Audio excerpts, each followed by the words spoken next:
Welcome to day 3. I'm having a little chuckle because directly behind me is the greatest shirt in the history of any GUKPT we have ever covered. 9 seasons it's taken for somebody to wear a Miami Dolphins shirt, and ladies and gentlemen, Justin Sevilla has got one on. It is actually Super Bowl Sunday, as he's just rightly said. Some great names around the room. We are down to the final 20. It is going to be one hell of an epic day today, but we are just about to start in about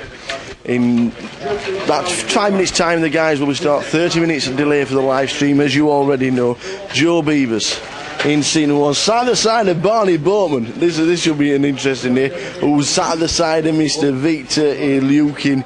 It's a fantastic table. Alan Stern. Absolutely. Oh, hello, Barney.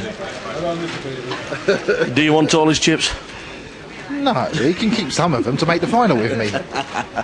I want Barney in the final. Good luck today, Joe. Good luck today. 101,000 for Mr. Joe Beavers. In seat 4, Alan. With 101,000, I'll be happy. We saw him yesterday. Started with 102,000 yesterday. Finished the day on 101,000. Absolutely incredible. Mark Hunter is sat at the side of Justin. There's Mark on 131,000. So one of the short stacks at the table, but Mark has a chance once he gets himself a double up. One of the chip leaders is Justin Sevilla. I love that shirt. I really do. I absolutely love it. Over to the other 2 tables. If we start with Ellie in seat number 1 on table number 2. Sponsored player from Grosvenor Poker. Ellie BSX 600, 115,000. Yanis is just about to start the day. Andrew Christopher out 349. Alex Spencer 257. Vlad's not in the building at the moment. Vlad Swan on 89,000. Adam Koss out on 77,000. Adrian Mehmed on 189. Mark James from Teesside on 461,000 chips. And as we know, over on the feature, Niall Murray had a fantastic day yesterday. It was pretty impressive watching him on the live stream yesterday. Niall Murray 369,000. Graham Parkin 176. Charlie Coombs 618. Also another good day. Mr. Boatman back from the West End. He's back on the final 20 in the money. 348. Jerome O'Shea on 272. Zahir Petrov on 417. And Abby Kaitan, there he is, the active Abby Kaitan, 255,000 chips. It's looking like an epic day. There's 20 left. It is going to be an absolute classic. But ladies and gentlemen, you've got a route for the Tanner Hill, surely. Catch you the tables.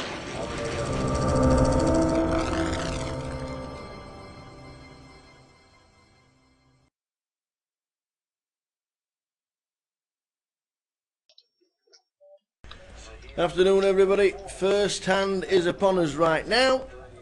You've missed absolutely nothing. We're on to 20 players. Hope everybody is well this Super Bowl Sunday. We should have a party. What we will do when we celebrate and congratulate the champion here in London of leg number 1 season. I think there's some behind us on that table. Yeah. I'll just get 2 tea. Thank you. Thank you, Joe. There's a great day has just started. 20 players left. You saw all the players in the building. We are now starting our live stream, and it has been a great week. 289 runners have turned out for the first event of 2015. Good start. Next leg is Manchester. As you know, in seat number 1, if you missed the opening clip, seat number 1 is Niall Murray. Seat number 2 is Graham Parkin. Seat number 3 is Charlie Coombs, 618,000 chip leader. In seat number 4, Ross Boatman, playing well, 350,000. Jerome O'Shea in 5 Zahari Petrov in 6, and Abi Kaitan in seat number 7. Blinds 4,000, 8,000 for the first 60 minutes.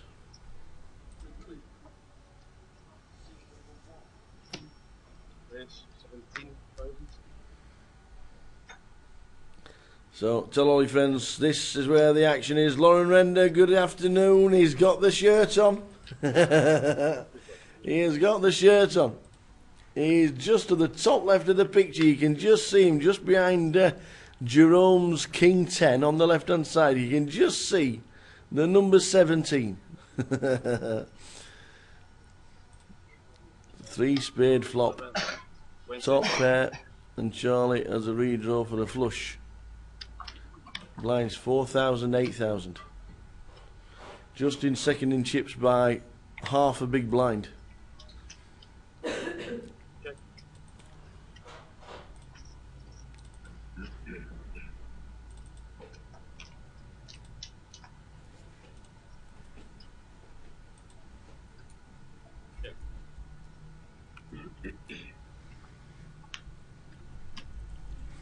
So, check. King will be thinking, yeah, a bit more dangerous now, isn't it, for the king? 25 points. A better 25 from Jerome. If a re-race comes in here from chip leader Charlie Coombs, how does the king react?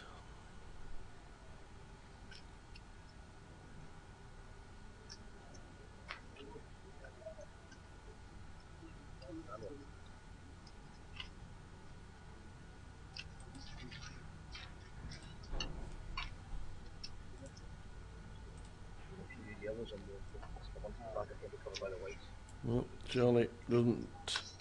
He decides not to get tricky.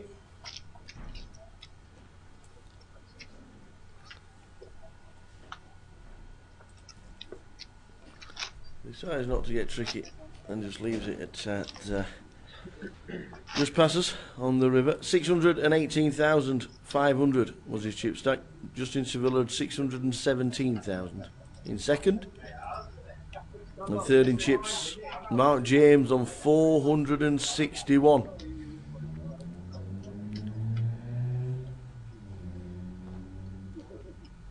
Afternoon, Mr. Paul Dunn. Congratulations on cashing the first event of 2015. Sure, he'll be watching for his very good friend Ellie Biasek, who is in the final 20.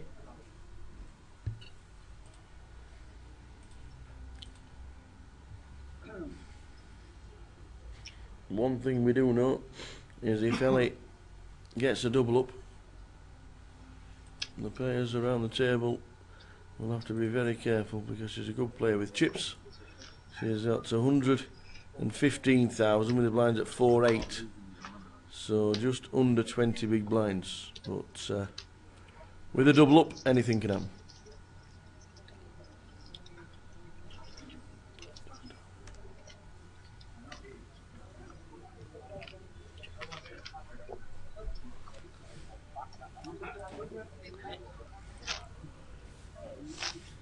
Yeah, not an easy feat. 289 runners, and the payout structure a little bit different. What did you think of the payout structure, Paul? What do you think about the GUKPT this year not using the re-entries as part of the percentage for the payouts? So 289 runners, 230 was the uniques, so they paid 23 instead of the 10% that they normally do. What do you think? What did you think about it? Afternoon, Ian. Raised to 18 pounds.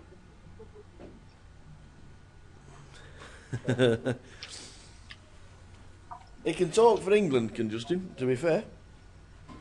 And he talks ever so fast as well. You have to listen, don't you, so closely, don't you? Because he does tend to speed on when he starts talking. That's a very knowledgeable guy and a very nice lad as well, is Justin.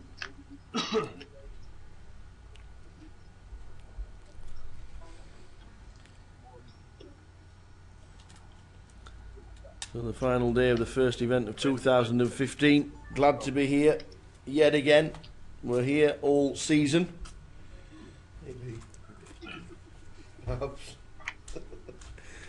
We're here all season. 2015 has got off to a great start. Next event is Manchester.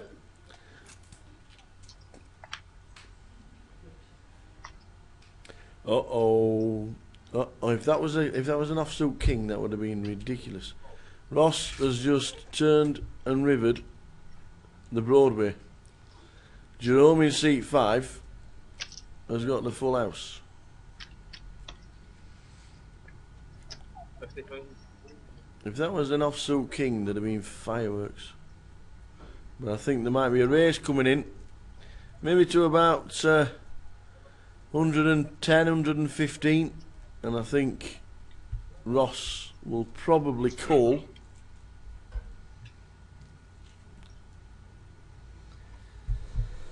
Excuse me.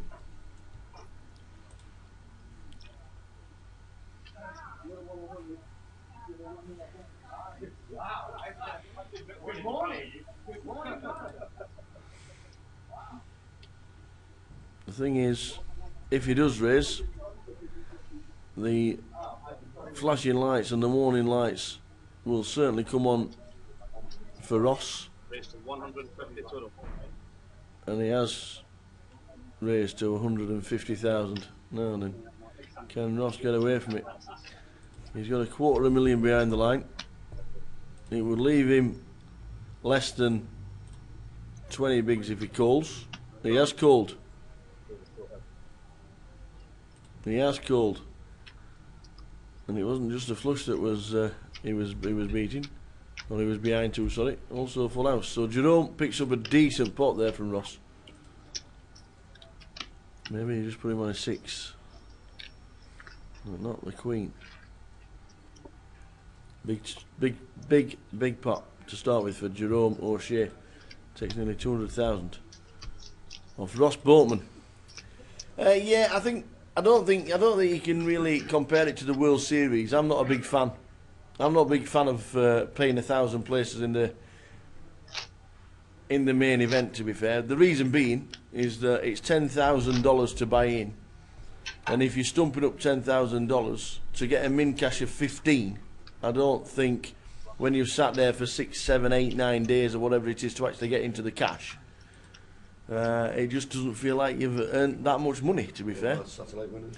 Yeah, totally understand. Satellite winners, $100 satellite winners, turning it into 15 grand. Yeah, completely understand that. But the GUKPT have always done the policy of double your money for a min cash. So for the last 3-4 years, it was, if it was £1,000 event, the min cash was £2,000 minimum. Certainly asked Joe on the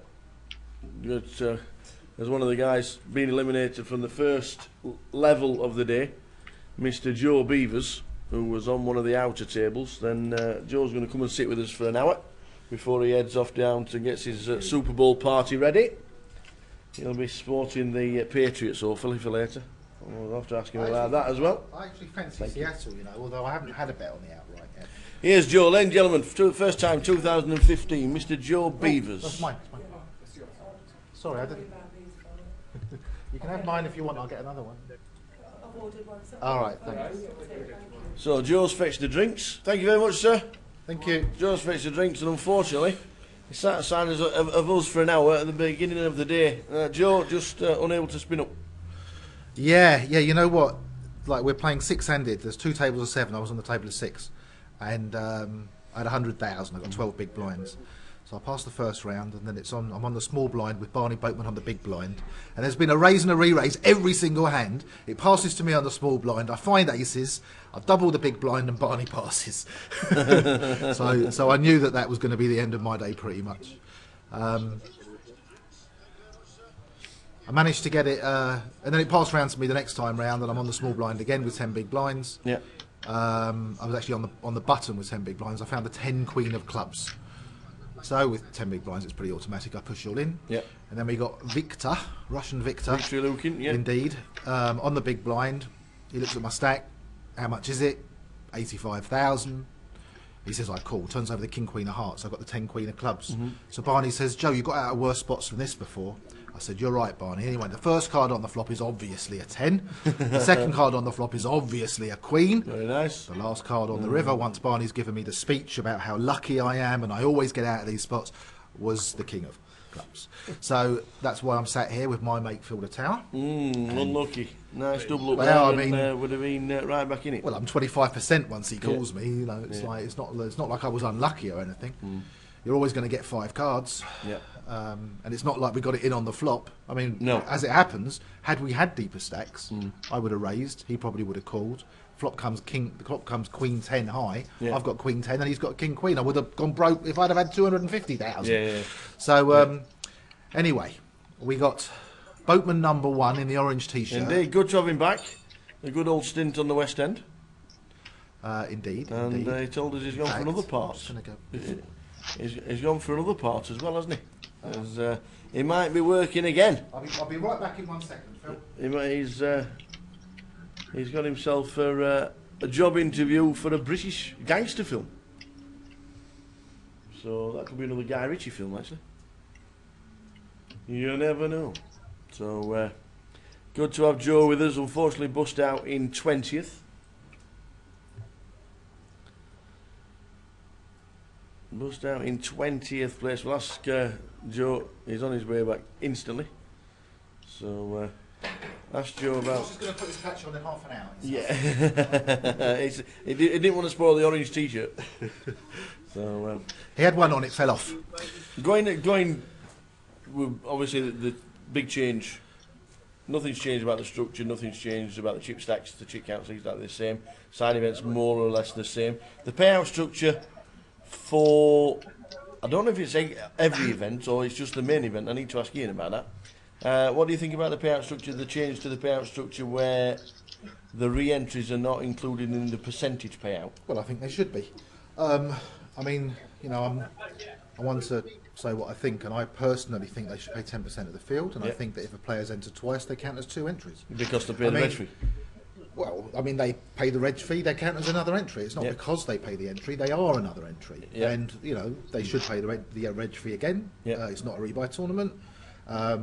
You know, if you have 10 players, if you have 9 players that bust and then 9 players re-enter, there's a dealer required for those 9 players. Yeah. You should be paying the reg fee. And it's part of the prize pool. And I personally, I guess I'm kind of old school and I like things to remain consistent. Yeah. And I am always of the opinion, and I'm always working on the basis that 10% of the field get paid. Yeah. So here we had 235 or 230 and 50 re-entries, something like that. Yes, 289 totally and 223 getting paid. Yeah. So no, 23 getting paid. Yes. So yeah. So they're paying 10% of the original of the number of players. Uniques. The number Yeah. of uniques. Yeah. And I personally think that they should pay 10% of the field. I mean, it makes a little bit more for the min cash, a little bit more on top. But I mean, the first prize in this is 82,000. No one would mind if it was 75, and it keeps another, another however many it is. 6. Another It 6. would be if the 289 runners they'd have paid 28 probably. Yeah. So Yeah, about five or my six. preference, if I get a vote, Phil, my preference is I vote 10% and count the re-entries. Yeah, I'm with you on that. I said yesterday that I think because you have to stand up and physically re-enter again, whether you're unique or not, you are another entry. It's not like they don't put the money in the prize pool. No, exactly. Yeah, the money's definitely the money's there. Do you know why they changed it? I don't. No, I don't know whether they obviously have meetings every end of every season. I'm not too sure why they've changed it. I don't know anybody else that actually does it. Can you think of a reason why they would change it? No. Neither can I. Nope. I can't think of a reason why they would change it. I think yes, it bumps up the min cash, and yes, it So makes what? it. I mean, so instead of getting 2,600 from in cash, you're going to get 2,200 from in cash or 2,300 yeah, from in the cash. GUKPT has always gone over the double you're buying Which is as a fine. min cash, Which is and fine. I'm always an advocate of that, I've always applauded that, and I've always said no matter what event it is, whether it's a £30 event in your local casino, if you go out on a night time and you min cash, it should be double the buying. and I've always said that, and that's what it's always been. Well, there's another reason why it should be double as well in this, because if you've re-entered, then at least you might Yeah, get a small yeah. profit. I also but think it feels like you've earned something. You've earned wages as well. If Yeah. you double the buying, no matter what the buying is, £500, £300, or £1,000. I actually think that some players may choose not to play as a result of paying 23 instead of 28. I actually think that some people will think, well, there's a much worse chance of me cashing. Yeah. I'm not going to take a re-entry, or I'm not going to play. You can go too far the other way. I mean, like Jack McClelland in the WPT Championship event at the Bellagio. Yeah. When they had 400 entries, he said, if we get to 400 entries, I'm going to pay 100. And he paid 25%, wow. 25% of the field. But I mean, the big thing there is that it was a $25,000 buy-in, and they had massive satellites for it. Yeah, so yeah, there were a yeah. lot of satellite. And Mincash is a satellite player there, and you're happy, aren't you? Well, 25,000. It's like you've won a tournament Yeah, with a Mincash. yeah. You know, I mean, so, and also, the Vegas culture is they work very heavily on tips, and if someone's cashing 25,500 Yeah. or 25,300 or something like that, then he's going to get the 300 off a lot of people. Yeah. And if there's 100 people, then quite a few people will leave that. So there's the tipping culture as well. Yeah. I think that's probably a bit excessive. Yeah. I think PokerStars structures are a bit too flat, particularly as they rake so heavily. Yeah. I mean, the UKIPT, they take money for this, they take money for that. Yeah. You know, and sandwiches are then- £7 each. I mean, you know, for a cheese sandwich, it's like, And then they're paying 18-19% of the field. yeah, and it's like incredibly flat. And obviously, they want the money in people's accounts, and they want everybody to still be in action. Yeah. But I think that's a little bit too far. I think 10% of the field, if they'd have paid 30, or if they're, I mean, if they'd have paid, if they'd have paid 30, 28, 30, I think that would have been a good number in this tournament. Yeah. And the Mincash will still have been double because it's been proven that that's what they've been doing. Obviously, the talk of the WPT and obviously American and Las Vegas this year, the first time that the main event, they're paying, no matter regardless of runners, they're paying 1,000 places. So that's the that's the other one as well. We got Paul Dunn saying that they want a bigger top prize to promote, and yeah, I mean, if they're going to do that, then make it £100,000 first prize. You know, if they want to have a top prize of 82,000 as opposed to 75,000, is neither here nor there. It makes no difference whatsoever. I don't think it does. I mean, you might disagree with that, but I think if you're going to win 75,000 or 82,000, the emotion behind winning one or the other is no different. Not really. That they're both a significant amount of money. Yeah. And I think if you win 75,000 in first place, or you win 82,000 in first place, the difference in how you feel emotionally is not really measurable. Not to most people, unless you're in 75,000 makeup maybe.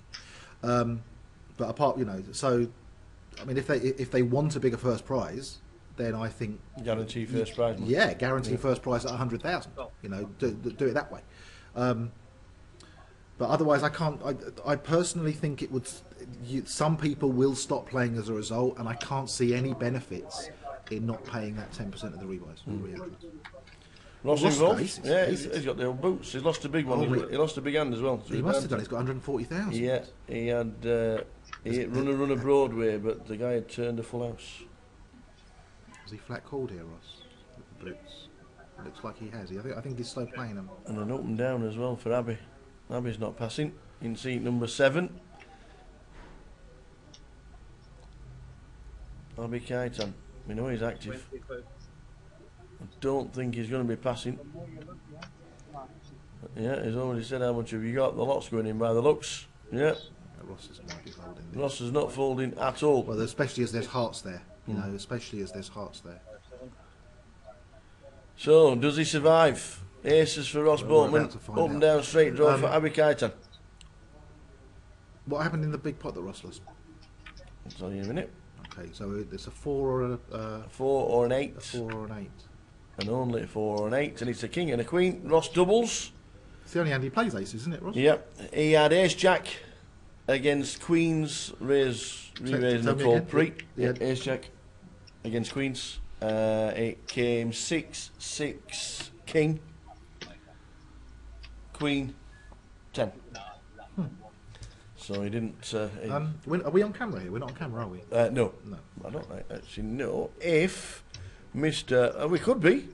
I don't know I if. don't know if people can see me drinking my tea or not. No, people can't see you drinking your tea. We're all right at the minute. Okay, You could be sat here topless if you wanted to be. I'll pass. Yeah, me too. It's freezing.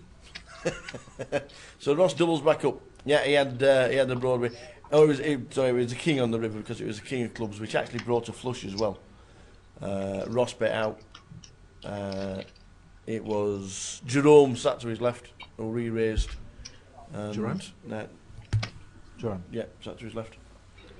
And he called the re-raise with Ace Jack off, and it was 6-6 King Queen 6-6 10 Queen King.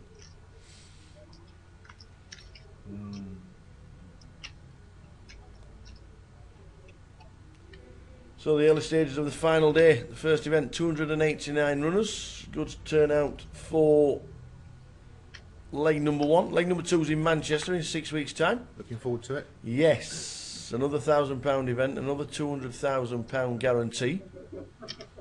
Race 17. I remember Manchester last year. We were sat up there playing, and it looked like there was going to be a 40 or a £50,000 It did. overlay. Yeah, it looked like there was going to be a massive overlay. I remember I texted Carlos Citroni. I said there could be a big. He got in straight in the car and drove straight up to Manchester from London, and obviously a few more people heard about it. I think they missed by 15 or 10, Yeah, something like that. Yeah, something like that. So there was still like 15,000 added, and it wouldn't surprise me to see an overlay at Manchester again this year.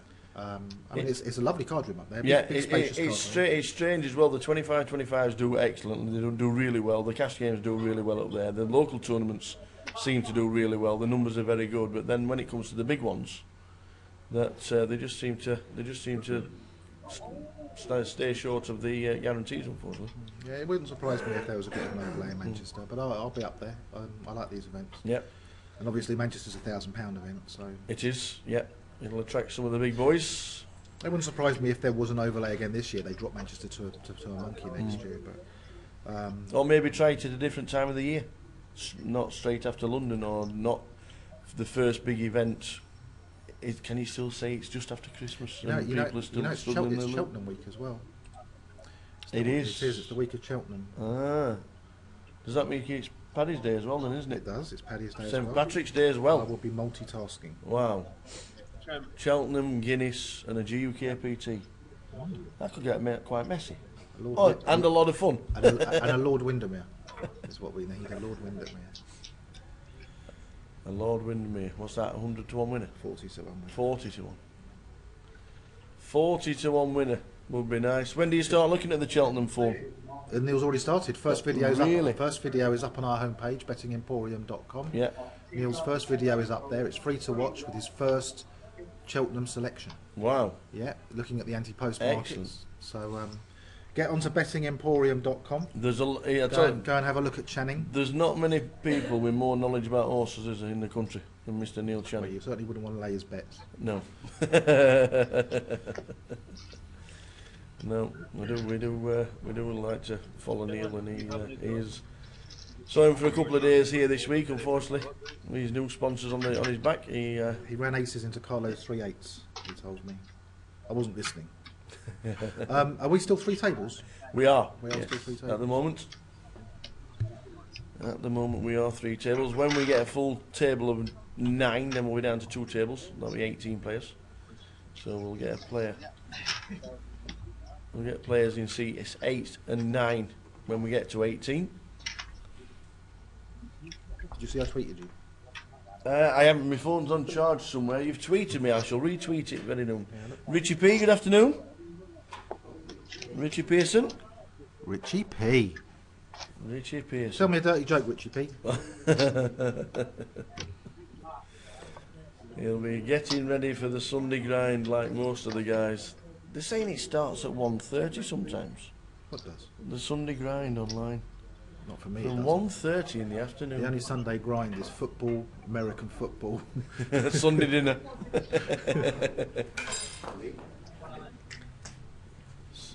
Richie P, you want winners for Cheltenham? You know where to come, pal. All you got to do is come and follow Channing at bettingemporium.com. Absolutely. Absolutely. Yep, you certainly have. 18,000. Nice one. We're on the old Twitter. Don't forget you can follow us on Twitter on GUKPT as well. Facebook, GUKPT updates on Twitter. We're on the YouTube channel where everything is recorded. Are these Yep, are these all recorded so people can watch them back after? you can. Yes, Really? they're in 2-hour sections And where are they? on the youtube.com/GUKPT. So you can watch every single Yep, live table yep. from the past. Not well since we started doing it last year when Cardroom Director and Andy Booth started doing it. Yes, and now with the YouTube channel up there as well. What we are doing is keeping the table running during the week and live streaming the side events as well. But obviously with the side events with no commentary. So, still on 19, Mr. Joe Beaver is the only man out and is sat with us for the next 60 minutes. Thank you very much. Back in 1 minute.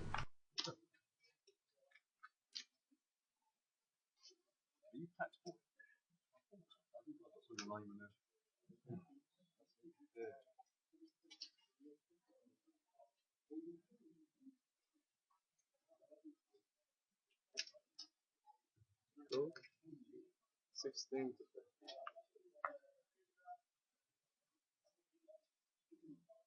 Not today. We've unfortunately lost on one of the outer tables, Ellie Biasek, sponsored pro of Grosvenor. Unfortunately, but fortunately she cashed. And she's come to join us, but there's only one stipulation on joining us for half an hour in the chat box, is that she'll only sit next to Joe Beavers and not me. Well, she's not a bad So judge, is she? she's got that spot on. She's not a bad She judge knows at all. she knows a choice in men. She's got that perfect. So what I'm going to do is I'm You know I'm going to happily married with 2 kids, don't you? I'm going to drink my cup of tea in peace, and I'm going to leave you with Ellie Biasek speaking to Mr. Joe Beavers, and she'll tell you how she unfortunately got eliminated, but cashed in the first GUKPT Not bad, of it's not bad. 2015. Barney and Ross are both still in. Absolutely. Ellie and I both. I'll made see you in day about 3 as well. half an hour's time. Ellie's going to warm my chair for me, and she's going to sit next to Mr. Joe Beavers. Thanks. Are you going to the bar? I will. Well, I'm going to drink my tea. Oh, go and drink your tea. Thank you. I see you bought some mints for me today. Yes, I actually went to the shop to buy your mints. I can believe it. So you- But the only trouble is I'm out. Well, you can still have one. Well, I can have one, yeah, but I mean, I can't come and nick them all later. I shall leave you with Ellie and Joe for 30 minutes. Ellie's going to sit down and sit next to Joe and just talk about their elimination and also the hand in progress as well. So, well done for cashing, and I'll be back very, very shortly. All right, Phil, I'll see you in a bit, mate. That's Mine's an undisputed.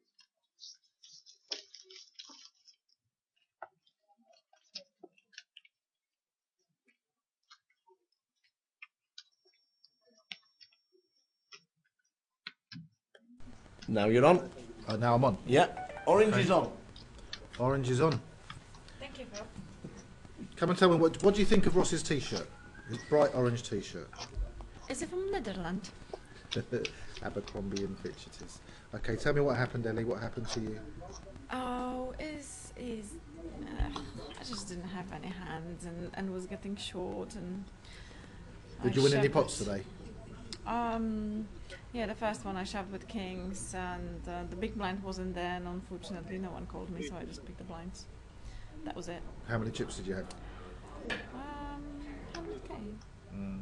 The thing is, when you've got 100k, it looks so suspicious if you raise anything less than all in. Yeah. If you've got like 12 big blinds and you just double it or make it 2.5 times, it makes you look so strong. So sometimes it's good to push with kings. You know what? I actually can see people telling me off for this sort of play, but they seem to actually shove with, like ace 10, ace jack. But when they have aces, kings, or queens, they seem to rather raise.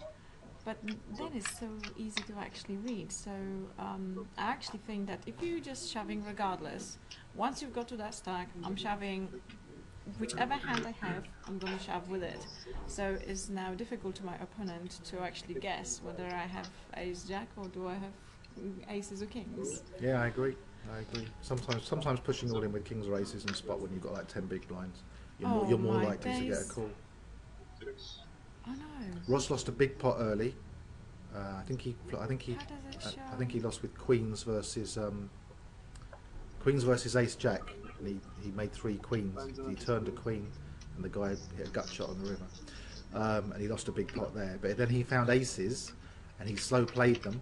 And Abby, you know Abby, he flopped an up and down straight. It came 6-6-8, and he had 5-7, and Ross had aces, and it all went in on the flop, and Ross doubled up, and he's back to 300,000. Okay. This is the So one what's that's the live. stack? Because it doesn't. Yeah, it doesn't show stacks. It does come up sometimes. I think most people have a stack on this table. Ross has maybe about 400, just under 400,000, something like that. There's the chip leader here. I don't know all these players. Yeah, it would be nice to actually, have a sort of knowledge. It's table. Yeah, Niall is seat 1, so that. Yeah, okay. So Him. we've got Niall in seat 1. So That's Charlie there. He was the overnight chip leader now. Charlie with the Yes. King 8 of hearts in the So cut-off. Charlie is in seat 3, and then we have got Ross in seat 4. How would you say that name? Jerome. Oh, Jerome. So Jerome is in seat 5. Was it seat And 5? then Zahari, the baseball Zahari, cap, and then right. and then Abby. I've played with Zahari yesterday, and I have to say that I was rather surprised how extremely solid he was. He was very tight. He was playing really tight. Is he big blind now? He is. All right, and he You've decided got someone to saying hello to you defend. down here. Well done, Lauren is saying well done, Ellie. thank again. you, Lauren. Oh, how lovely. She was such a nice girl. She knocked me out once. And she, Yeah, but I always encourage women in poker. Yeah, Lauren, why haven't you been here? You should be here. Zahari's 3-bet from the big blind, made it He's 37,000. 3-bet. That's good, I have to say, with his image, because he was playing so tight, and he has the best hand anyway. The old sawmill, King 9. Fold and win, well done. Yeah, he was playing really good game. I've never seen him before, at least I don't remember, but watching how he was playing yesterday, he was playing really well. 400,000. Oh, okay, Abby's gone a bit low. He's got like 12 big blinds. Because of that big pot he lost against Ross. Yeah. I mean, he doubled But Ross I up and think, Ross had about 150,000. well, obviously I haven't been watching him today because I was Well, Abby, playing. But he's pretty yesterday he crazy. was very active, I would say. I was Yeah, trying very, to. very active as a polite Lately, guy. I'm really But you- trying on my British politeness. Good. But his style does have a habit of getting chips, and he plays a lot of pots. He can accumulate chips. They can be quite tricky to play against sometimes. Yeah, of course. Yeah. But his VPIP is definitely higher than yours or mine. Well, I have to say that I'm sure that my VIP is on the lower scale of whoever I'm compared with. But funny enough, once I think I was the Industrial Dawn, and people were saying how tight I'm playing. But then when it came the aggression, I was on the top. I was the first. Oh. I was surprised myself. Abby 4-7. Oh, he folded. It was off. Ross stealing the blinds in the cut-off with King High. Now, when you're playing like six-handed like this, the blinds can come around so quickly. Yeah. And I mean, it's what are the blinds? 4-8,000. Yeah, they're 4-8,000. So it's 18,000 around, and you're only getting 6 hands around. It's Are you going to Manchester in March? Is that GUKPT? Yeah. Yeah, of course I am. I love GUKPTs. I have to say, I'm not saying that just because I'm sponsored by them. I absolutely love the way how everything was, organized, the atmosphere. Maybe just that long break was not particularly maybe. Oh, the necessary, dinner but- break at the Vic's a funny one. Normally they have like a buffet break at the other GUKPTs, Yeah. and it's a 45-minute break. And they have the same break here, but they don't have a buffet. They bring round. They have like a bowl service. But it was and a really choice nice of that main courses. you were getting so many freebies, and it just shows that Grosvenor actually cares for their players, and I absolutely love the atmosphere. Nothing like the UKIPT, for example, when I was there, and they treat you like, oh, you're just next number. They don't care. Here is They just take a lot out of the prize pool as well. Like, yeah, it's expensive to play UKIPT. honestly, GUKPTs are definitely my most favorite tournaments. It's just so nice to play it. I Lovely do, structure. I do wish at the tournaments at the Vic though they get rid of that 40-minute dinner break and make it a standard 15-minute I have to say, break. yeah, I agree with you. That was maybe the only thing which was a bit odd. I think 80% of players will agree. Yes. Yeah, we've heard lots of comments about that, didn't we?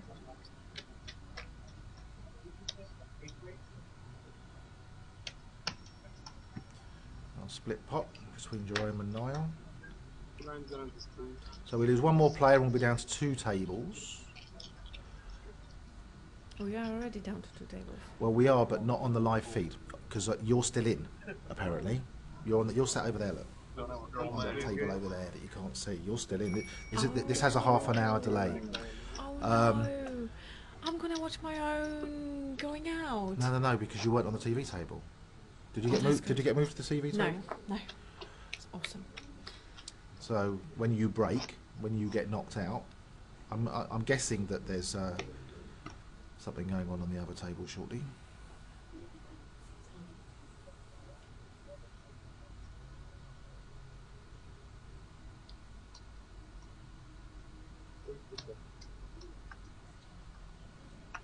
See if we can get Ross and Barney on the same final table. You know, they once made a final table together at the World Series. They were the first 2 brothers to ever make a final table at the World Series. See if they can make a final table at GUKPT London.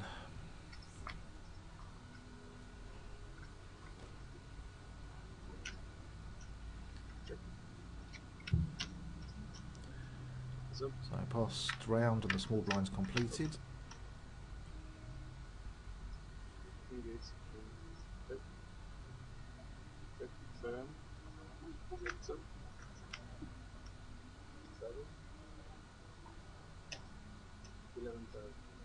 I think it's funny how usually players check this sort of board, but if it was like small blind versus big blinds, it's quite unlikely that if there was like no raise or anything of the sort, that this board actually helped anybody. Yeah, people would So I expect think that if you've got an ace or a king in your hand, you're going to be raising on the blinds. Yeah. So I think it's usually whoever have the first stamp.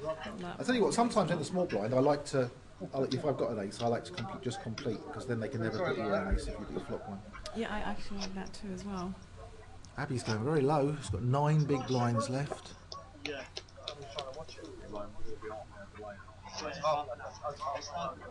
Just stop.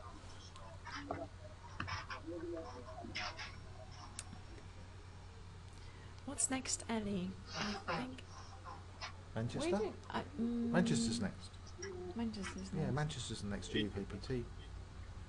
I'm just thinking, am I doing anything next weekend? Because I normally... 16.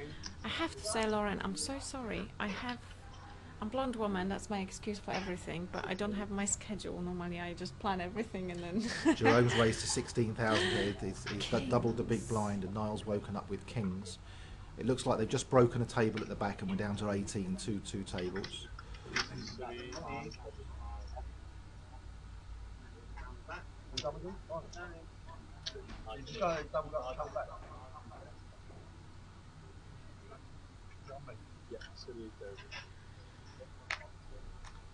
So Niall's on the button.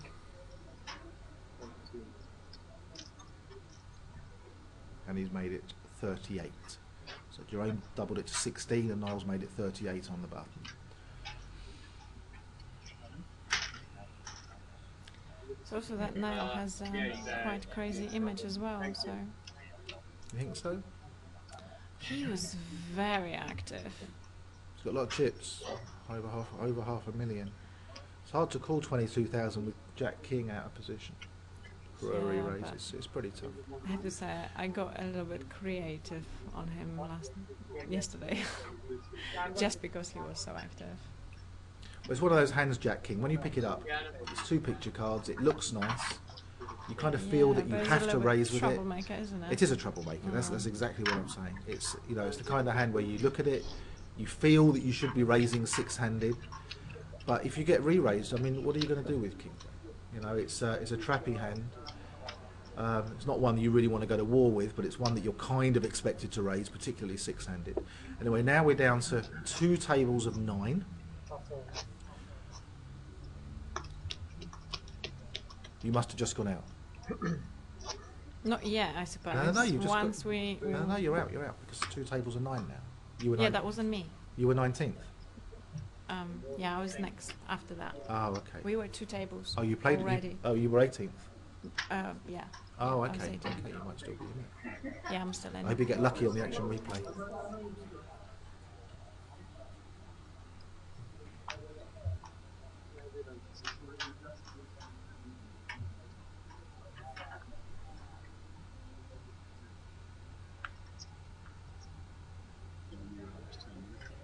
Assuming you had ace 10. How long left at this level?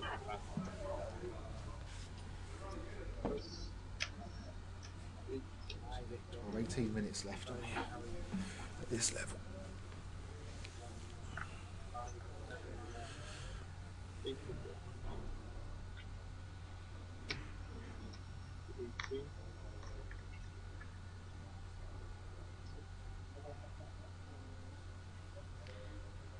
Is it everybody? No.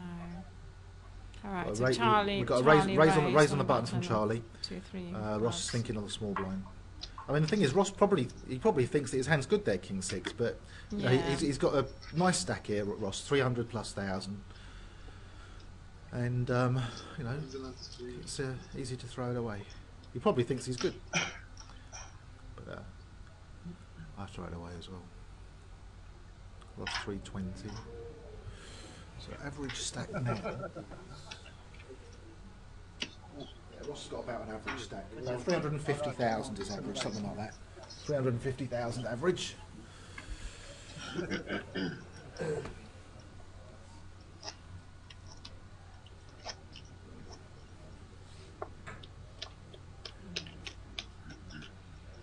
We've got Victor. I can't say his second name. Ilukin Senior. Yeah. All right. Yeah.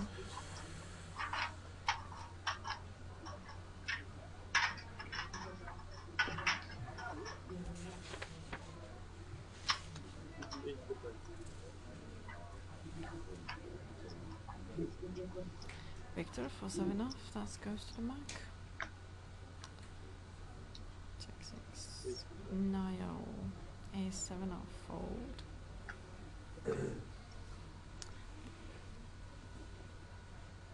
Yeah, funny because Charlie, that microphone Yeah, at it the looks top, like it looks like he's got something on his head.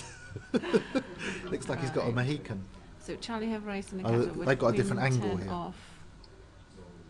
And Ross is thinking with ace-9 of diamonds. Well, Charlie's very active. He Yeah. does like to play a lot. He does like to raise a lot. He likes to come over the top. You know, if he finds a hand like 2 8s, he's happy to commit with it. And Ross will be aware of that. And Ross knows that his ace-9 is probably good.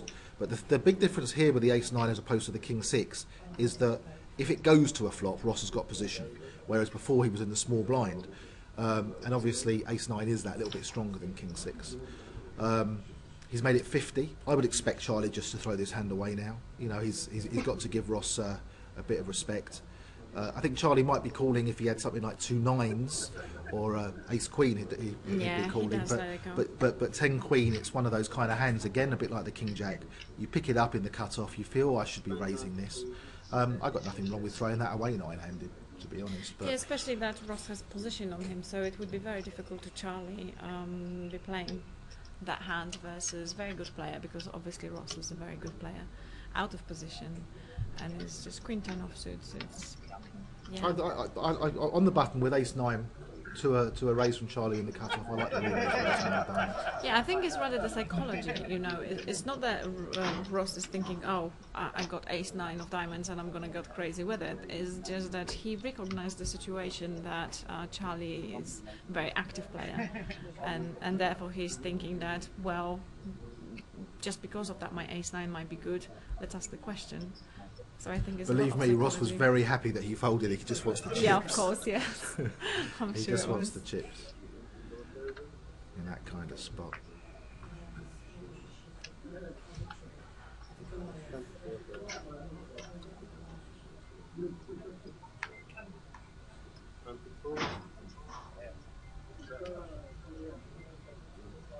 Could be a long day, you know. They've only got 2 tables left, 18 players, but this is going to go past mid. You think it'll go past midnight? I think it'll go past midnight. Yeah, probably. It's a very good structure, but I love that about GUKPT. I think it's maybe a little bit too slow. I think they could lose 1 or 2 No, levels. no, please, no, don't ever say that. I absolutely love them for this fabulous structure, and everybody actually. Oh no, keeps it's a good saying about- structure. It's It is a good awesome structure. structure. It is a good structure. No, don't give them wrong ideas, please, Joe. I wouldn't mind it if they missed 1 or 2. No, no. I actually, you know what? I've heard lots of comments as well about the fact that we love this structure the most just because they do not lose those levels. Yep, that's fair enough. And come on, it's good. Listen, you've got to remember that I come from a time where if you made the final table, that was day 2. You'd play day 1, and if you got through the end of day 1, the final table was the next day, and that was it. Yeah, I have to say, I was rather surprised with the payout. It seems that it actually paid less than 10% of players. Yeah, they did. I was talking to Phil about this before when I came in and sat down. Normally speaking, Grosvenor, I think they pay 10% of the field, and for some reason this time they played 10% of the unique entries. So there was roughly 230 entrants, and then there was roughly 50 re-entries, and they paid 23. And I can't think of a good reason why they would do that. So it was suggested that it might be because they want a bigger first prize, but if the first prize is 75,000 as opposed to 82,000, to me it doesn't make any difference whatsoever. They're both significant prizes, and winning either of them is a big achievement and a great thing emotionally. Got Charlie raising up to 17,000 here, and Abby's moved all in for 66. Now the thing is, Charlie's got 544 here. I don't think he can be passing the threes here. He's got to put another 49,000 in, and he's got 540. So you would expect the threes to be calling here because he's getting the odds to do it. Although I mean, there's a lot of hands that Abby can be pushing here with. Charlie would very often expect to be in a race. And I don't know why Victor's doing Abby, it. I think, was quite active Victor's as well. not playing this pot. Well, but since he went low, since he got to like 100,000 or 110,000, since he lost that pot to Ross, Abby he did get a bit quiet. But with 66,000, we know Victor's going to be folding, and I'm pretty sure Charlie's going to be calling. Hoping. Yeah, I'm he's going to be expecting the same calling, thing. hoping to be in a flip. He won't like it too much, but he'll be calling. Yeah, so I don't know why they've. Did you see this? Did you see this, Lauren? I officially, well, I would say I love you, but I have to say I'm straight. But you see, she says it's a great structure. I didn't say it wasn't a great structure. It is. Thank you, Lauren. Listen. When you get to my appreciate it. age, you need a bit more sleep. That's all I'm saying. Come on, It's all right we are for you talking about youngsters. poker, not about sleeping. Yeah, I'm a professional sleeper. Having a long think You're here. professional in Professional more than sleeper. one area. Professional sleeper. All right. Charlie's actually thinking about it. He's got to put 40,000 and he's got half Yeah. a million. So he doesn't like it Yeah, too but much. I have to say, I hate. Oh, Oh, he's you thrown see, it it away. lays us down, which is good fold, It That- is that's a full good fold. respect to It is a him. good fold knowing the hand. Yes. But had he had ace king, it's a bad fold. It's like knowing the hands. He I never th- folds I look- ace king there. The difference between ace king and threes, although technically threes are ahead, when you're calling with threes, you're either racing or you're behind. No, you're looking for a flip. If you're calling with threes in that spot, you're looking for a flip. You're hoping he's got Yes. 2 overcards. Yeah, you're hoping, but I mean, what you're actually going to be facing, you don't know what you're facing, right? So once you've got threes, It's either you're a flip or you've got an yeah, under. or you're behind. Now, once you've got ace king, it's very unlikely that you're ever behind. So, although technically threes are better than ace king, if you are on the calling side, I believe that it's better to have ace king. Oh yes, you mean rather than having the threes? No, I agree. You'd rather have ace king. But what I'm saying is, when he's got the threes in this spot, with 500,000 chips, I call hoping I'm in a race. He's getting 2 to 1 his I money. have to say yes. Just You call with the because- threes with 500,000, 540,000. You put 17 in, you got to put 49 more in. You're getting 2 to 1. Do you call with the Yeah, threes? I think I might be I call with actually the threes. tempted in I that pl- I particular played a hand- situation. I have to say, and I'm very reluctant to be calling with small pairs. I really hate calling with small pairs. But in this particular situation, just, you know, When you're getting 2-1, I have to say I don't have a crystal ball, and I didn't know that he has queens, I'm assuming. So yes, getting 2-1, I think I would be calling. So, Played Salah, yes, says although you should call with 2-1, he wants to protect his image, I guess. Nothing wrong with protecting the image.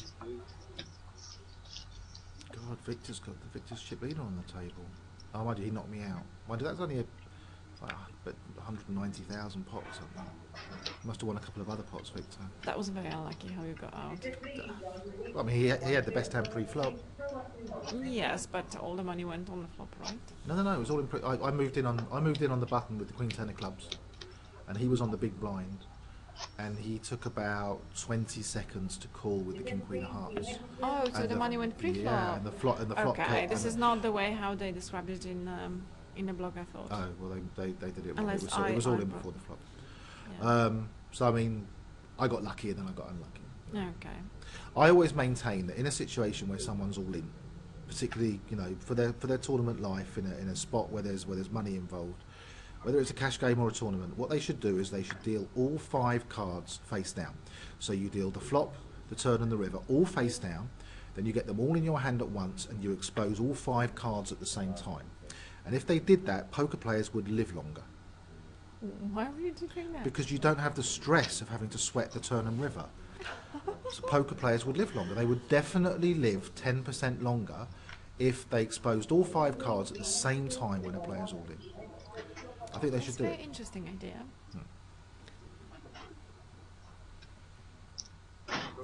So Zahari raised with King 6 on a hijack, trying to steal, and Niall has 8-9 of diamonds, and he's thinking of protecting it, Yeah, Niall's and cool. he did, yeah. Well, both of them have something.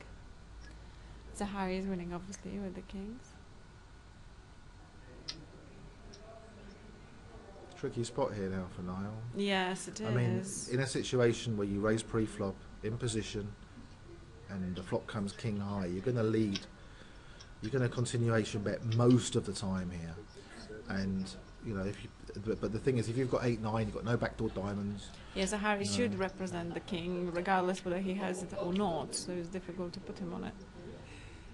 It's like the continuation bet doesn't give now much info. I actually like in this spot, if I've called from the big blind with the 8-9 of diamonds, I actually like to lead rather than check and let him c-bet, because I can get lucky if I get called, and a lot of the time you're going to pick it up.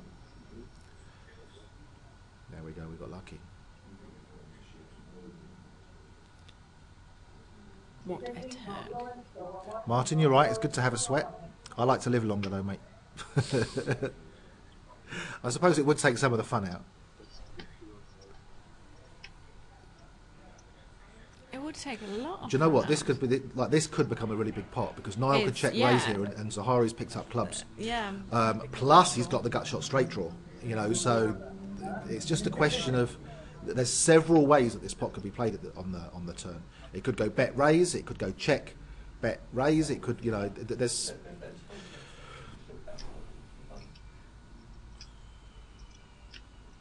Whichever hand you have in this spot, you want to get chips in. If you've got king 6 with the straight draw and the flush draw, or you've got 8s and 9s, whichever hand you've got, you want to get chips in. Well, I do. Well, 8-9 definitely should not slow play the hand. I actually seen players slow playing 2 pairs in a similar situation and then blaming the bad luck for being outdrawn. But there you go, 8-9 is winning. There's a brick on the river.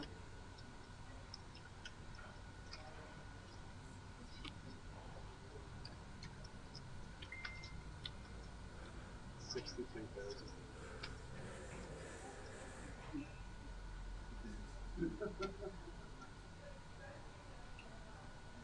going to be a nice pot to win for Niall. It's part of 300,000 in this pot.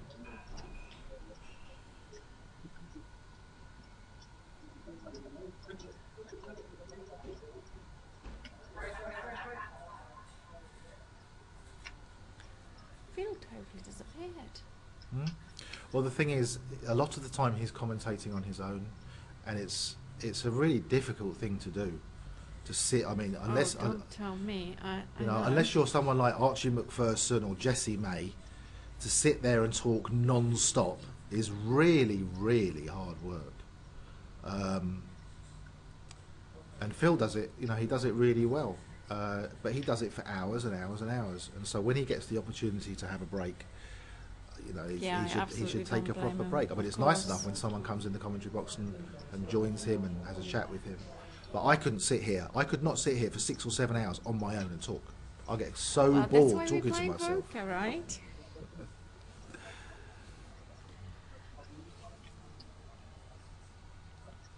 Come on, all of you who hear us, can you join us in what's that? The commentary The box. commentary box, and tell us who of you thinks that actually you would be a good commentator. I have to say, I wouldn't put my name here. I think it's a really hard job. But you are doing great, Joe. I thought I have to tell you that. And Oh, plus, yeah. I'm not British, so it's not just politeness, it's just state of a fact. There you go, Niall wins, nice called spot. with the Yeah. king. Do you know what? It's much easier to call on the turn than it is to call on the river in that spot. You know, I mean, there's, you know, if like King 6, he's literally just got top pair, and there's obviously been plenty of action. You know. It's tricky. You know, he's going to feel unlucky in that pot.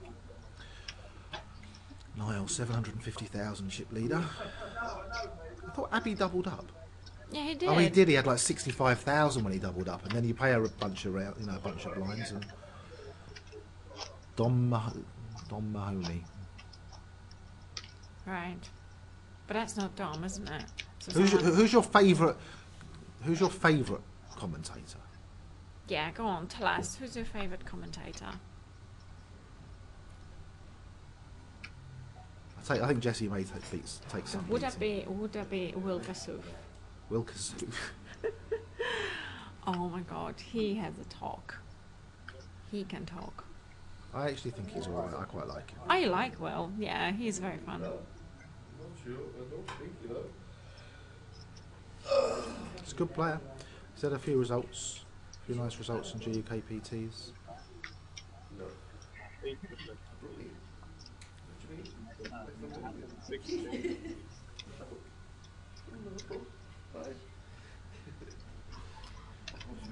Right, what's going on? Jerome has Queen 9 of spades, and he raised in under the gun +2. Arby decided to shove. So what do you want to do with threes now? He's got Jack King. You got the threes now. He's moved I on a was bit. rather asking a question. If you would be in this situation, if you would have Jack King now, would you shove in the hijack after someone raised from under the gun +2? Okay, we've seen the hands, but if we didn't see the hands, do you think this is a profitable move to shove when there is a raiser in front of you? No, I think I throw the Jack King away. Yes, me as well. I think I throw it away. Sometimes I might call, but I think most of the time I throw it away. I mean, sometimes. Who's I might. Marty Wilson? Oh, Marty Wilson. Yes, that's right. Mad Marty Wilson. Top bloke. Mad Marty and Catherine. Oh, and they said Jesse and Motson, so we have some. I don't know those names. You don't know Jesse May? Did you ever used to watch Late Night Poker? No. I should say quiet about it. And what happened? Oh, we've missed it. Mad Marty's brilliant. He's got the best poker stories in the world. Best stories in the world. Best life stories. Very funny man. Lovely fella.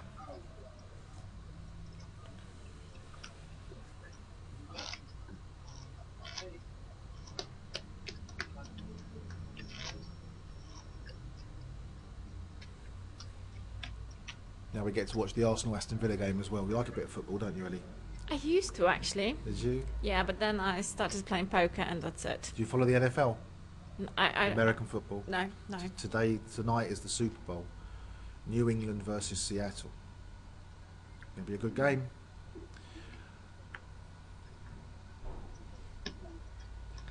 All right. Oh, I just what- was oh, watching the delay of this one, and I've another Queen 9 actually folded. Yeah. Yeah, this is live. That's what the people see. I know, but unfortunately we've missed it because we were reading the commentating Chat box. chat box. Chat box. So I can see that I'm out by this time. My seat is empty. Yes, you had to be that one Yeah. out. Zahari makes it 20,000 under gun Justin plus picked up 2. Queens, very nice. In a cut-off as well. Well, you got a pencil, you're putting a re-raise in here. I have to say the good thing about picking those big hands in a late position is the fact that people don't really believe you. They think that, oh, he's making play at me just because he has a late position. Yeah, the best time to pick up aces or kings is on the big blind or on the button, for sure. On the big blind if the button's raised, or on the button if no one's raised. It's actually really tricky to play aces, kings from under the gun, I think. Because many people are going to call you, you know, with drawing hands. And when they're going to get crazy on like 7-3 deuce board, it's very difficult to proceed with your hand.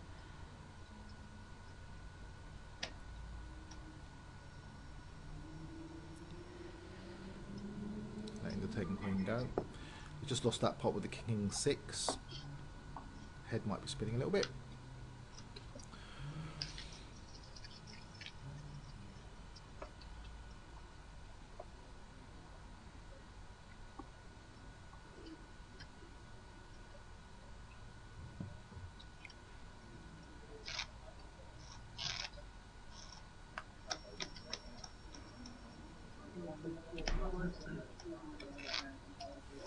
You see that clock around there? What's on that clock? What do you want to know? 16 players, average 361, What's the time on it? 20 minutes. 27 minutes left. So there's 50 minutes left at this level. Blinds went up 10 minutes ago, so we must be. What we're playing 5-10. There we go. 5-10 with a running 1,000. 24,000 around.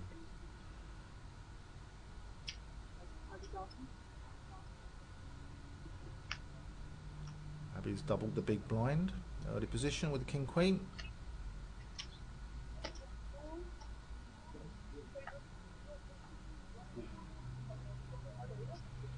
Ross is going to wake up with aces on the big blind, I think.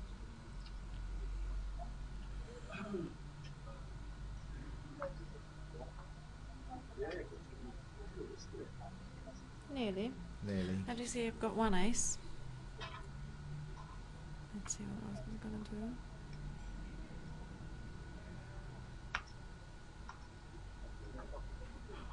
I think he's likely to throw it away. What do I know? No, he's gonna see a flop. Oh, mind you, he has only just made it 20. I think Yeah, if it had made it like waste. 27 or 28 or something, I think Ross might have thrown it away.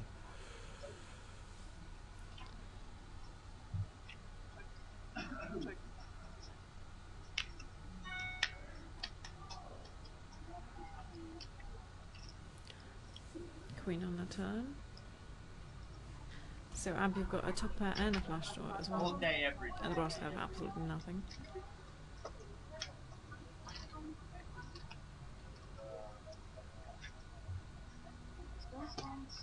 I want you on here, Barney. Danny Seabury, he says that he reckons he would be a good commentator. Danny, please come and join us here then. Never first.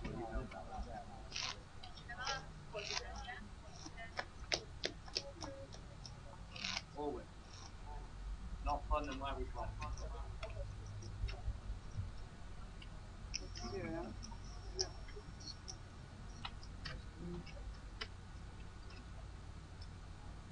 Need a couple of big hands to wake us up, Ellie. Did you get me a tea sweet? Yeah, some action. Action, reaction. Sweet. It's funny how you don't want to see sick coolers when you are on the table, but when you are in commentator books, that would be so refreshing. Is that mean? So Ari's picked up 2 sevens under the gun and doubled the big blind. Tricky kind of stack to play 170,000. 17 big blinds. But I have to say, you see, I actually quite like this mean raise. This is the hand which I really disagree with most of players, because they say that if you're from under the gun and you pick a small pair with a hand like this, then it's really difficult to just shove. And many people actually were advising to open shoving with a hand like this.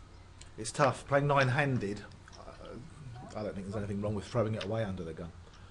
I mean, I know that's a very, very nitty thing to do, but small pairs under the gun, you know, it's if you get re-raised, you're going to throw them away. If you get called and you don't hit one on the flop, which is going to happen most of the time, you know, you're going to give up the best hand on the flop a lot of the time without actually knowing. And people can attack you, you know, if you min raise with a 16, 17, 18, 20 big blind stack under the gun. It's the kind of hand I don't want to find under the gun. It's one of those hands where people think, oh yeah, I've got a pair, I should be raising. But you know with what? that kind of stack size,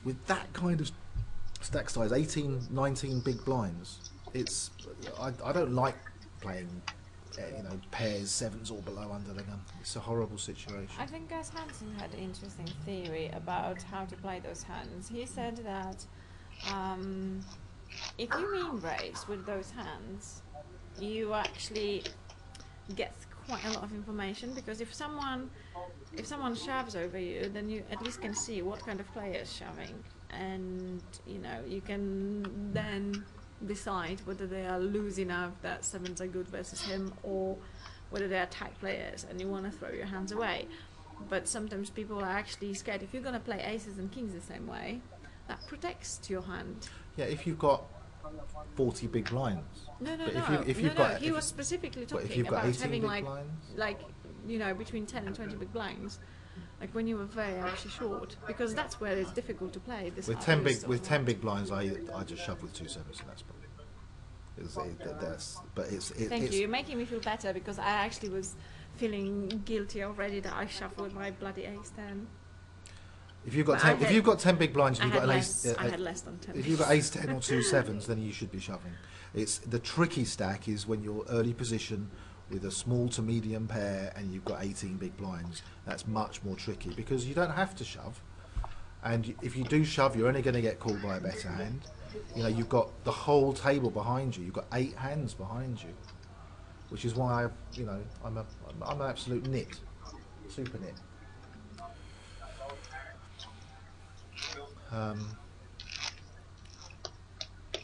I don't know what the right thing to do. Lots of different opinions, I think. That's the thing about poker, Ellie. You can have more than one right answer. Yes, that's the beauty of it. And more than one wrong answer. In fact, you know what? I remember when I was just learning poker and I was reading a book, and I thought like, oh, how annoying is this? Why then don't write a book and they say, if you have this hand, you do this and this. That would be just so much easier. I suppose now I understand why such a book doesn't exist, because it's just impossible. You can have the same hand and versus different player in different situation, you're going to play it totally differently, even if the flop is exactly the same. That is true. But sometimes, you know, you can play a hand different ways and they're all right or they're all wrong. And sometimes there is no right answer. It's not like 2 + 2 = what? There is no right answer. So. And you can have differing opinions where someone thinks they're right and the other person thinks they're right and they're different and they think the other person's wrong. You know what I mean. Okay, Jerome has raised the button with the 7-8 offsuit. And the 2 3s have re-raised. No? Losing, yes. He raised to 55 having 108. Is that right? That's what it shows. That would be a bit unusual. I think he's got 163. The way the graphics work. I think he's got 160. Right. I'm not sure. I think that's the way. I would prefer to push with the 3s. Yes, yeah. I think at this stage it's either all or nothing. Although by doing that he does look stronger, but He allows some hands to come in.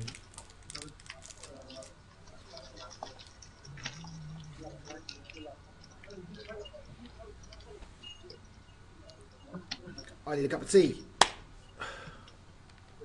Anyone listening who can get me a cup of tea? Phil is gone. He did that one. He thought that once we're here, he can be just. But listen, we get to watch Arsenal Aston Villa as well. Arsenal with him. Arsenal scored. Where's something for me? It's like someone's been knocked out on the other table. I think that was Adam. Adam used to play tennis with Ross. He's a coach. Oh yeah, he was very short Tennis as well, coach. yeah. Right, Oh, Justin. Ace King. He has under the gun. 20 something. That looks like 20. Yeah. Mean raise. You know, when we started playing tournaments, when the structures were faster and the stacks were shallower, the standard raise was 3 to 3.5 big blinds.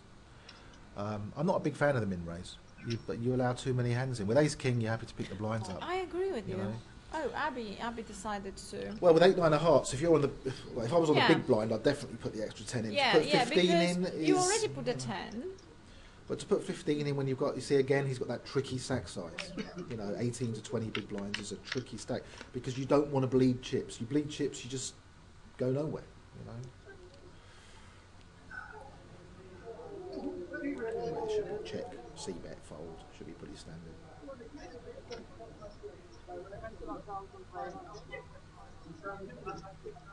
Yeah, this is what it is so far. Yeah, and Abby folds.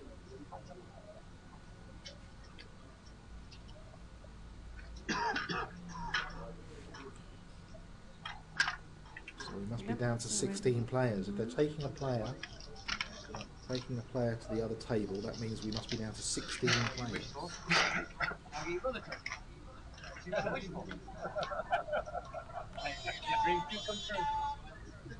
Hey, Barney, I'm coming.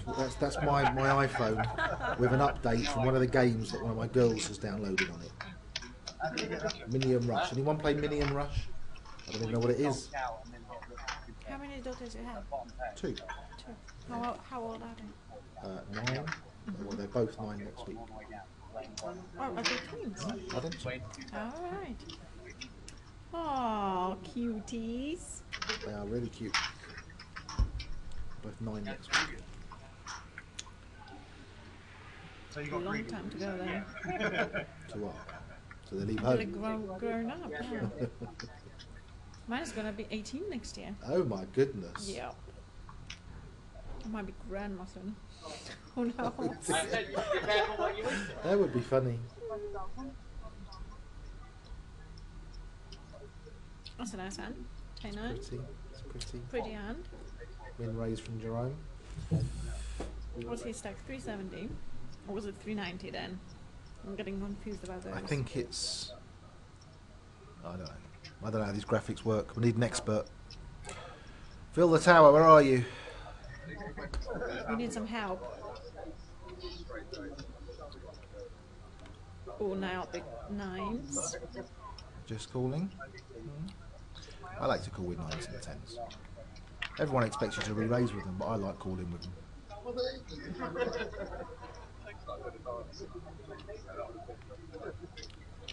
I suppose it's just difficult to continue. Oh, was a check then? Yeah. Well, the 9-10 could have Okay. definitely bet with an up and down straight. I'm surprised that Jerome actually didn't see bet.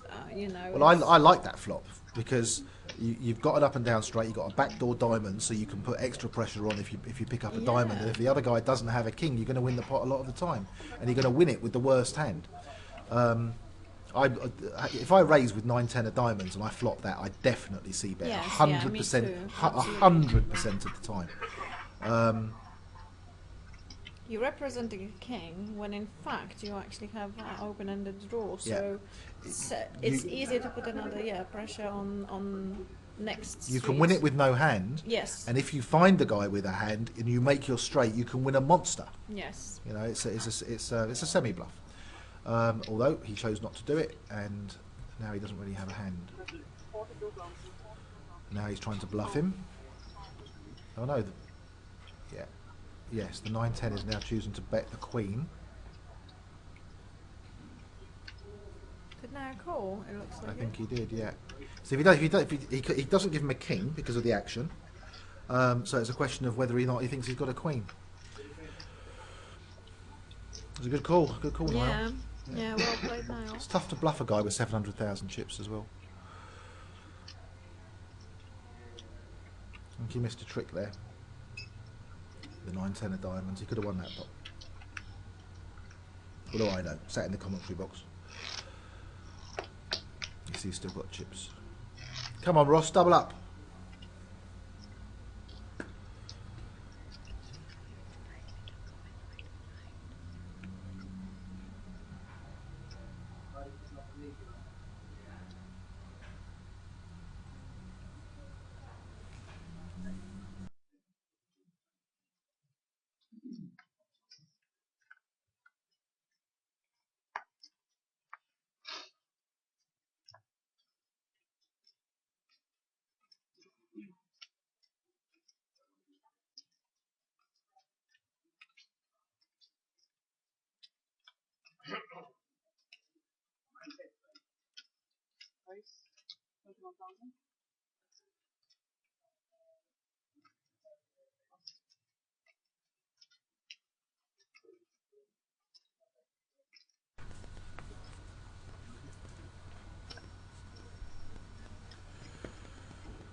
See if we can get Phil the Tower to run that competition he does on Facebook, where you have to guess the time of the last hand.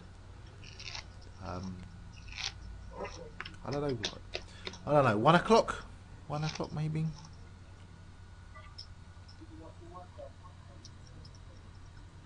Danny Eddie's just taken a step out of the room for a minute. Yeah, me personally, Danny, if I raise with the 9-10 of diamonds and the flop comes 7-8 king with 1 diamond, I'm definitely betting 100% of flops. 100%. Because, I mean, I haven't got a hand, but I've got potential. And I'm very happy to win the pot there and then. And if I back into a flush or I make the straight, I'm going to win a much bigger pot because they don't give me that kind of hand. They probably give me like a king-queen or an ace-king or something like that. So yeah, I mean, I don't know if Ellie would always bet on the flop with the 9-10 of diamonds on a 7-8 king board. Ellie's just joined me back again. Got Ross raising with the 9-10 of clubs, which is fine. Jerome calling with king queen. We could see the other jack queen has gone dusty. I have to say that I would absolutely agree. I would, and I consider myself a very tight player. I would continue on that flop. I mean, what kind of a flop are you looking for with the 9-10 exactly. of diamonds? Yeah. If you can't bet that flop, and if the guy has a hand like 2 jacks, or if he's got 2 7s or 2 8s, you know, you're going to make, or 2 10s, you're going to make him pass the best hand, which is exactly what you want him to do. And if he does have, you know, if he does have a king, now if you back into diamonds or make the straight, you can win a big pot off him. So, yeah. Anyway, Ross is going to get into a little bit of trouble here. Most of the time you're gonna see bet a king high board, and if you find the other person with king queen, you're gonna lose chips. I think Ross will shut up once he gets called here. You know, it's a pretty dry board, 5-8 king, no flush draw. So Ross is going to give the guy a king, unless Ross picks up an absolute joker like the 7 of clubs. Okay, but I think Ross will be done with his hand now.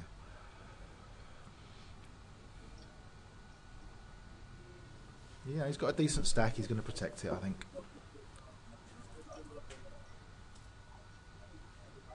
Yeah.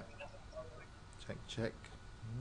I think I might have bet the king queen, but pot control is fine sometimes. Yeah.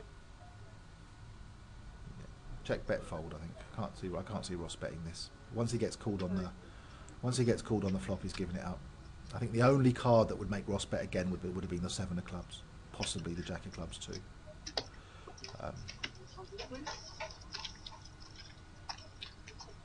Well switched off, pal.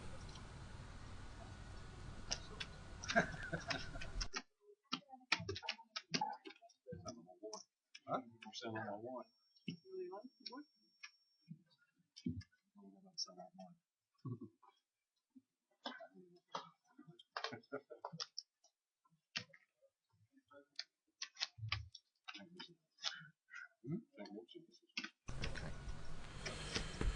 Oh, Danny's asking, always betting the up and down on a flop there, Ellie? No, absolutely not always. I have to say, I'm What, with actually the 9, 10 of very. diamonds? Yeah, but on that particular flop, He's talking I about. have to say- He's talking about when you had the 9, 10 of diamonds. yeah, that's what he's okay. talking about. I understand, but I'm not always betting when I have just up and down. But it wasn't just up and down. It was like all the. I have to say that I'm very fan of the dynamics of the table. You know, going back to that 9-10 hand on the king high flop. The 9-10 was original raiser. He might as well have a king in his hand. So betting actually represent the king, not the actually the draw. So that's why I would bet on that particular flop. So you would bet. Yes. Yeah, but Danny was asking me, am I always betting my up and down? I actually very rarely do, but in that situation I would. Okay. And I'm saying that I'm an eater, so I rarely do those things. No. Alcohol. No, I don't. Oh, I agree on that one. Now no, you're no, talking. no, I'm fine. No, I can't. I got to drive. And I'm going to stay up late tonight to watch the Super Bowl. I'll have a few beers then. I'm good. You can find me a tower if you like. Yeah. He's gonna come back soon, I'm sure. He left us here. He abandoned us.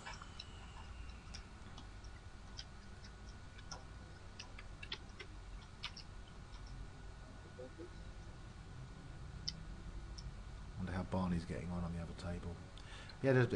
He won a nice pot early, Barney. Sat next to me. I lost track of a number of times. We've been sat next to each other on a poker table. But he probably had 500,000 or something like that last time I saw. Phil the Tower's back in the room. And Ellie's trying to escape. Yes, yeah. She's trying to go to the bar to get some more wine, I think. No. Have you said to the masses? Oh. Well, thank you very much. Oh. Hello, pal. How are you? How was that? I Nice need- one, Ellie. Thank Yeah, you, darling. thank you. Mwah. Thank you, darling. Thank you very much. Bye-bye. Well played. Well played. We'll play to you too. Good cash. See you in Manchester. Yeah. Yep. See you in Manchester. Good cash. Well done. Ellie's gone.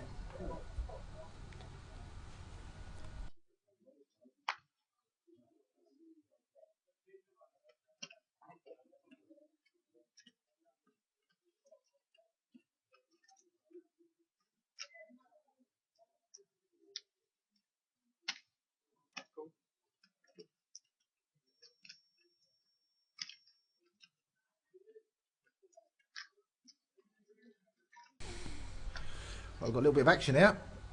Ross has called a raise to 22, a call, a raise from Graham, a call, and then a call from the 10-8 of clubs, and then a call with the Jack King. And Ross has hit the front with the 8 flopping. Come on, Ross, bash all those big cards out. The threes might fancy that they're still in front. Ross is in the small blind. He checked it. He has checked it. It's much easier to play when you can see all the cards, isn't it? It certainly is. If you're defending with 10-8 in that situation and you hit top pair, would you not bet out? Yeah, but I mean, you see, Ross has got 270,000. There's Yeah. 100,000 in there. Yeah. Does he really want to bet 50,000?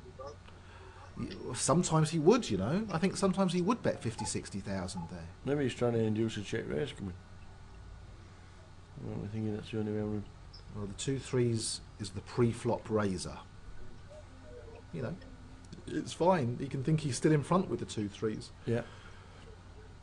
I think if Ross calls here, I think on the turn it goes check, check.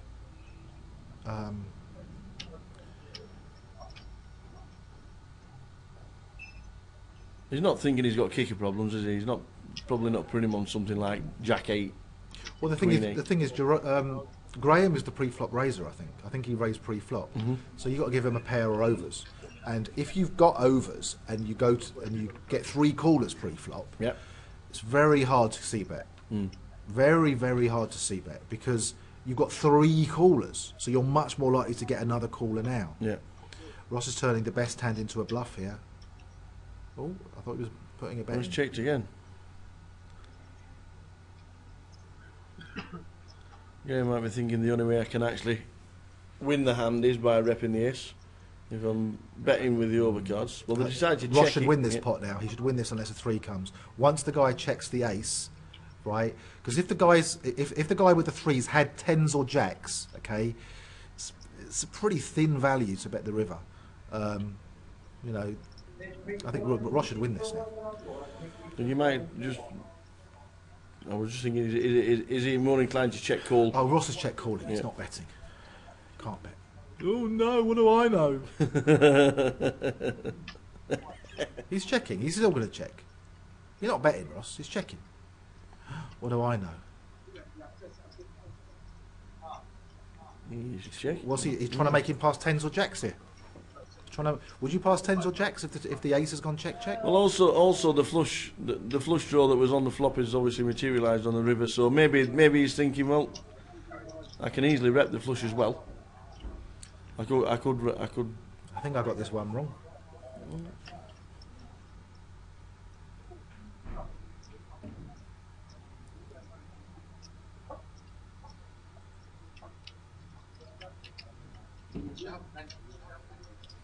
He knows Graham doesn't have a flush.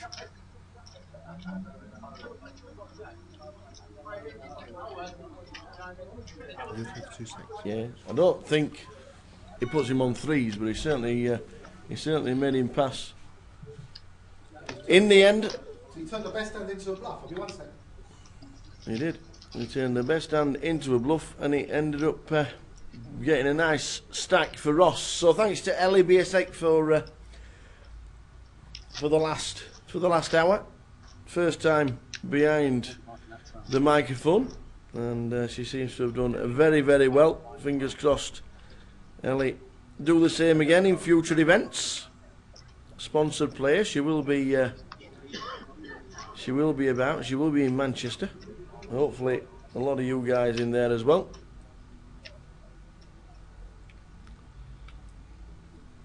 Manchester GUKPT, £1,000 event, 5 weeks. 5 weeks today. The 10 seats guaranteed. Satellite always do very well. Always get good numbers, and it's always an indication of how the week goes as well. So fingers crossed for a good turnout for the 10 seats guaranteed. Check out the details, gukpt.com. I am sure Manchester will be spamming us as they should on the Facebook and the Twitter pages as well.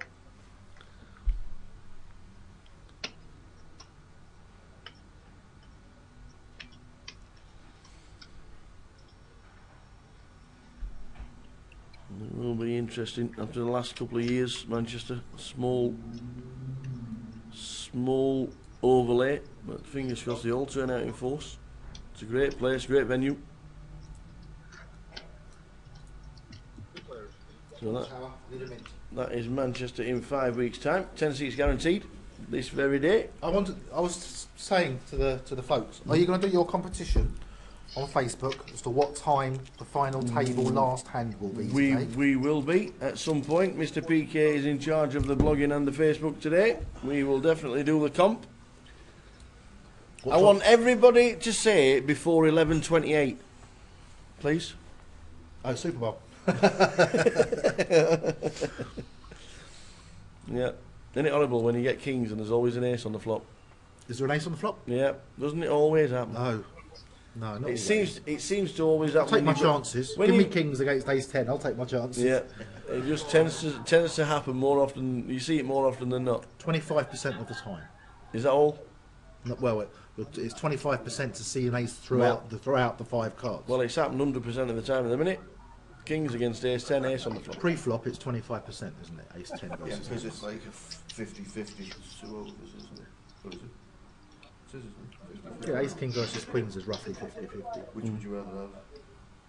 I'd rather have the queens.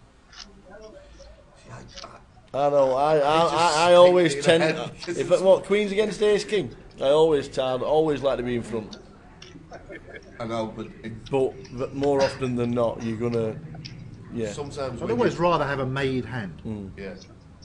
An ace king at the end of the day is just ace high. So, you know, in those circumstances where you've got, say, pocket twos against, say, 10 jack of clubs on a 9 and an 8-9 of clubs board. Yeah. I'd rather have the 10 jack of clubs. Exactly. That's a bit different, that is. Yeah. Is the 10 jack of clubs No. percentage-wise 10 jack of clubs the is biggest fav- club to bust aces? Out of all other hands. Out it's of all favourites. other hands. Did you know that 10 jack of clubs is favourite to beat deuces? Deuces is favourite to beat ace king offsuit, and ace king offsuit is favourite to beat the 10 jack of clubs. How's that work? If you have How weird deuces, is that? if you have deuces, jack king of clubs. Sorry, if you have the 10 jack of clubs, Yeah. 2 deuces, and ace king offsuit. Yeah. The jack king of clubs is favourite over the deuces. The deuces are favourite over the ace king offsuit, and the ace king offsuit is favourite over the 10 jack of clubs. Look at the scouts. Look at his face. Andy Boo's face is just—it's like he's a waxwork model.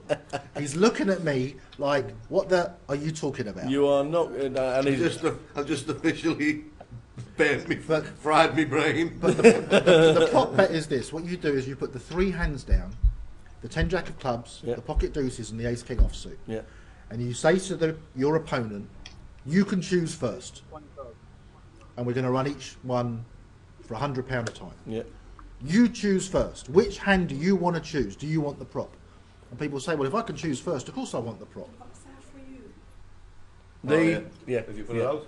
Yeah, I left it there. I That's- don't know I'll if you go want and get to it. hear or- Could you get me a cappuccino, please, Dan? Yes, of course. Thank you. And that's the prop, because once they choose first, you're always going to get the best Yeah. hand. Ace jack against queens. We are raising under the gun, as you would. Yeah, with 700,000 and the ace jack of diamonds under the gun, I'm raising 2. And with 400 and something thousand, I'm re-raising with the queens.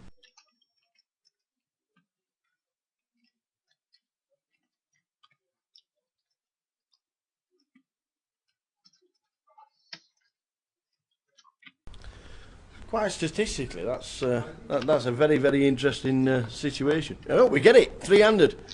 10 jack, deuces and ace king, that would be interesting. So the re-raise coming in from Charlie. Hiya Danny. How did I get into commentary? Why? Well, the story is, the long and short of it is we started a series of programmes on Sky in 2006. We then decided to do a live stream on the internet, or in fact, video blogs on the internet rather than doing it on mainstream TV, and that's where it all started, and everything's progressed ever since. And now, as I said it at the end of last year, the best team in poker are now bringing out the one of the best live streams you could have, and we do have a lot of fun. And you guys in the chat box make it what it is.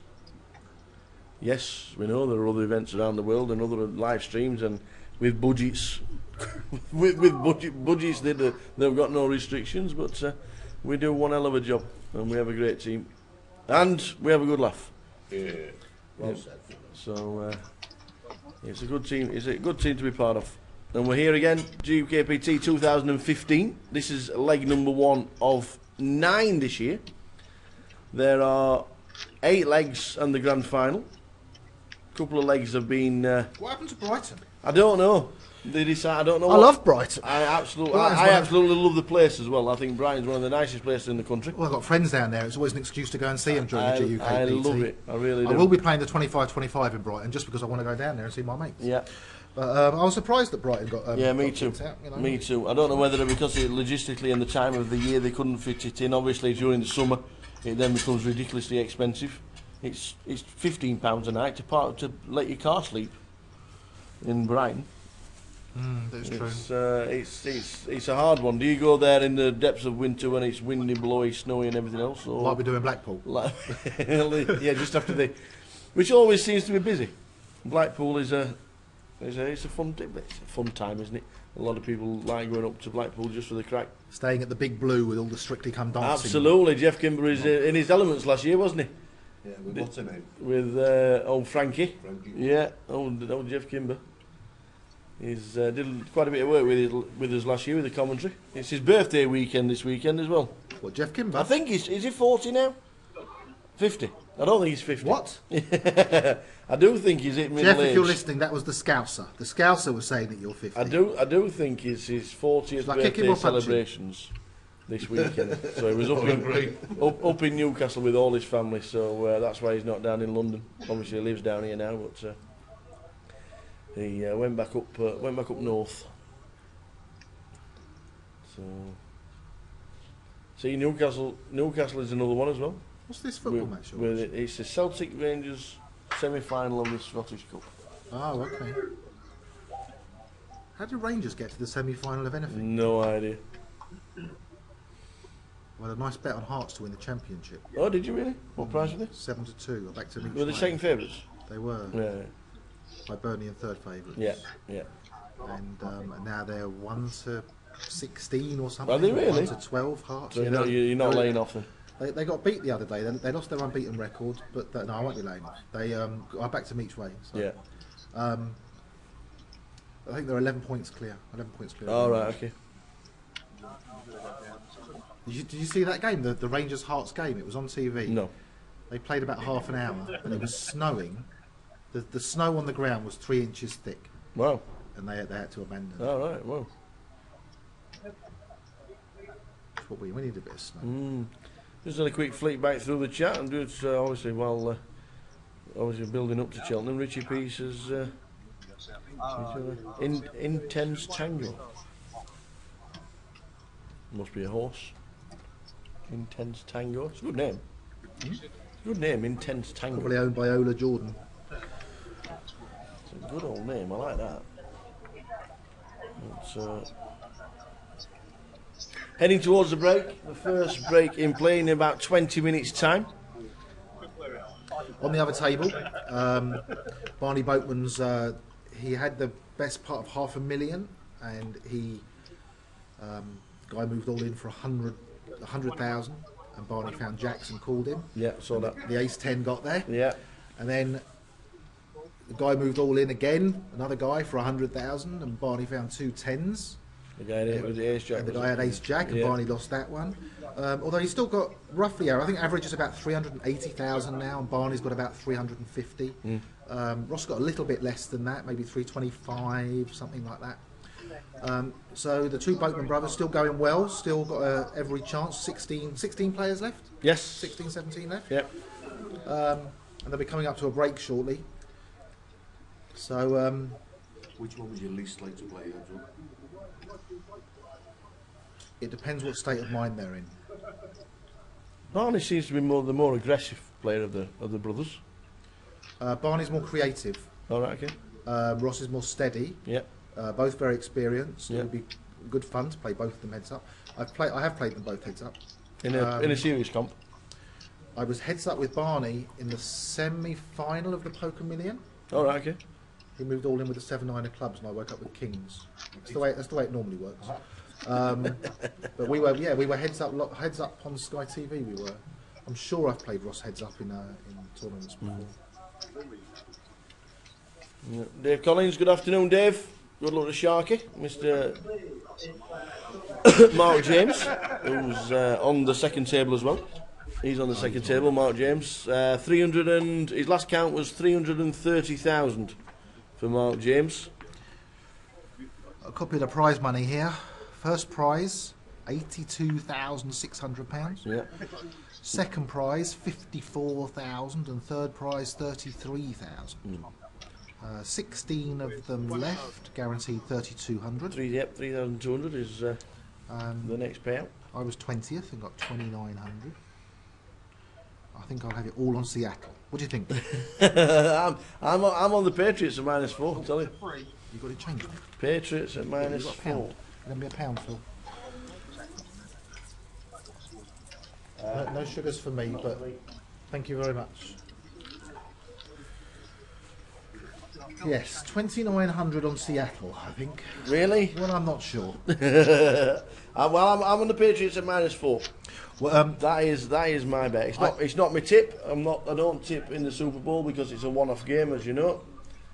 But aren't all games one off? it would be Aren't all interesting. games one off? It would be interesting. Well, I suppose they are, yes, but in the league match is a little bit different. I've had about 7 or 8 prop bets on different yardages for different players, different points in different quarters, and All right, things okay. like that. Yeah, And some of them are really interesting. Neil's done some write-ups on the site. yeah. Betting Emporium. You can subscribe to all Neil's Super Bowl tips and prop bets for £25.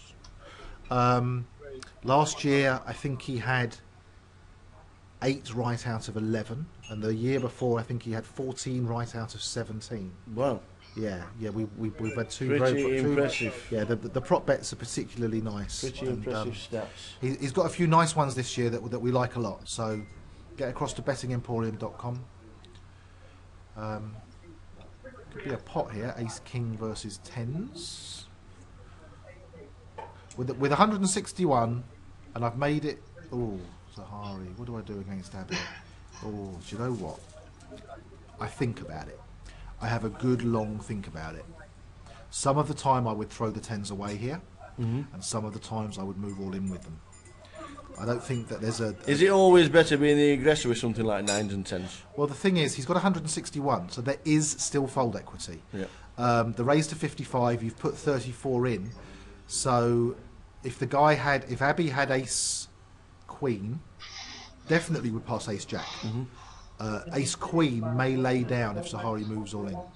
Ace king will call, but ace queen, some people will lay it down in that spot because they don't want to be up against ace king, and the 2 10s could be ace king in the spot where they move all in. Yeah. So like I say, sometimes I push and sometimes I fold. I don't like calling. I mean, it's odds on an overcard's going to come on the flop, an ace king queen or jack. It's heavy odds on. It's odds on that an ace king or a queen will flop. So now you've got to bring the jacks in as well if you've got the 10s. So it's heavy odds on that one of those 4 overcards is going to flop, and then it makes your 10s very tricky post flop. So I either want to get it in and hope I'm against 9s, or hope ace queen will fold. And if he's got ace king and we're flipping, then I don't really want to be leaving 34,000 behind. No. That's the way I think about it. But I mean, I don't think there's a correct answer here. I actually think calling is the worst play there, Mr. Seller. I'm not saying that I'm right, but I don't like calling with 10s because it's just too trappy. You know, he's under the gun, he's out of position. What does he do if it comes king high post flop? What does he do if it comes jack high? What does he do if it comes ace high? And some of the time he's going to check fold the best hand, which is the worst possible thing, to check fold the best hand. And also the stack size. I think the stack size also means that if he does jam, then Abby's going to call, isn't he? Well, ace king for sure he's going to call, but I mean he might pass ace queen. Probably not Abby. I think Abby would call with ace queen, but there are some players, if they re-raise with ace queen and get pushed on, in that spot they will pass ace queen. Good players will often pass ace queen against another good player in that spot.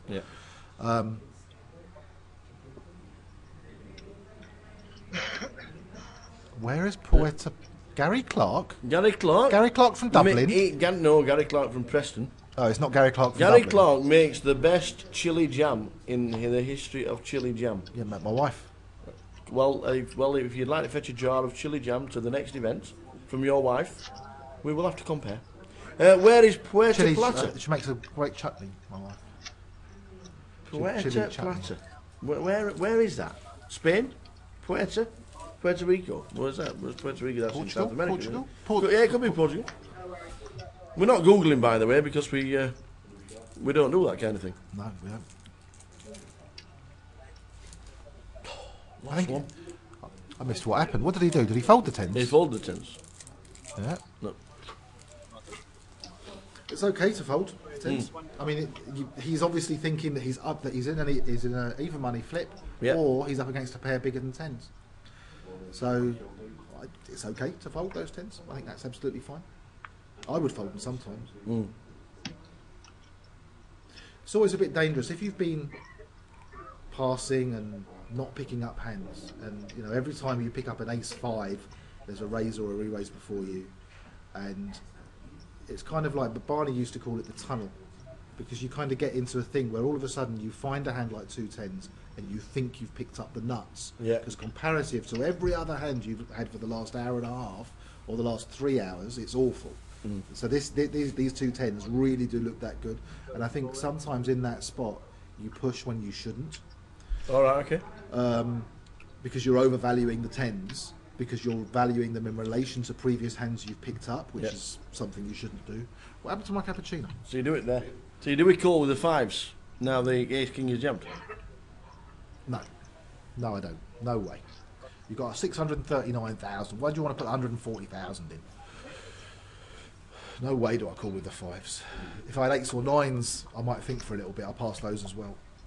I don't want to put 200,000 of my 600. When you're set there with 600,000, 60 big blind, this is a really playable stack. You know, why would you be gambling 200,000 in what is probably at best a coin flip? You know, it's like. The blinds are 5,000, 10,000. Running ante of 1,000.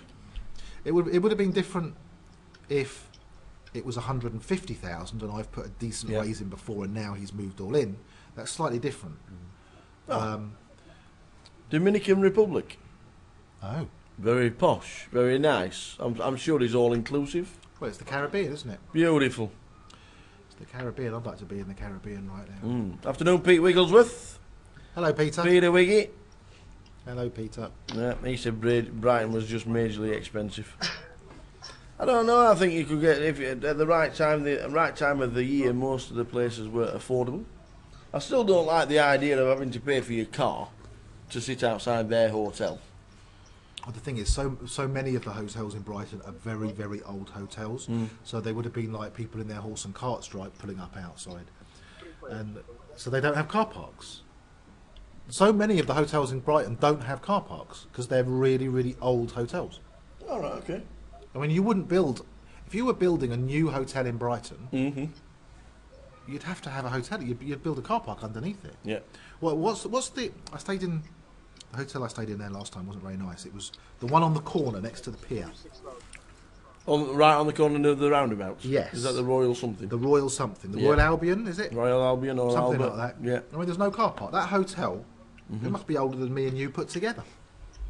Yes. Yeah. There's no car park. And, you know, if they knocked that down and rebuilt it, they would probably try and put a car park underneath it. But even like hotels like the Grand, if you stay at the Grand, I mean, they have valet parking, but Yeah. they put your car in the NCP and they charge you £25 a night. Absolutely. It is expensive parking. It is. That Royal Albion, is it the Royal Albion? I think it It's is. the one right on the corner Yeah, next to the pier on the roundabout. Yeah. I know And exactly it's just full of stags and hens. It's like, Blackpool. McLeaner. believe me, it wasn't a very nice hotel. But I've stayed in a few nice places in Brighton. So we're in the Dominican Republic at the end of, in fact, it's the 1st of February today. We've already missed January. I missed the whole of January in England, which was very nice. Oh, where were you? Australia. Oh, right. I was in Darwin. Okay, you didn't go for the Aussie Millions, No. and you didn't go for the tennis. No. What were you doing in Darwin? My niece lives there. Oh, So me and my sister went on us. and your sister lives there, does she? No, my sister lives in Rotherham. How old's your niece? 27. Did she she married an Australian? No, Did she? she went there, but she went to Thailand on a backpacking holiday. Ended up in Sydney. They were in Sydney for about 8 to 9 months, or 6 months. And one of her mates said, "I'm fed up of Sydney. What shall we do?" So I said, "I know. We'll wake up in the morning. Whatever the hottest place in Australia is tomorrow morning on the weather, we will go there." And it was Darwin, which is Northern Territory. And they ended up there. And now she's How working. long has she been there? She's been there 5 years. And Wow. she actually has a citizenship ceremony on the 10th of February. Oh, wow. So she will be an official Aussie on the 10th of Feb. Couple of really good friends of mine went to live in Australia. One of my Stevie must be on his way. Are you running home, biking home, walking home, cycling home? On the train. Always a pleasure, Steve. Steve. I'll let you know if I'm doing that cycle. Yes. This guy's thinking about doing a cycle from London to Coventry for the Goliath. It's about time we sent you to Coventry. Yeah. No, that's one hell of a bike Maybe a ride. week after the I'll go How do you do that if you can't go up the motorways? backwards. You've just got to find out the... Yeah, I'll get a route, it's no problem. Yeah. It's only 109 miles. Isn't it? It's only 109 miles. If you do it for charity, let us know. We will stick it on the forums and what have you, and we'll let you. We'll earn you thousands. See you, Steve. Nice one, Steve. Always a pleasure, fella. Cadre manager Steve. 15 years. It's been here a while. Yeah. I think I remember when he started. 15 years. I think I remember when he started. Yeah, so Darwin is not a place where you go to take the family and the children for a holiday. You're not allowed on the beach Too hot. because of crocs. Oh, really? Because of the crocs. And you're not allowed in the sea because of the box jellyfish. And the box jellyfish kill more people than the crocs. So there you go. Wow. But it was 30 degrees every single day. You need a swimming pool. Yes, she has a swimming pool. You need a swimming pool. But it's the wet season as well. They don't do seasons like everybody else. They just have wet and dry in Darwin, in the Northern Territory. So for 4 months of the year it's wet, and for 8 months of the year it's dry. Sounds like a funny place to want to Yeah. choose to go and yeah, live. exactly. That's I where mean, you'd it's- like someone with a nice climate, somewhere like Marbella, yeah, somewhere where it's sunny and yeah. warm Porto and de la bright, Cruz or Tenerife. and you can breathe outside. Yes. I For remember 8 months of the year you can, but in the wet season the humidity is more than 80% every single day. I remember a few years ago we seriously considered moving to Vegas to go and live in Vegas. All right, okay. Well, when I say seriously considered, we talked about it. Yeah, yeah. We talked about the advantages and the disadvantages, and then we went there for the World Series. We rented a house in Green Valley. All right. And it was a lovely house overlooking a golf course with a swimming pool. Yeah. And, nice big. It was a little bit old fashioned, but it was a nice big house in a gated community. And we were there for 5 weeks, and you just realise there's certain things that you take for granted, like walking outside. You think, I'll walk to the shops, it's a nice day. No. And you Yeah. get as far as the front gate, Yeah. and you want to turn around and get in the car and turn the air conditioning on. Yeah. Because you forget that it's in the middle of a desert.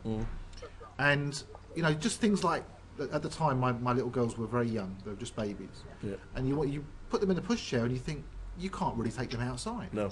And then we take them swimming early in the morning when it's not quite so hot, and they still get heat stroke. And you think, well, what do people do? And just imagine being homeless and living in Vegas. That must be. I mean, Yeah. it'd be bad enough being homeless as it is, living on the streets of London. But living in Vegas, it must be so tough. Must be so tough.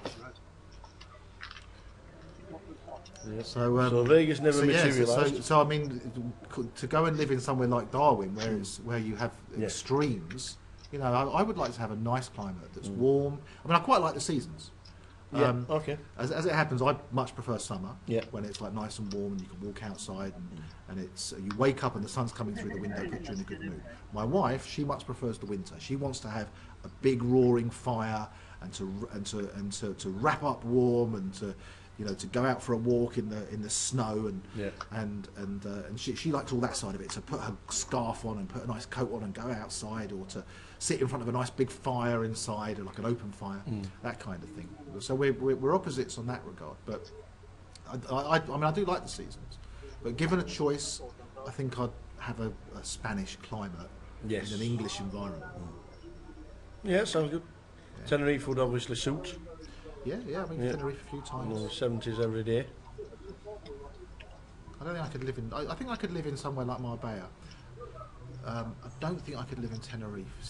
It's a little bit drier. It's very barren, Tenerife. Yeah. Very barren.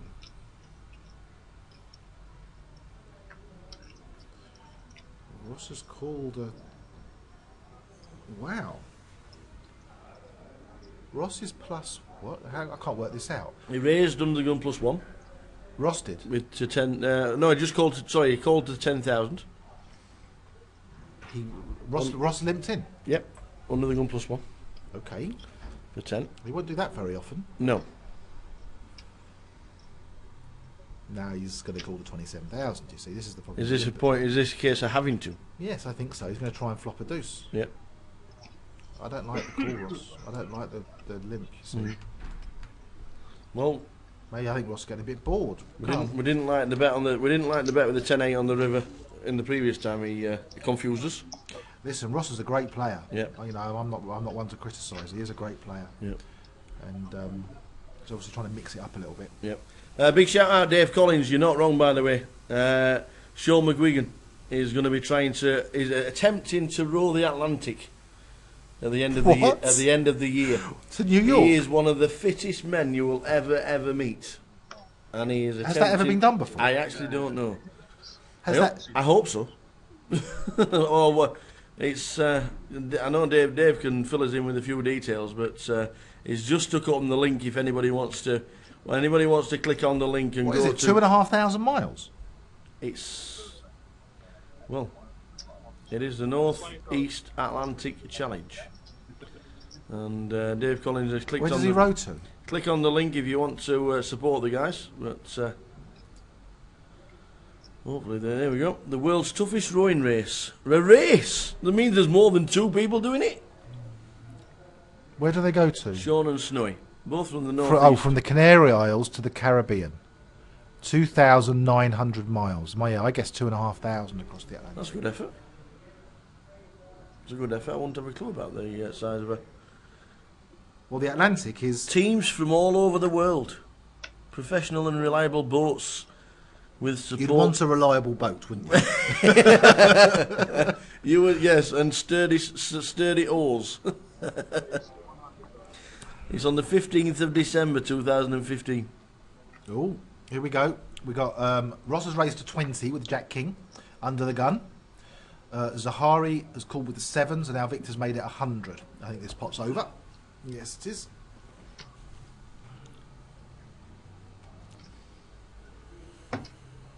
Heading from the how they get into the Canary Islands? They're walking. They're walking. They've set off. They've just set off. Canary Islands to Antigua, 3,000 miles later. Wow. This rowing boat, it has a motor, doesn't it? Yeah, and a cabin. You see, when I think of going across the Atlantic, I think of going from there to there. Yeah. I think of going from London to New York. Yeah. They're going on around the bottom. I mean, that's... A little bit warmer, do you think?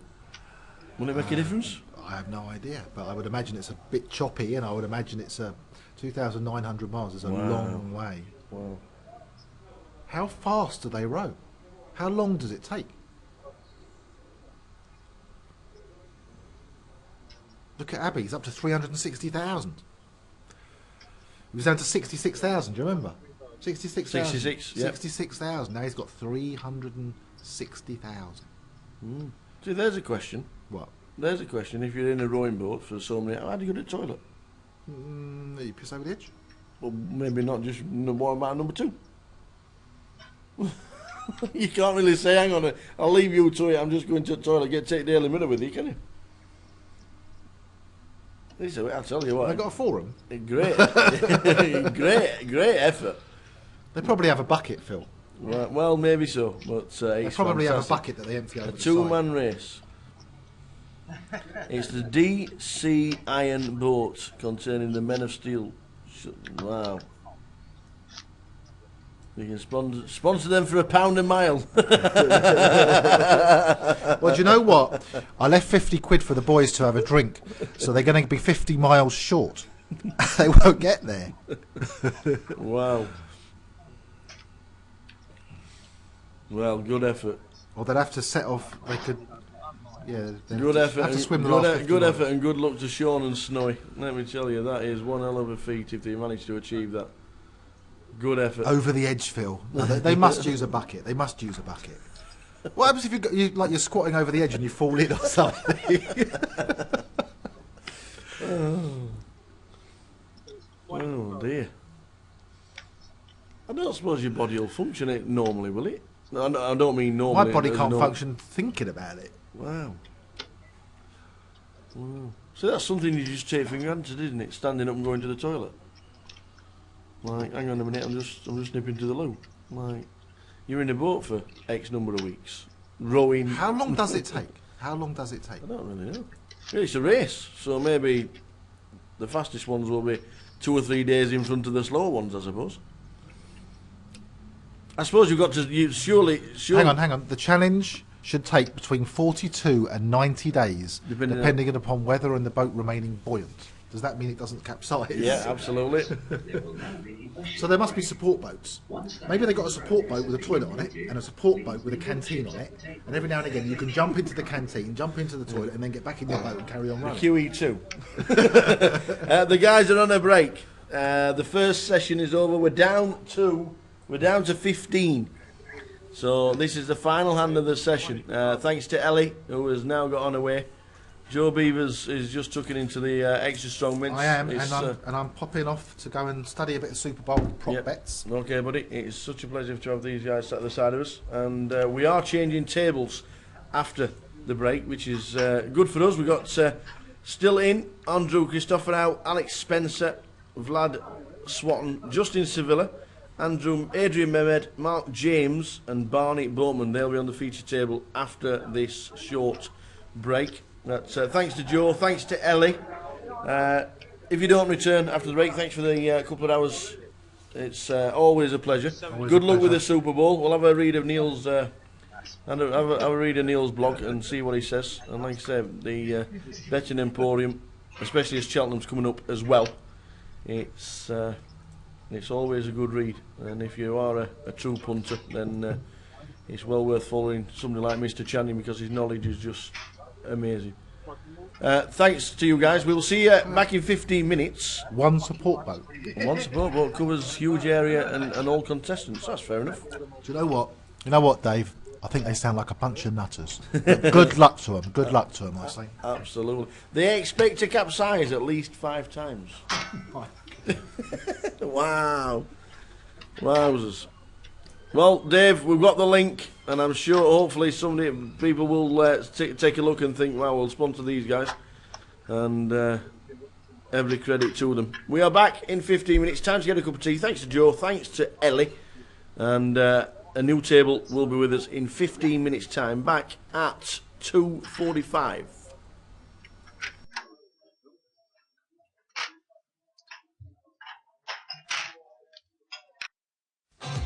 Are back in sunny Brighton. Who is going to be victorious? Let's go and find out. This is the tower stood in front of Brighton Pier, freezing his conkers off. It's freezing cold. I need a cup of tea and I'm going on to Brighton Pier. Let's go inside and get warm. From the tower, we will see you inside in the card room, and we will see you at the table. Welcome to the Vic and welcome to the grand final. Welcome to day 2. Welcome to Portsmouth. This is the best entrance we've ever had at a GUKPT, and it's all his fault. Happy days. Happy days. He went off his nut, so I'm happy with that, isn't it? Nice. Blue Special, the winner of the leg 6 of the GUKPT here in Luton. Round of applause, please, Sam. Limp with kings, wrong. Jammed the lot with aces, wrong. Folding, wrong. Card table. You actually played a bit of poker. It's nice to see you. No, I can't play any poker. I'm just sitting there passing and waiting for the nuts. Dave, first competition 2007 winner, 2007 runner-up in the first event. You're back together. It's another drag. It's over. Round of applause, please, to our winner of the 2004 GUKPT. It is Mark Goodwin. Round of applause. Just the champ. Could you refer to me as that? I'm referring to myself in the third person as the champ. So when I raise, I'm going to say the champ raises. The champ thinks this. I like it. I think that'll work. Do you think that makes me seem arrogant at all? No, not in this light. No, I think Tower.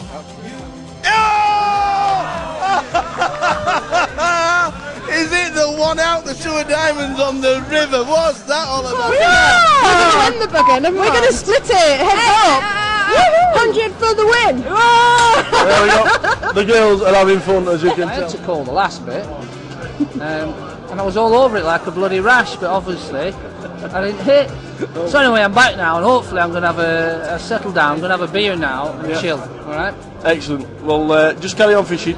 Yeah, I will. Yeah, that's what I'm good at. And fingers crossed, you're still in the pool a little bit later on. Yeah, okay. And Nick, thanks very much. Cheers. Nice. Ian. Yes. What do we look like? Well, I don't know about you, but I'm feeling quite good. I don't know how you're feeling. What are you feeling like, Phil? Can't Well, tell. your first event, are you still in? So, Yeah, it's a good start. yeah. So good luck after the break. Thank you. And congratulations on joining Absolute. Thank you very much. We've invited you to Dublin, and you've declined. I haven't declined. But you haven't. Well, you haven't declined. You can't go. Why not? I haven't got a passport. This guy's not got a passport. We've got the best job in the world, and this guy's not got a passport. But we're trying to solve it, yeah? Here we are trying to, but... If you could pick 5 poker players for a fantasy league, look at that lineup. Matt Perrin's bracelet winner, Jamie Sykes online legend. We've got JP Kelly double bracelet winner. We've got Jake Cody with the triple crown, and Midi has just smashed the EPT. That is... tell you what, that's One Direction of the poker world. Look at them guys over there. The One Direction of the poker world. What a lineup them 5 guys. And James Aiken says he's on his way to London to play the GUKPT, and here he is. Afternoon, sir. How you doing, mate? I'm alright, how are you? Not too bad. Queuing up to get into a GUKPT, that's unbelievable, isn't it? It's a good sign. Are you? It's on, the video's there. Sing to the world. Are you lonesome tonight? Do you miss me tonight? Are you sorry? Why can't I hear it? I like to hear it. It's on to the world. Keep singing, keep singing. When we drifted apart, does your memory stray to that bright summer day when I kissed you and called you sweetheart? Do the chairs in your parlor seem empty and bare? Do you gaze at your doorstep and picture me there? Does your heart feel the pain? Shall I come back again? Tell me, dear, are you lonesome tonight? Thank you very much. Thank you. We were good on Christ. GUKPT Leg 4 is here in Manchester. Last year, Dave Colclough won it. Fantastic heads-up battle with Barry Neville, lasting over 2 hours. 250 guys are already milling around in the building. Who's going to win this year's leg? We will find out over the next 4 days as the guys do battle. Welcome to Luton for Leg 10 of the GUKPT 2013.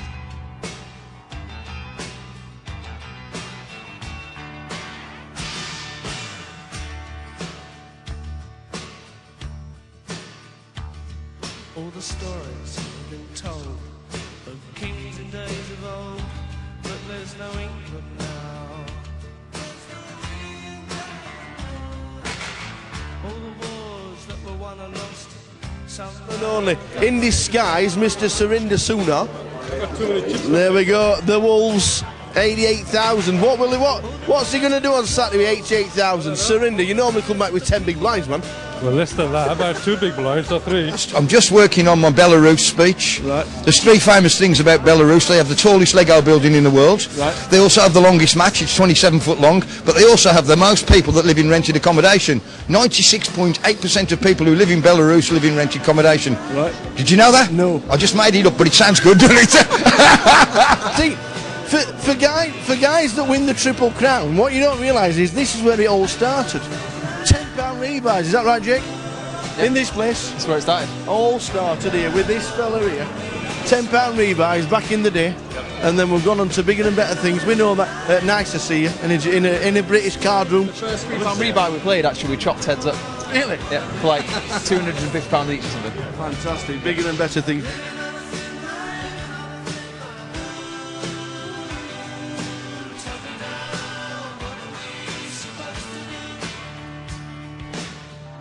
Very unfortunate ace queen against king queen. King on the flop. The first all in the call on the bubble. And that is it. We are now all in the money. Congratulations, ladies and gentlemen. Everybody's in the dosh. Brilliant. It's absolutely everything, isn't it? Awesome. If I win, I promise you I'll cry. Yeah? Genuinely. Well, you'll make me cry because I'm an emotional person. That's how much it means, yeah.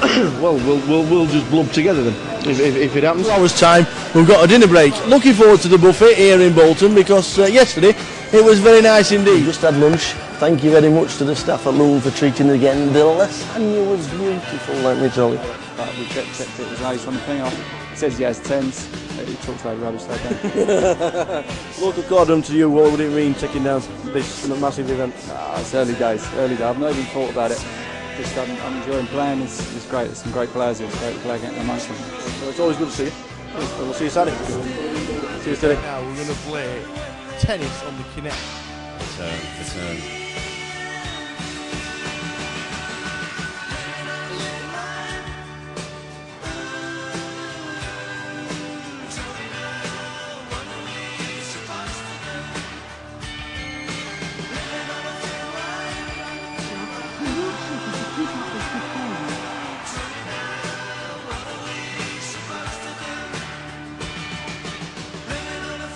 We've been playing for 6 hours, 4 minutes, and I'm worn out. Come here.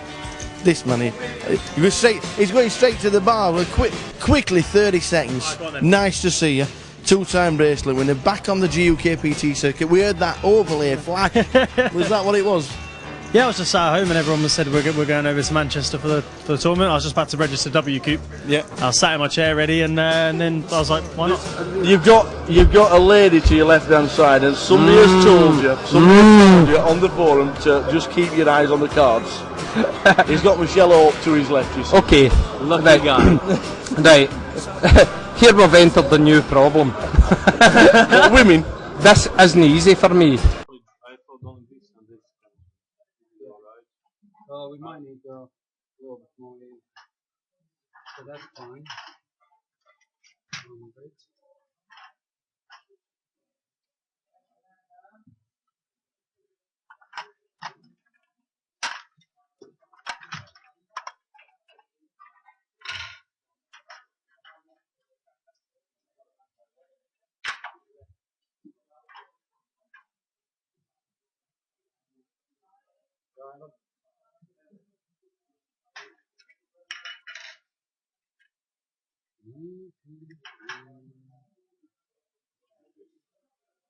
$120.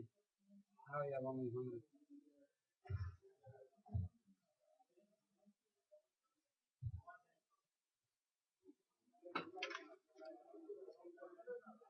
$90 a month. 3 minutes. Why I can't help? You can help. Because Ian said I don't do that. I don't understand why. No, because I wanted there was a lot of change on that table. I know. 120 there, yeah. 100. 60.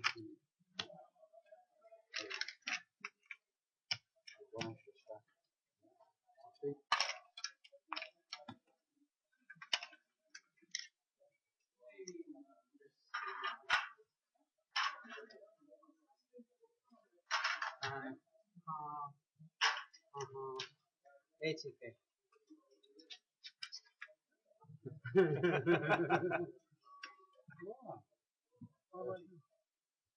Oh. He's going from can you take this?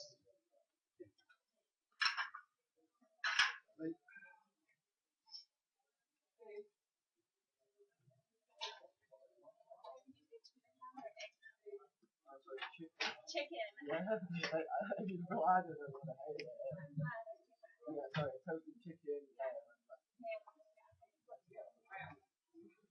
If there's been your players remain in the GUKPT final, then please ask you to retake your seat. They will commence shortly. As all players in this afternoon's GUKPT final, back to your seat. Thank you.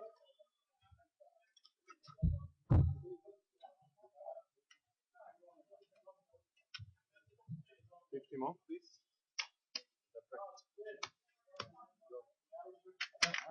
2, 4, 6, 7, 7.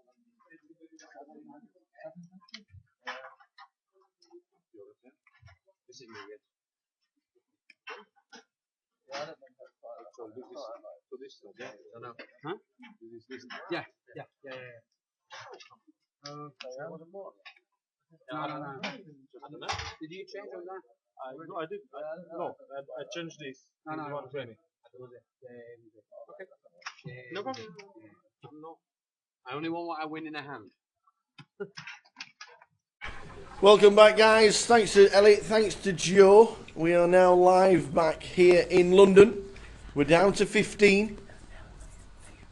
We're down to 15, and the average is nearly 360,000. In seat number 2, on Andy Christopher out, who I've been watching on the outer table while Joe and Ellie were sat with us. He had a big double up with Ace Queen against Kings of Justin Sevilla. We know Justin started with 650. He's now on 325. Well, he had Ace Queen, and he says, I've never seen an ace on the flop in any situation like this. Ace King or Ace Queen against any pair. And he didn't see an ace on the flop. It came Queen, Queen 6. So the Ace Queen busting Justin Sevilla's Kings. So that was that, and that puts Justin on the back foot.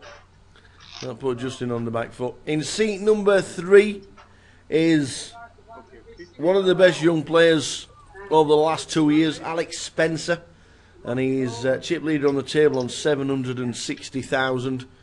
Vladimir Swatton in seat number 4 on 317 with the peaked cap and the headphones. Justin Sevilla in the red top. Underneath it, because it's a little bit cool in the casino, is the Ryan Tannehill top. We're rooting for the Tannehill. He's on 325. Adrian Mehmed in seat number 6 on 177, so he's a short stack at the table. Mark James, 291. Needs a little bit of help. He's 100k under average. And the one they call Barney Bowman. Barney is there in seat number 9 on 345,000. So that's the lineup. For the next 2 levels, we will be sat watching the guys. Whether they get to a final table or not, we will let you know. Obviously, when we get to the final table bubble, the guys, Andy Booth and PK, will be filming the action, and we'll bring in you, so you won't miss anything on who bubbles the final table. But the idea is to get to a final table as quick as possible. But when the average stack is more than 40 bigs and there's a lot of money at stake, then it will take a while, shall we say. It will take a while.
But yeah.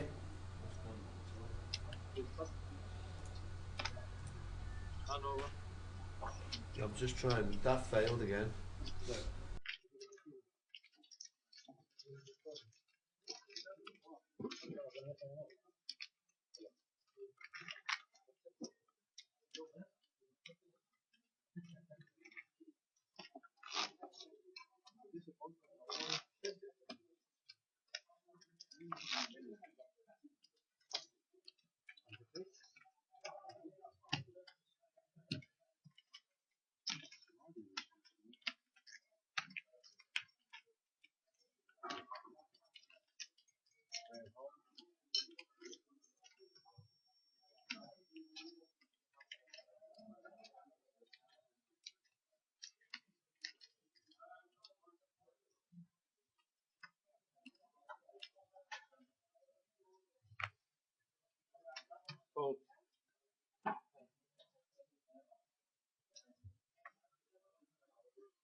Raise 26,000.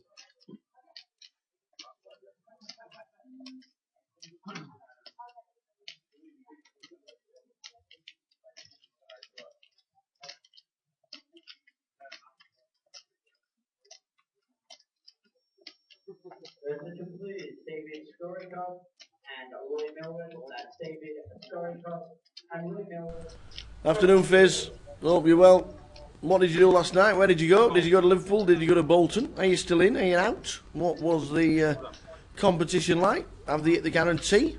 You know, all those kind of questions. Check. Just let us know. Thank you. Check.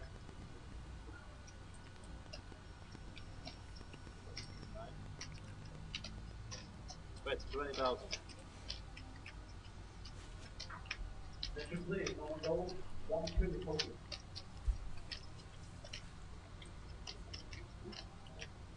Attention please, Monkey Bear, 1-2 all. Monkey Bear, 1-2 all. Okay.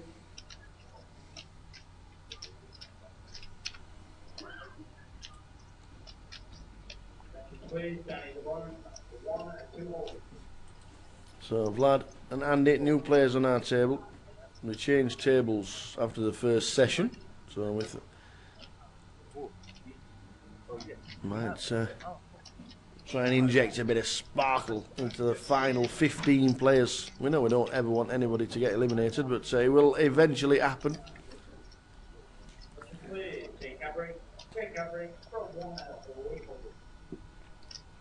Afternoon, Michael. Mike, right? Hope you're well. I don't remember which. Just to keep him warm, wherever you may be. Don't know if there's any snow around. Not seen the forecast. There's no snow in London again. There was flurries last night, but nothing special. Social interaction on the GUKPT, as you can see, Facebook GUKPT, GUKPT updates, _updates on Twitter, GUKPT.com, and YouTube.com/GUKPT for all the action over the last 3 or 4 days, and also for the final tables that is going to be live streamed throughout the year. Most of them with no comms, but you never know. We might be able to Skype in and have a chat with a few people. We're going to try that in Manchester, I think.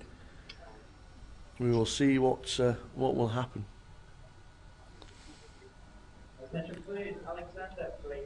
All in, Adrian Mehmed with his short stack of 170,000. Looks like he's going to get it through. Yes, he does. Under the gun jam always looks a lot stronger than what it is. Fizz went to Liverpool, or Lolpool. It overlaid. Oh. Won the first 2 hands. With a house and then kings. Very nice. After that, 50 blinds at 50-100. Every pot was minimum 150 bigs. Really? You just sit there like me and don't play a hand unless it's kings or aces. Unless that's what happened. 2001. Well, if that's the way they played it, that is the way they played it, unfortunately. And a slight overlay in Liverpool. Not sure if there's any information from Bolton. That's raise 25,000.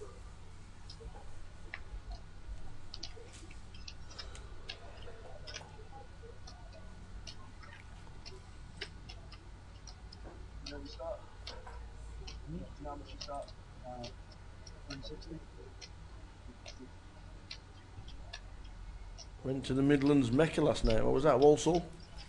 Junction 10. 48,000. Barney under the gun +1 raising with ace queen. And as Joe was saying, it's harder to call a re-raise with ace queen than it is to be the aggressor. As Alex re-raises to 48,000.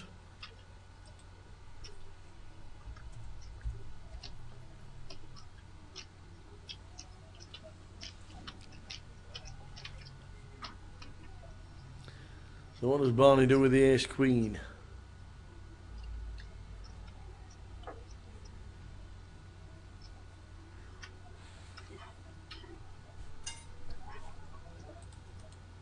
The race. Fold.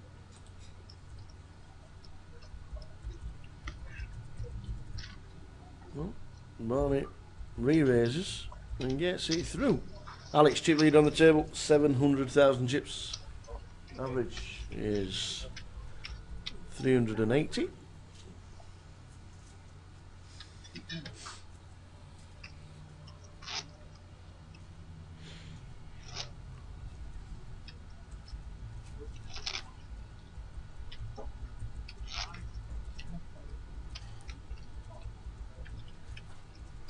You win it, I'm sure she'll let you off. Not let Mark win. 6,000.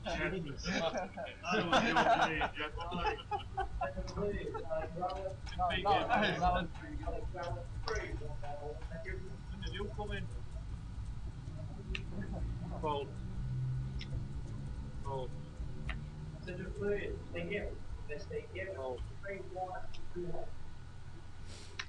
Fold. Don Mahoney keeping an eye on Mark James. Thankfully, he's not wearing the hat. We are hoping it's in the bin somewhere, but only he can tell us why he likes it. I don't know if you saw it, but it wasn't one of his finest moments.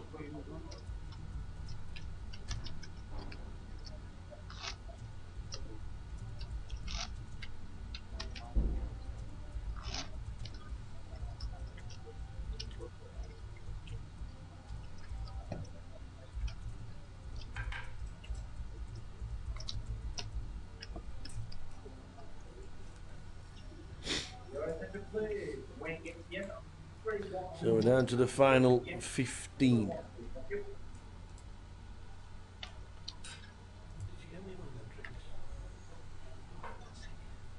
Fold. Race, 25,000.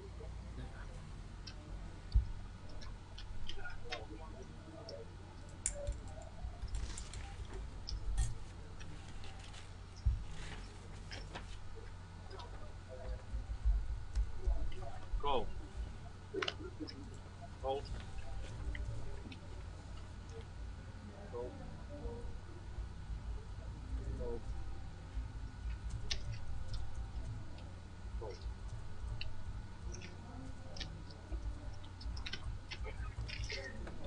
Heads up. 449.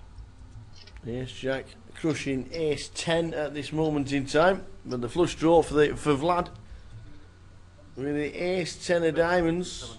You've got to be thinking he's not going anywhere now at the moment. Alex snap calls with the overcards. Another heart on the turn will be interesting. 6. It's a blank 6. Check.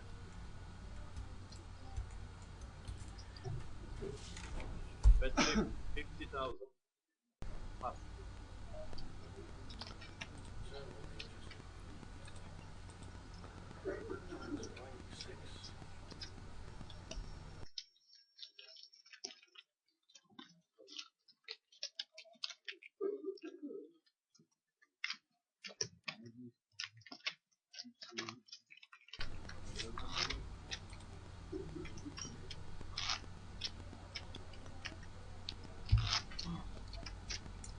Into a monster that time.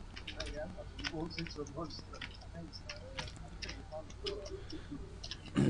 With a bet of 60,000, the diamonds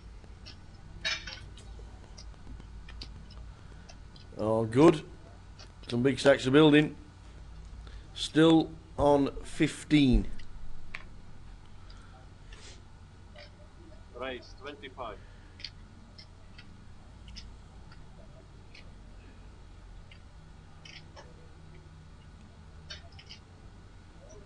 Fold. Fold.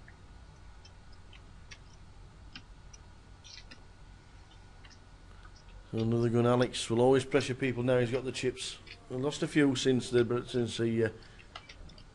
break, but still in a commanding position. 640,000.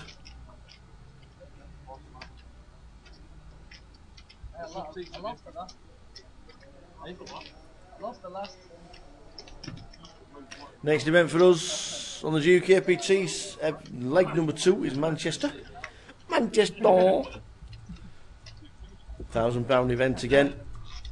Hoping for a good turnout and hoping for a busy place. When we get there, looking forward to going.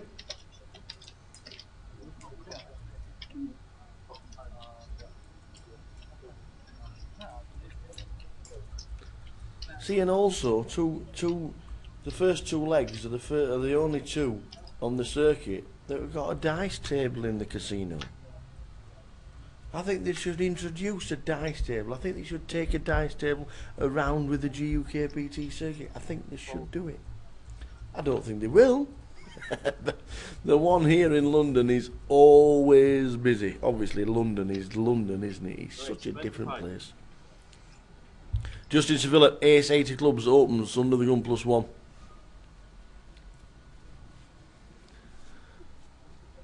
Adrian in the hijack sat at the side of him with 8 jack of diamonds. Is he thinking of getting a little bit tricky? He's a stack of 170,000 with the blinds at 6,000, 12,000. Can't be thinking he's just going to be peeling. He'll be raising if anything. And he might just be, tank folding. Gets out of the way. Mark snap folds as well.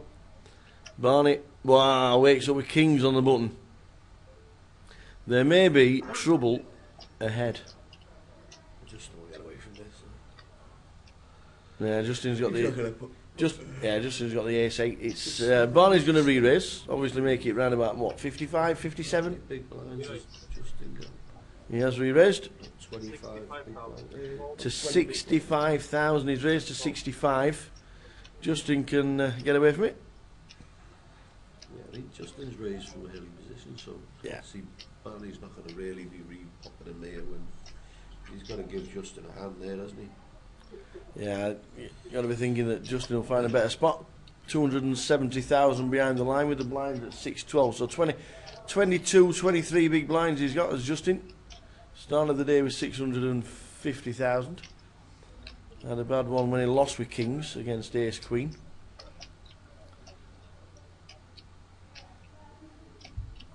Maybe if he is thinking of jamming, he might just be thinking, well, Barney could be doing it with ace jack or ace 10 and he might just be able to push him off the hand, or even land hands like ace or 9. So he's moved all in. It's bad timing, unfortunately, and it gets snapped.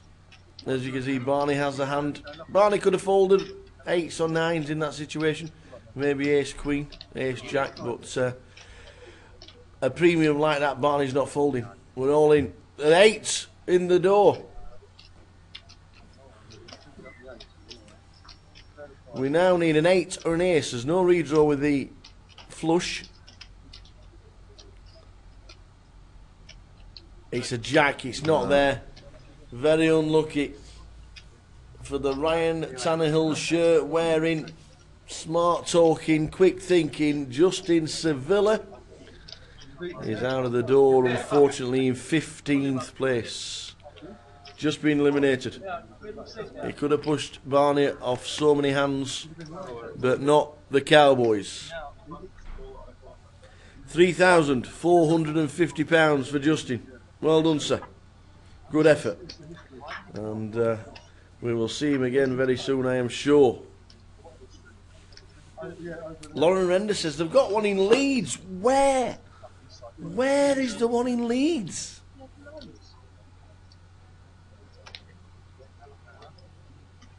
He made 25. I made 40 more. Pretty sad. 300. Best part, about 260. Wasn't great, but about 200. Yeah, 300. Yeah, too much. I think he's still tilting like that. Yeah. Yeah. Of course he is. No, he still thinks that he's off. Yeah, I saw it last time. It's not a proper craps table. It's just a gambling bet. You just bet on the outcome of the two dice. It's a little bit different to a proper dice table. We had a pot right at the beginning where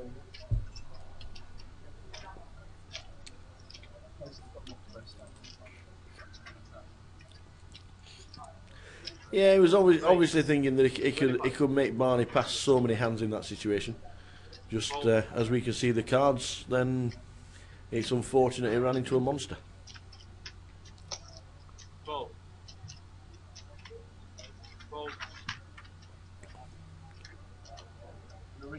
Well, this is stacking up to be a good final table tower. It is indeed. We are down to 14.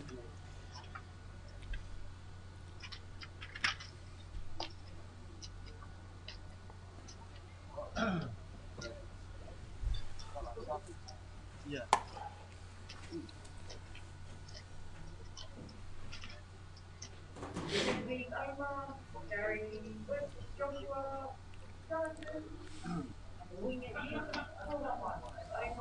A set of fours flopped for Mark James, who takes his coat off for the first time. Looks like he's staying for the afternoon now.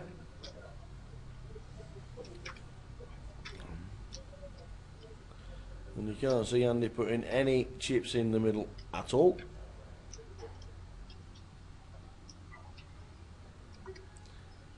Blinds are 6-12, he's just short of 30 big blinds. No need to get tricky.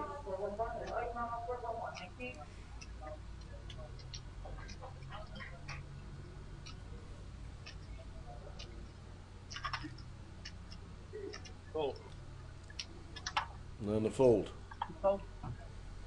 Yeah, it is a good fold. It is indeed. Magic dice, that's the one. Yeah, by the cash tables in the pit. Yeah, it's not a full blown. They've got a half size one in Manchester at Berry New Road. That gets quite busy on a regular basis. This one in the Vic is actually an oversized table. It's a few inches bigger than the ones in Vegas actually. It's a great game. The problem with dice is it needs dedicated staff at all times. It's a game where not many pit staff know how to work them and how to run them. You always need at least 3 staff, mostly 4, on every single table. And having dedicated staff to that table, then it's going to be hard to staff it at all times, because you're going to need rotated staff on that can run a dice table. That's the problem. And obviously it's not as popular in England as when you go to Vegas or places like that. There's one at Star City. Well, we better start using them. Bring the game back. It's so much fun.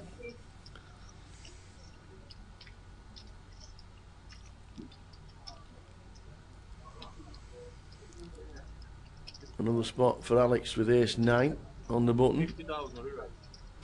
Thinks it's just a standard race from Andrew in seat number 2 in the cut-off. Vlad can make this up in the small blind as well if he wants to.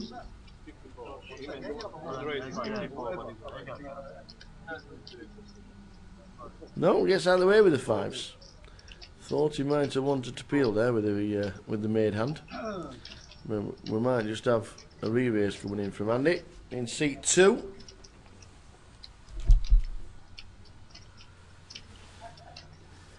Wouldn't be the worst thing to do, would it?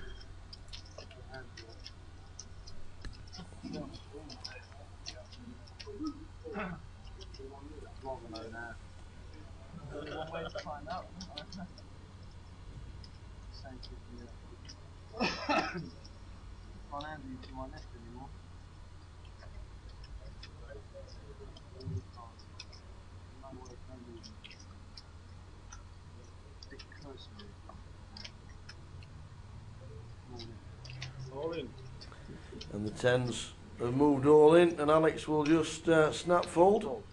He knows where he is.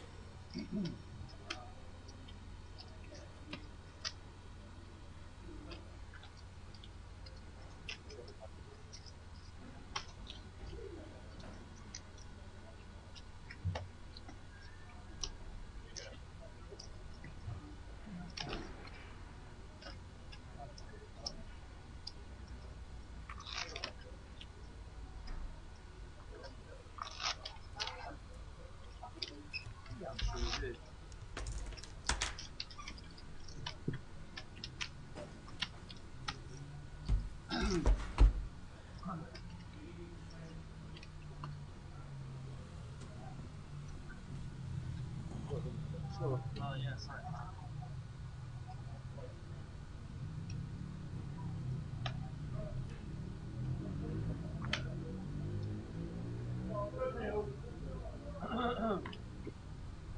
Fold. Fold. Fold. Raise 25,000. Gold almost instant. Complete, guys. Let's go on to hold.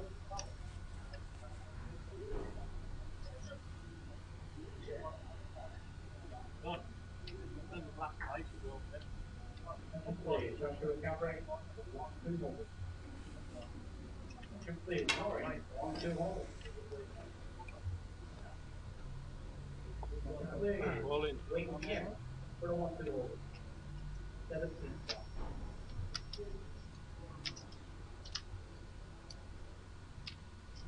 184. Low. 169. Oh.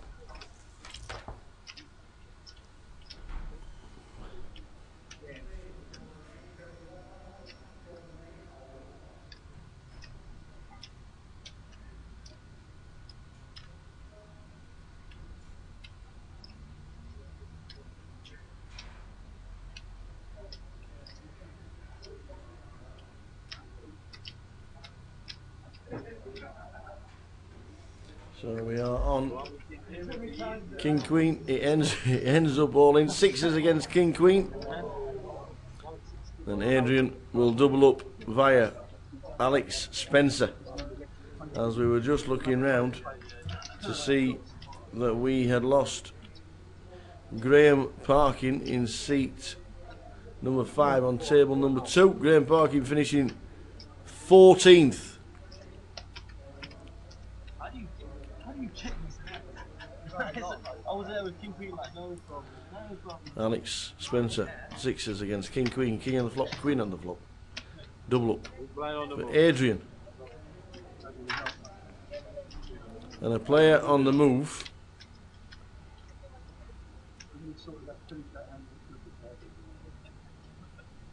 Player on the move is Mark James, because we're down to 12.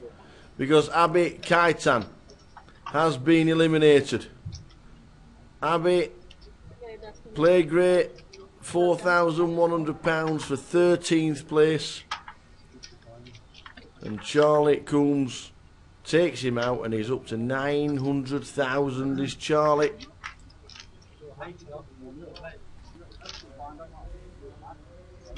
I'm not sure it's a bit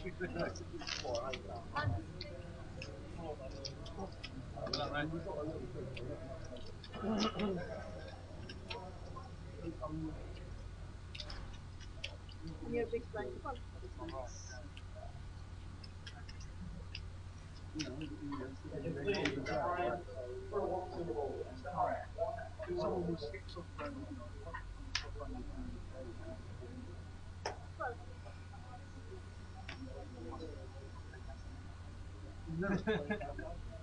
Raised to 25,000.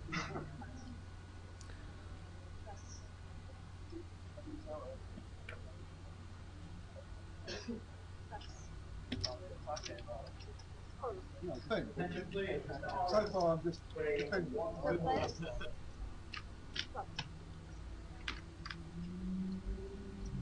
Six, queen.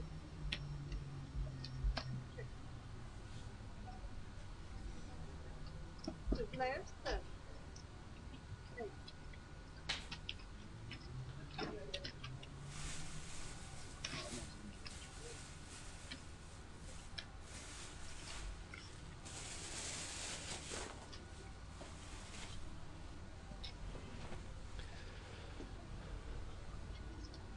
back to the game. We're down to 12. We lose Mark James to table number 2. We haven't lost Mark James from the competition. But he has moved to the second table. We're down to 12.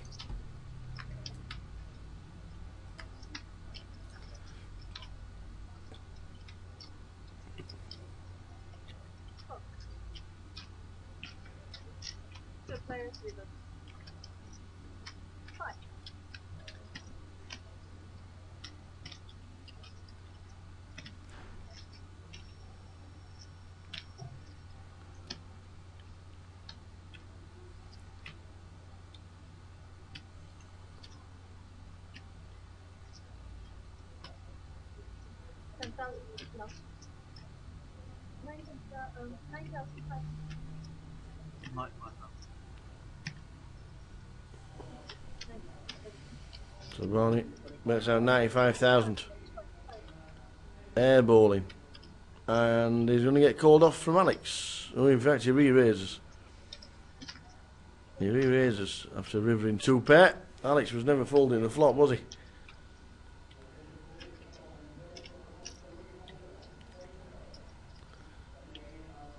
And he'll just give him a slight tank. And then he will get out of the way, will Barney?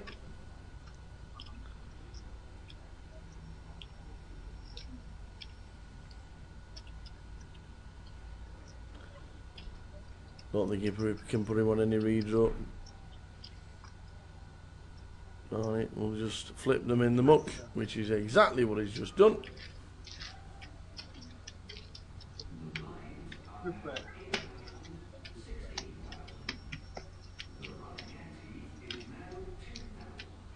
So a good table.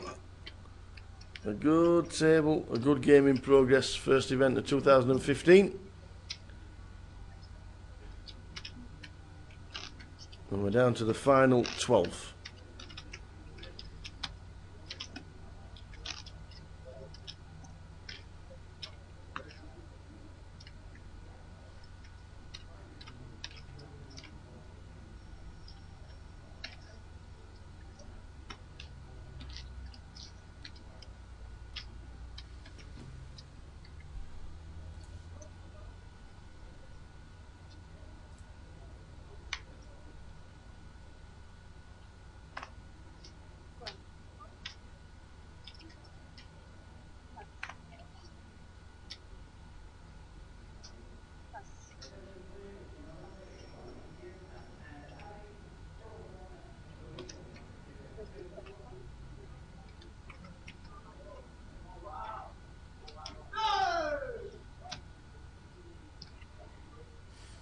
That'll be a goal in the Arsenal game then. Somebody cheering on. Barney. Cowboys again. Raising the cut-off from Adrian. Find out where he is. Here comes a re-raise from Barney. People might think he's getting active with air here, but he's had the hands as Barney.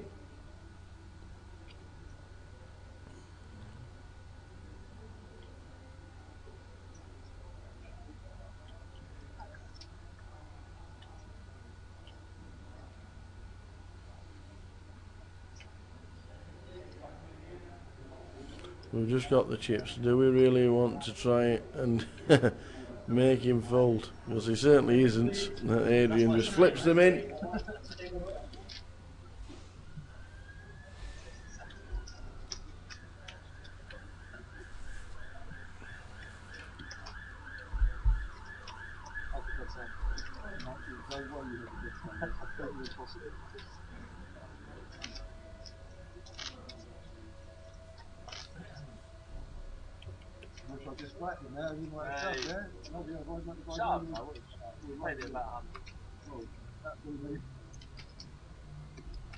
I shot me about 70. Anyway, thank you. Yeah.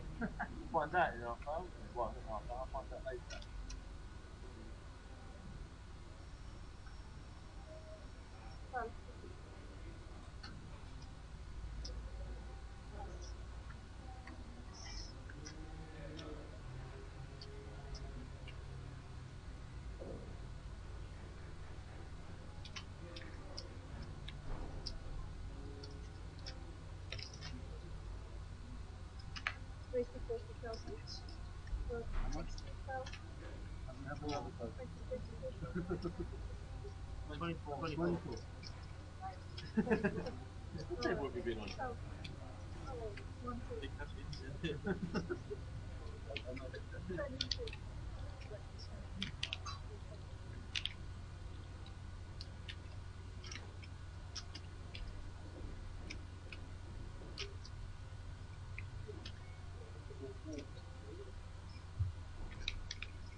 Nice one, Dan. Hey.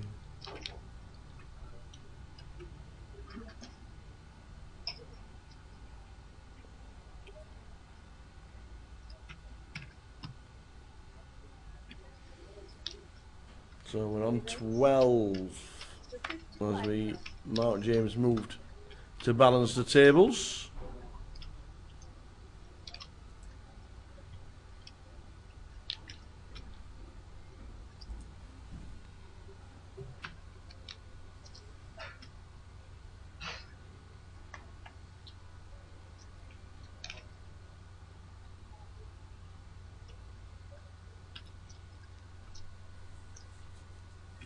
Attention please, Antonius, put 1-1. That's Antonius, put 1-1. Thank you.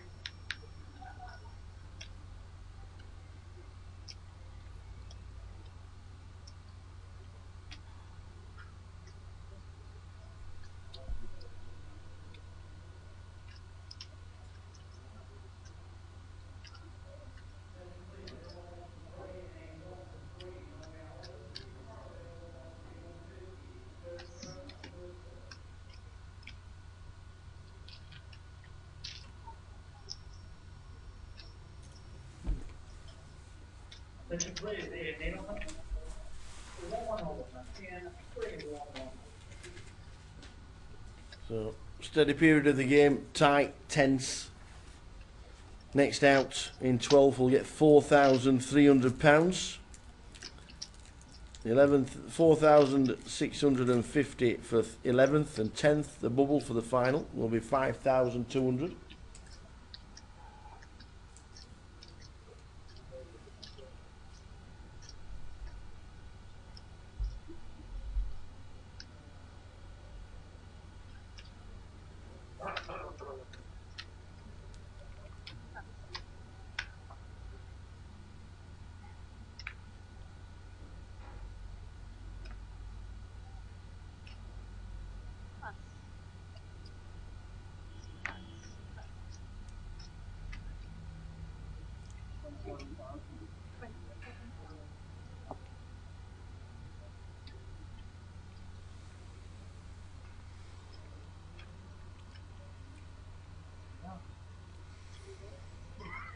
So Alex Spencer, the roller coaster ride that it always is when he plays, up and down, up and down.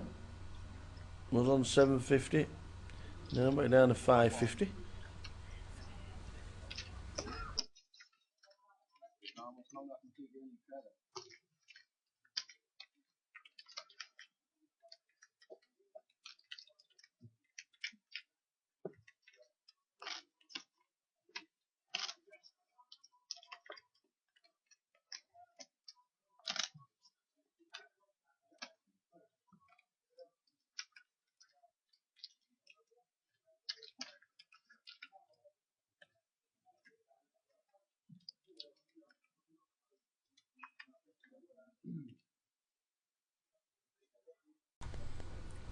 So 12 great players.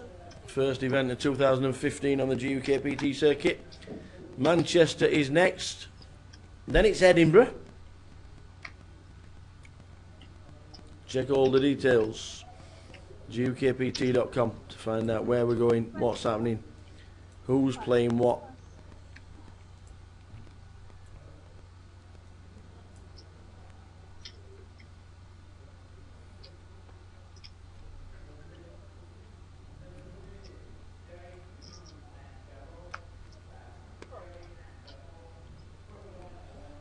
Niall with the threes, calling in the big blind.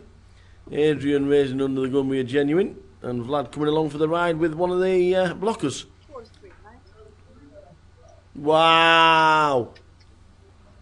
The case 9 hits the table, and it's top set against bottom set.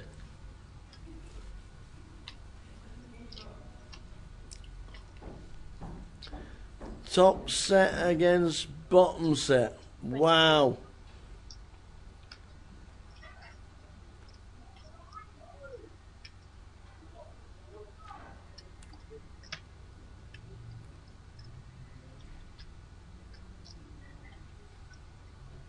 Niall is going to be...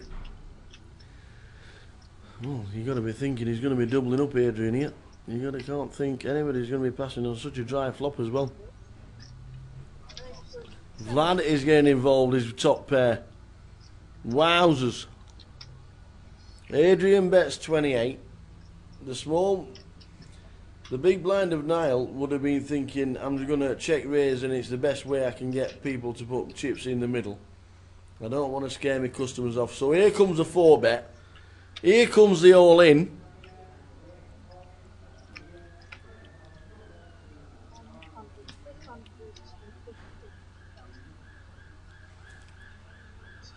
Adrian is now Hollywooding to try and keep Vlad in the pot.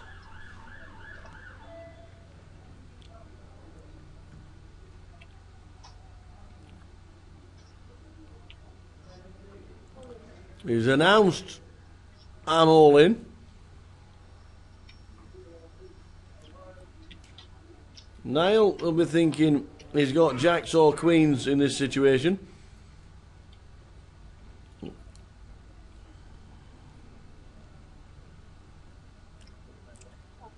And the call. Set over set on the flop. The case 9. When they find out Vlad passed Jack 9 as well.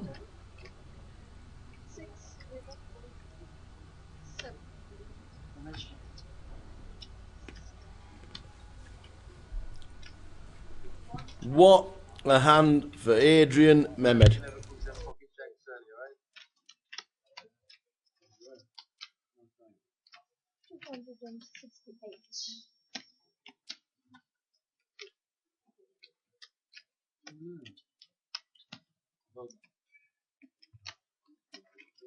268.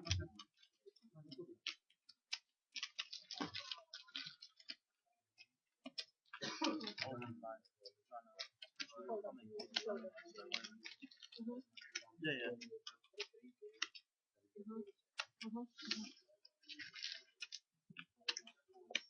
Maybe you should have taken the flop with the 2 threes.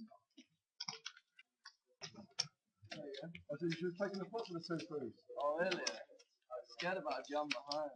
I didn't want to. Yeah, no, I understand, yeah. I was taking the flop with those 2.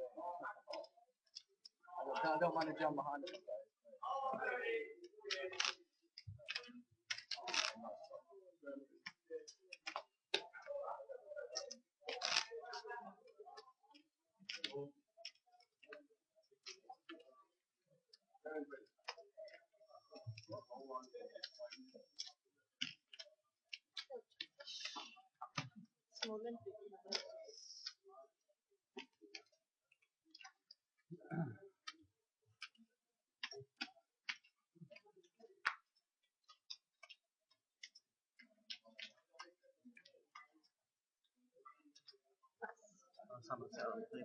That's played in the same proper set. Wowzers. Hey, what a hand, man. Live poker's rigged. Set over set. And the case 9 hitting. Just like wowzers, eh? Wowzers. But still in. Still in is now. Still got a good decent stack as well.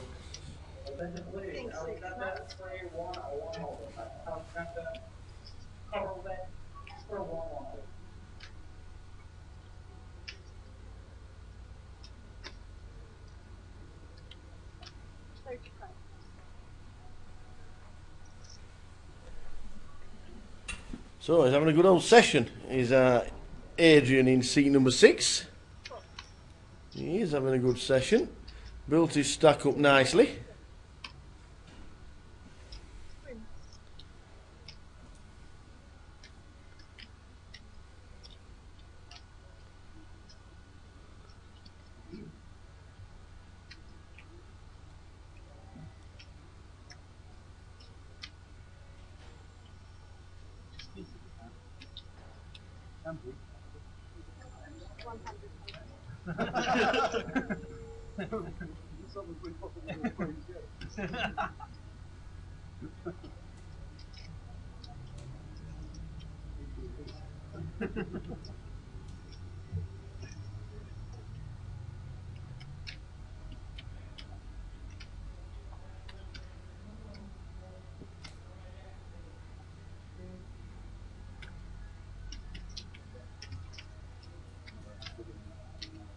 We'll find out, don't worry.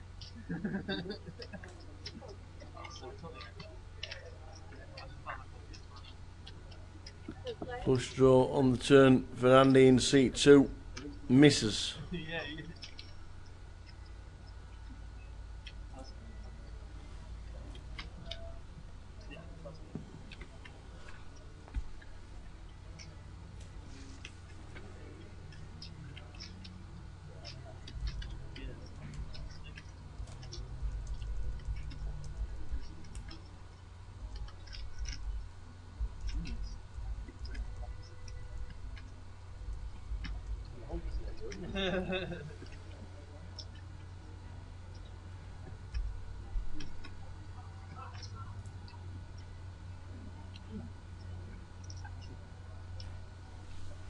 Oh, Andy. They're thinking if I can try and push off Alex by betting. Well, you're not going to be. You bet too small, you get cold. 350,000 in the middle. The only way I can really do is jam. And the flush draw missed. And the king shown by Alex.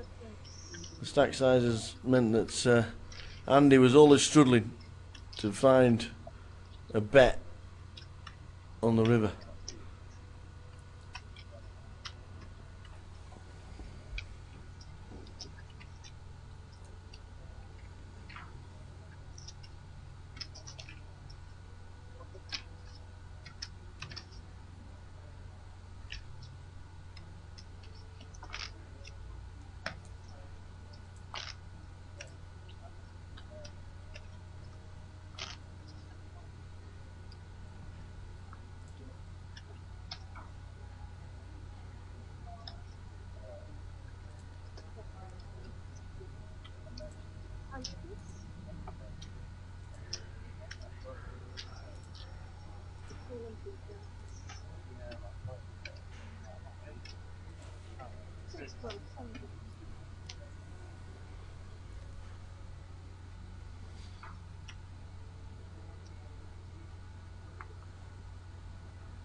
Where's the 25,000?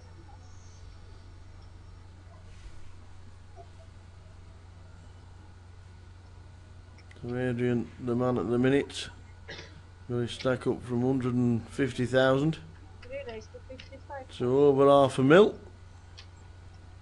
They've worked out how easy I think mine is. They've worked it out.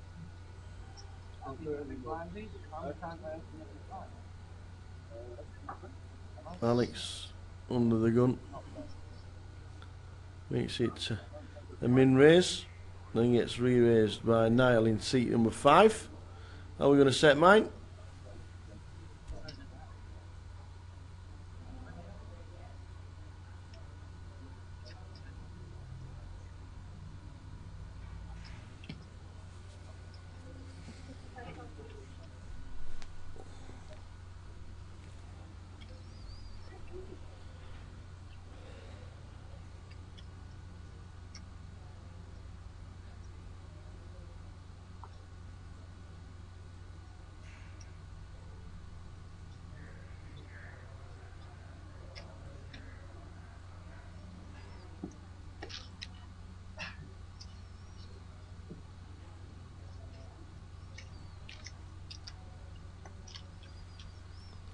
And now gets a few back.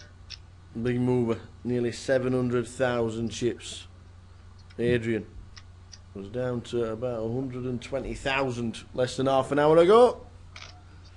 Just shows you what can happen in this funny old game.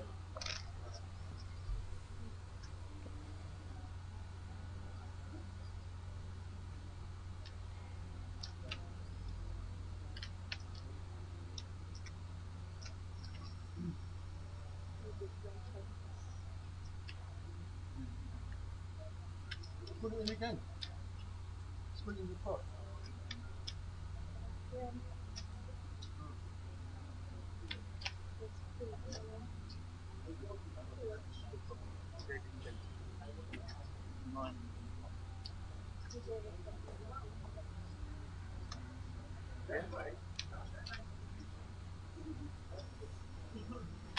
Hey.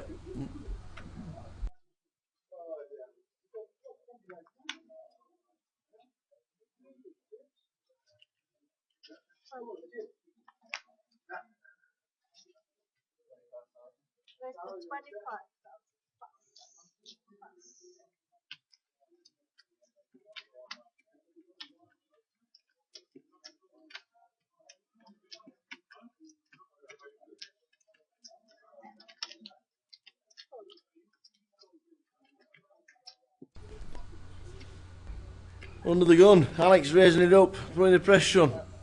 There's a new button, you know, the under the gun bit.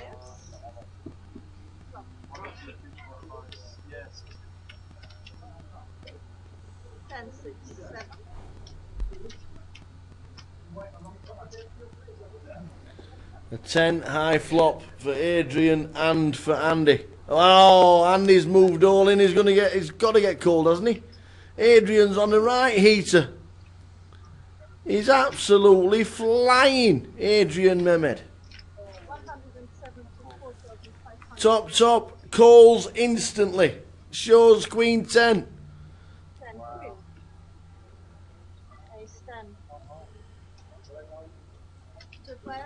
He needs a queen.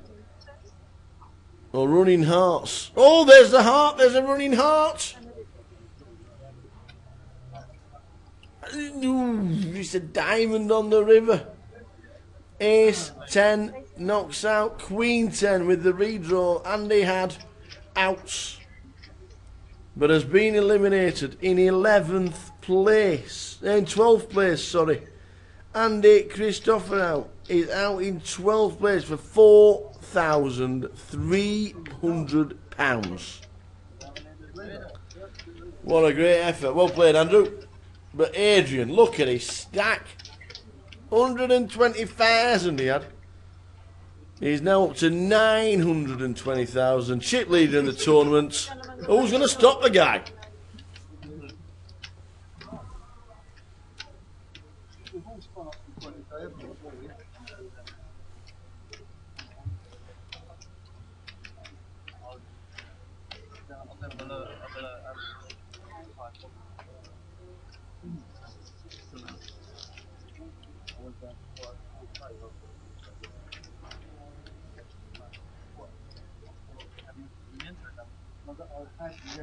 Oh yeah, that's what I was going to say. That's never the case. That was my second.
So we're down to 11. Queen 10, Ace 10, 10 high flop, fireworks, thank you very much. Man on the heater, Adrian Mehmed. Boosh. A million chips. I don't know if the Harry Potter is it. Do people call him Harry Potter, or is it just Loz that calls him Harry? Good afternoon, wherever you are in the country or even in the world. We've had the Dominican Republic tuning in this morning, which was very nice. That's nearly as exotic as Teesside.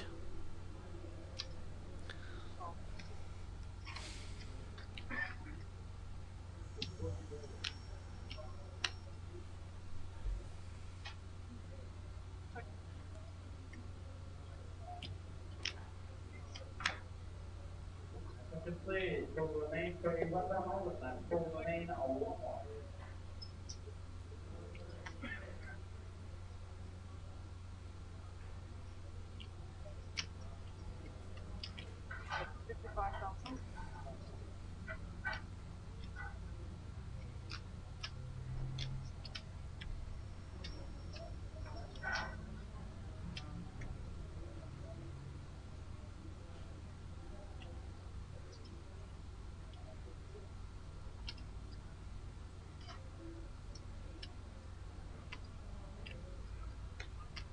Attention please, Roman please, for you 2-5, hold me hold it. Supporting please, for 2-5, hold it till 26. Thank you, John Christensen, Pratik, Belwang, Roy Norris, Victor Ferreira, Saeed Al Mahadani, and Charles Carroll, 2-5, hold it till 26. Attention please, for Chip Rada, for 2-5, hold it.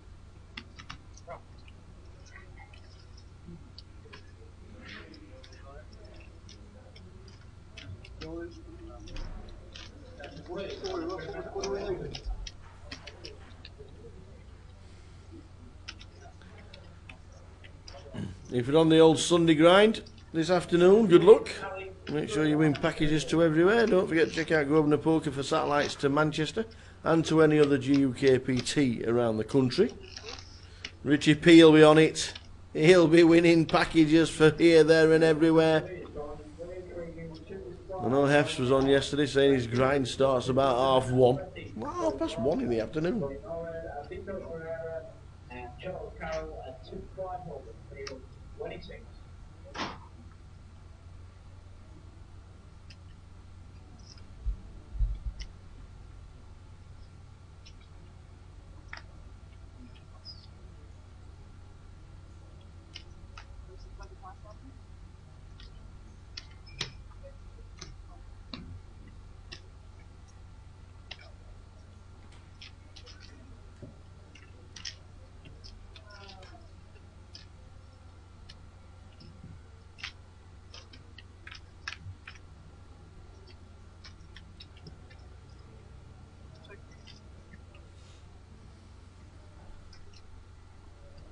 A jack high flop.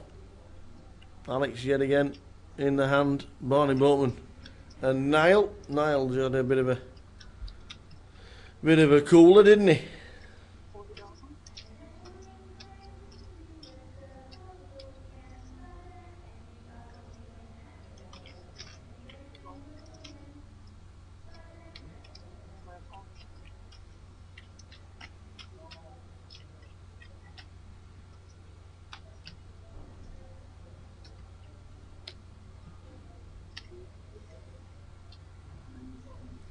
And a jam from Niall with top pair on a pair board.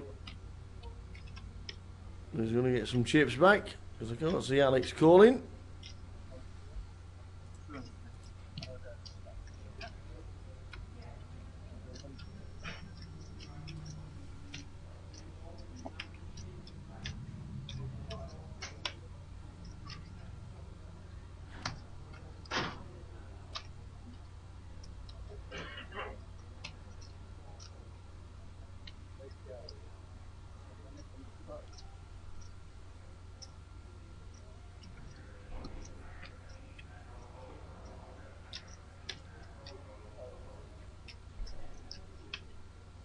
Yeah, I'll change.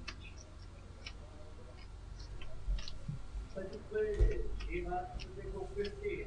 G-Man to table 50. Well, Alex is counting his chips out as if he's putting nail on something like ace 10, king queen, maybe flushing, and thinks he's in front.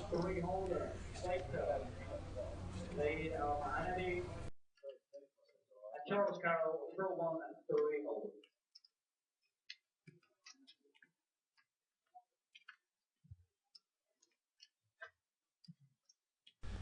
So does Alex call with the fours? Does he think now he's jamming with a flush draw or even ace high? Yeah, with king queen. Blinds are now 8,000, 16,000. As you can hear, the blinds will be up the next hand to 816.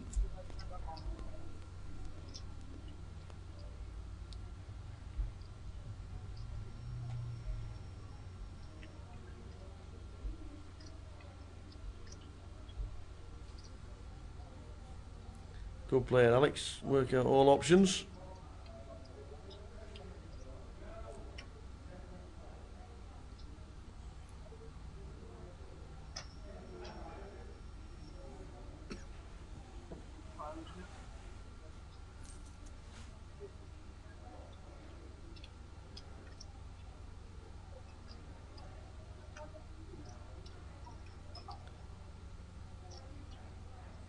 Start of the session on 760,000. He's down to 600. Bit of a roller coaster ride for Alex as normal. Attention please, Nori, William and Alex for one, three hold. Table 50.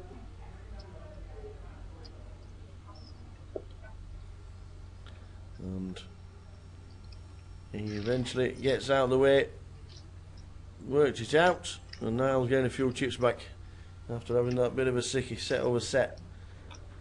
Adrian, biggest mover on the table. We are still on 11. Adrian, nearly a million chips, was down to 120. How else is he going to play it? How else is he going to play it? I think it'll be part. Well, it did look more like that. It looked like that. It's like, it doesn't touch the too much. Just discussing how does he play it. Did he think it was a flush draw? Well, not told him he got Jack 9. 11 left.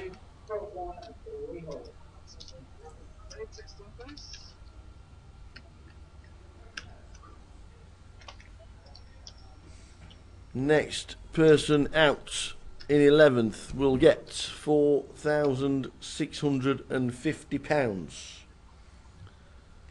Blinds for the first time, 816, running ante of 2,000. Barney Boatman picks up a monster. Ace, king of diamonds. Raises to 32. As you do. Everybody out of the way. Oh, wow. The man on fire has picked up the boots. Now then. How does he play them? He's chip leader of the tournament with a million chips.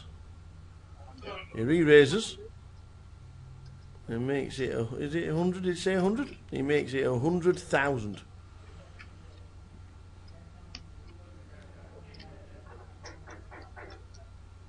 Probably doesn't want to get into a raise anymore, so we might just call this Barney.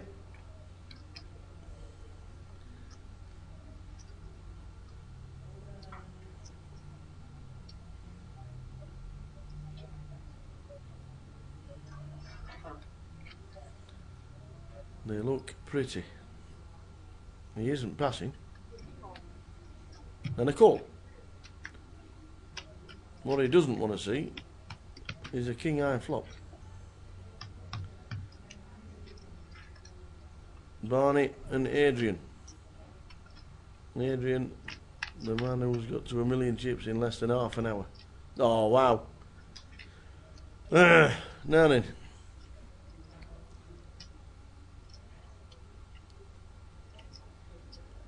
Adrian might not like the flush draw. Bet, all in and a wow. That was a bet, all in and a snap call, obviously. Top for Barney. And he needs to hit a king. Adrian has just gone from one heater to an absolute inferno. He needs a king.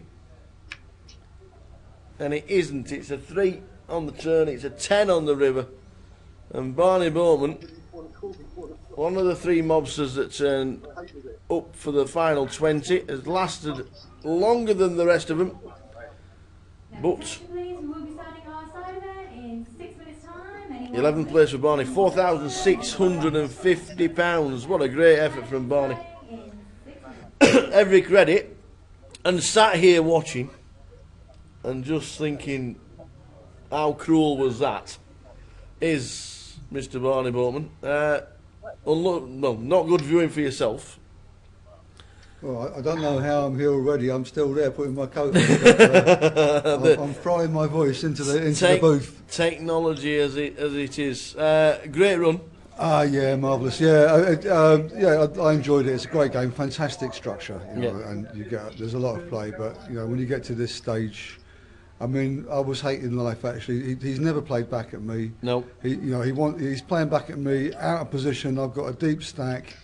He doesn't really like playing with this guy. I know, and he doesn't want to make the pot big out of position without a big hand. There again, for another 68k, I can peel, take a flop, and reassess. And I don't know. I mean, obviously, I'm under-repping and I'm misrepresenting my hand. Most people get it in with this hand at this stage of the tournament. Yeah. And I can't actually read him for races and throw it away before the flop. But so yeah, as you said, really, the only thing I don't want to see where there's a king high flop. No. That's where I'm going to go skin. And it's a perfect board for me to shove over the top of him because I'm repping the flush draw here. Yeah. I might even get called by a pair of queens, but I mean, I probably won't. But I'm happy, obviously, with the pass. Yeah. Pick up all those chips. You'd have been expecting Adrian to lead out anyway on the flop, no matter what he has, wouldn't you? 90% of the guys see when you re-raise someone, king high flop is a perfect flop to rep anyway. Yeah. Because people don't usually cold call a re-raise with any hand with a king in it. No. So it's. He's the one who's supposed to have the ace king here, not me. So of course he can rep it. But obviously, aces is also another possibility. In the end, it doesn't matter how much ducking and diving you do in this game. When it gets to this stage, you're going to get callers. Absolutely, 90% of poker players there go bust on a king high flop, ace king. I think it's just a case of some of them go bust before the flop and some on the flop. I don't think many people throw it away. It's one of those things. It's disappointing because I've had a string of deep runs, and it's been a while since it's paid off big. But keep getting there, and Ross, by the way, is still there. In. He is still there. I was just about to correct myself by saying that Ross is actually still in. Joe joined us earlier on when he was out the door first today. Yeah, Joe hung on in to get into the money, and he needed to get a rush. Yeah. He was about the shortest stack, certainly on my table, and the rush just never came for him. No. So just one of those things. Yeah. You've had a very good tournament between you. One still in, two wicking the money and the final day. So. Well, yeah. I mean, it's good. Obviously, now I'm really hoping Ross could do with it. I can tell you on every level. Yeah. And he deserves it. He's been hanging in there and hanging in, and he's. Yeah. And also the first time I've seen him in quite a while because of the work commitments on the West End last year. That's right. Yeah. I mean, he didn't play a poker tournament for about 9 months. And then he came and played the GUKPT, the UK IPT rather. Yeah, cashed in that, went deep. Meanwhile, I was in Cyprus going deep in that. Yeah. Similar position actually. I had double average last 2 tables and then got called and rivered and what have you. But Ross is it's great 2 for 2 after being out all that time. Yeah. To come straight in and cash 2 for 2, and he's still got every chance here. Absolutely, absolutely. I've got to say he's sitting very. He's got about the best seat in the room, really. He's as well, as well as being the best player. I mean, he's away from all these really hot young players with their huge stacks, and he's on the other table with a bit of a more of a mixed crowd, and he's on the right of the way the most aggressive player on that table, Charlie. He's got the perfect seat. The guy who came in today, chip leader. Yeah, Charlie Coles. Yeah. Yeah, and so he's exactly where you would want to be at this stage in the tournament. I know. They do like to announce things over here, let me tell you. Yeah, this state-of-the-art soundproof booth we're in isn't 100%, is it? The final event of the festival is just about to start. The old bounty tournament that starts at 4 p.m. We continue with the final. We're down to 10, which means a hand for hand actually. So action may slow down if there's a big hand, as we are hand for hand for the final. Spoke to Joe earlier on, and I'm going to ask as many people as possible about the payout structure that's changed percentage-wise. Can I just say, by the way, what do you like here, sixes or ace 10? I kind of like ace 10 more. Would you not like to be in front? Well, it's a scared hand, isn't it? Look, Niall's bet out with the ace 10, and it's very hard for the sixes to continue there. This is what he's got the ace, he's got the gut shot. I didn't see how the pre-flop betting went, but you've a look there. You need to. Pretty poor flop for sixes when it comes in. Obviously, you're nailed on to get higher cards than your pocket pair. But I mean, there are a lot of flops that you would prefer. Jack deuce deuce, for example. Yes, absolutely. But there you go. Yeah, the structure, way better, way better. It's old school, isn't it? I mean, there's a proper amount up top. Yeah. You're not paying half the room, trying to keep the money in the room. It's like if you do get a cash, it's going to be decent. It's more than double the. So even if you've had 2 bullets, you're still going to make a couple of quid. Yeah. Well better. Yeah. Hats up to Grosvenor for being innovative and going back to the old school.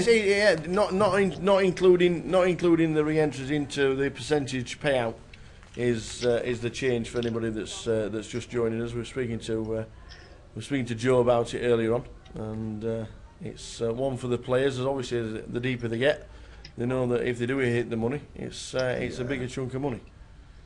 So 82,600 up top. £54,050. Well, how good is Adrian's form? He's cool behind with a bigger pair here. I wouldn't put it past him to get set over set again. So let's see what happens. The man on fire. Oh, no, I'm speaking too soon. Well, I mean, the good news for Adrian is he's not going to lose any chips in this pot, really. And if Neil is the raiser, he's kind of got to lead out, really, and hope that Adrian has got an ace. But I think Adrian just dumped the 8s here, to be honest. There's no point in trying to rep anything here, is there? No, it's exactly what he's just done. Yeah.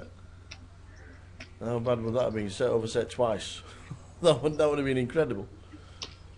I mean, to be fair, even if he hadn't flopped a set, if that 5 had been a deuce, the betting would have gone the same way on the flop. Okay, he hit a set, but he won it by the way the hand played out, really, more than that. Adrian doesn't mind. He's got 1.5 million. Very nice indeed. Yeah, it is. Gone from 17 big blinds with the blinds at 4-8. Yeah. So, I didn't realise what a bad beat it was for me when he won with the King Queen against the sixes. Oh yes, yeah. Turned out to be pretty painful. I mean, I was very happy playing him more than any other player on the table. I knew where I was with him actually. I was very comfortable playing him, and I was very happy that he had the chips and I had position on him. I felt I was loving life, but obviously, careful what you wish for in this game. You get these callers, and there you go. Yeah, you're having a lot of banter with Justin Sevilla as well. Early doors seem to be enjoying yourselves at the table. Yeah. He's a very, very good player, isn't he? Very, he opens a lot, and he knows where he is in pots. He's got a horrible habit of not doing what you want him to do in the hand. Yeah. When you check to him wanting him to bet, he just check behind, whatever. So he is a very, very good player. I like playing players like him. Yeah. Because I'm more like him than he realises. That's the thing. That's the only edge that I've got over players like that. Mm-hmm. But here we go. Here's another Another cooler. We don't mind the suitor connectors here, raising it up in the cut-off. They're not playing back much with these little pairs. No. They're peeling off, and it doesn't usually work out for you. But oh no, okay, no good. I like it. He's right. He's taking control of the pot here, and I mean the problem is that it's an amount when you're playing two deep stacks. It's very tempting, even out of position, to peel off with a 9-10 suited. You feel like, but you know, it's a good discipline fold actually, you know, and that's the way to play these pairs, because you can't be set mining the whole time. No. Just moved to the tables, Arnie Petrov, to balance the tables with 10 left. The guy in the hat in seat 8, second in chips. 5 weeks time, we go to Manchester. Oh, I'll be there. Barney and the team will be there. Oh yes, I'll be there for sure. Last couple of years, just short of the 200,000 guarantee. Fingers crossed for a big turnout in Manchester in the middle of March. Well, it's win-win, isn't it? I mean, either there's going to be an overlay or there's going to be a massive field. Yes. Either way, it's great for the players. It is. I know Joe was saying earlier on that it's bang in the middle of Cheltenham, unfortunately for him. His eyes will be on the television as well as the poker tables. I think he'll manage to. I think if he finds the aces, he'll take his eyes off the race for a couple of seconds. Absolutely. And let's face it, that's the only hand he plays anyway, so it won't be any different. It'll be normal service from Joe. Yeah. Multitasking if you've got the aces. So he'll be keeping his eye on the TV, I'm sure. But it'll be good to see them all in Manchester. Very new road. Very busy card room on a regular basis. Nothing like when you walk down into here, into the Vic, and you just see 15, 16 cash tables on a regular basis, and every single table being used. It's a fantastic card room. Yeah, it's true. Actually, I still haven't got out the door with my £4,000 yet. It's in I need to spin it up to 82k. There's a small comp if you fancy a bounty competition. Do you know, it's funnily enough, I do not. I'm going to stay here and rail my brother. Starting back at the blinds at 25.50, I couldn't imagine anything worse. Once you've been playing the blinds at 5,000, 10,000 on the same day. I mean, I've been playing for 2.5 days, and I just come back off the back of a deep run in Cyprus. How was Cyprus? Saw a couple of pictures on the Facebook page. Lovely. With all the girls and the boys. Yeah, you know, it was really great. Going with the Mellin family, Sin's family, they're fantastic. Nice and quiet time then.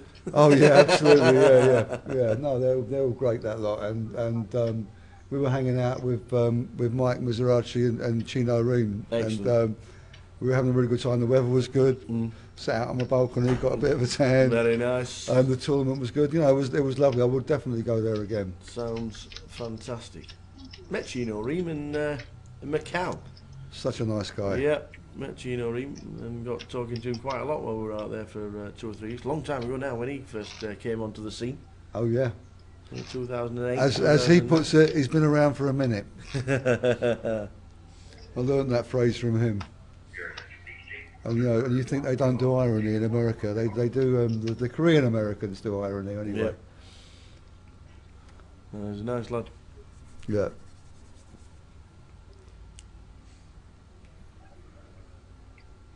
Did he final table the World Series? Chino? Yeah. We were at a final table together last year, actually, 10k pot limit.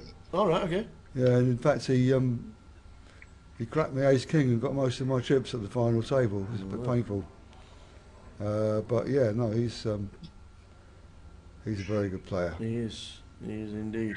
He's very good at putting people on exact hands, which is the old school way. Before they came up with these ranges, we used to put people on hands. I've never seen someone turn over a range yet when I put my money in. They always turn over 2 cards. It's it's all right, kids. I know the coup really. You've certainly adapted. You've certainly kept up with the kids. Let me tell you. All the online gurus and the young kids that come into the tables with bankrolls, so they can... Well, the thing is, what it is you know, having Alzheimer's plays roughly the same as the way these kids play anyway. You were doing at the tables 20 years ago what these kids are doing now, and they think it's new. There is some truth in that. They come up with a lot of names for things that we used to do that they didn't have names for. But yes. No, but you know the maths is much deeper now than it used to be. I mean, we knew when we were in a 50-50 shot. Yeah. You know, we knew roughly the price of hitting a flush draw or whatever. They can go down to 47 decimal points about everything.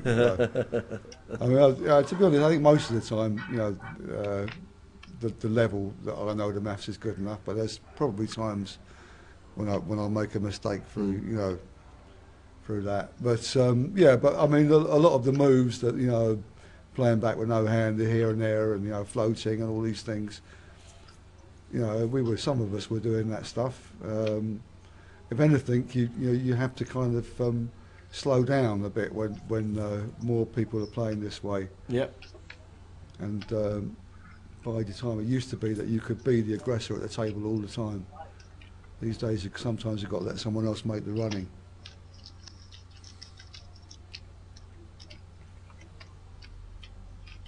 So Cyprus being and gone.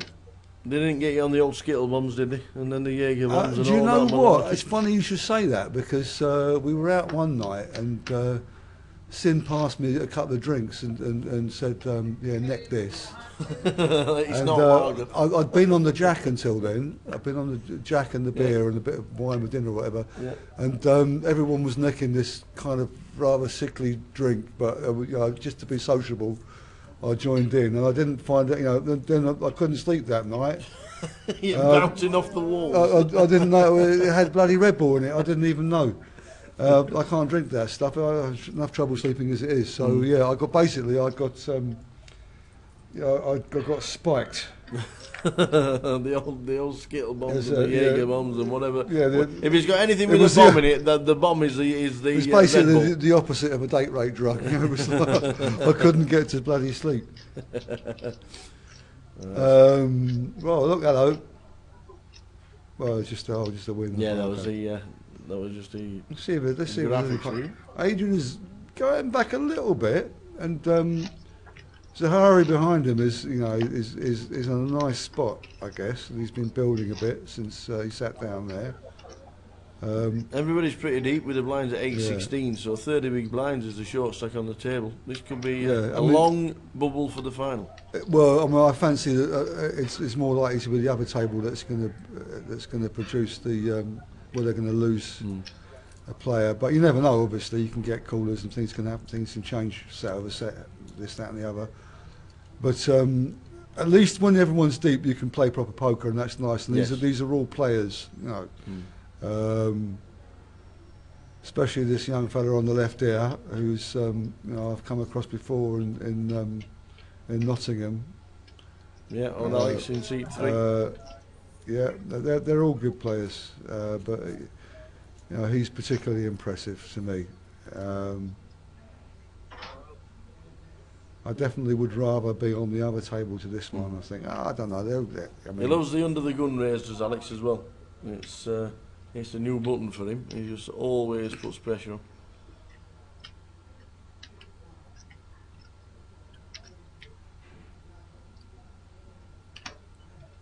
Was it Simon Deadman posting this morning? He's down under at the minute, and I think he was on a final table this morning, wasn't he?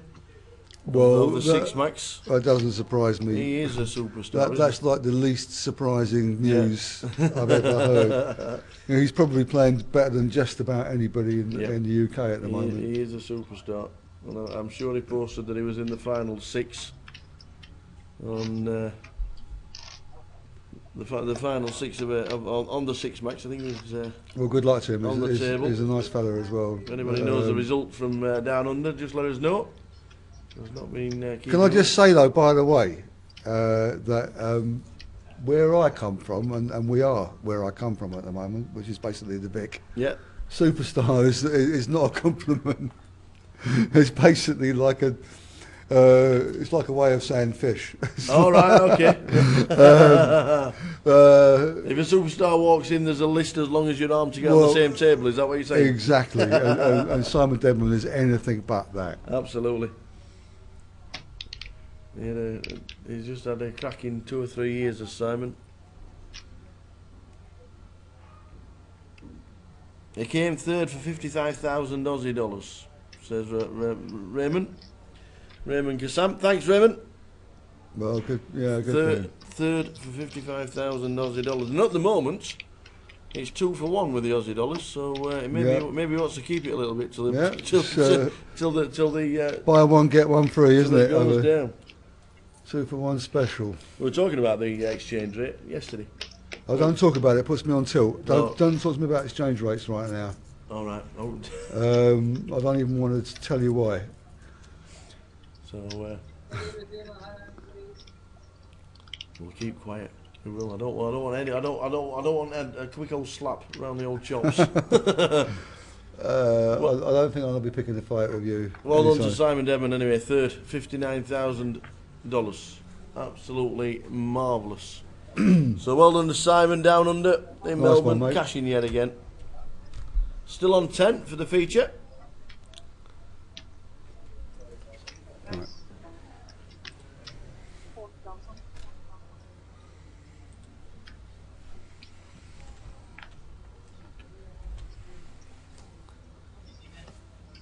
The bubble for the final table will receive £5,200.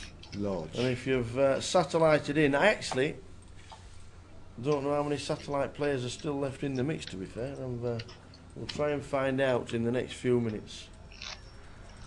We will try and find out who's anybody who's satellited in from all the numerous ways to play a GUKPT for a fraction of the price. Can I just say, by the way, how amazing it is what Ross has done? I know we talked about this already, but it's very, very impressive. You know, he's the closest he's come to playing any poker in the last like 9-10 months is playing online at Grosvenor. Yeah. I'm hearing a few stories from me here and there, maybe. I mean, in fact, I haven't really been playing since last summer either, but. A couple of the Grosvenor events, and that's about it. But Ross hasn't been playing at all. He's come in. He's had a super deep run in the UK IPT. You know, had every chance there of kicking on. Yeah. Did he finish 11th, 12th?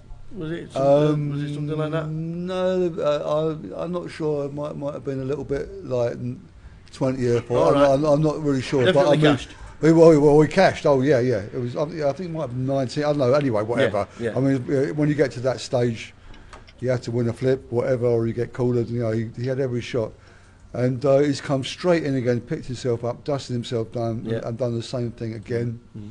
And you look around. He's. He always looks so solid. His chips never look in danger. You know, you just know he's going to be there still. I don't know if he's standing up because he's in the pot, but you just know he's going to be there in the final. He's going to be, duking it out. Yeah. Even if he never builds a huge stack, he'll be very, very hard to get rid of. Did you start playing years and years ago? Did you start playing at the same time? Yeah, basically. I mean, I played when I was at school. I played poker at the back of the class and everything, and so I knew the rules before him. I used to play with mates, and then I taught Ross the rules, and when he was a bit older, because he's younger than me, and we're playing funny little games together sometimes. But we started playing seriously at the same time. We joined the Vic on the same day and came down and started playing, and we started playing tournament poker at exactly the same time. So yeah, we pretty much any serious poker we've played. Yeah, fabulous. Yeah. And still going strong. And still mixing it. Oh well, I'm still learning. I mean, I think it's one of the great things about this game. You don't, especially when you get these new players coming in and coming up with new ways of looking at things. Yeah.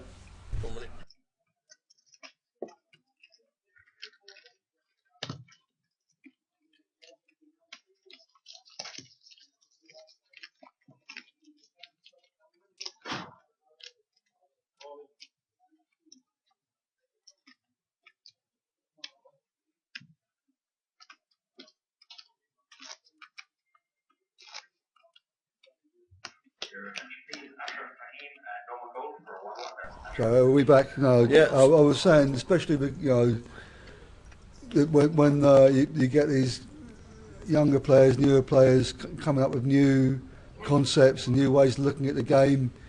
It's always a challenge, you know, to watch how they play and think about how you deal with the new things they're doing, and try and come up with new ideas of your own that will throw them off balance, all the rest of it. You know, if the game wasn't developing, if there wasn't anything to think about, it would be boring. Absolutely, you know? absolutely. And you know, it keeps you going. You know, the constant challenge of it. Mm.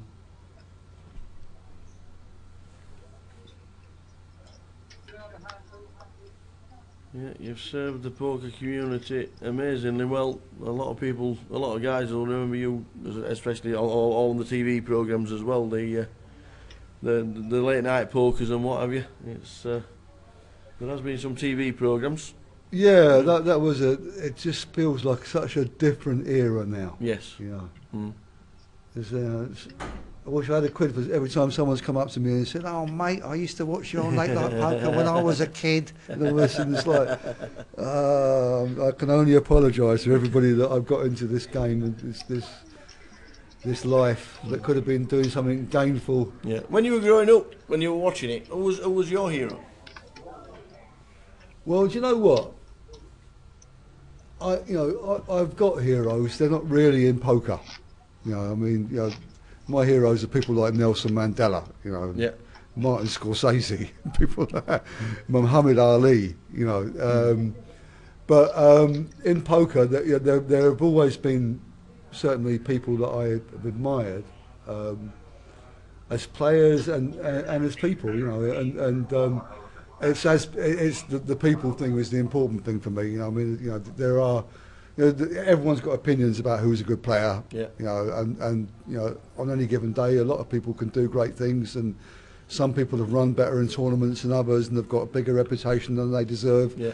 Some people, like say Carl Hertz, never had a big result, but he's a great player, and you know, people don't necessarily know it unless they've been on the same table as him. You know, it's a funny game like that.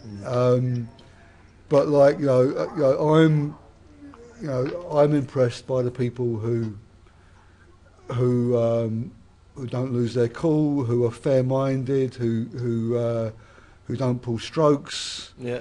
You know, who are good company at the table, who are imaginative in the way they play and all the rest of it, and you know, who enjoy the game. And so, you know, I've made a lot of great friends in the game. So, you know, heroes I don't know, but I've, you know, a lot of good friends. Yeah. Is anybody you've never played and you've always wanted to? In the old days, like the guys that were up and coming. Did you ever get? Oh, well, I'd love to have played Stuango. As far as I know, I never did. Right. Well, that would have been fantastic. You know, yeah. I mean, and of the players I've never played, I guess he's the one that I'm most in awe of. And of the players that I did play, I thought Chip Reese was actually absolutely extraordinary, and I never saw him put a foot wrong ever. And Alan Cunningham, fantastic. Carlos Mortensen, what a he might be the best tournament player around at the moment, or one of the very best in the world. But you know, once you start reeling off names, I mean, there's so many UK players who are just extraordinarily good, and you know all the names. You know, I'm not gonna. If I started reeling them off, I'd only miss somebody out. Yeah. But you know, there are, you know, and it is great. It's really good fun playing with really good players and watching what they do and trying to come up with responses and trying to come up with verbal responses when they're verbal. But that's my favourite part of the game, actually. People who, especially Americans, who fancy themselves good talkers, and then you kind of do them. You do them in the arena of the verbal, and they leave not quite knowing what's happened. Yeah. You know, that's a part of the game that I personally really enjoy. Nothing nasty, you understand? Not you at know, all. but, Not at all. There's hardly ever any nastiness within most of the time with the poker players at the table. It's all just, it is all just banter and good fun banter as well. It's there's hardly, not very often you get into scrapes where it's where people mean it. So sure, yeah. It's been a while since anyone's pulled a gun at me at the table anyway. Only a while. And to be fair, I had hit runner, and it was a bit, you know, I mean.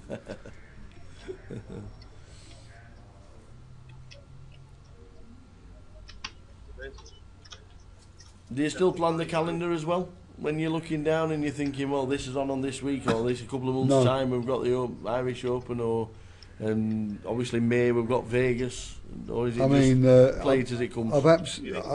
My only plan right now is I'm going to play Manchester in March. Excellent. I'm not going to play at all in February because I'm going to be in Madrid hanging out with some friends. Yeah.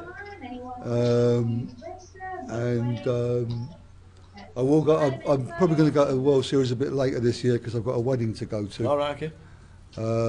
Which happens to fall about halfway through the World Series. Yeah. So normally I'd be looking at the schedule and sort of licking my lips and all the rest of it. I don't know when I'm going to get there this year. I know I'll be there for the main event and probably a couple of things before it. So I mean, to be honest, for one reason or another, I haven't been playing that many tournaments in the last, certainly since the World Series last year. Yeah. But I will be picking and choosing, apart from Grosvenor events, which are local and great, and I don't like to miss them if I can avoid it. Yeah. I'm thinking about Malta. Never been. All right, okay.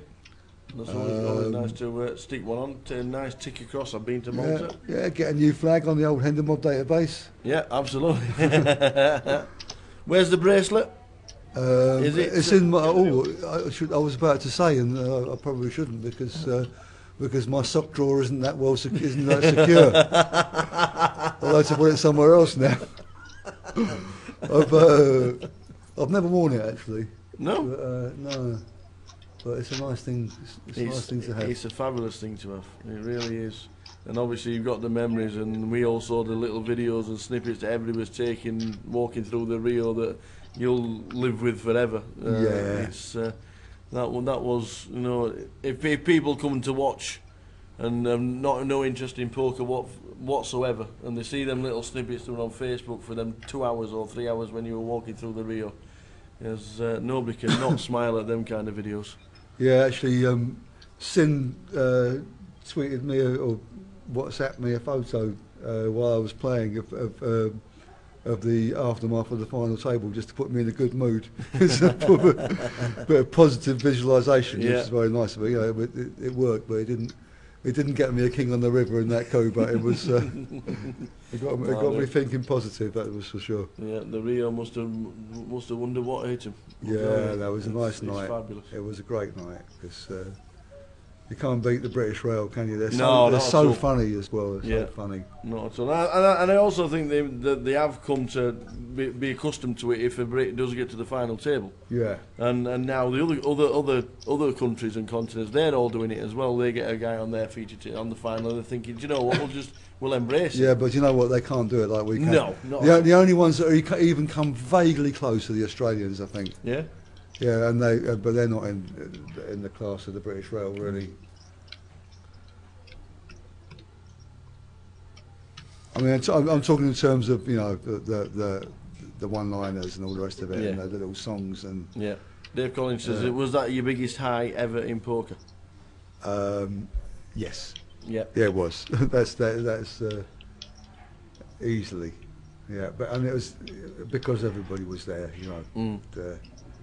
because my brother was there, and Sin, and so many of the really great players I really admire, the British players that I really like as friends and admire as players, took the time to come to the Rail, and it meant a lot to me.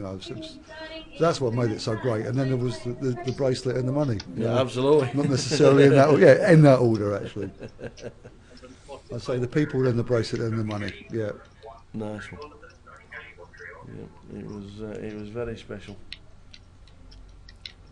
And Ross is now doing it for the family and the team. He's Absolutely. Still in with 10 left.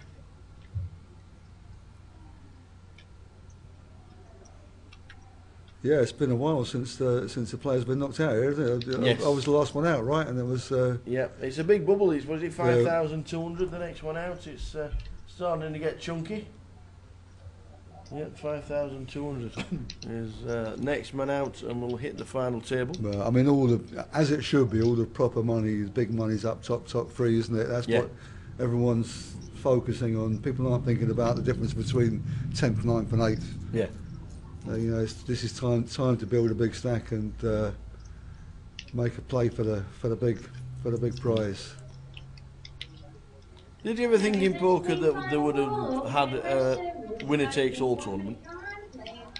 And would it, do you think it'd have ever taken Let off? me get back to you on that, because it's quite interesting, because the ace nine, you know, is the best hand here, but it doesn't really, when you've been repopped, it doesn't feel that strong.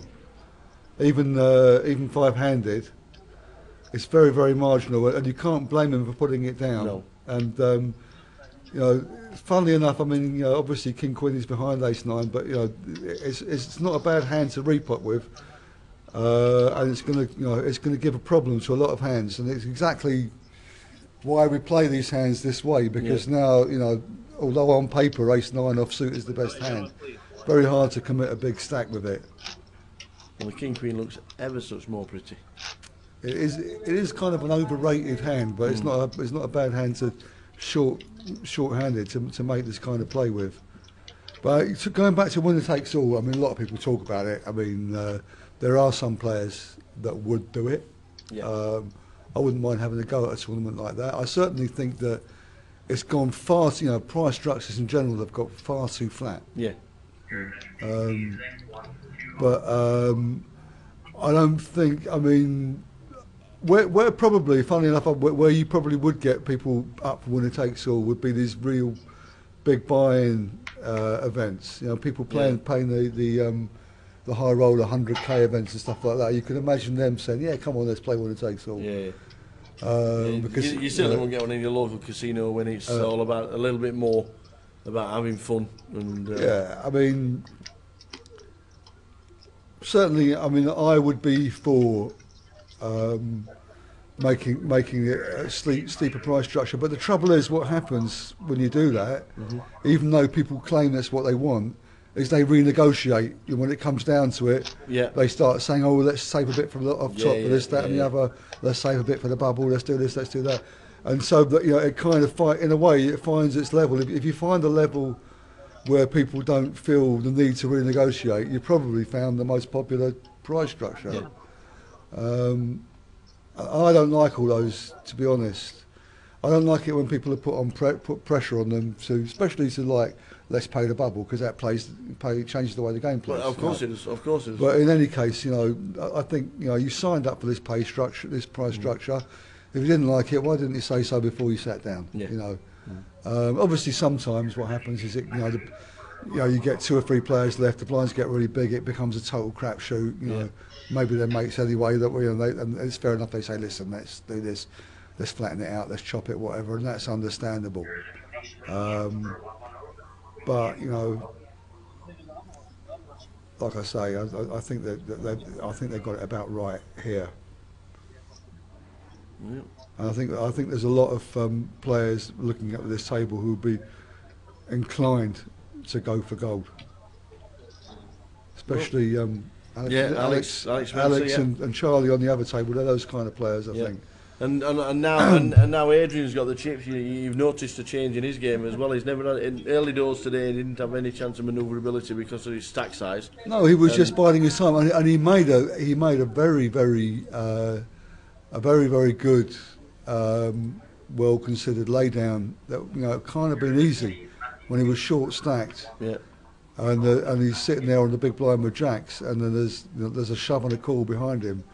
And the laydown was absolutely correct, but you know, no one could have blamed him if he'd made the call to try and get a big stack.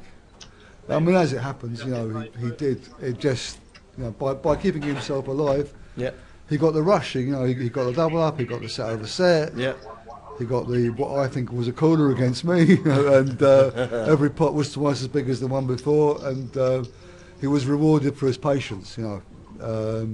and that's a big part of this game. As long as you're there, yeah, you know, you can always get a rush. As you can see, Adrian, 1.4 million, twice as many chips as anybody else at the table. Zahari's 700,000. We're still hand for hand for the final. If you want to, if you wondered what was happening, and there's Ross's orange T-shirt in the background, still sat there. A very comforting sign. Yes. I want to see that in that seat, and I want to see it moving. Mm.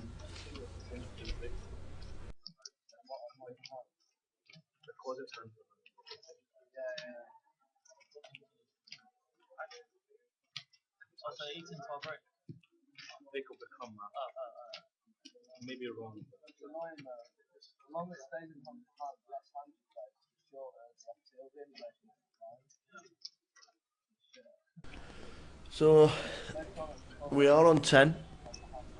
It is it is a cracking day. We started with 20.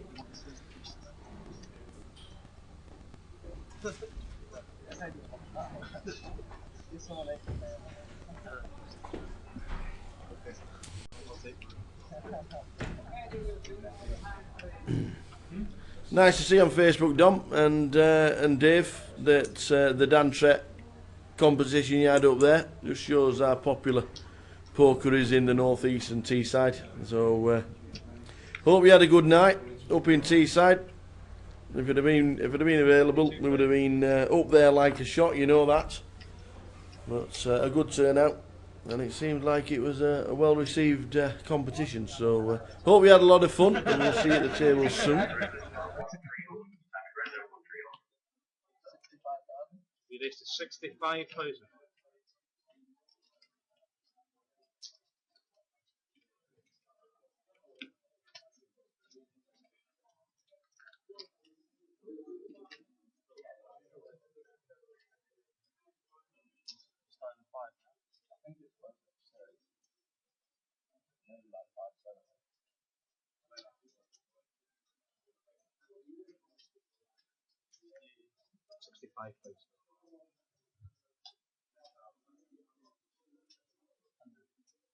Just to 100,000.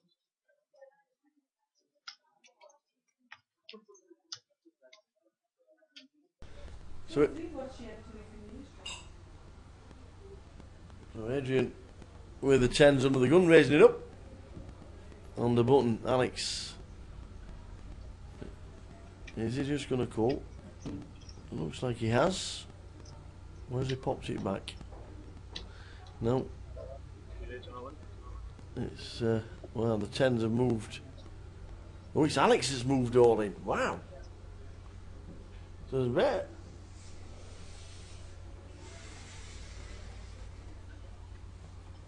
Adrian under the gun raised, and Alex has jammed the lot by the looks of that.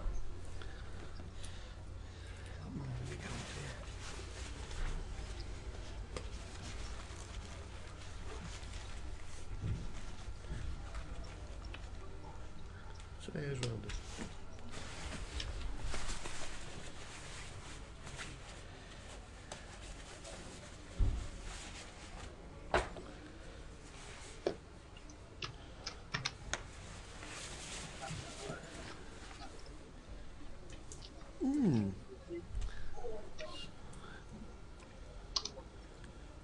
Did that just go 100,000? I was just looking around, Barney's just gone off for a minute. Did that just go 100,000 I'm all in? Is that how that went?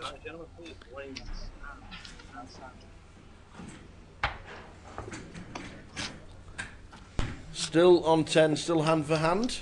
As you can see in the orange t-shirt, Ross Boatman is still in the comp. Barney's brother, best friend. Speaking to Ross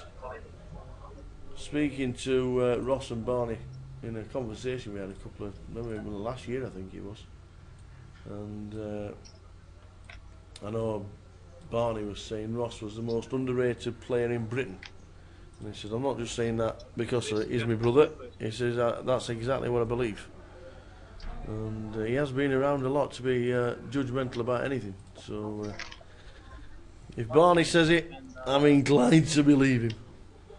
We're still on 10. We are still on 10. Still on for around Adrian. Big chip leader. Oh, there's a race to 32 with the blinds at 8.16 and a re-race to 100. Cheers, buddy. Cheers, Fizz. Are you not delivering today? Are you not working?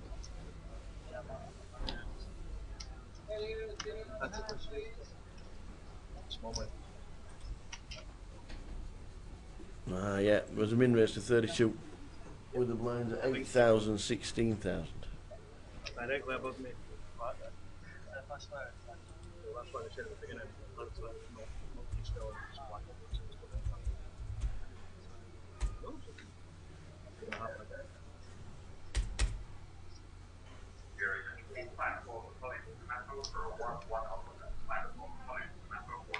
Button is on Niall. Oh, is it Neil or Niall? So he has N-I-A-L-L. I've been calling him Niall. Maybe I should have asked. Huh? Could have been Neil. What'd you say? Can't get on Skype. So, anyway, he's on the button. Where's my phone? I sent it on Facebook. King, Jack, just give 6. me the print out. Typed them up already, and you just need to copy and paste them in.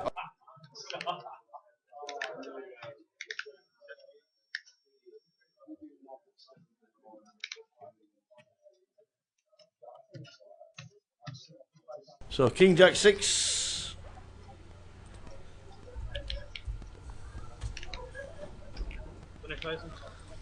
Tony G says nobody plays King Jack. No one ever plays King Jack. Oh, that's fair enough.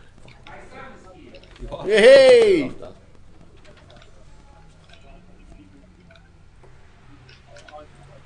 Go back on that. What is my Skype thing? Flop. No numbers. Just checked. 5 on the turn, and now the button moves to Adrian, who just shows patience is one of the greatest things in the game. He was down to 17 big blinds with the blinds at 4,000, 8,000. He went on one hell of a heater for 20 minutes and ended up as chip leader and over $1 million in chips. He's on the button.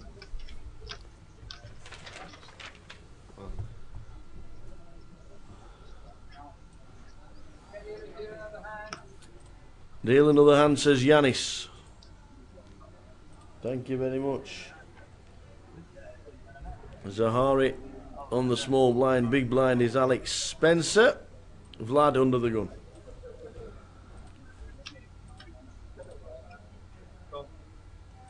Just calls with the 5s.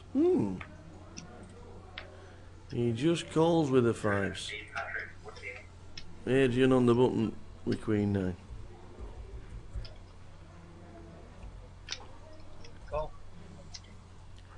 Calls. And that brings in the small blind. And Alex sees a free flop with the old 8 deuce.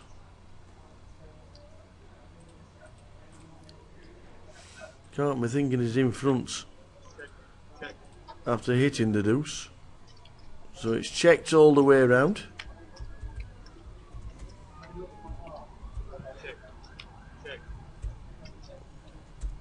Everybody's standing up who's not in the hand on this table. Something must be happening on the outer table. But we have still got a hand in progress. Flush draw for Zahari.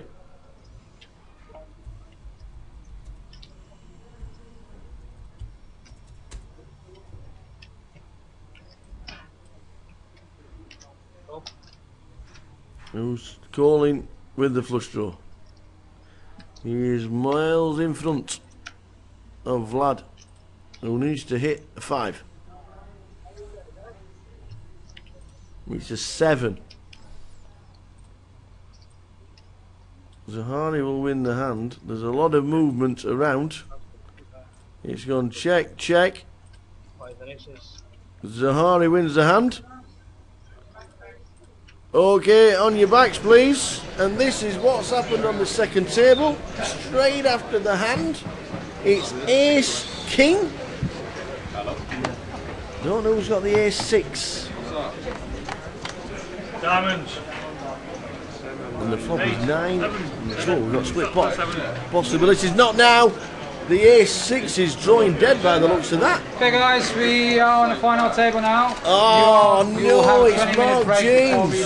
restart. Who's straight out the door, £5,200. Mark James has just been eliminated on the bubble for the final. We are on a break, as you can hear. Mark James. Wow, ladies and gentlemen, great effort from Mark. 289 runners. He's finished 10th for £5,200. Guys, there is a 20-minute break for all the chips to be moved to the final table. We'll be bringing you that final in 20 minutes' time. We'll play the montage. We will keep you informed. I'll be back in 15 minutes. But at this moment in time, we will get the chip stacks, we will get the seating draw done, and we will be back with you in 20 minutes. Mark James is the unlucky guy with ace-6. Victor Ilyukin has just taken him out. We will see you back for the first final of 2015 main event here at the GUKPT. I will be back in 20.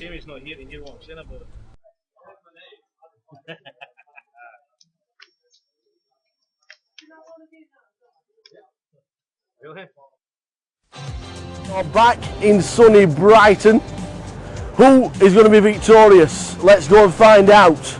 This is the tower stood in front of Brighton Pier. Freezing is conkers off. It's freezing cold. I need a cup of tea and I'm going on to Brighton Pier. Let's go inside and get warm. From the tower, we will see you inside in the card room, and we will see you at the table. Welcome to the Vic, and welcome to the grand final. Welcome to day 2. Welcome to Portsmouth. This is the best entrance we've ever had at a GUKPT, and it's all his fault. Happy days. Happy days. He went off as nut, so I'm happy with that, isn't it? Nice. Blue special for winner of the leg 6 of the GUKPT here in Luton. Round of applause, please, Sam. Limp with kings, wrong. Jammed the lot with aces, wrong. Folding, wrong. Card table. You actually played a bit of poker. It's nice to see you. No, I don't. I can't play any poker. I'm just sitting there passing and waiting for the nuts. Dave, first competition 2007 winner. 2007 runner-up in the first event. You're back together. It's another drag. It's over. Round of applause, please, to our winner of the 2004 GUKPT. It is Mark the winner. Round of applause. Just the champ. Could you refer to me as that? I'm referring to myself in the third person as the champ. So when I raise, I'm going to say the champ raises. The champ thinks this. I like it. Yeah, I think that'll work. Do you think that makes me seem arrogant at all? No, not in this light. No, I think Tower.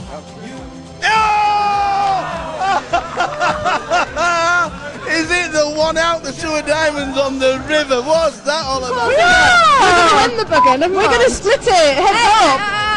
100 for the win. There we go. The girls are having fun, as you can I tell. had to call the last bit, and I was all over it like a bloody rash, but obviously I didn't hit. So anyway, I'm back now, and hopefully I'm going to have a settle down. I'm going to have a beer now and chill. All right. Excellent. Well, just carry on fishing. Yeah, I will. Yeah, that's what I'm good at. And fingers crossed you're still in the pool a little bit later on. Yeah, okay. Andy, thank you very much. Cheers. Nice. Ian. Yes. What do we look like? Well, I don't know about you, but I'm feeling quite good. I don't know how you're feeling. What are you feeling like, Phil? Well, your first event, are you still in? So, Yeah, it's a good start. Yeah. So good luck after the break. Thank you. And congratulations on joining Absolute. Thank you very much. We've invited you to Dublin, and you've declined. I haven't declined. But you haven't. Well, you haven't declined. You can't go. Why not? I haven't got a passport. This guy's not got a passport. We've got the best job in the world, and this guy's not got a passport. But we're trying to solve it, yeah. Here we are trying to, but If you could pick 5 poker players for a fantasy league, look at that lineup. Matt Perrin's bracelet winner, Jamie Sykes online legend. We've got JP Kelly double bracelet winner. We've got Jake Cody with the triple crown, and Midi has just smashed the EPT.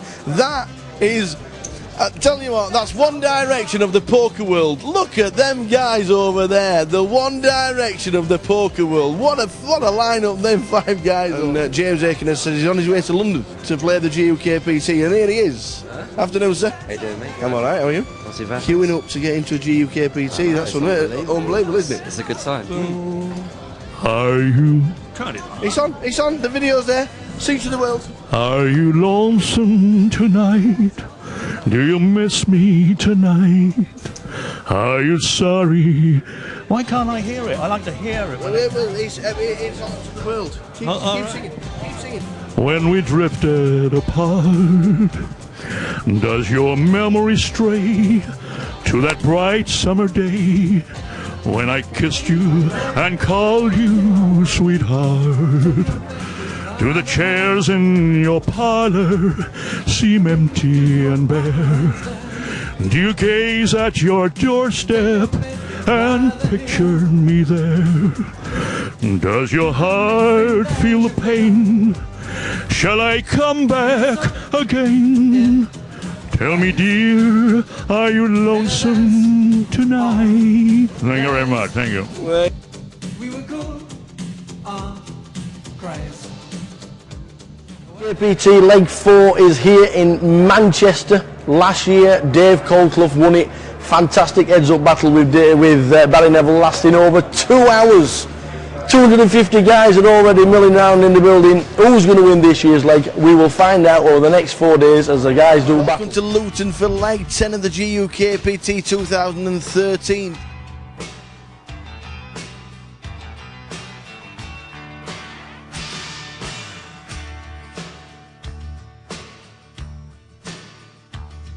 All the stories have been told of kings in days of old, but there's no England now. All the wars that were won are lost. Some And only in disguise, Mr. Surinder Sooner. There we go. The Wolves, 88,000. What's he going to do on Saturday? 88,000. Surinder, you normally come back with 10 big blinds, man.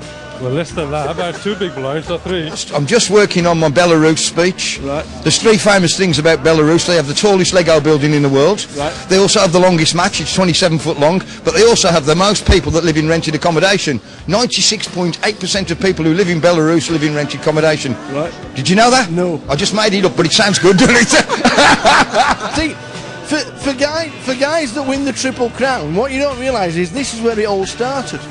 £10 rebuys, is that right, Jake? Yeah. In this place. That's where it started. All started here with this fella here. £10 rebuys back in the day, and then we've gone on to bigger and better things. We know that. Nice to see you in a British card room. The first £3 rebuy we played, actually, we chopped heads up.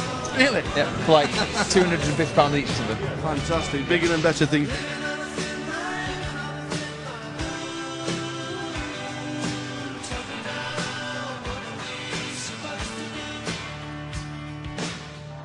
Very unfortunate ace queen against king queen. King on the flop. The first all in the call on the bubble. And that is it. We are now all in the money. Congratulations, ladies and gentlemen. Everybody's in the dosh. Brilliant. It's absolutely awesome. Awesome. If I win, I promise you I'll cry. Yeah? Genuinely. Well, you'll make me cry because I'm an emotional person. That's how much it means, yeah. Well, we'll just blub together then, if it happens. 2 hours time, we've got a dinner break. Looking forward to the buffet here in Bolton because yesterday it was very nice indeed. Just had lunch. Thank you very much to the staff at Loon for treating us again. The lasagna was beautiful, let me tell you. We checked it was nice on the thing. It says he has 10s. He talks about rubbish like that. Local cordon to you, what would it mean taking down this massive event? It's early days. I've not even thought about it. Just I'm enjoying playing. It's great. There's some great players here. It's great playing amongst them. So it's always good to see you. We'll see you Saturday. See you Saturday. Now we're going to play tennis on the Kinect. Return.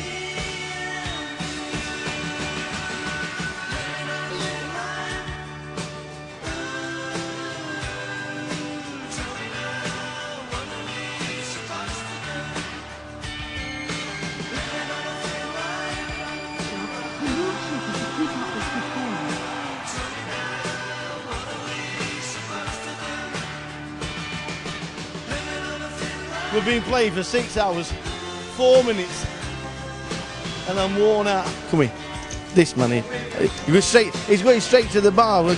Quickly, 30 seconds. Nice to see you.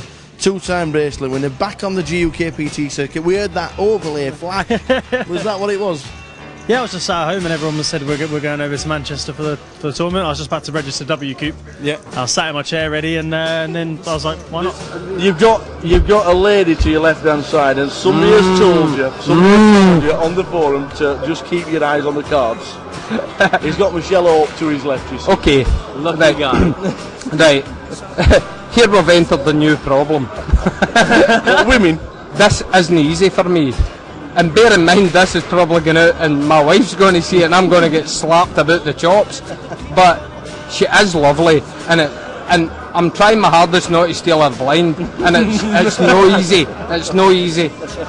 Have you just going to get Lee Harrison, who's cardroom manager, to hand over the trophy to Rhys Jones, champion in Manchester. Ladies and gentlemen, Mr. Rhys Jones. Thank you very much.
are back in sunny Brighton.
One hundred, 2, 3, 50, 350.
You're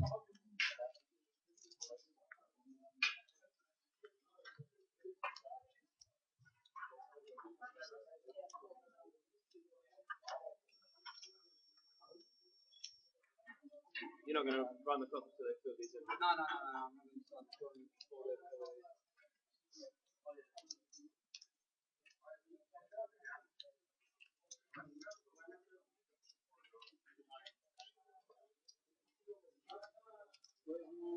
So you've gone for the bottom limit? Worst till last.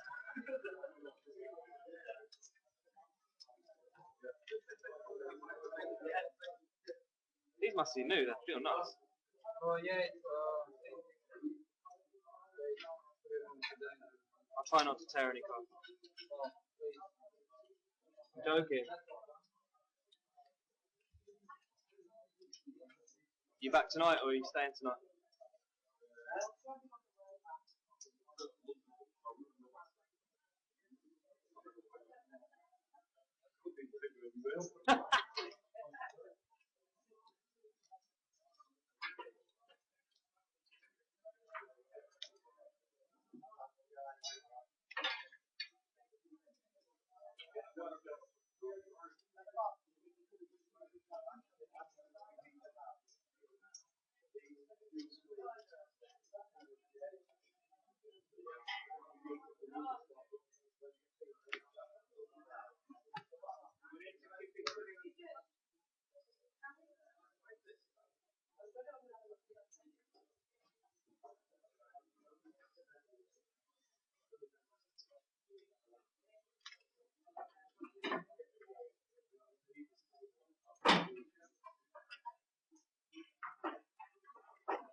Grab these, it's table 2.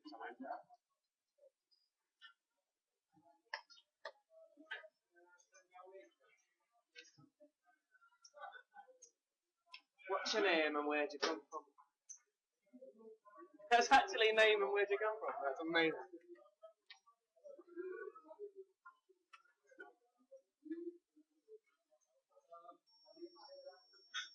That's mine. Oh my god, if I made final, I'd put some really fun. Huh? I need to serve it. Have you got the name?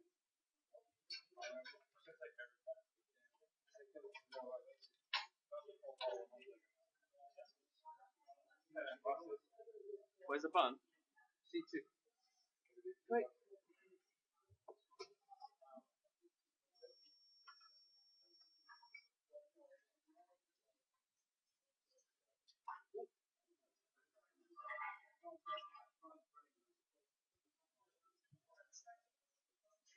What's in you, Jack?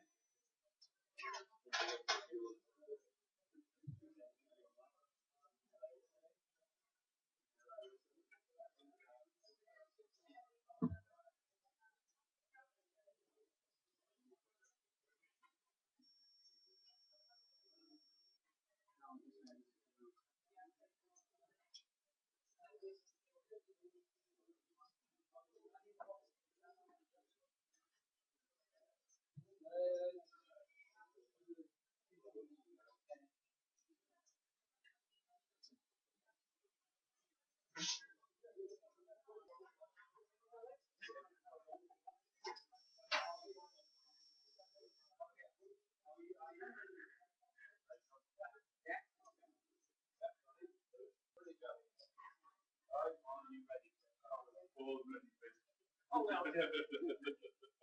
Oh, no, that.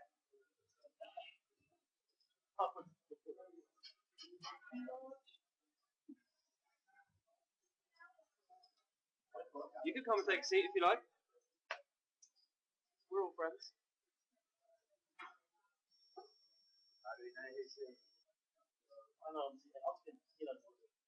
Jeff knows what he said. You're an 8, yeah? We're going to do this. 50. That's one.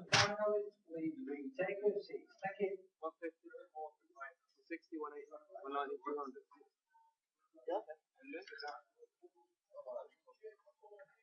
25k tips. Yeah, well, it's not going to start for a little while. You've got to fill that in.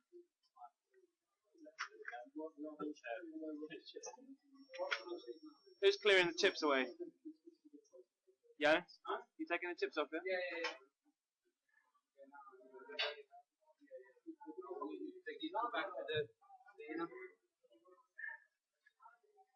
Guys, can you fill the sheet? Excuse me?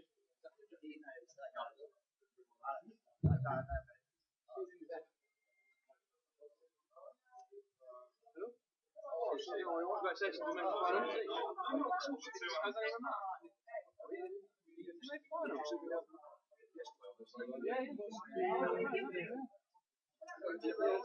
Okay. What have we got here? 2468. One. Yeah. Whoever you've got to your left, you've got. Sorry, yeah. 1, 2, 3, 50.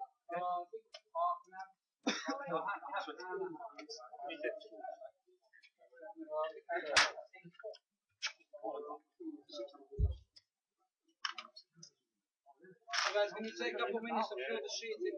Sorry, pal. 100, 250, 350. Okay. You're welcome.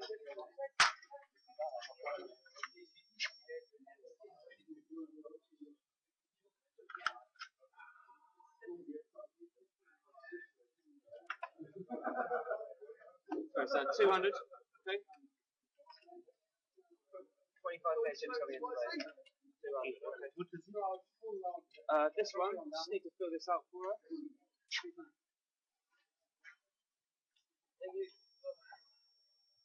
You get the most. 1, 2, 3, 4.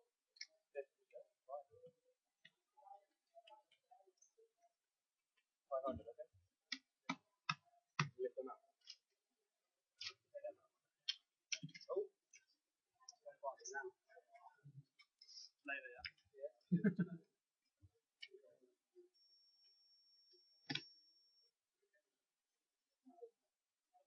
Dennis? Yeah. We took something out. How much do you have there? Not enough. How much do you have on there? 250. Sorry, Alex, I'm taking something. Thank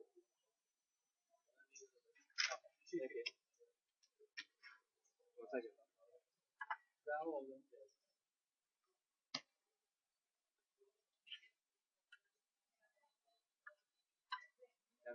Jan.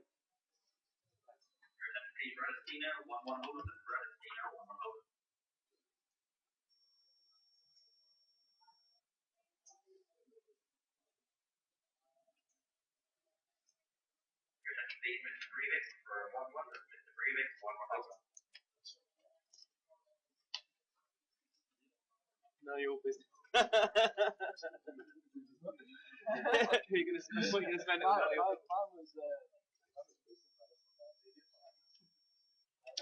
Thank you. Should just spent 1 penny sweet.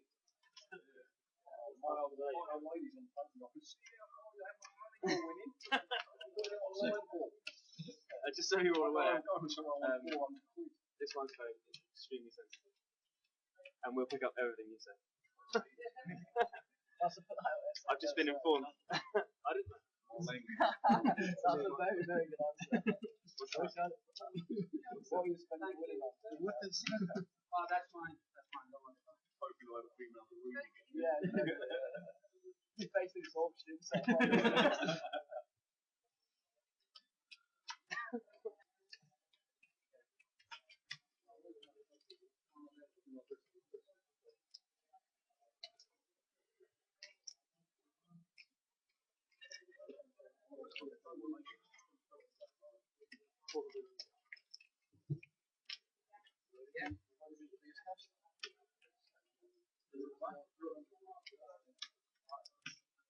She put like biggest cash £35 in like a £5 ring. Yeah.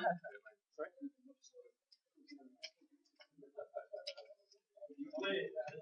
Hide behind it.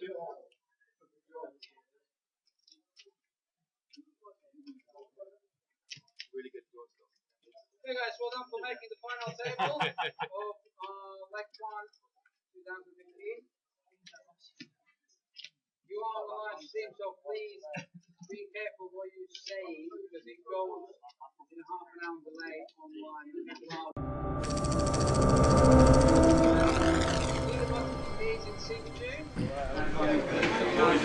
Well, here we go guys, this is it, final table number 1 of the year. Jerome O'Shea 187 and short stack Alex Spencer in seat number 2 718,000. Shape leader Adrian Mehmed, first person over $1 million, 1.282 million. There, Mr. Victor Liukins 566,000. And nice to see Junior on the rail as well.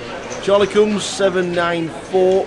Zahari Petrov 877, watch out for him. Vladimir Swatton 257,000. Neil Murray 642, 642,000. And finally, sponsored pro of Grosvenor, Mr. Ross Boatman 458,000. Great to see him on the final table, only his second event in 10 months. This should be an absolute cracker.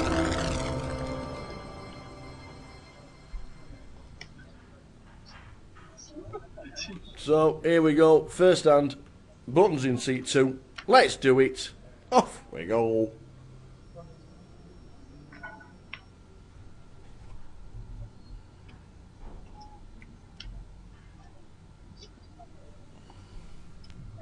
It's way too much.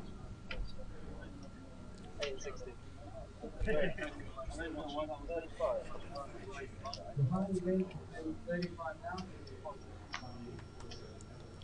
So we've got Yanis announcing some of the action. Who's going to win it? Who is your favourite? Who's going to take down the championships here for leg number 1? That's 32. It's 35, sir. 3k more. It's 35. 3 more. 3 more. It's cool. Heads up. Four face queen of clubs, 9 of spades, and 8 of diamonds. Victor checks.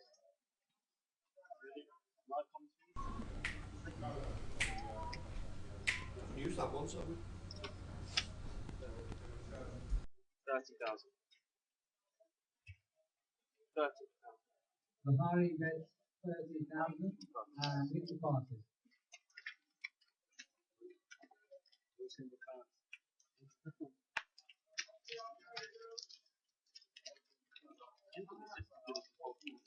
Yes.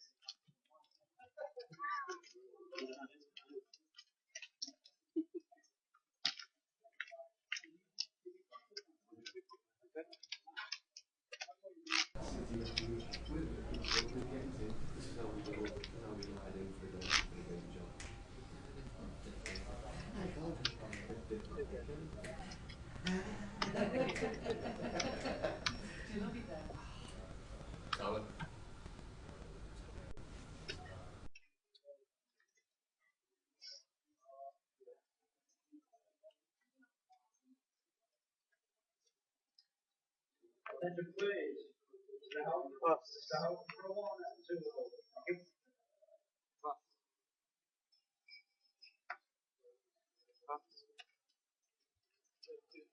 32,000. Alex raised 32,000.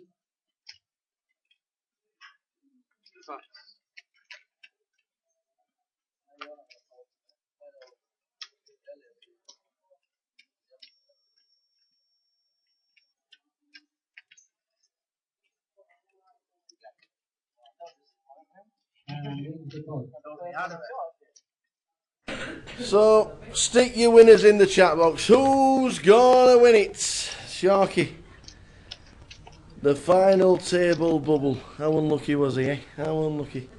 Put in another great effort. £5,200.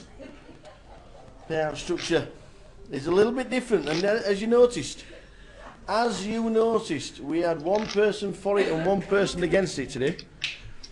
We had Barney Boatman saying it was a good thing, and Joe Beavers saying it just wasn't a good thing at all.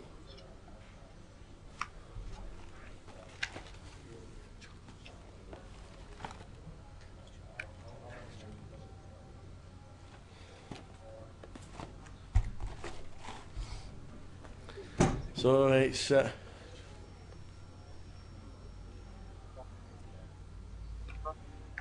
it's going to divide opinions from different poker players. I must admit, I'm on Joe Beavers' side, but it is what it is, and you can ask 100 poker players, and I'm sure it'll be split bang down the middle. Are there any satellite entries left? Loz, I don't know, my friend. I don't actually know. I really should. We should have. I might see if I can get the list of anybody. See if one of the guys can get us a list if there's anybody left from the online satellites, from the live satellites. 16 qualified on Sunday in the 10 seats guaranteed. They had satellites every single day at 4 p.m. and they averaged 3 seats. The blinds are now 10,000, 20,000. And as you can see, the next hand will be 10:20. We only had 6 minutes left of the last level. The clock was paused, as it should be, and we started from where it finished, which is what should be done.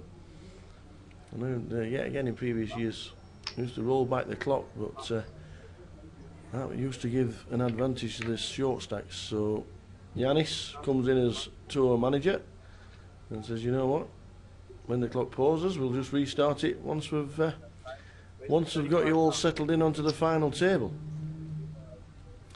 It'll be interesting to watch Charlie Coombs. Charlie, 795,000 as he started the final. Very, very good player.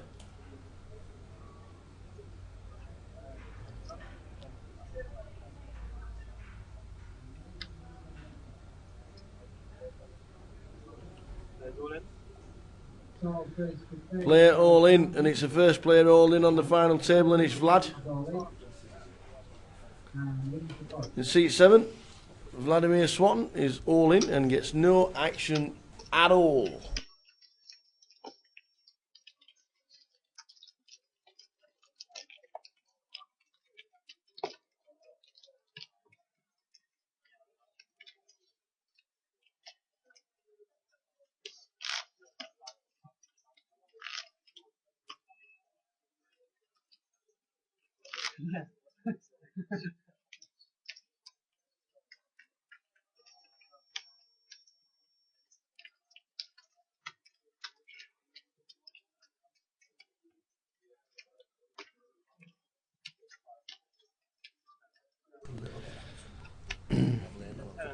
So the blinds are now 10,000, 20,000, running ante of 2.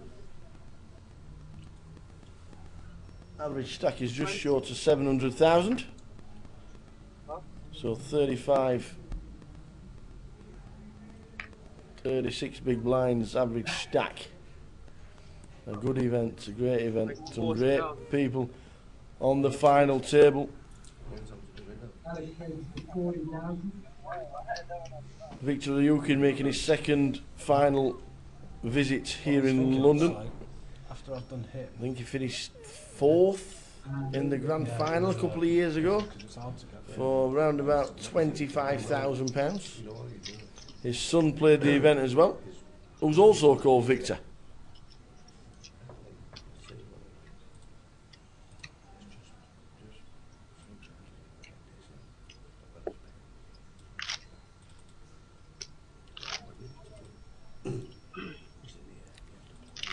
Good to have you in the chat box. Thanks for watching, guys. Manchester, the next GUKP team, 5 weeks' time. We will be there. I hope you will be too. Plenty going on in the estate. Check out all the 25-25s. There's a, I think it's a 25-25 in Newcastle next week. You know what I mean, don't you? And then you can go to the next one, the next one. You can actually make sure to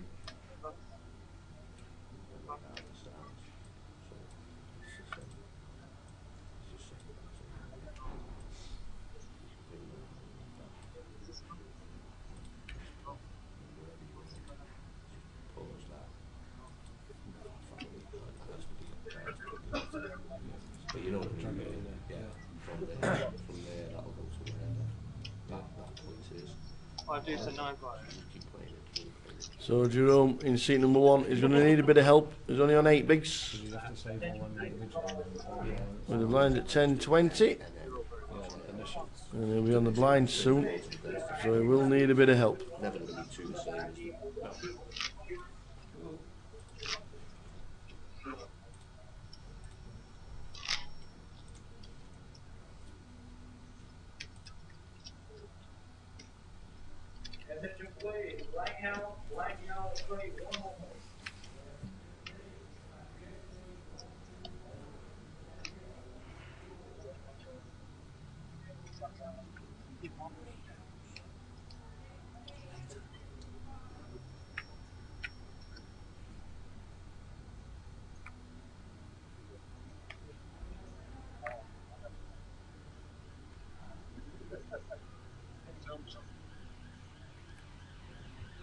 Race 40,000.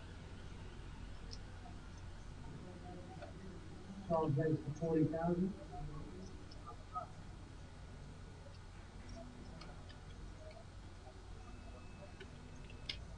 Race 9. So Ross Boatman doing it for the poker mob. Barney finishing in 11th. Joe finishing in 20th. A great effort from everybody, especially the sponsored players, because Ellie Biasek also cashed.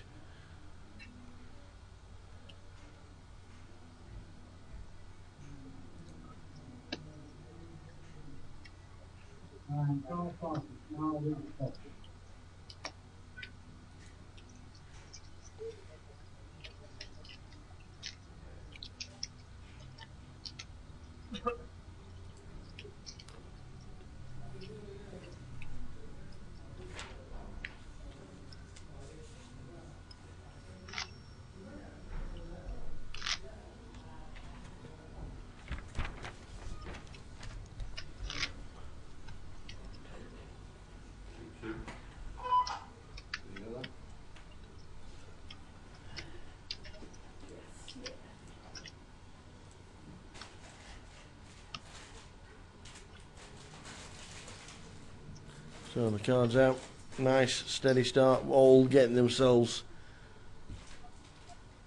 with their feet under the table, ready for a long sesh. The final of the first event of season 9 is underway, of the main event here in London.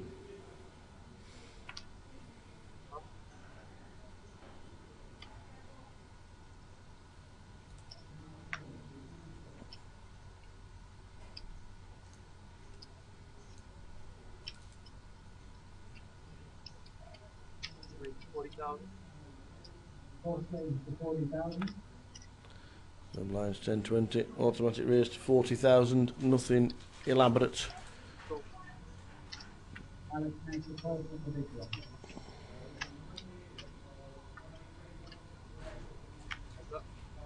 Ross on the button, defending the big blind. Alex with King 7. Don't mind that at all. If a C-bet comes in, this could go check C-bet pass. But then, well, that's exactly what's just happened.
raised 40. So Niall makes it 40,000. And Jerome moves all in for his 15, 16 bigs. And there we call the ace king against the eights. It's a standard race. Who is going to win it? Jerome needs to fade any ace, any king, running cards, and he gets a double up. Jerome O'Shea.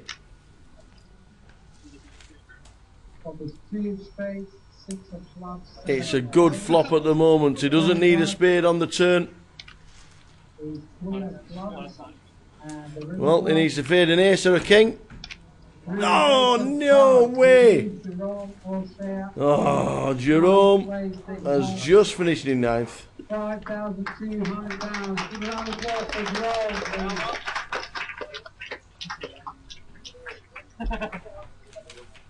So, for £6,050. £6,050, Jerome O'Shea has just finished in ninth. Well done, that man. Well done, that man. We're down to 8. And now Vlad is the short stack. Money increases. We're down to 8.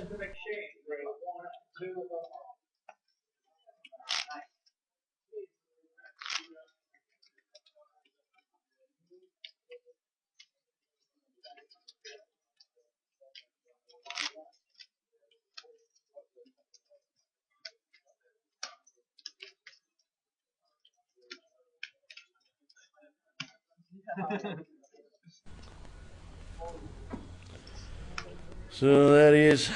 Unlucky. Unlucky indeed. Jerome O'Shea, the old river.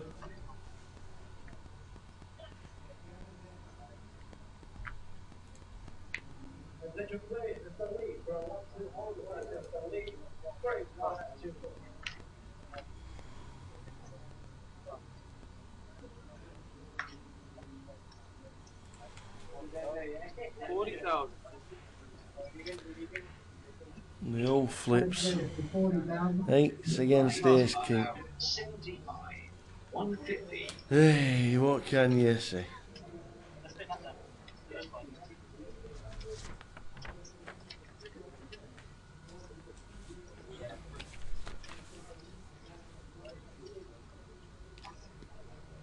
Chip lead on the table. Adrian Mehmed from London. Direct buying. Players in seeding tournament, you're new playing level 100, 200. This is the last level for entries and re-entry. Second in chips, Alex Spencer. No, third in chips, sorry, Alex Spencer. From Doncaster. Still a student he is. And last year he won the big one at DTD for a cool 125,000.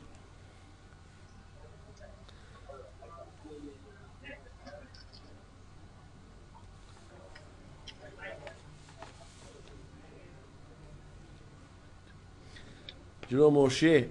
In fact, Jerome was a live qualifier.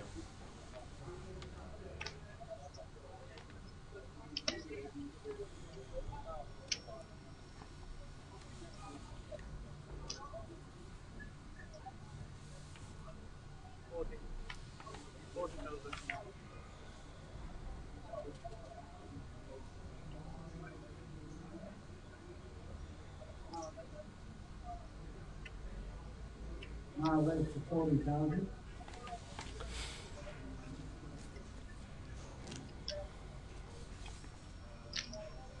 Lost call.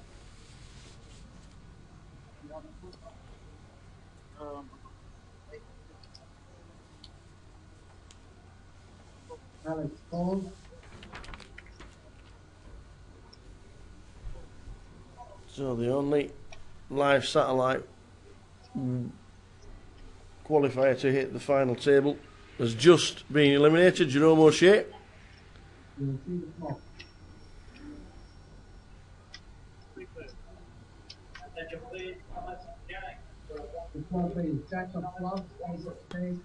A three-hander flop. Sixes, nines, and Ross takes the lead. Sees a bit of weakness. And Niall, the original raiser, checks. Oops. A flick in from Ross. Ross at 56,000. Alex passes and Niall passes. So Ross with the first bet. Scoops it in. Building up some chips. Great player. We've had some good interviews with Ross Boatman over the years. And he's on a GUKPT final.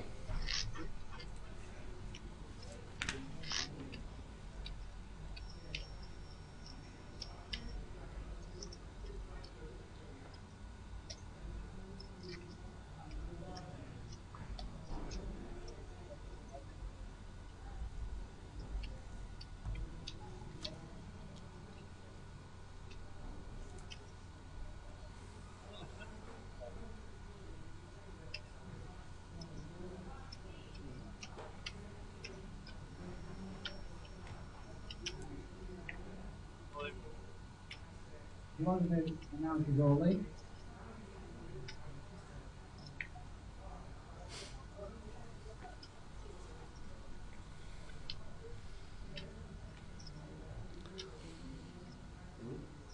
Vlad has got the nines against Niall's ace king. So that's 2 all-ins. Ross gets out of the way.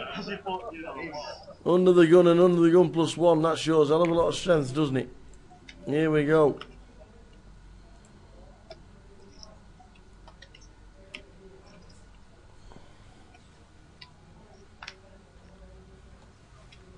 Wow. Zahari with a massive decision. Under the gun. 15 bigs. But Niall has just about got Zahari covered. So this is a very interesting spot with the second ace king. Very interesting spot indeed. Am I ahead with ace high? Probably not. Do I think anybody else has got ace king? Well, if you do, would you still call? Probably not. You've only got the big blind invested. It's only 20,000.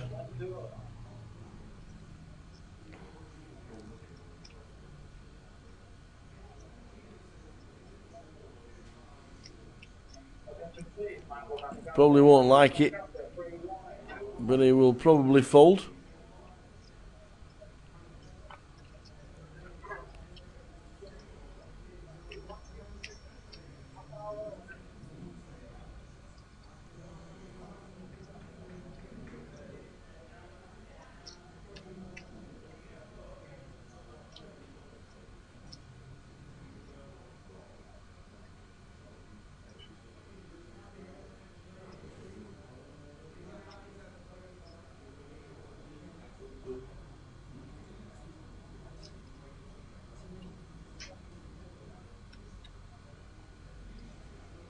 So he's put himself in a tough spot, but I think the fold will be the correct thing to do.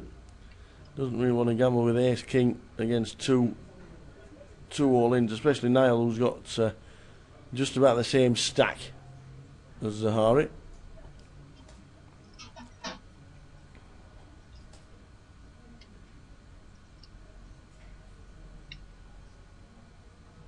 And he does get out of the way. It's not the wrong move.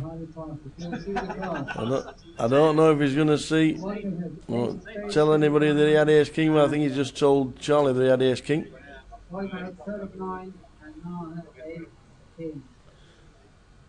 So the ace king, I've had 2 of the outs jammed out of the way.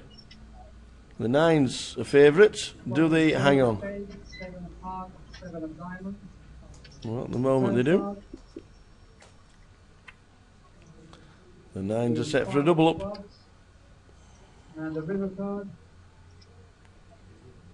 And the nines get the double up. So Zahari will be thinking, yep, good fold by me.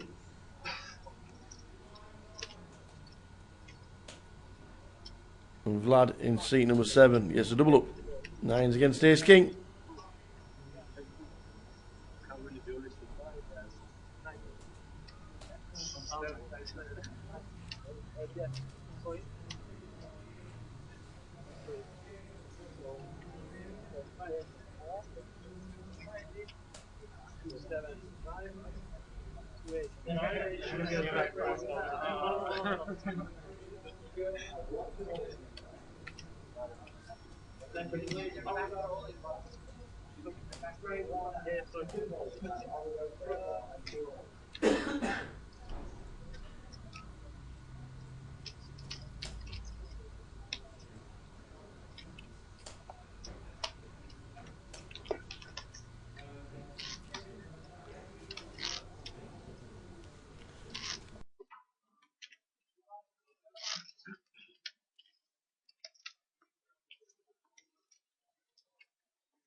Attention please, Michael Ramkopta, prep 1-1, hold him. And Michael, 1-1, thank you.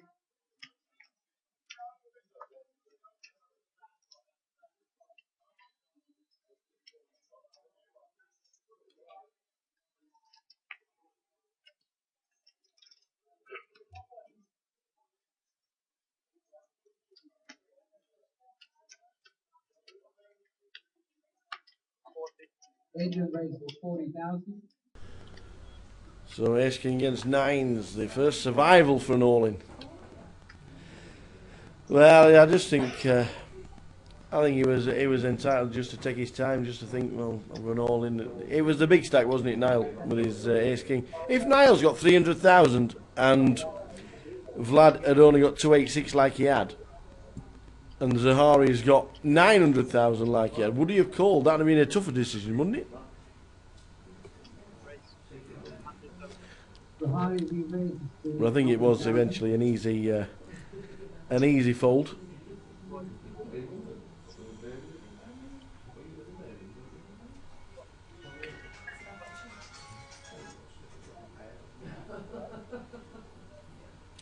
Yeah, he's still in. And then you pass it to Harry with the code.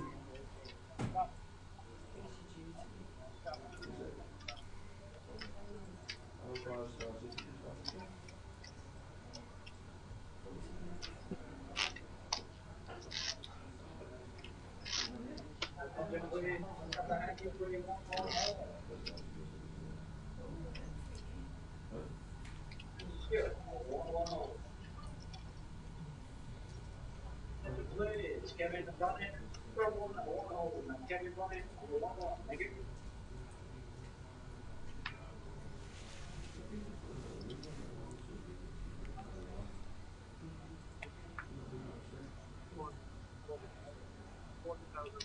Alex raised for 40,000.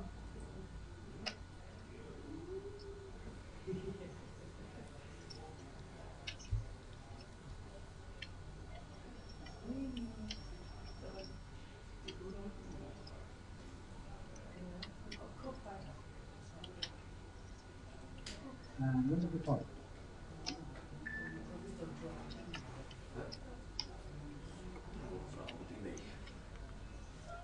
Ninth of Feb. So Adrian still 2 leaders. Zahari second in chips. Alex up to third.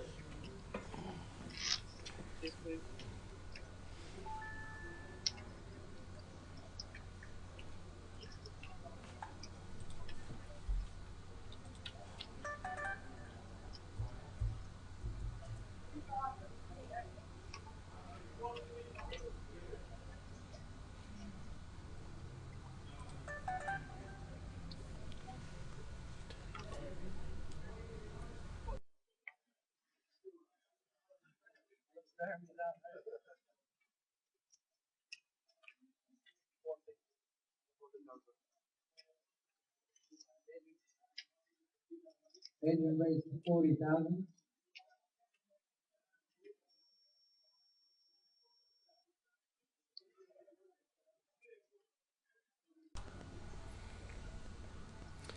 Whack whack. Against the 10s. Niall Murray.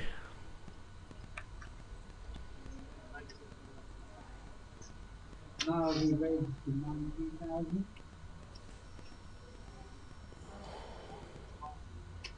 Yeah.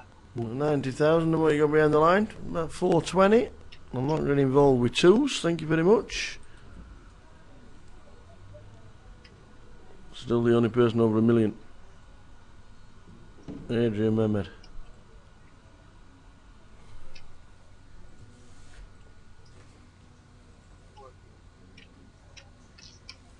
And it is get out the way. The correct thing to do.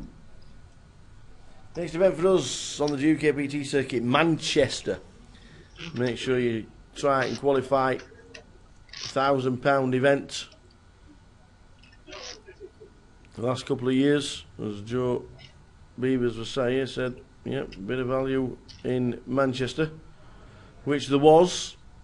Hoping the club will have secured a hell of a lot of live qualifiers, which is the way to do, and obviously the online qualifiers as well.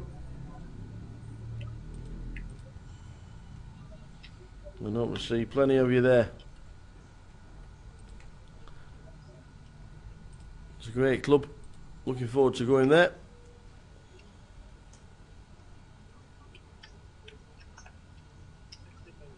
Victor raised to 60,000.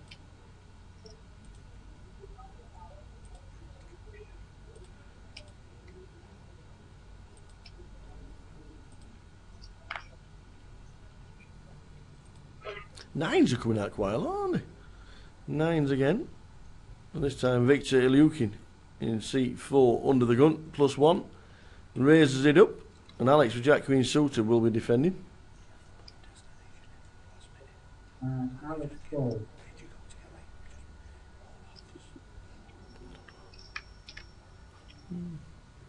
So he does defend. And only one overcard for Victor to worry about. Wrong suits for Alex. He might check this. He does. And Victor not afraid to put the chips in the middle.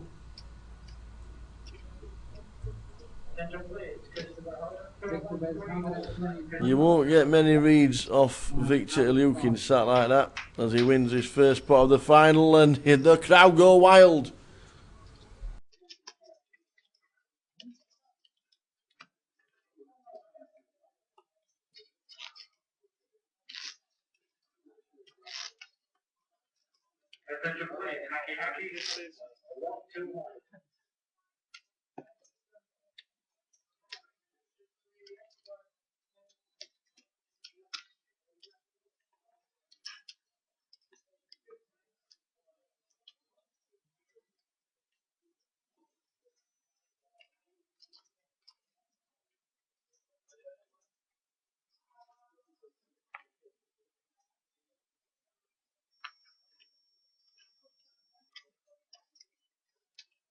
Attention please, final call for partner.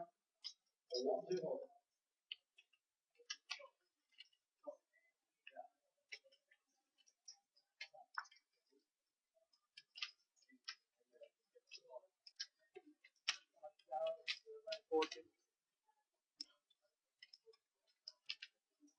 Cost pays 40,000 and here's the cost.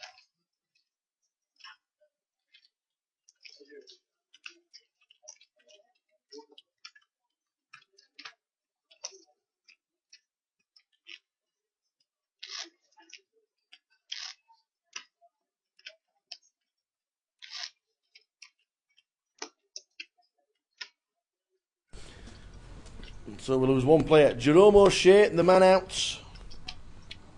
Unluckily. 8s against Ace King.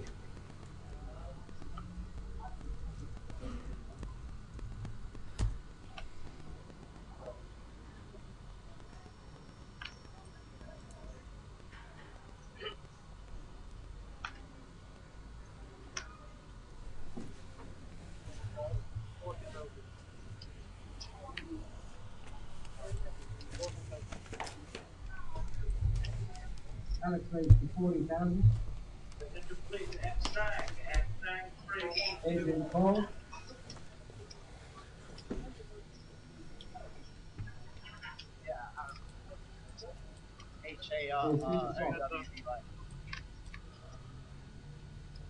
Top is 9 of hearts, 6 of clubs, 3 of clubs. Adrian checks, Alex checks, 9 pass is 10 of hearts. Adrian checks.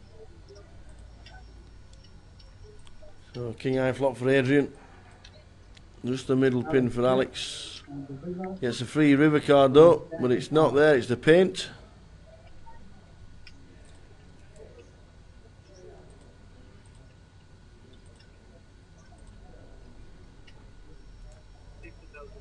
Adrian checks and Alex checks 50,000.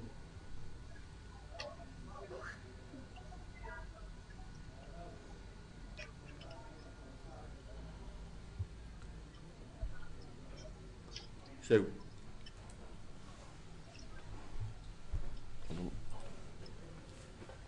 Alex betting out with air completely.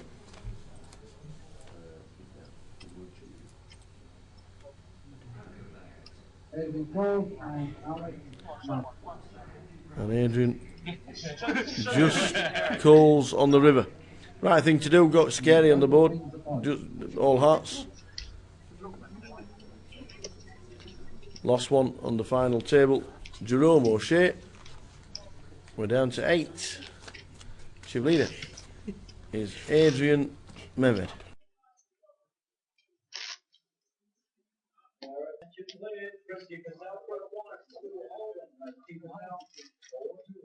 Yeah, I know.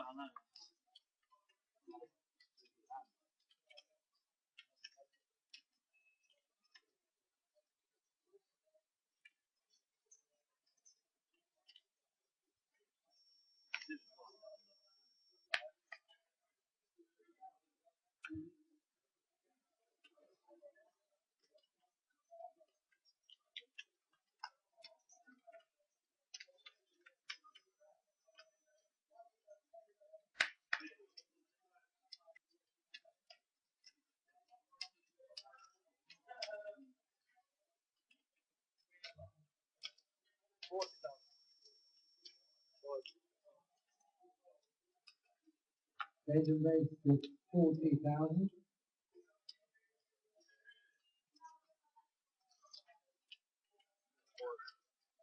And wins the pot.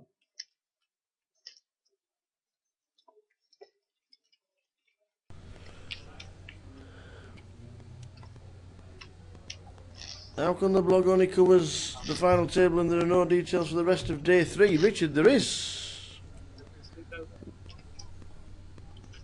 GUKPT 2015 Leg 1 London Final Blog is what it's called. GUKPT.com. And it says, click on the home. And when it comes up, it says GUKPT 2015 Leg 1 London Final Blog.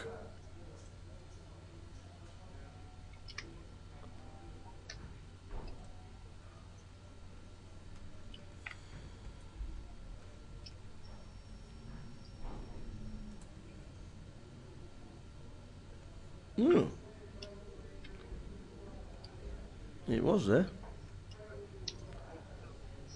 It was there, my friend. Charles raised to 50,000.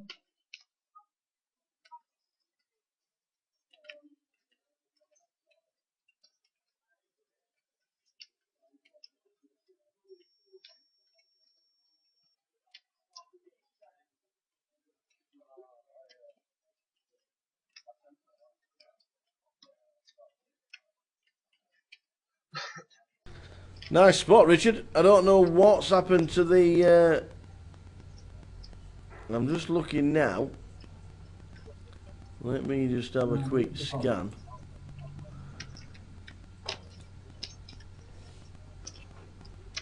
Let me just have a look for you. We have no idea. And yeah, absolutely, Richard. I've just seen it. When you said that, matey. When you said that, because I've been reading it all day, and I'm sure quite a few other people have have read it as well. I'm not too sure. We've just highlighted the problem to PK, who has been working his fingers to the bone since midday when we started. He'll be aware of the situation, and I'll give you an answer if we can. When we can. But nice spot, Richard. But we have been reading it all day long.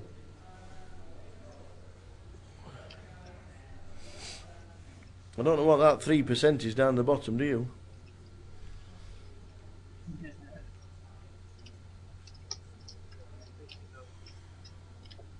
The volume raised to 50,000 and Vladimir announces our lead.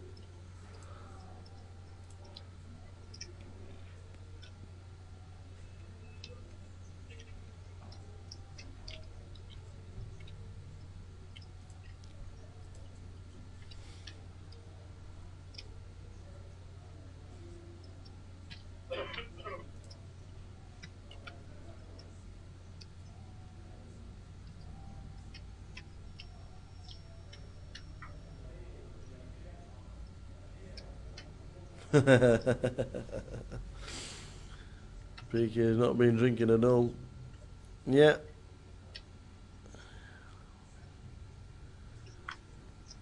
Anyone seen a blank screen?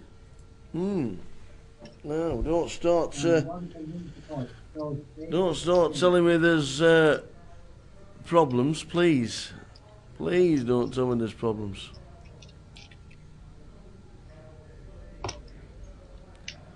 I'm not seeing a blank screen, to be fair, David. I'm not seeing a blank screen at all. I'm actually watching the live stream on my computer right now. I can see the pictures, and I don't think anybody else has. Normally, what happens is people normally tell us in the chat box if there are problems. Richard's highlighted that the blog is maybe down, but apart from that, the pictures seem to be okay, and fingers crossed they are, because we're on the final.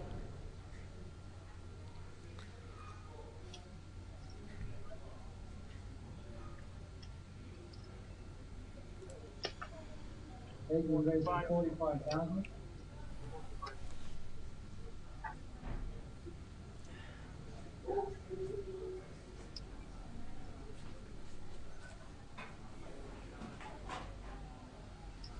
Yep. Cheers, Richard. Mark Fizz. Steam's A-OK. Maybe have a refresh, David. But then again, if you can't see it, just tell him to press S5.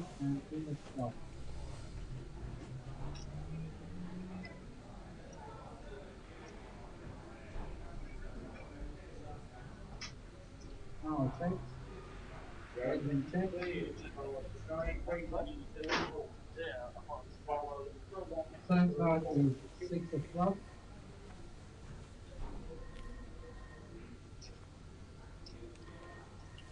Now that's 50,000. Adrian 12. Can I liberate on one of the all-in triangles? I like them. I think it's a great idea. Now 6. I think every club should use them, including local clubs. Adrian gets 70,000.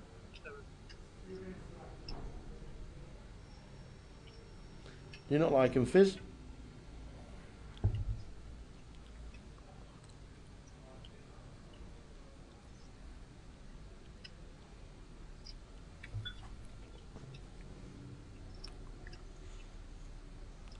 Oh, can I liberate? Ah, I see what you mean. You want one?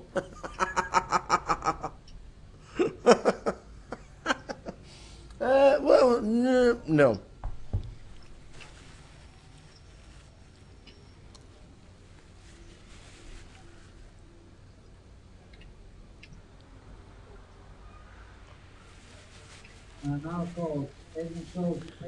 So Niall gets unlucky as Adrian hits, but the turn card for Adrian was massive. In simple terms, you want one, can I acquire one? Well, Oh, I can ask the question. Let's put it that way.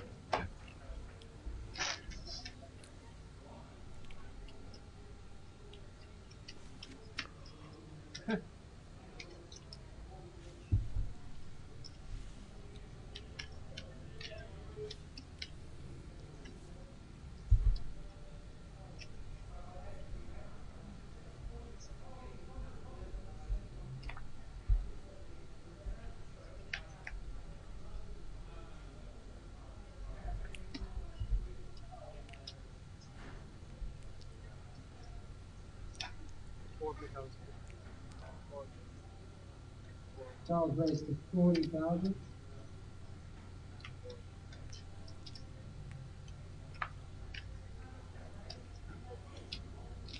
And where's the top? Yeah, fixed.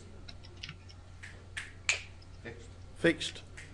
We have been told that the blog has been fixed. If you want to just check it.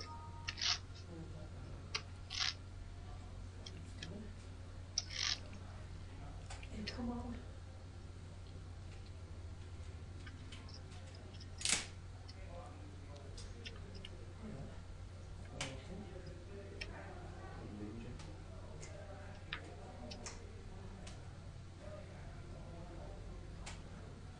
That you, Mark, messes up.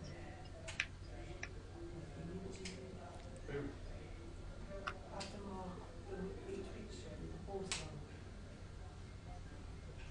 I like his tune. Where's it coming from? Don't Oh, come on. The value raised to 40,000. know what those chocolates? Those are those. That you You need to get nailed. And where's the top?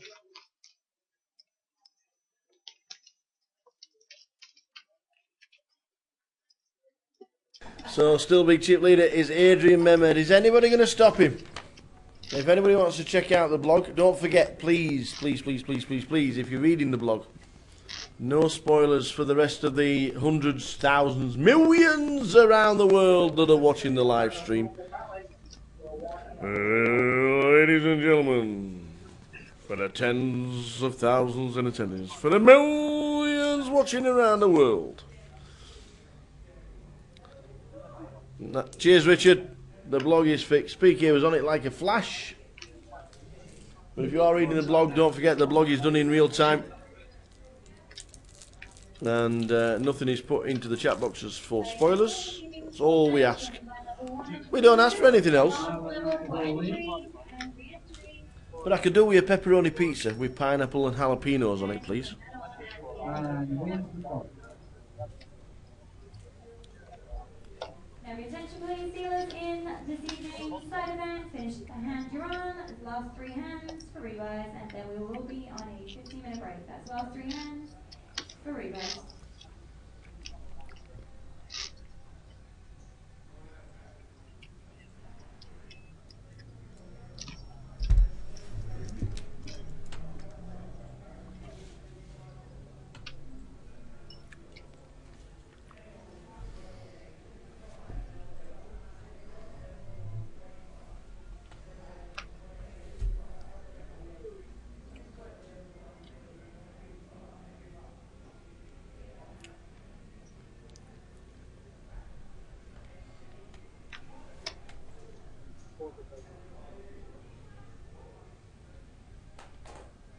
The value raised to 40,000.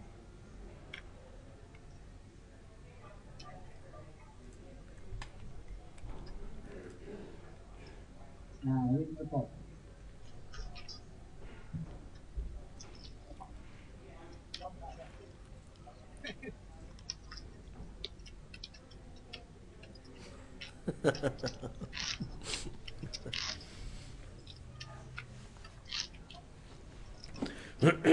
Oh, Mr. Starkey.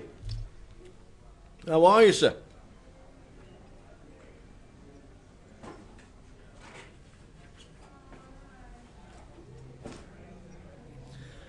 MVP predictions for the Super Bowl. Do you know what?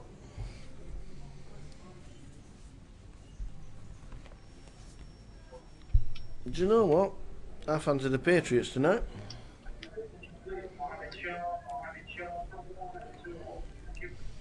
So I would either go for Blount or Brady. Problem is, you don't get much of a price on Brady. In fact, I don't even know what the prices are. Roughly for 40,000.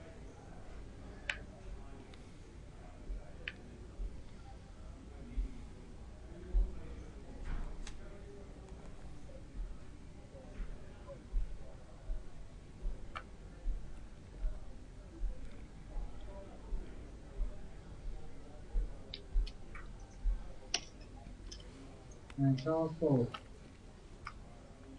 Charlie Coombs. 40. Still going along nicely. Him and Ross see a flop. Spade, two flop, and 4 flop. Charles checked. Ross bet 50,000. Just one overcard for Charlie. Ross hits. Charles Paul. So he does call. The turn card is 3 of hearts. Charles checked. If Ross hits 2 pair here, there could be fireworks. Ross checked. The winner is 6 of diamonds. Well, that's even better for him. Because he was in front. Can only lose the pot if it a 4 of hit.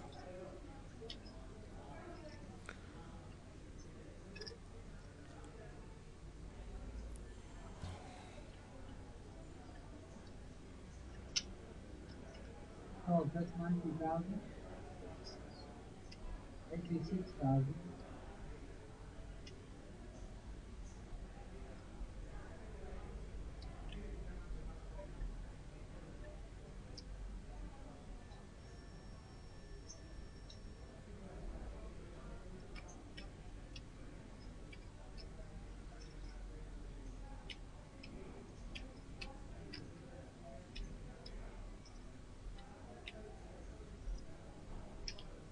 Can I have your attention please? The players on table 8. That's all players in the side event on table 8. Please make your way back to the poker room. That's players for table 8. Make your way back to the Ross poker in the room. tank. Is he now repping a bust of flush draw, he's thinking?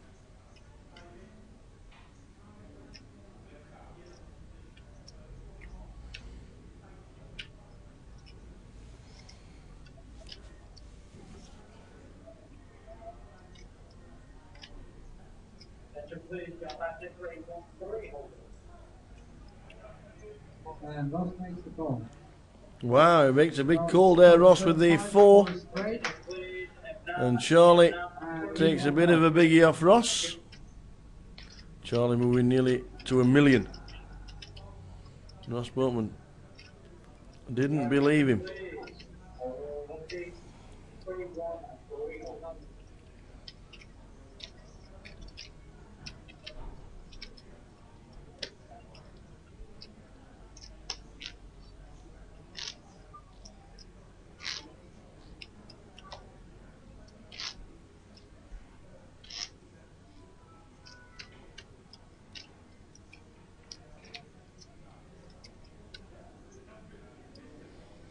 So we're still on 8. Only Jerome O'Shea has been eliminated.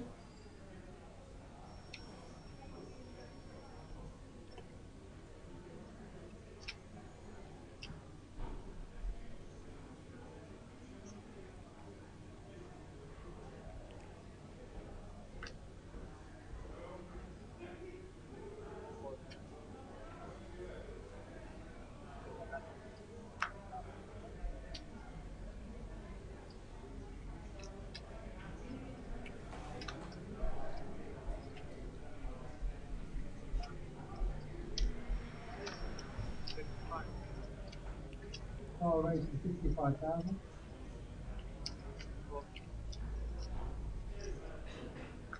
And the high call. Flop is 5 of clubs, ace of hearts, 3 of hearts. Ace, 3, 5, 2 hearts. Sends Zahari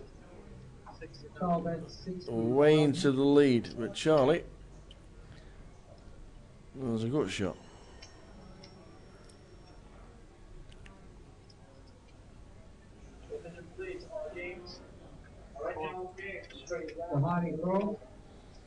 So he feels.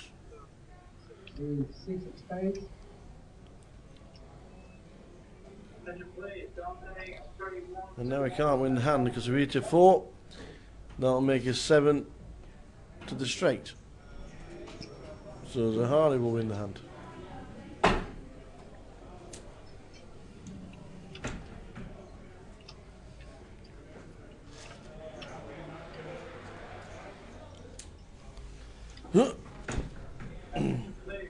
Oh, Danny boy, I reckon you're right.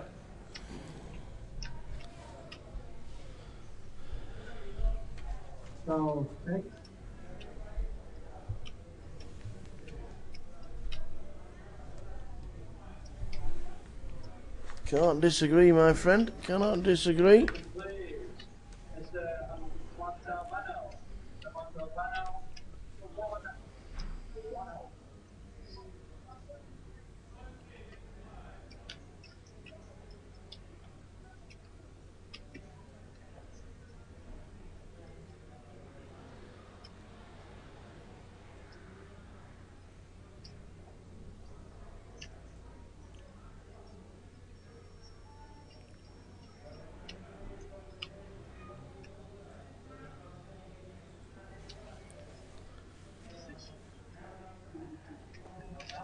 So Charlie checks.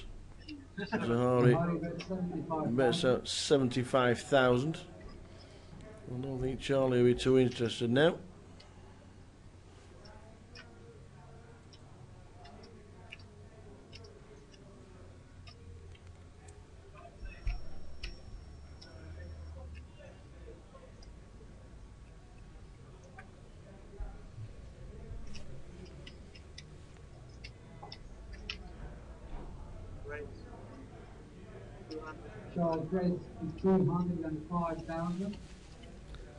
That's a big race from Charlie. And putting Zahari to the absolute test.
So into the, look at this, Charlie raising to 2-5, gets a call from Zahari. Now then, does Charlie get lucky? In fact, Charlie can't get lucky because if the 4 comes, he's lost a hand anyway to the highest straight. He is draw indeed.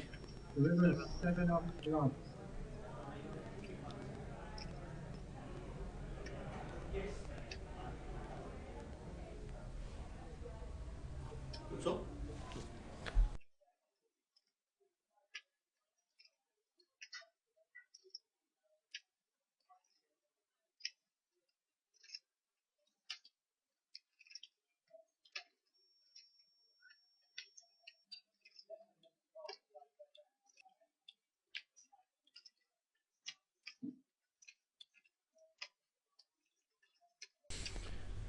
So Charlie checks, and now he checks when he hits 2 pair on the river.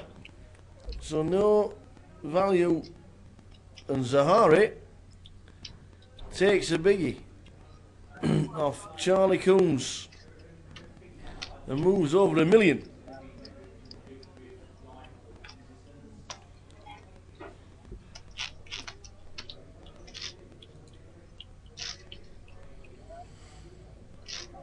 So 2 big chip stacks, twice as many as any other player.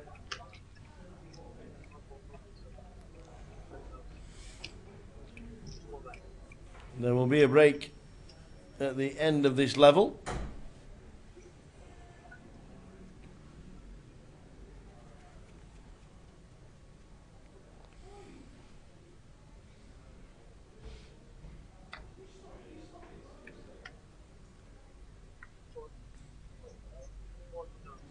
Blinds 10,000, 20,000 running onto you have 2.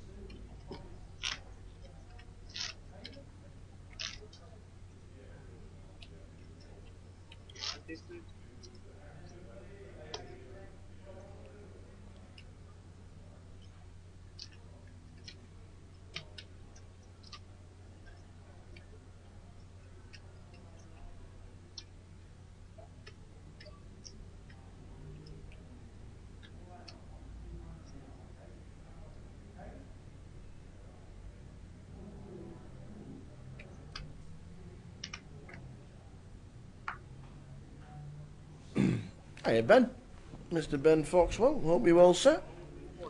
Where is the River Bluff Jam?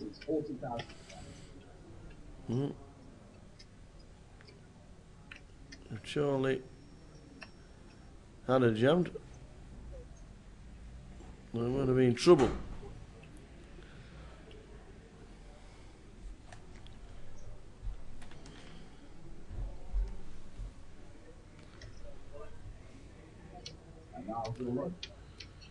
So the triangle is over the line from Niall. Blinds are 10-20. Heading towards the break. First break in play. We're down to 8. Jerome O'Shea out with 8s against Ace King.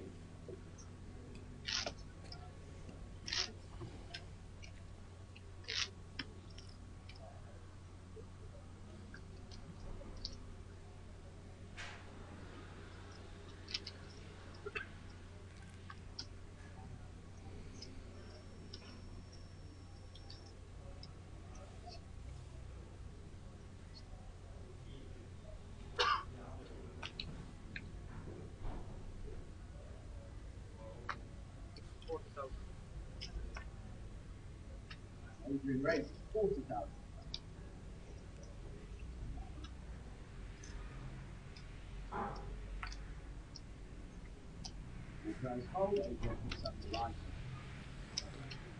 The microphone has been taken over by Henry. Henry used to do the GUKPT before moving to the Vic on a permanent basis. Am I down for the UK SBC? Yes, I am, sir. We are there for the whole week. We will be there on the Wednesday, I do believe. It might even be the Tuesday. Tuesday evening, I do believe. We will be there. The whole of the week. Yes, indeed. And I cannot wait.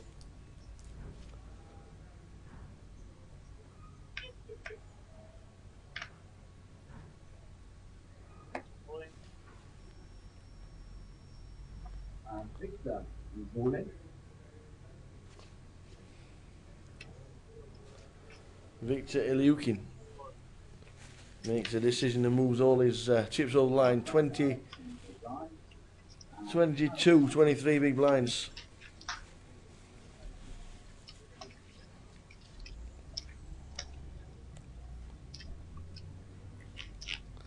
Yeah, the student poker championships in April in Coventry. We will be there. The whole team should be an absolute cracker.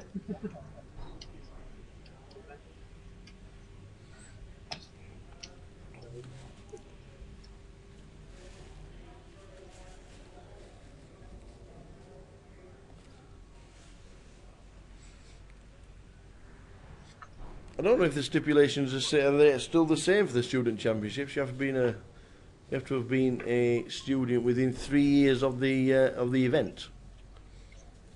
So, I'm not sure if that's exactly the same, but yes, we will be there, sir. I'm looking forward to it.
Charlie raising under the gun. This is the last hand, I do believe. Unless this is that was for the side event, I'm not too sure. Don't know which it was. Adrian with ace queen. Ross calls the 40.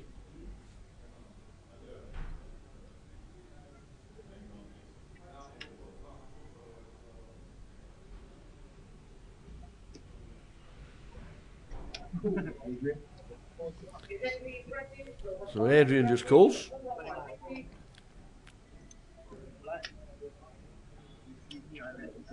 And Victor gets out of the way, he stands up for the break. He is off for the break. Now we're speaking to young Victor. The 10-eye flop, but 3 diamonds. Adrian with the redraw on the overcards against an overpair with a diamond in his hand.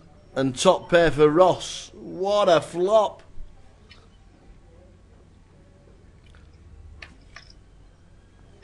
What a flop.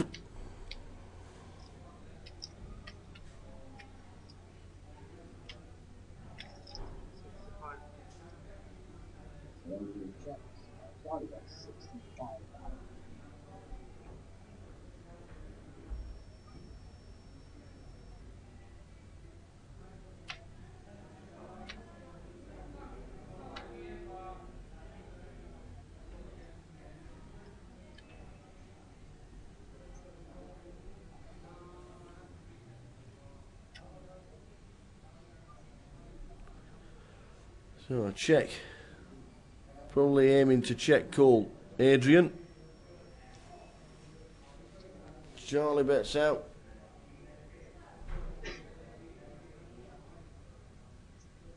And Ross doesn't have any redraw with any diamonds, but he has top pair. You might be thinking he's just on a draw. Unbeknown to Ross, he's drawing pretty thin, but he does call. He makes a call, and he's drawing pretty thin, is Ross Bowman at this moment in time.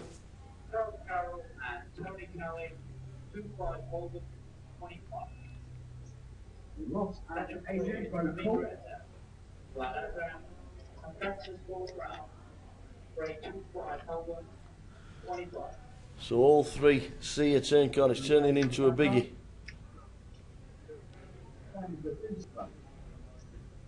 Well, that's a great card for Ross, but he's going to get himself into trouble.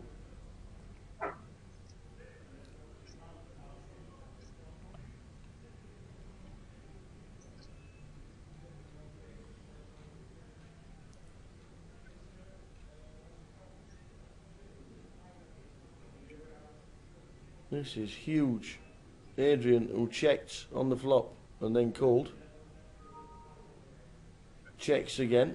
So too does Charlie. And Ross moves all in. Wow.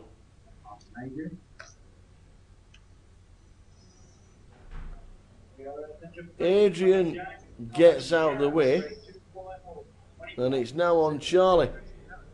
If he could only see the cards.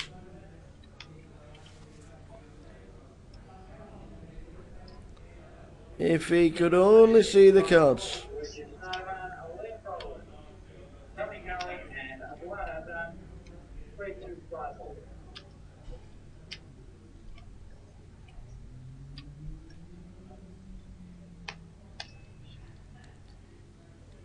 Wow.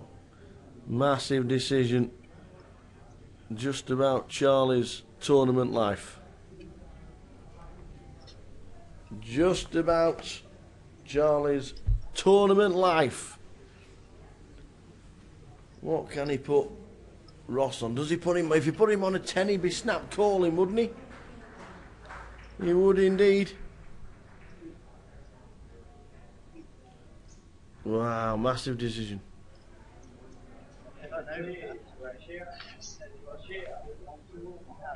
Can't really put him on a 2, can he?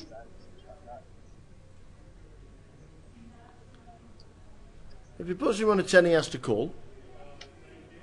If he thinks he's flopped the flush,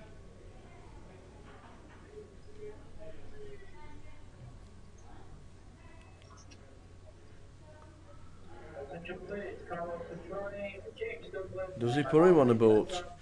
He's passed, he's got out of the way. And Ross has taken down the pot. He doesn't show. Everybody out of the way, and we are on a 15-minute break. Work that one out, lads. Guys and gals, give a big hand to finish the session with. A great hand as well. And Ross Boatman moves up third in chips. Back with you in 15 minutes.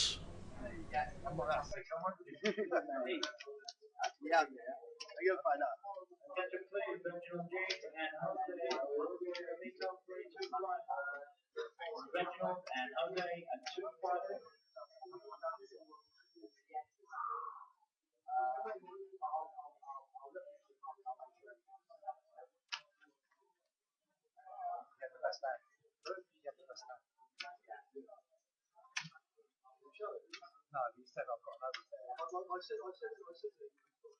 Yeah. I'm pretty sure. I need to be half to call one of our players, so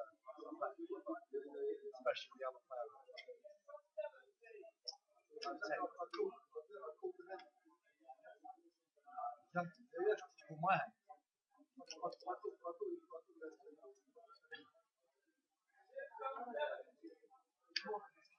I think this is yours.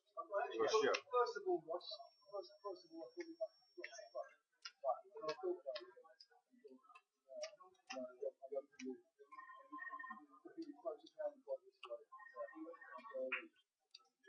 how much the Reds? Pounds, yeah. All 650, 670, 680. You have a ships, you can fucking say it as well. You said, am I going to regret this? I said, yeah. He said, well, what you got? You say it. He said, don't say it. I said, no, right.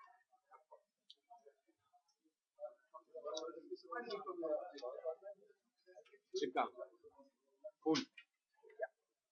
So you got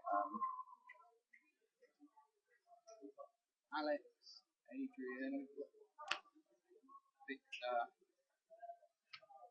Charlie, and we've got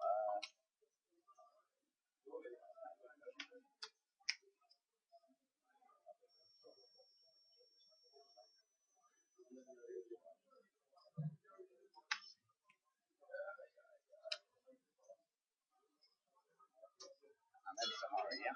750. What's that, mate? Sahari, Lash, Niall, and Ross. Ross got 750. 650, 670. Sorry. 100, 600, 670, 670, 680. I don't even know. Decent. No, it's standards. Yeah, 500, 600, 650, 650, 670. Yeah. 6'8", 6'8".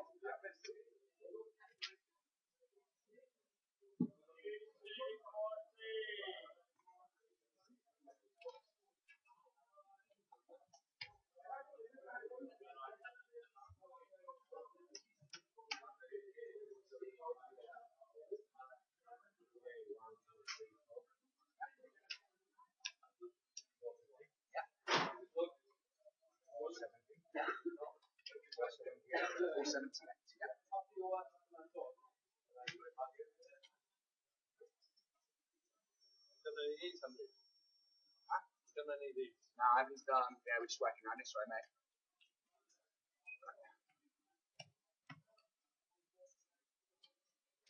Quite a lot of breaks still on this table.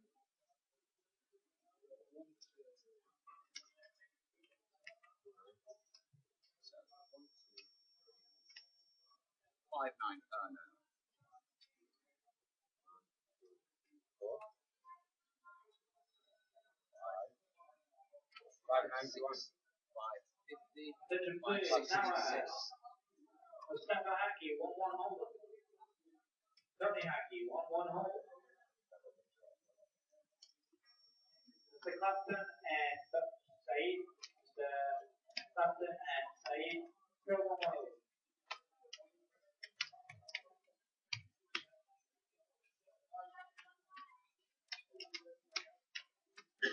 477 for Victor. Victor's got 477, yeah. So you want to win Victor? I don't have any favourites, clearly. 434. 34, yeah, and that is C. 1, 2, 3, 4, 5. So it's 434, yeah. Yeah. You've done this. Count that. Yeah. You can. It's 430. Yeah. It's probably. Yeah, that's great. So we'll miss out with this. Yeah, Alex And the first one, yeah. Okay, so that's 500.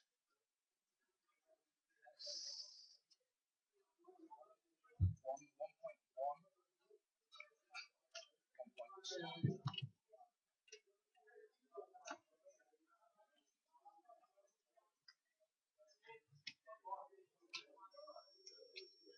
1,250,000.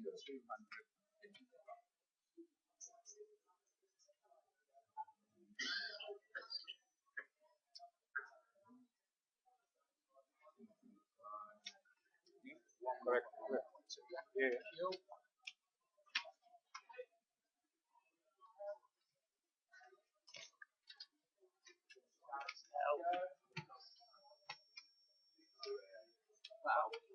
Have your attention please, dealers in this evening. Side event, finish hand to run, last 3 hands, 3 buys, and then we will be on a 15-minute break. That's last 3 hands, 3 buys.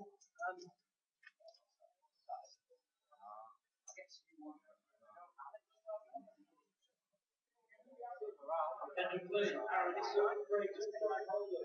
Aaron 2 to fly holder.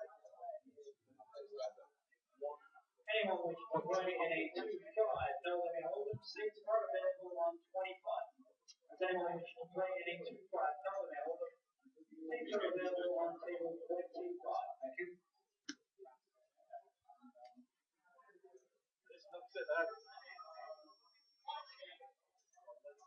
Attention please.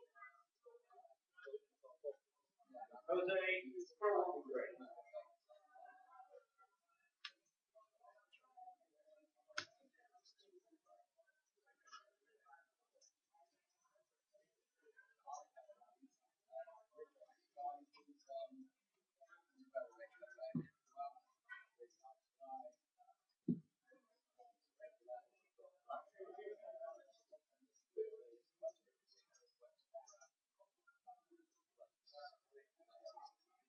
Are you?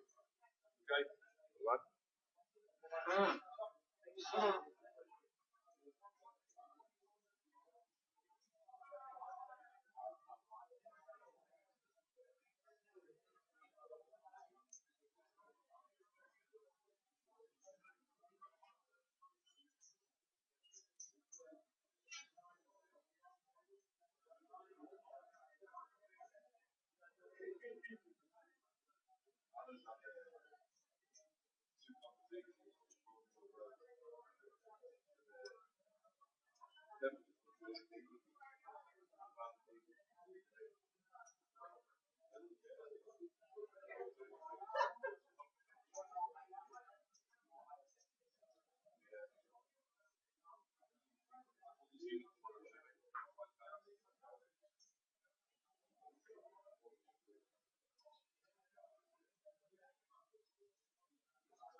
Are these for players? All the players usually.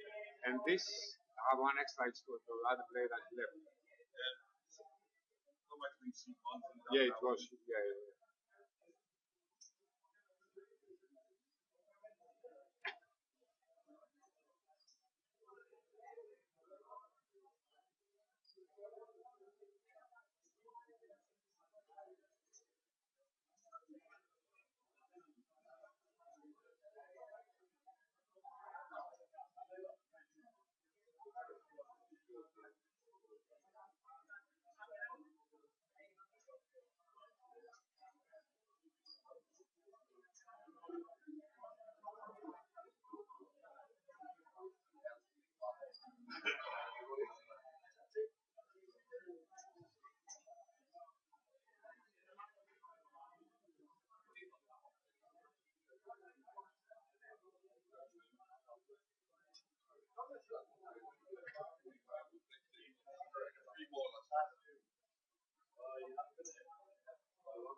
Can I have your attention please? Players on table 8.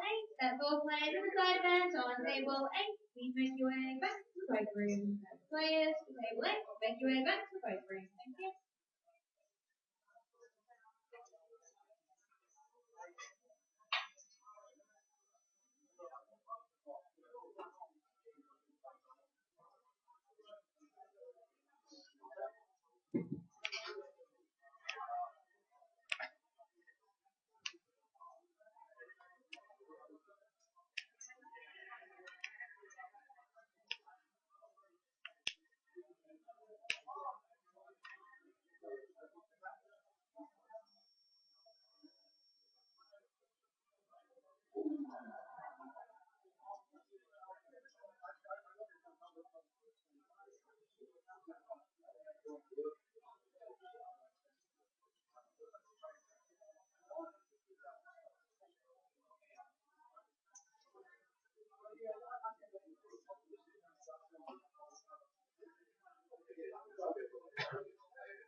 So, on a private table of the main event, if you could please reclaim your seats, we will be restarting play in 2 minutes' time. That's all players remaining on the private table of the main event. Please reclaim your seats. We'll be restarting play in 2 minutes' time. In your lap? Coach, why not? What's your name? Manos. Manos. What's the name? Greek. Greek. Yes. I'm Russian. Okay. Nice to meet you. Nice to meet you. Ooh.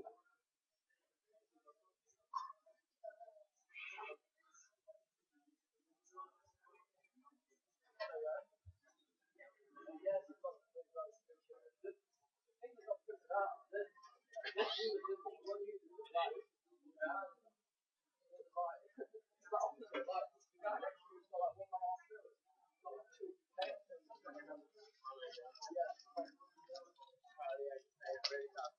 pay in your hand right now. That was I don't know if Pass that round, have a little look. Yeah, see order, that's shit down order. Have a little look. Right after.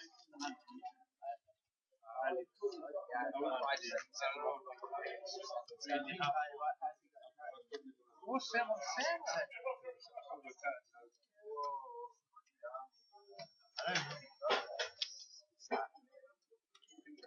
maybe it's a good point, but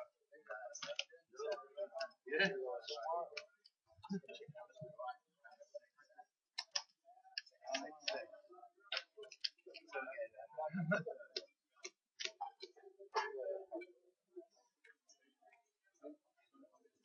I don't know, speed I have before, man.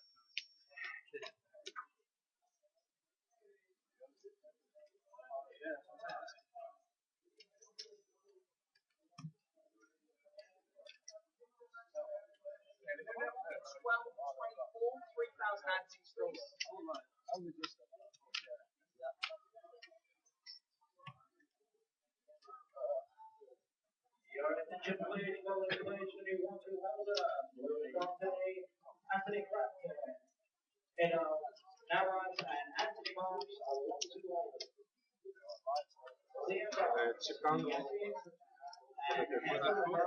Chip counter for the second if you want to see.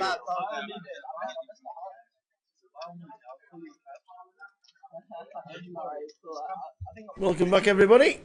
Just about to start. So back with it, still on 8. Alex Spencer in seat number 2. Okay, so the new one.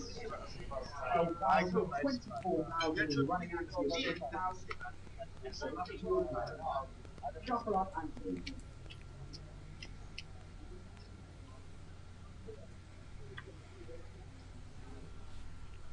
Alex 570. Seat 3, Adrian Mehmed, chip leader 1.3. Ross Victor Ilyukin in seat number 4. 477,000. Charlie Coombs 434.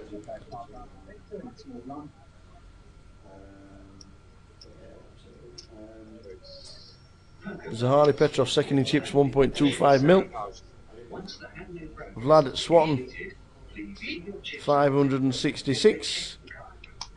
Niall Murray has got 478. And Ross and Charlie Coombs on 434,000. Sorry, Ross Boatman in seat number 9 on 688 with that last hand. 688,000. The last hand before the break where Charlie couldn't find the call. It's still a full chip count for the break. Adrian, 6.2, is currently chip leader with 1.3 million. Closely followed by Zahari, 1.25 million. So we're down to 8.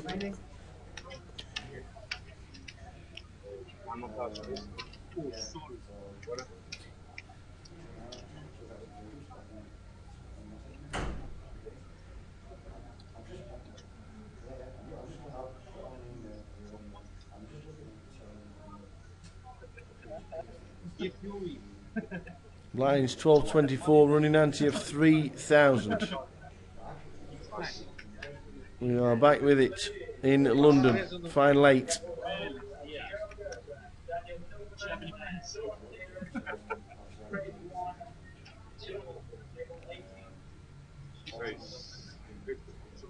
Ross, Ace, King, suited. Alex Spencer, King, Queen.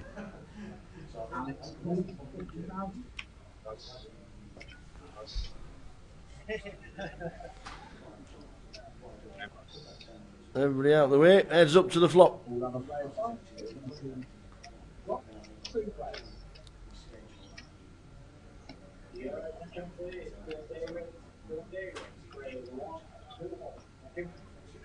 Whoa, King Eye flop. But Alex has got the redraw. 160 in the middle. Looks like 100. Yeah, 100,000.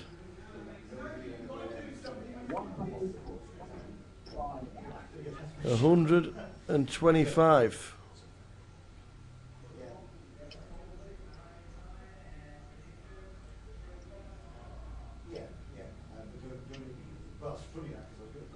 And a call. Both got top pair.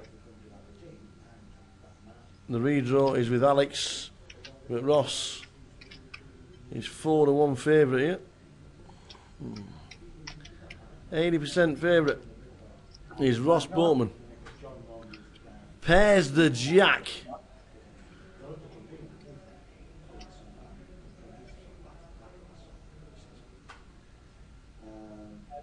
Well, if Ross just doesn't think he's got a jack, he could. He might. Steve is more or less stack size to what's in the middle. He might move all in here. Make it. Oh, he has he got the triangle and he chucks it in the middle. And a snap call. Ross is massive favourite to take out Alex Spencer.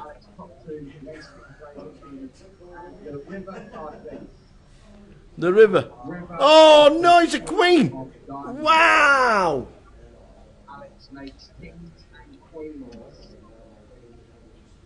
He snap called with the king queen. Wow! That is pretty brutal, to say the least. Pretty brutal for Ross Boatman. If he's not out, he's on fumes. And Alex Spencer has hit a 3-outer.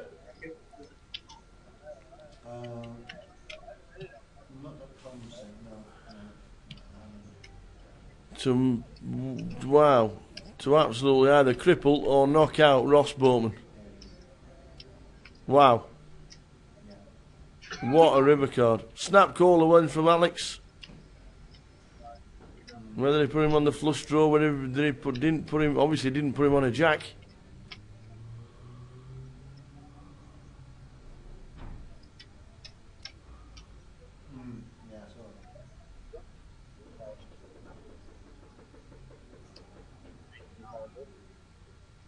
What a game this is.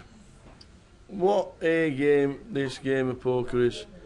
Ross Boatman, first time back in over 10 months after working on the West End. He is now had a fantastic run. He's on the final. He's got his man to put all his chips in. And he's a 9-1 favourite. And he is down to absolute fumes. Alex Spencer.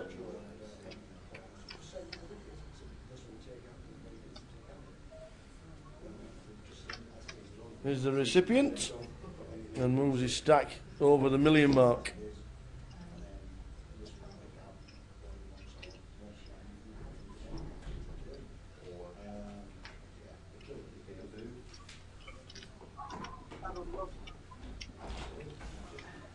Big hand to start with.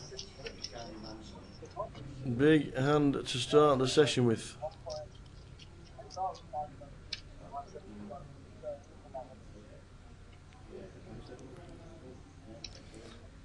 Alex Spencer is now a dangerous poker player with all those chips. He would be people's favourites to take this down. But Ross is still in, but he is on fumes, and like Richard says, he should have been out just before the break if Charlie Coombs could have found the call.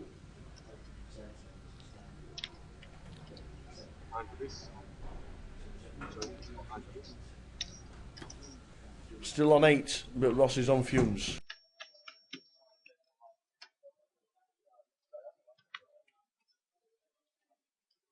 Okay, moving on to the next hand. Blind is still £12,024. 3,019.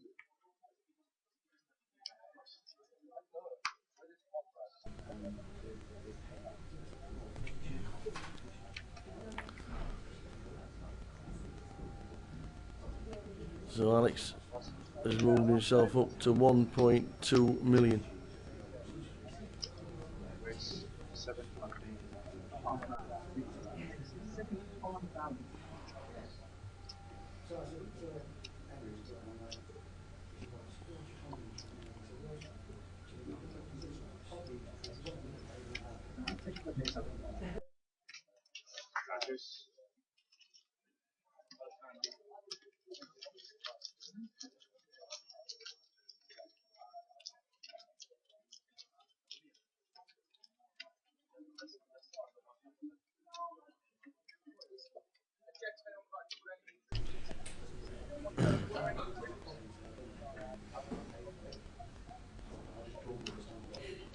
Late back, what happened to Ross? Ace, King of Spades against King, Queen. King, Jack, flop. Jack on the turn. All goes in. Ross moves all in. Snap call from Alex, and Alex hits his Queen on the river. A bit brutal. But there you go. A little bit brutal. So Ross looks down under the gun and gets out of the way. He's got about just less than 10 bigs, I think, with the blinds at 12.24.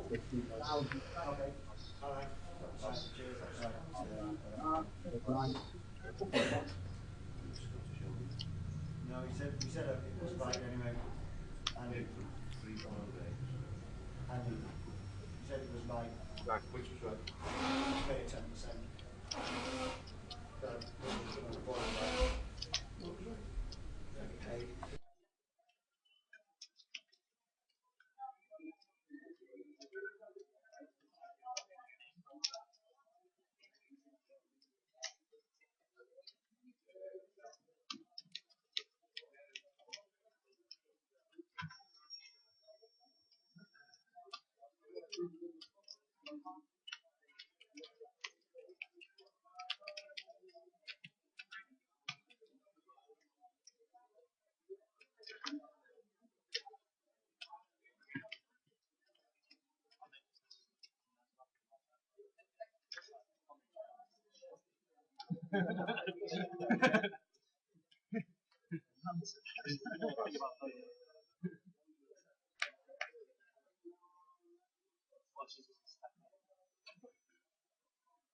Adrian.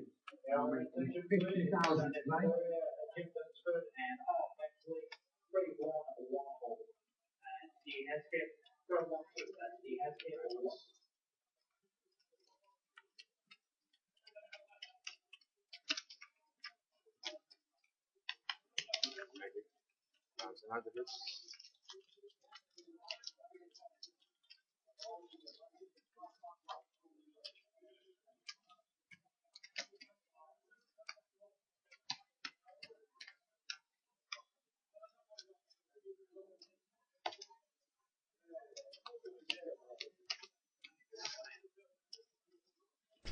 So Ross still nursing about 8 bigs. Alex still stacking up the chips.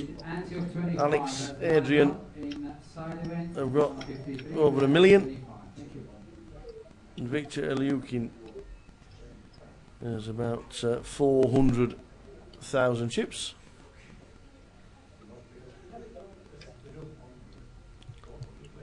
And Ross is on the small blind, so he might just jam. Adrian with the pocket eights. The snowman raises it up under the gun. Charlie gets rid of the 8 with the 8-9, and Ross has got an 8. Oh, and Ross is all in. He's going to find himself in bad shape here because he's got 10-8. I suppose Adrian can't hit his set because the case 8 has gone. Alex Spencer could go with the suitor connectors.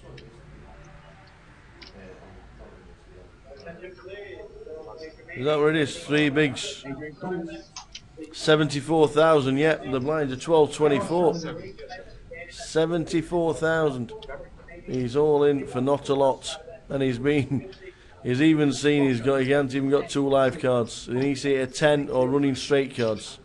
Or Ross Boatman, who's put up a fantastic performance for Grosvenor Poker, a sponsor player as well, will be out in 8th. He needs to hit a 10.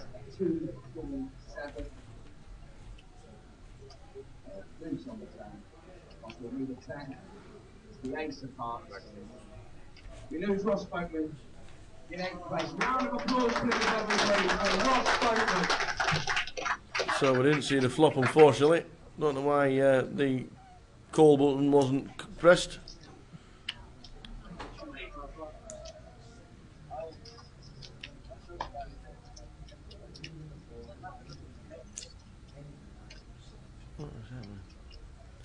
Don't know why we didn't see the flop there. Sorry about that, guys.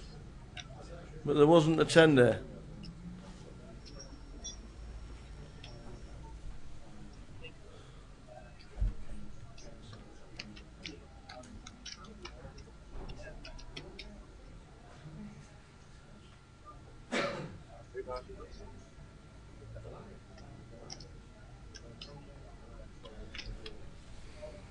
So we're down to 7. We are down to 7. Next out, we'll get £8,950.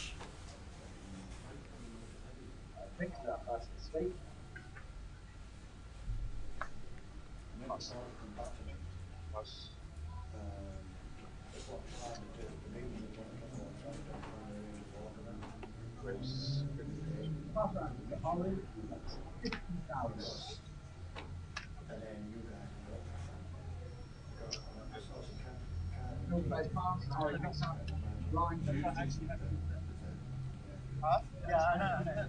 Today my phone, you know what I mean? He's got 35 days.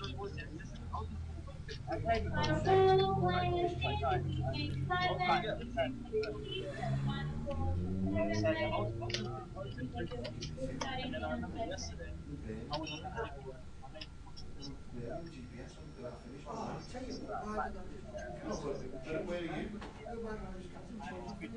Where are you? Are you going down to Coventry specifically? You're not down in the area on the plate? He's not. He turned it into a block.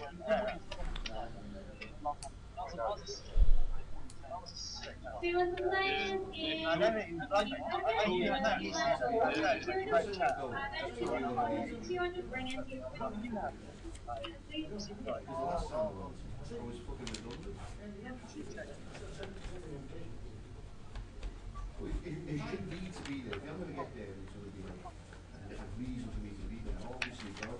But I don't want to spend the down literally just to go the other set up there like I've seen.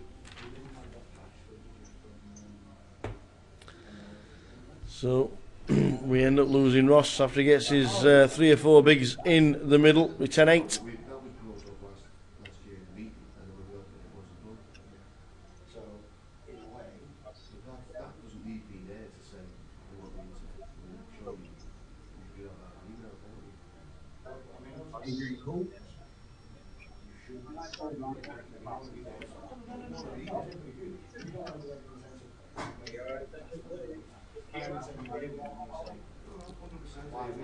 And the next flop between Adrian and Zahari, both over $1 million in chips, and Adrian has flopped. Very happy indeed.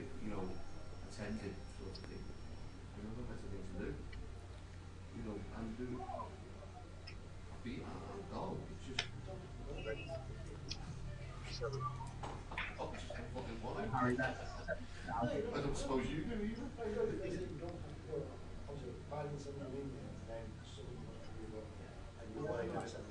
Why do we do this? Because I mean, let's be honest. You get down there, and if there's anything other than just business as last year, you can just ring me and I can talk to whoever's there.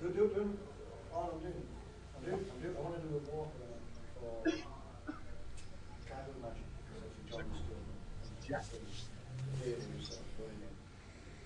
I don't think that the first meeting that you were at. So Adrian led out on the flop after flopping the nut flush draw. Decides to check on the turn. Still in front. And as just needs to fave a 5 or a jack. If it gets that far, and he's got Zahari betting into him.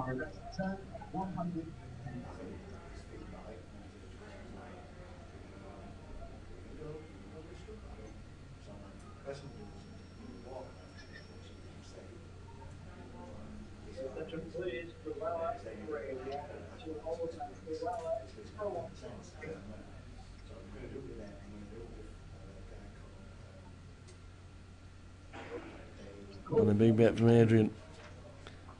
So Adrian calls the 110. It's a big pot, whatever happens, between two of the chip leaders.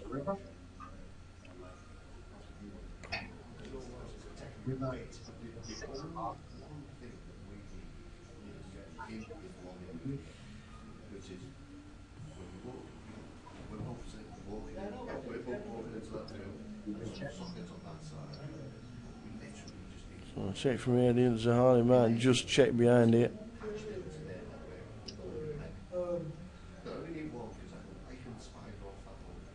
He'll had the flop and the turn after Adrian had checked both times.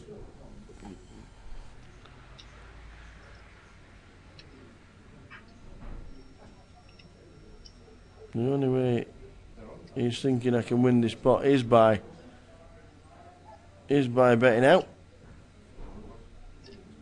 Sticks in a bet of 200,000.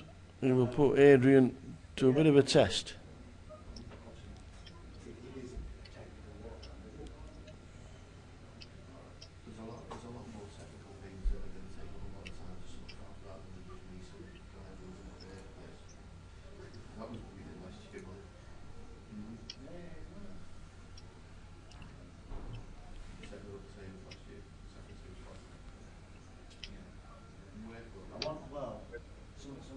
Bets 175.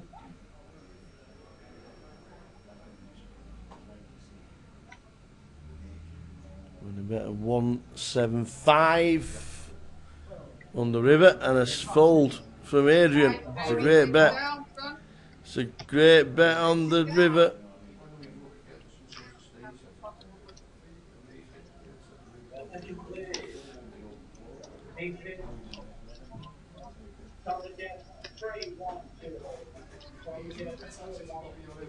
Is that really Z's hand? Yeah, I'm getting it is. I'm guessing it is.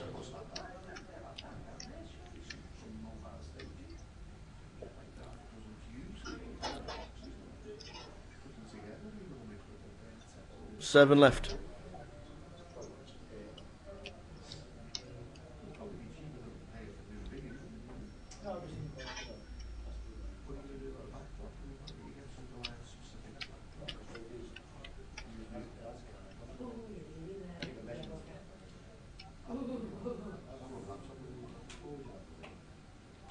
Russell has got that. One of the very first emails I sent to him, because that's email that. So he has got it. But I'll send it to you again to you first. So blinds 12-24. Another good pass. We've got an all in from Vladimir. Ace, King suited. Don't show Ross Boatman. Everybody out of the way.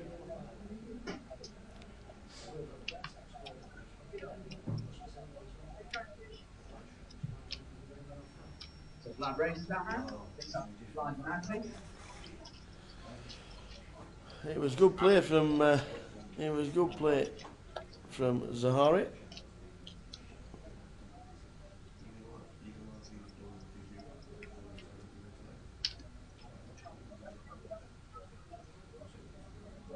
Yeah,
well, you could do. Certainly, I think the easiest way to create it would be, better, sort of a bit more dynamic set if you want to go. It's just easier. Three. Please.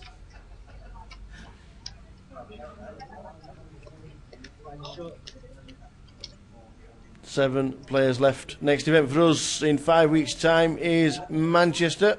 Check out all the details, GUKPT.com. Check all the details.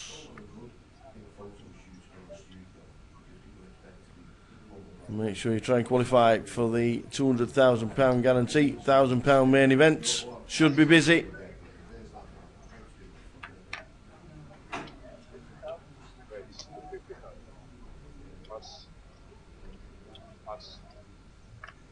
So Alex makes it 50,000 players.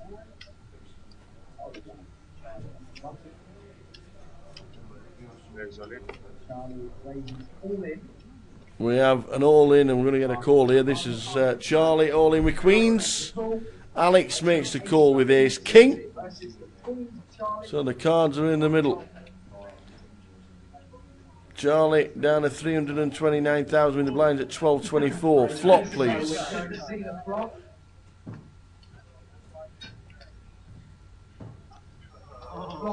Oh, Ace King of diamonds.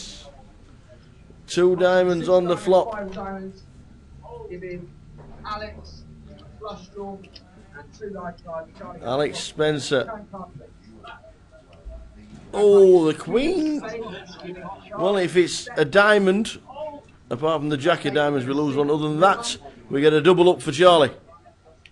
Oh, it's a 4 of diamonds. It is the flush. Alex Spencer has taken out Charlie Spencer.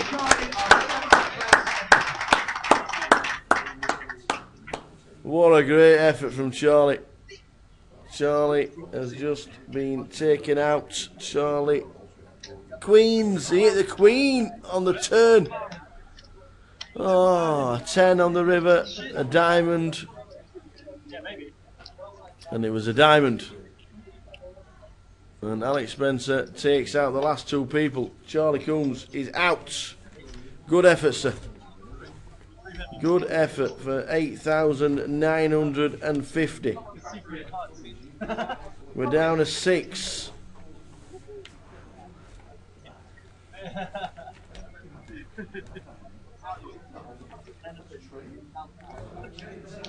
And Alex Spencer has increased his stack to over 1.5 mil. Chip leader. 6 left.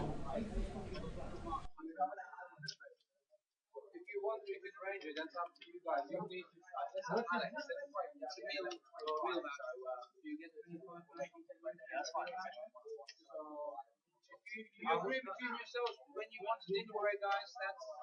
It's up to you. Just let us know when you want to do it.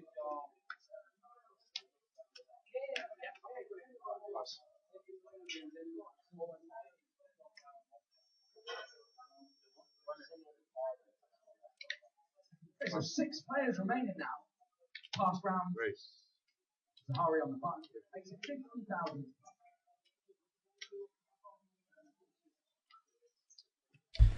So we're on 6. Shaping up to be a cracker.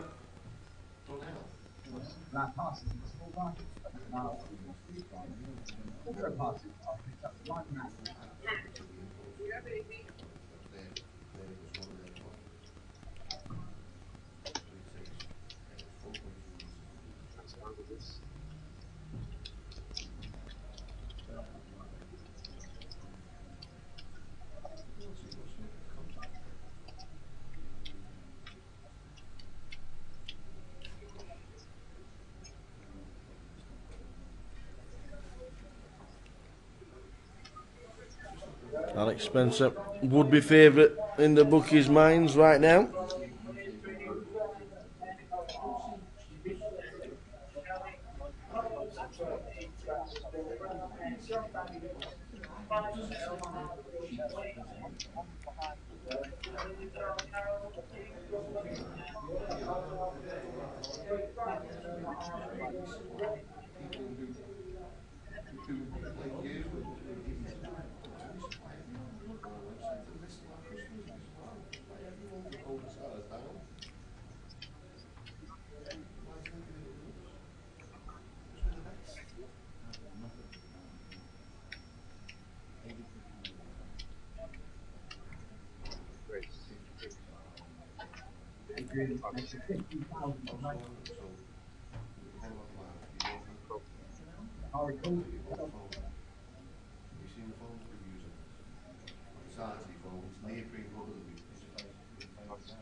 So Adrian mixing it up, raising under the gun with Jack 6.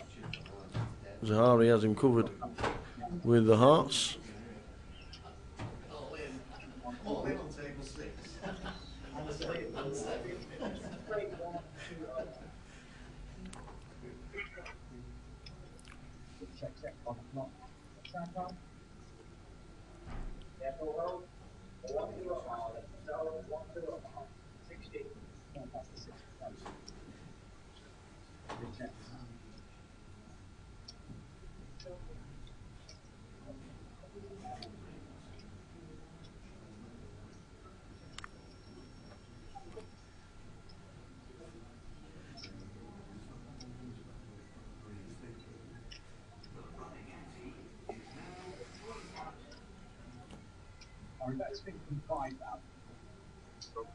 So a bet of 55 on the turn and the call.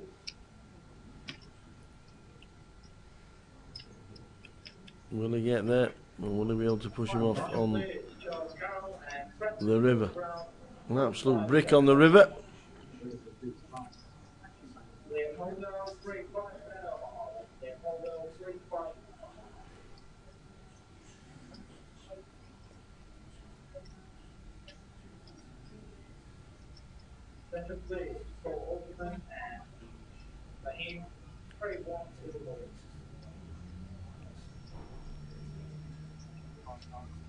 $105,000.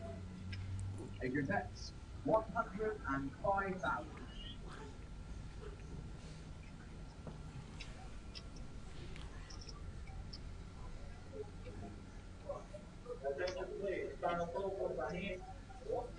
Quite have Zahari to call. You can re-raise to try and push Adrian off. I don't think he will. And think about it.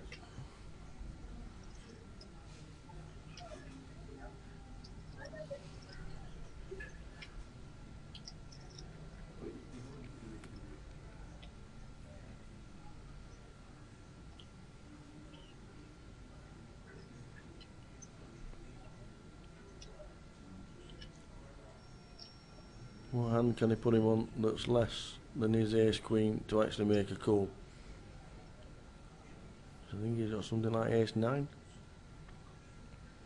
King 9 maybe. Maybe a bust of flush draw.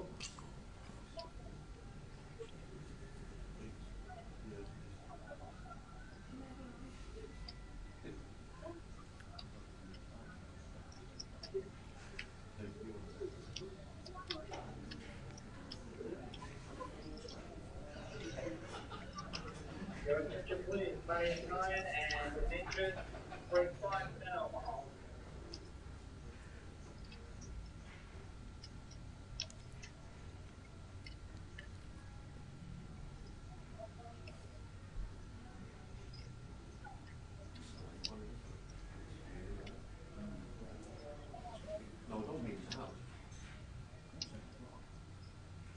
Hello? Alright. Attention please, Steve Christopher and 8 with number, Steve Christopher and 8 with number 3, 1, 2, 4. Absolutely spot on. Sorry, Dan.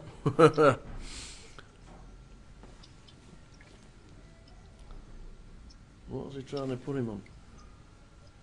Do you think he's dwelling to call? Don't think he is he?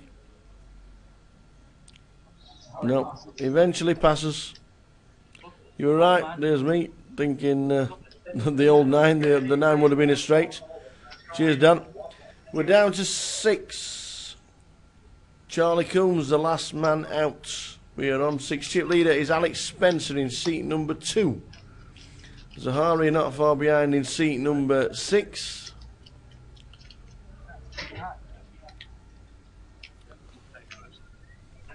And we are on 6 players. 9th was Jerome O'Shea, 8th was Ross Boatman, and 7th was Charlie Coombs. As you can see, Alex chip leader, Zahari second, Adrian in 3rd. And Adrian stacking in a few more chips there. Good luck to Rupert as he plays his first ever 25-25 in Plymouth, which is in March. So good luck to you, sir. Please, Steve Christopher 3, 1, 2, final 4, Steve Christopher 1, 2.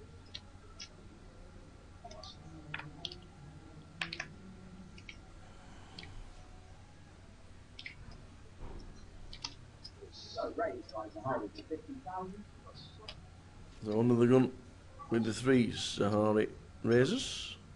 Everybody gets out of the way to the big blind. Who slips it in?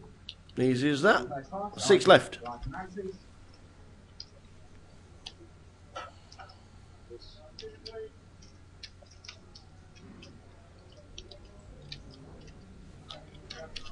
$25-25s that are coming up in the next few weeks. The next 25-25s, the next week. They are in Newcastle and Thanet, opposite ends of the country. 25-25 in Newcastle. Good luck to all the guys up there that will be playing the 25-25 in Newcastle, and also down in Thanet, Broadstairs. Good luck to you guys who are playing either 25-25, and also in February there's a 25-25 in Cardiff, Reading and Aberdeen.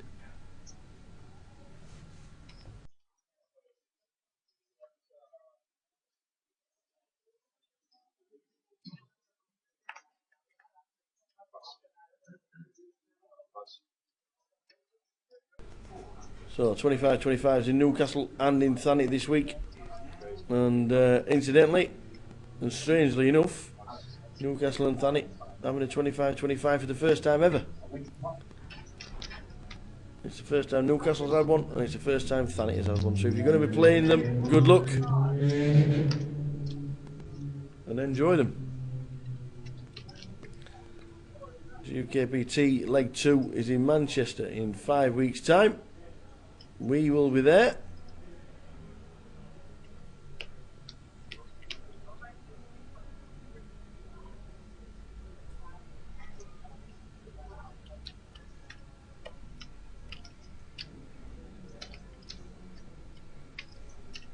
You can always check all the details of any 25-25 where you want to play. GUKPT.com. In April, we'll be down in Coventry for the Student Championships. Looking forward to that.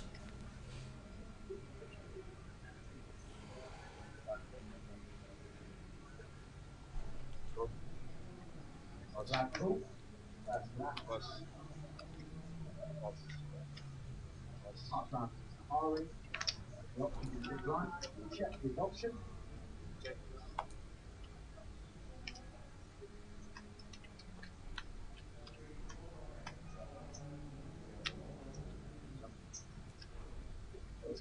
Two dice.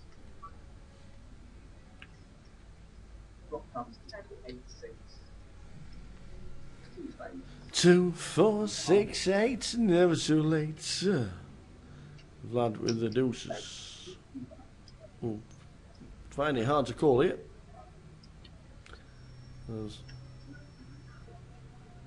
Yep.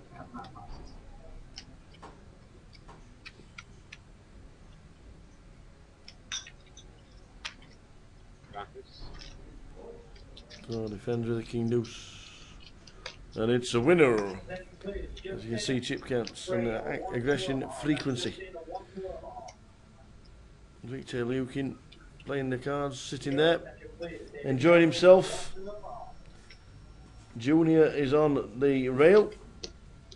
Next out, £11,250.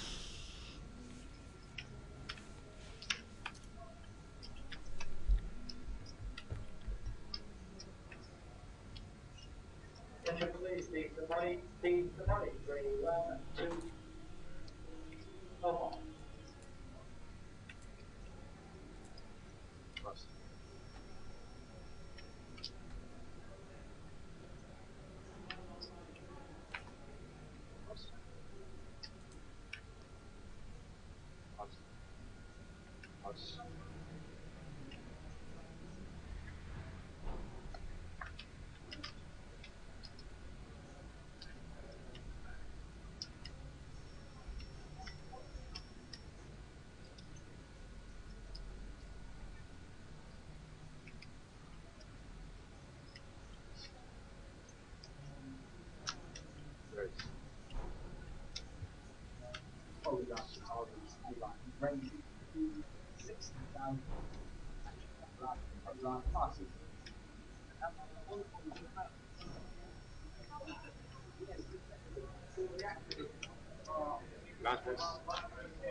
So play continues. We're on 6 players.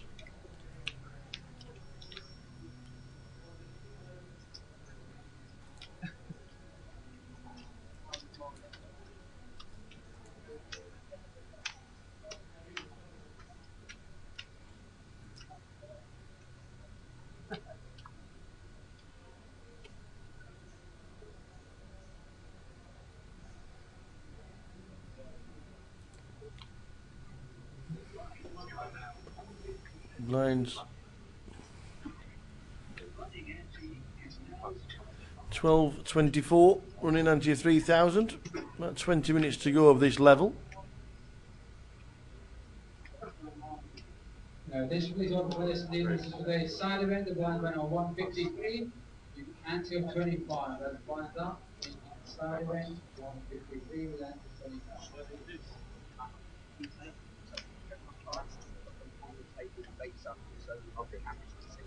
Pretty level between the top 3 and then the bottom 3 just starting to struggle a little bit. Niall not being able to get involved. Victor, no dramas from Victor, and Vlad had a couple of all-ins, but no danger. Alex and Zahari top 2 in chips, and just behind him is Adrian. 6 left in London, 82,000 lumps up top.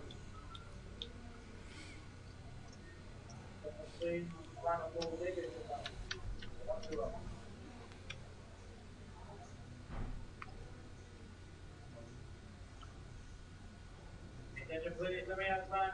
2.5.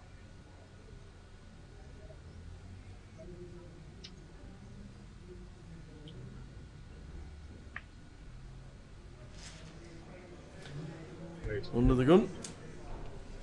Adrian raises up. Victor gets out of the way.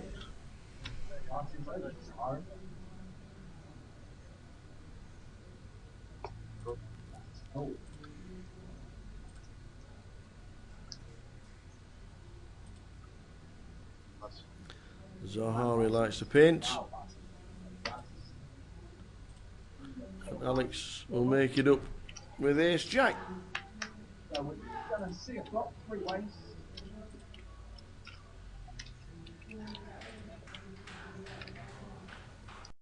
Here's the flop. 5, 6, 2. Oh, flopped a set.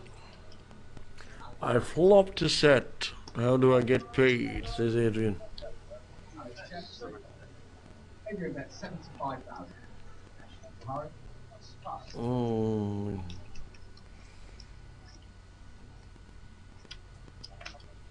No, Alex doesn't like them. And Adrian looks down and thinks, damn. Damn.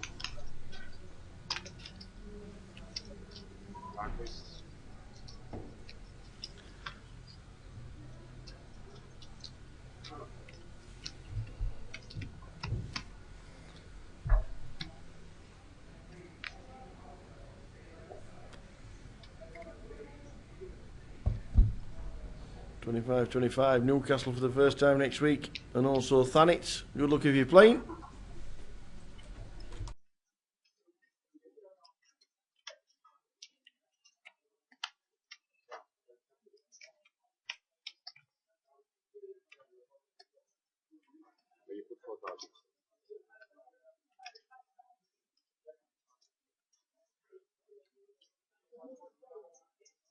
So he is on 6-3, round about the same, and then there's 3 bottom chips. And Oh no, that. Oh yeah. Vlad, From Niall, and Victor. It's gone up from data from Chrome. So there's a problem with Explorer. And we have an all-in from Vlad. Pass round to Adrian, who shows 7, 3, off 2. That picks up Ryan Natty. Still 6 players remaining here. That's out of this.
Every time I get a big hand back, it's like, yeah, that's what it is. 50,000. Raised 50,000. Makes it 50,000 to play. Pass.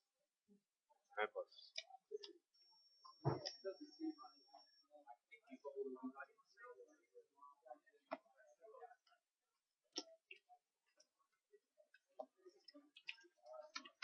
A smooth move there from Alex. Picks up the blinds. Blankers.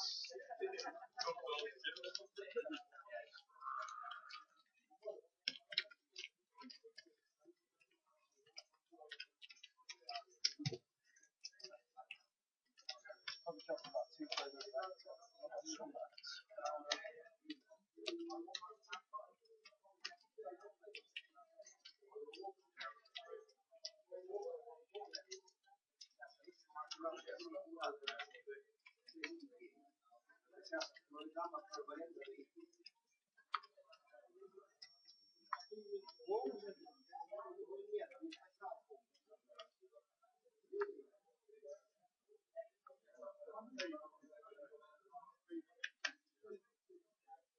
Pass. So Niall now moves all in. Apart from that, so it's Adrian Bunton.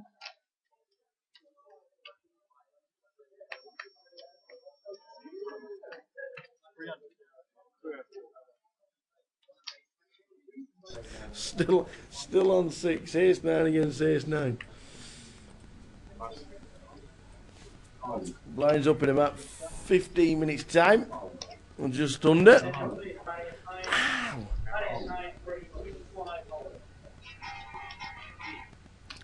Chip leader is Alex Zahari, second in chips. Oh, there you go. Says Henry. Nice to have Henry on the old microphone. He used to be on the tour with us, and then decided to get himself a residential place here.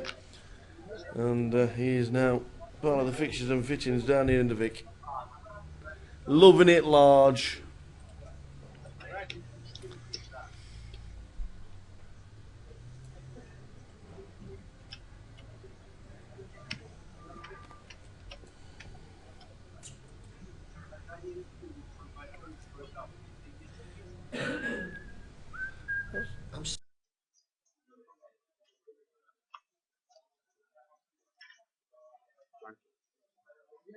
Pass.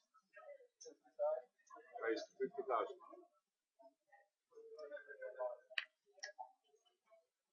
Alex makes it 50,000 to play now. Adrian Huss is 50,000 pass. Pass. Pass. Black tools in the big line, so we will see a drop.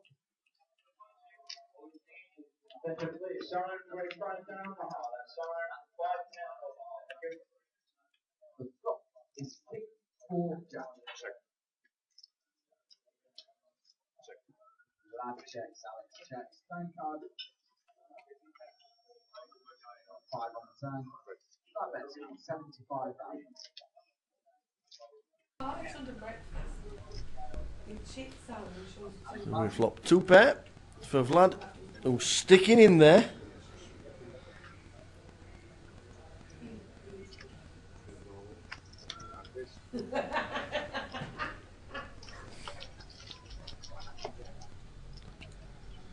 Been a good weekend here down in the Poker Room London. The Vic downstairs, obviously. Nice to see some familiar faces. Nice to see some new faces as well. And a couple of new ones making a final table. Don't see much of Adrian Mehmed, who lives in London. And also Zahari Petrov and Vladimir Swatton. And even Niall Murray. New lads on a final table. 9th was Jerome O'Shea, 8th Ross Boatman, and 7th was Charlie Coombs.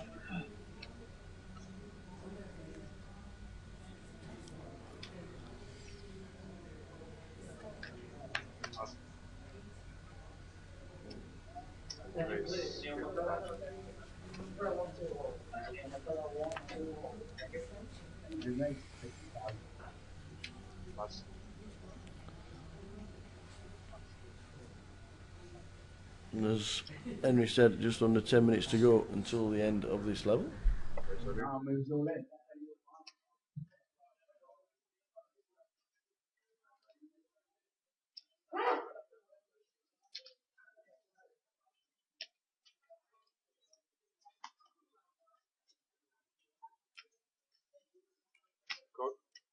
And a call. So the paint, Niall is all in, and you get Adrian Coles. Coles with King Queen. He's going to need to fade all the paint. He wants to see a 7-eye board. Can I have a 7-eye board, please? Flop time. Jack, 10, Jack. Oh. Adrian, a lot of outs. Let's see the 10 card, please. The ace is still in front at the moment. He can't hit his... Oh, what's happening here? It's a 7. The ace plays. The ace plays and Niall has doubled up. It's the first hand he's played in 2 or 3 orbits. He's sat there, he's dropped down to 350,000. The blind at 12.24. He gets it in with ace 9. And Adrian makes a call with King Queen. And Adrian Mehmed drops down a few, but has still got a healthy stack as Niall Murray doubles up.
So Alex Spencer in seat number 2, Adrian Mehmed in 3, Victor Ilukin in 4, Zahari Petrov in 6, Vlad Swatton in 7, and Niall Murray, who's just doubled up, in seat number 8.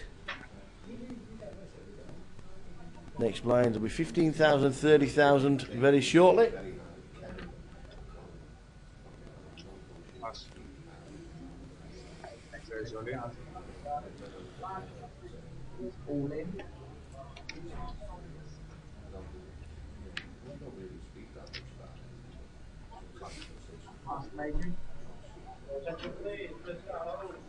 Don't forget the online stats, away we go. Re-race from Vlad, all in.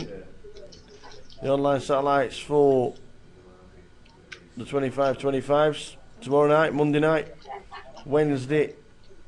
There are 2, which is a feeder as well.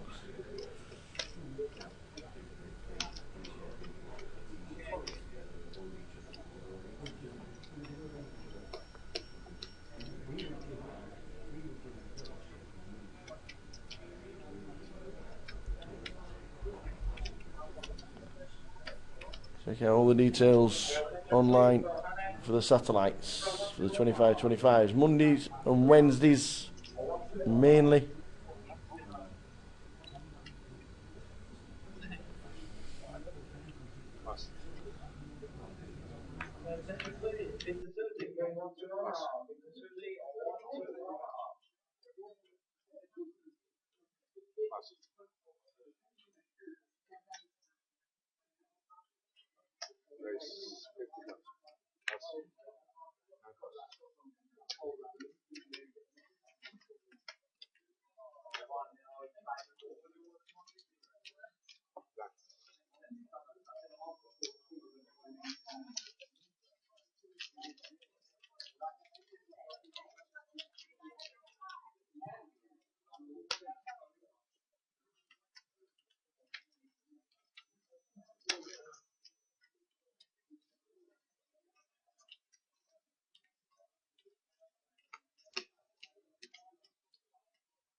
Victor moves all in.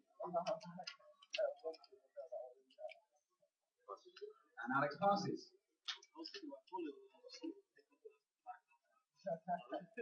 wish I had a certain amount of JB for 1-1. Thank you.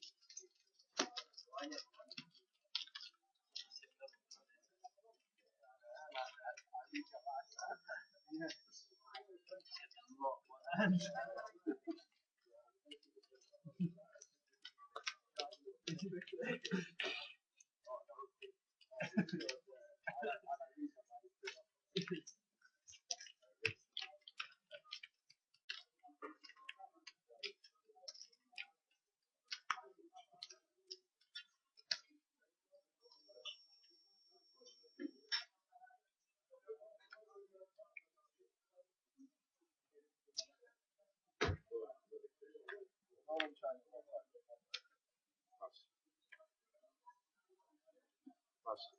so again, shall we? 50,000. 50,000.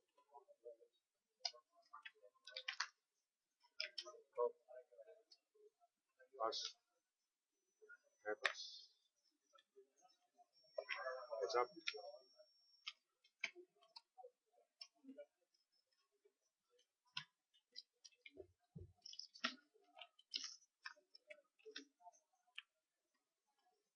Nine seven. Check.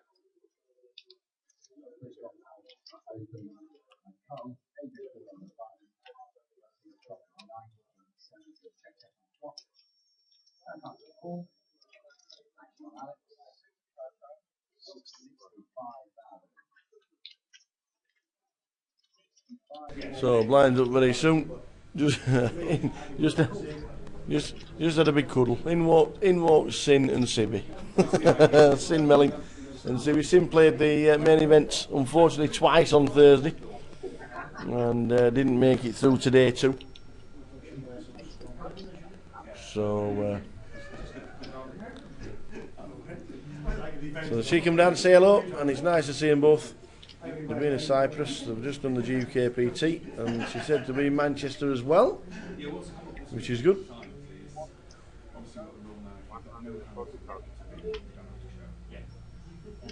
Alex bets 140,000. Adrian. Another text message.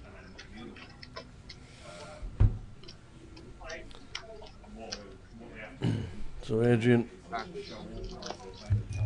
down to 790 after losing with King Queen against Ace 9.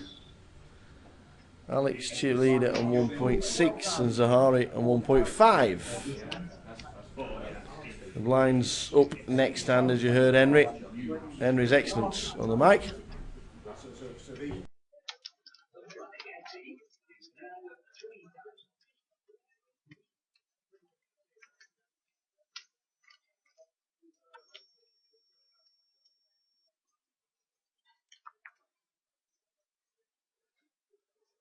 Plus 24,000 playing. Oh, passes.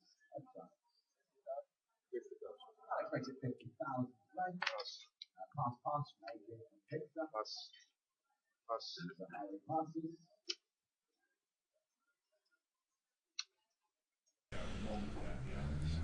So the blinds up next hand to 1530.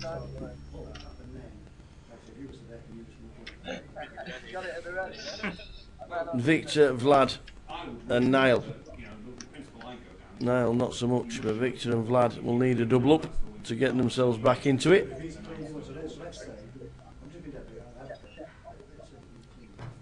They got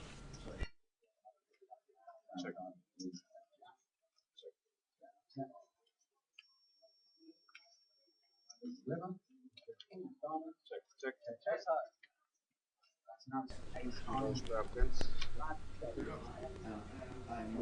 Vlad is going to actually win a small pot with 10-8 against Alex, raising up in the hijack,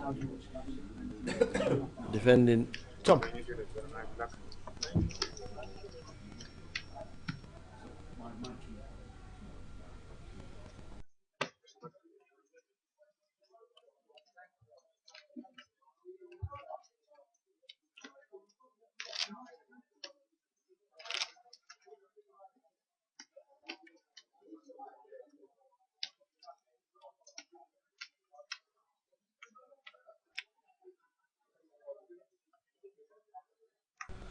So Victor's going to need a double up as the blinds go up to 15,000, 30,000 running active 3,000. When we get four-handed, as always, it goes to a 45-minute clock. It always does on a GUKPT.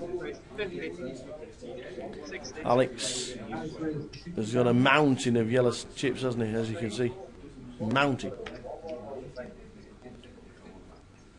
At the end of this level, in an hour's time, there will be a 45-minute dinner break. 6.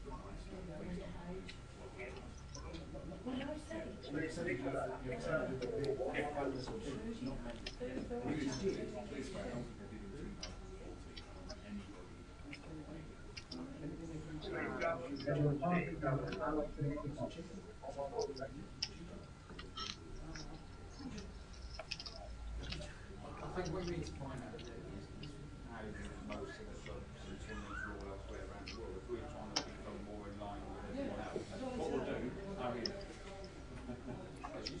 Victor under 20 big blinds for the first time in the tournament. Now the blinds are 15,000, 30,000.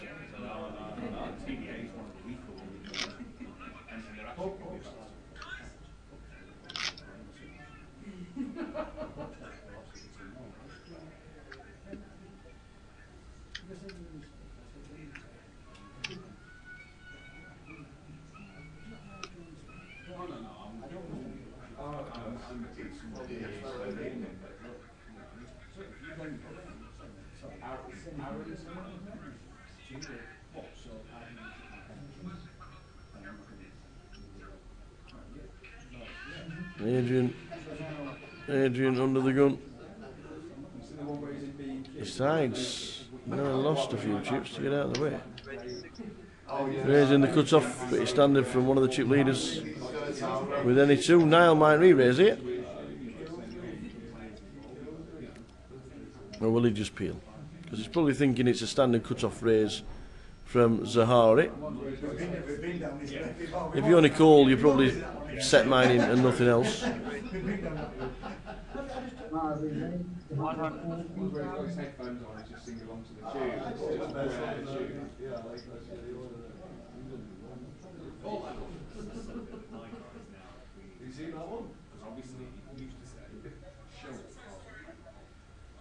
So he does re-raise, and he'll probably get it through. Zahari just looks down. You don't have to play every hand, and that's exactly what he's done. Passes, well played now. Still on 6.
So raise to 60, a call, a call, a call, and a call, four-handed.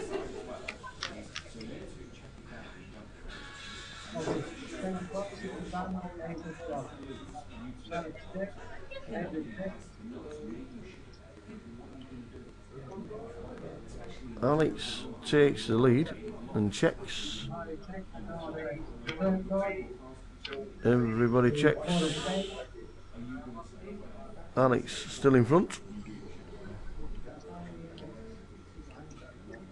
And we'll probably lead out now. Well, it's exactly 100,000. And I don't think any customers are coming along.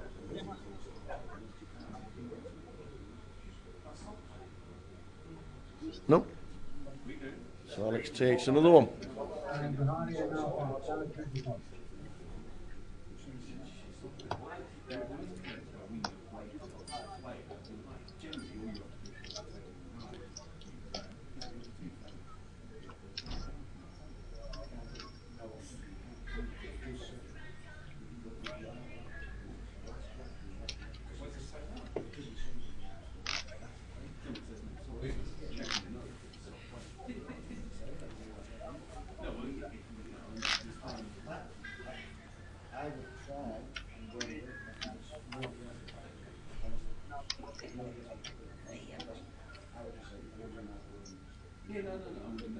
So Alex still scooping in chips. Adrian Mehmed to his left, Victor Ilyukin in seat 4. Zahari Petrov, Vladimir Swatton and Niall Murray. 60, 30 to play, Robert.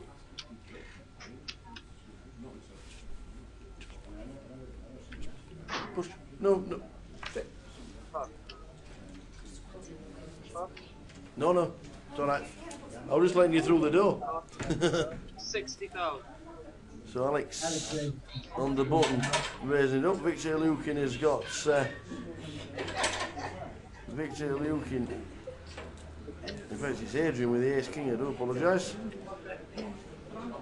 We'll probably be re-raising Alex's initial raise to 60,000. Victor gets out of the way on the big.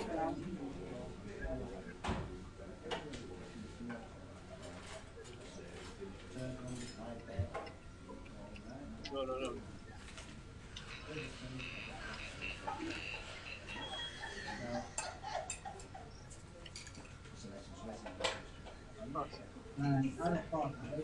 And Alex decides to get out of the way with the 10 jack. Thought it was suited, it's not. Don't know if that would have made a difference to him calling or not, but it wasn't suited. Adrian trying to build his stack up back up to $1 million. Do it steady, job time.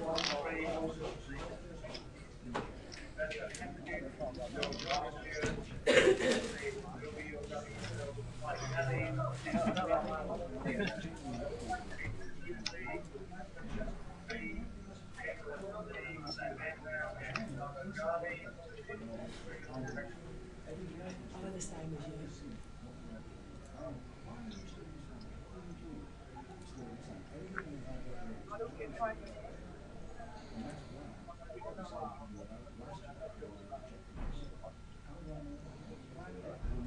Race. 75,000. 75,000.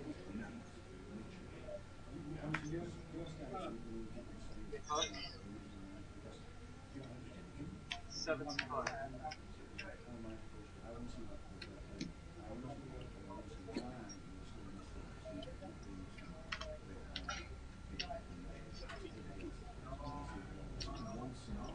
Wasn't all in.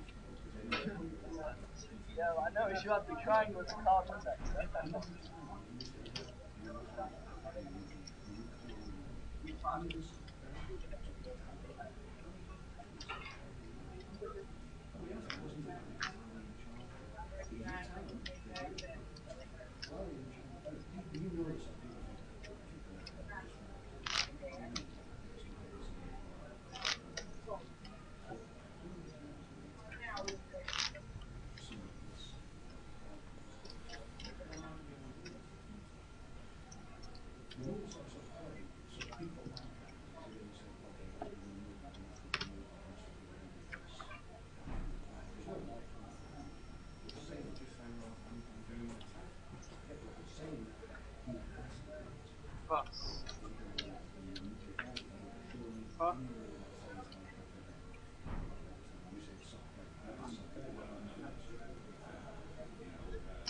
Race to 60. All in. So Victor is in a lot of trouble. Victor Ilyukin is in a hell of a lot of trouble. He is favourite to finish 6th at this moment in time. Victor Ilyukin has got ace 10 of hearts. He needs help. He is favourite to finish 6th at this moment in time. Well, they both got the ace. He needs a 10 or a heart on the turn. Has he hit the 10? Oh, Victor Senior, Victor Junior shouting. Hope he's not shouting too early. Yeah. And the excitement from Junior means he's doubled up. Victor Senior just sits there and just says, "Oops, sorry for the sun."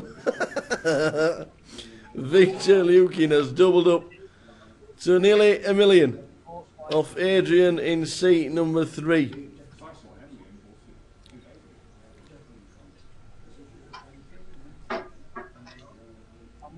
$452. 452,000 he was all in for.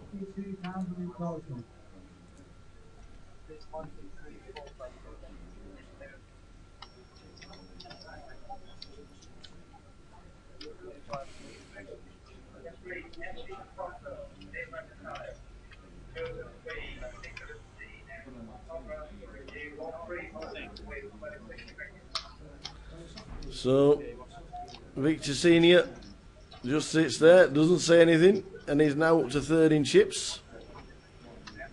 Adrian is down to 12 bigs. Gets unlucky at the wrong time. Ace King versus Ace 10. Ace 10 for Victor.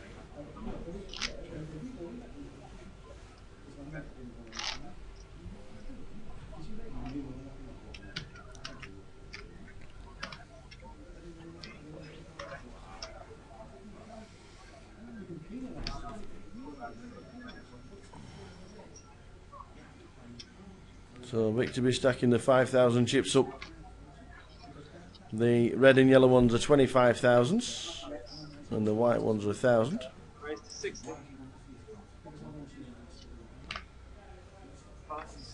Ace King versus Ace 10. 10 on the turn. 60.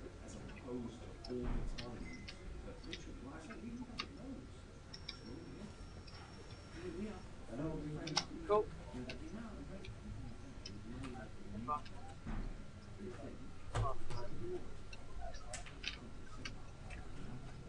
Heads up.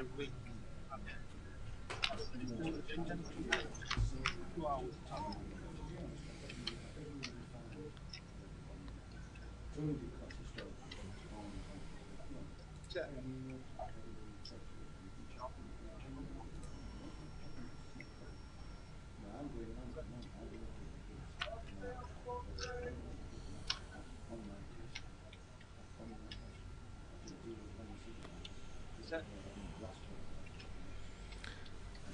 So Alex turns trips.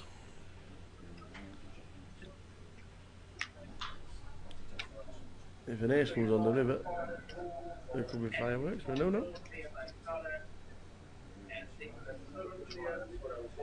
Aye, Cowboy chats. So Cowboy, how are you, sir? I do like your profile picture. Yeah, he gets lucky at the right time. There's Victor.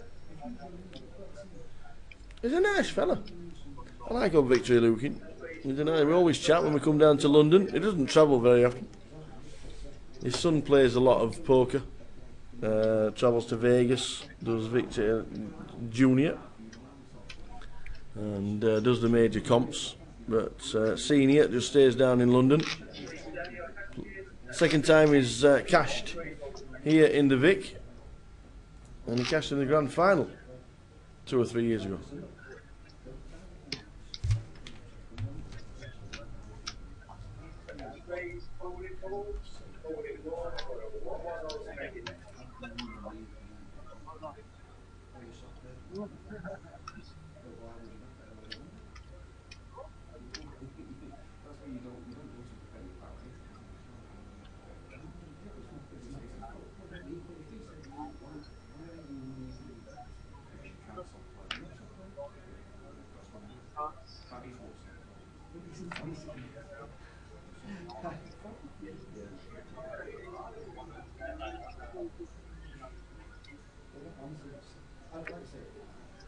Got it.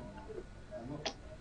It's score. Honestly, I know because also we've got the version we've been messing around with. It's an edit kit anyway. No, I'm joking. I know. I put it on one night and I was going to kick off about because we couldn't release it until Sunday, so we had to sell the paper. And I put on one night and I said, I mentioned it to Russ. I said, I'm going to put this on. But I'm not. I think they got massively stuff. And it was number. What number 4 now? I don't even know. Where have you been? Gaz Chats just woke up and had jet lag. Where have you been? I flew back from Australia and didn't have jet lag because I slept on the plane. Usually helps. 30.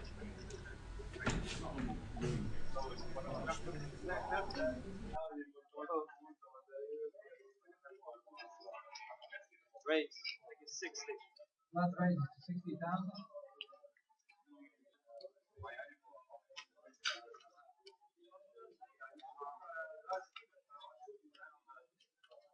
And Victor Block.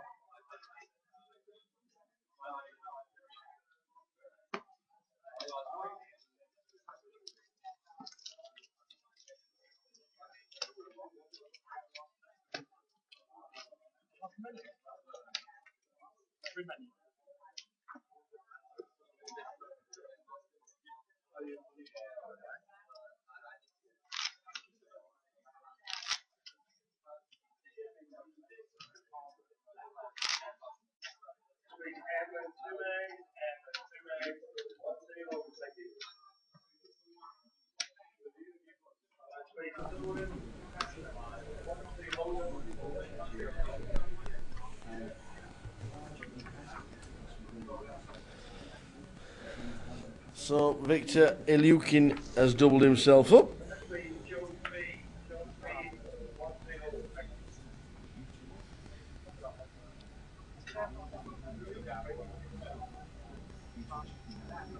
Get off. Mark Fizzy, you made that up. Is that what's really just happened? Really just happened. Wow. Adrian is all in with ace 3. He's going to get looked up here by Victor. He's going to ask for a count.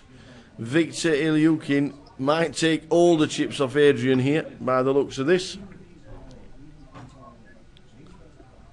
371.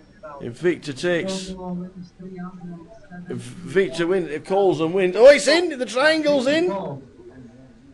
And he shows ace jack of hearts. And Adrian is crushed. He's crushed with ace 3. Now, does Adrian get lucky? Oh, ace deuce. How do we chop it? A deuce, I suppose. A deuce, a 9, a 3. It's a queen. Aces and queens with a jack.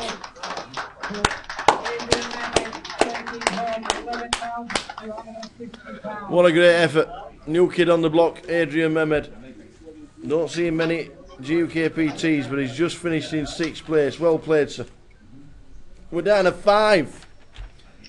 And Victor is over 1 million.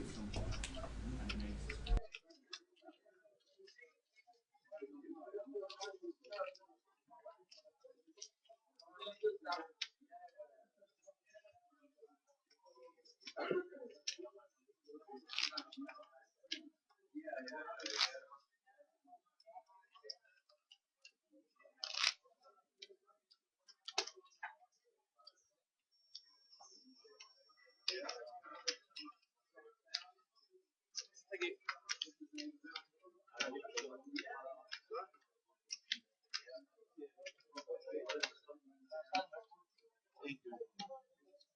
Score blind's 15. Score blind 15.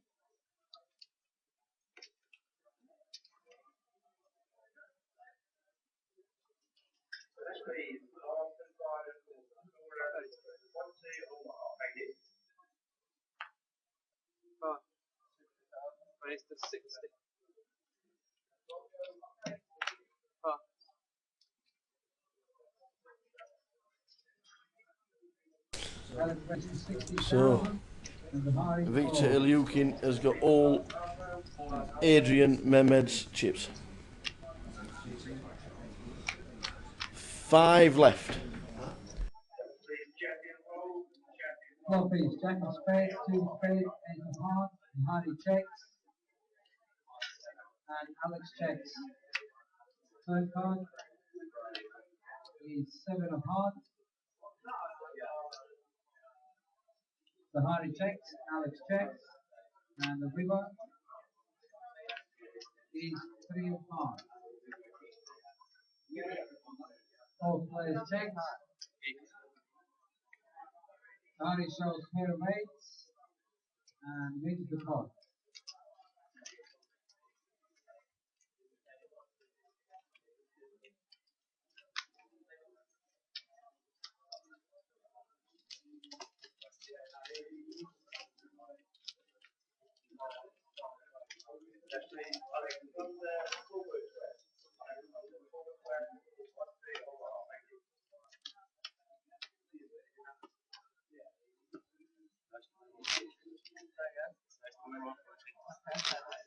Even if it's something small, it's good for morale.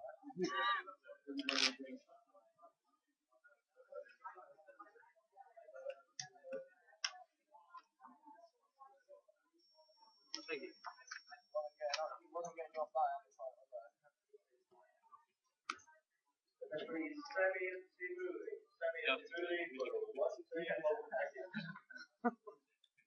So Victor Ilyukin is the first man to double up in a while. He got lucky and then he took all of Adrian's chips as well. We are 5-handed heading towards the break, and the next break in place, 45-minute break.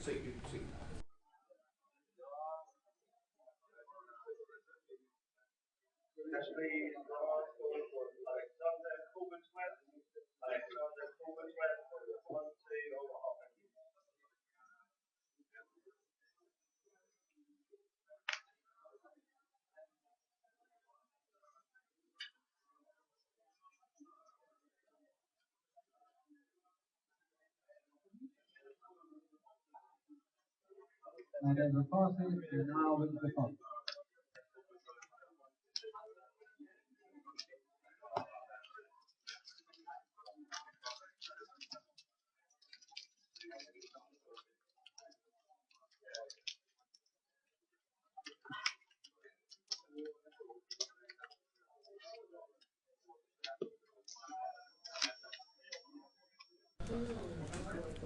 So, who's the oldest winner of his UKPT? Is it Dave Smith? Probably. Of a what? Oldest person to win a UKPT, is it David Smith? God bless him.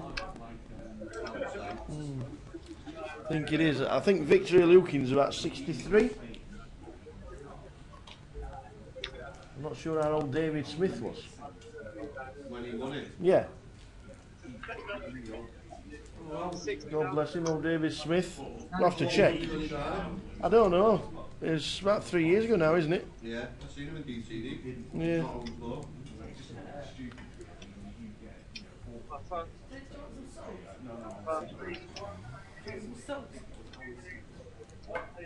Yes, please.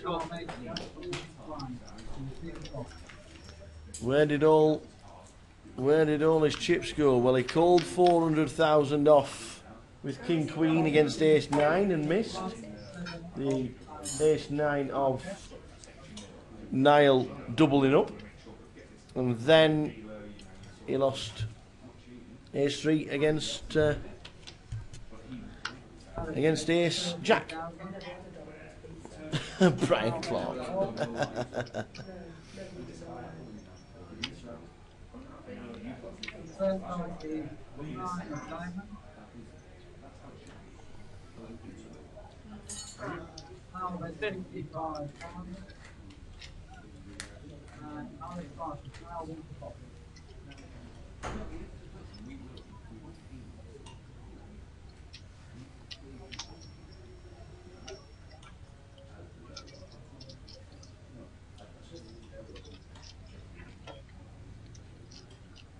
Did I sleep all the way back? No. What, from Singapore? No, it's 13-hour journey from Singapore to England. But I slept 8 of it though, which was delicious.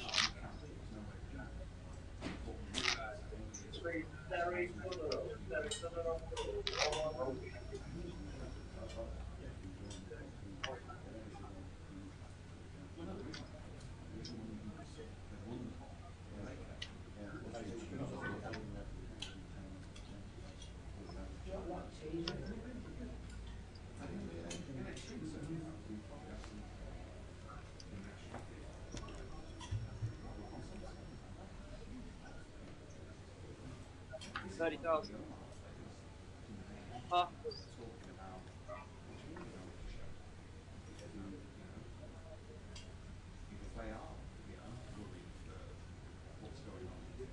raised 60. The high raised 60,000. And Alex makes the call from the Brian Clark. Thank you.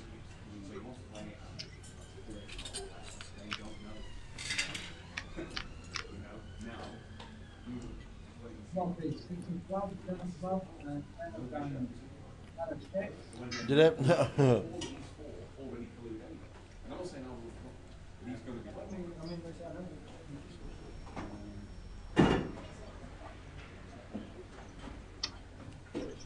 high raised 60,000. Alex Clark.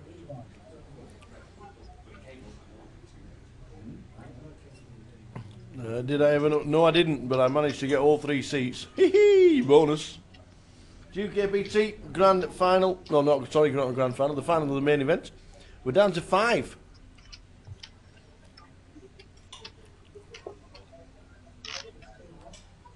Sounds good. Blinds are on my left team. 15 and 30.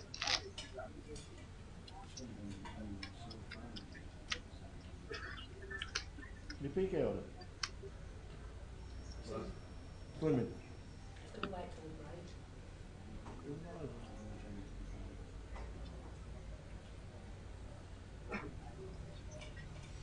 Blinds 15,000, 30,000 running on to 3. Last man to double up was Victor Ilyukin. About 30 minutes to go until the 45-minute dinner break for the guys. Well on break.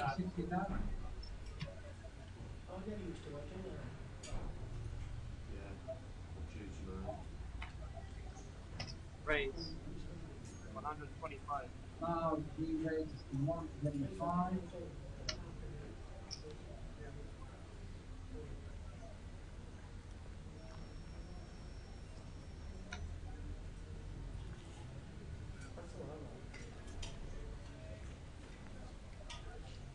Equal passes.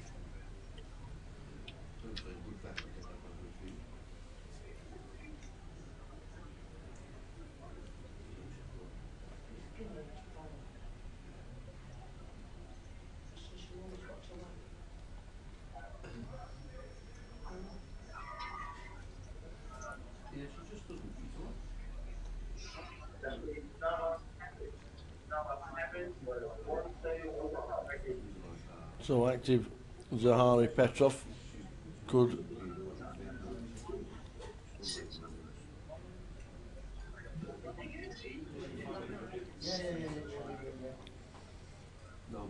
peel, to be fair, but don't think he's going to 4-bet. Is peeling an option, or is it the wrong thing to do? Ace 9, no, he gives it up. And Niall, who's got nearly 1 million chips as well, is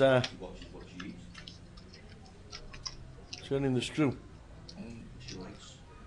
5 left, all pretty deep.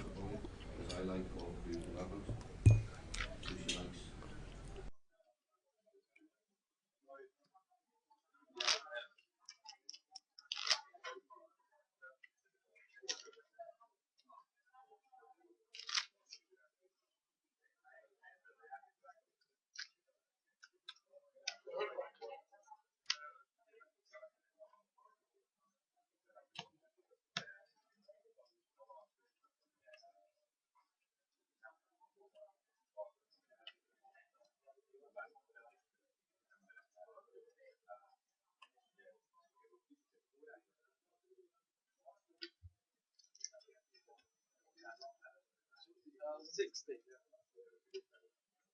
Alex raised to 60,000.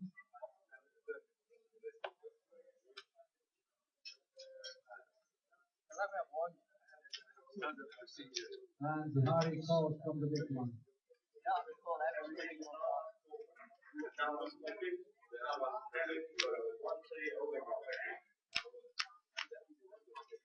One piece, 7 of spades, 4 of diamonds, and ace of clubs. Zahari checks. Alex bets 50,000 and wins the pot.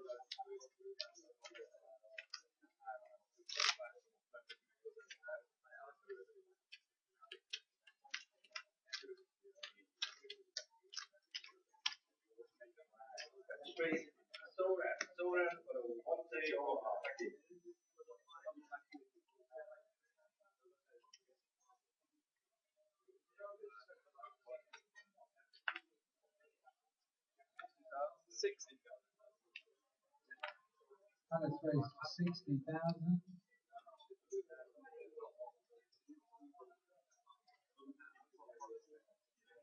Cool. Vlad makes a call from the big one, we'll see the clock.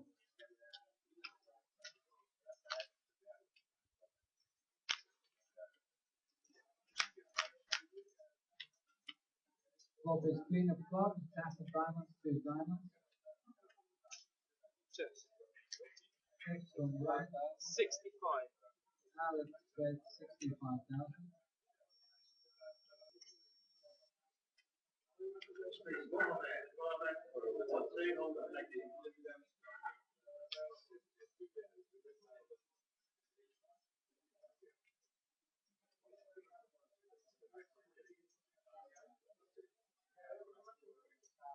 And Vlad passes. Alex pitches.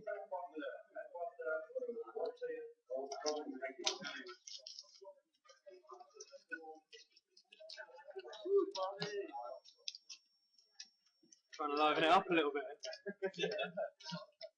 Shiny disco balls as well, yeah?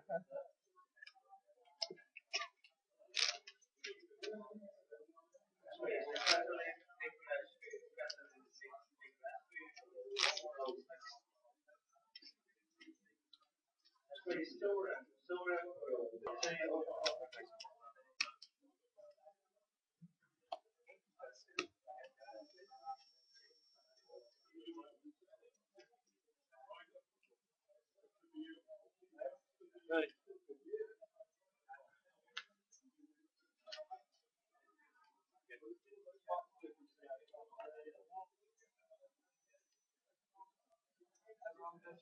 Raise.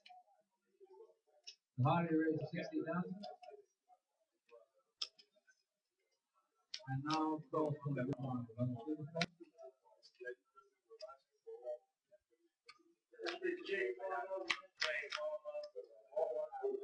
Top is 10 of clubs, 6 of diamonds, 8 of diamonds. Check. Check for now. Check. Check for now. Jack of spades.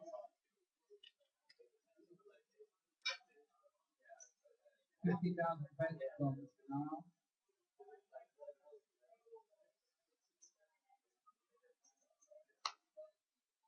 Call from Zahari and we'll see the river. River is queen of spades. Check. Now check.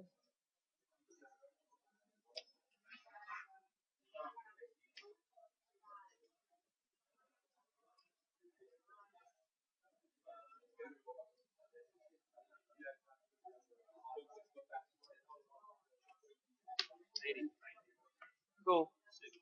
Zahari bets 80,000 and calls. Zahari says he has bet 60. And now shows a straight.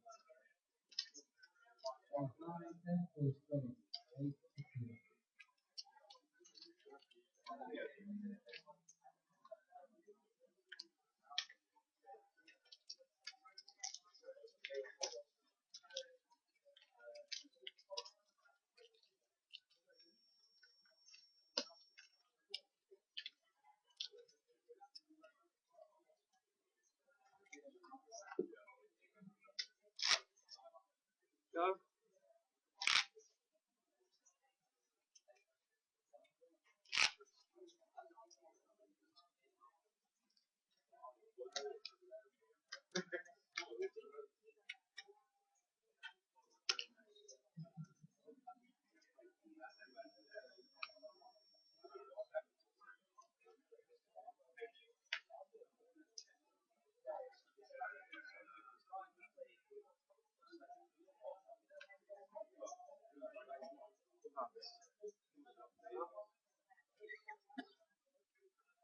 Raised 75,000.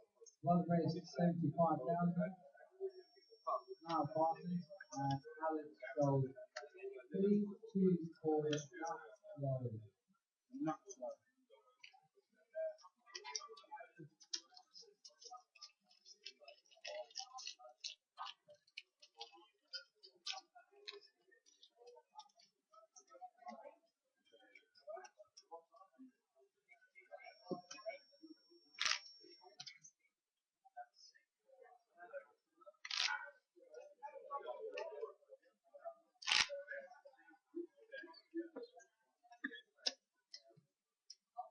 Thank you. Thank you.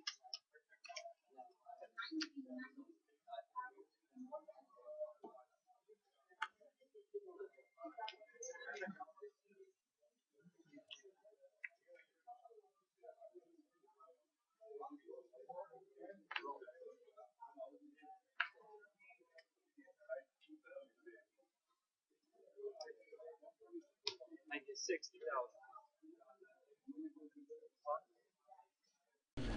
Sorry about that, guys. Just had a couple of minute chat. I'm back with you now. Still on 5. Victor Lukin doubled his stack. Why no value over the Ace King? No way he had Ace King. If the graphics said he had Ace King, he had Ace King. At the end of this level, in 20 minutes time, there'll be a 45-minute dinner break. 5 players left at the moment. When we get to 4 and a new level, it will be a 45-minute clock, because that's what happens on the GUKPT. Average stack 1.1 million. All players playing very, very well.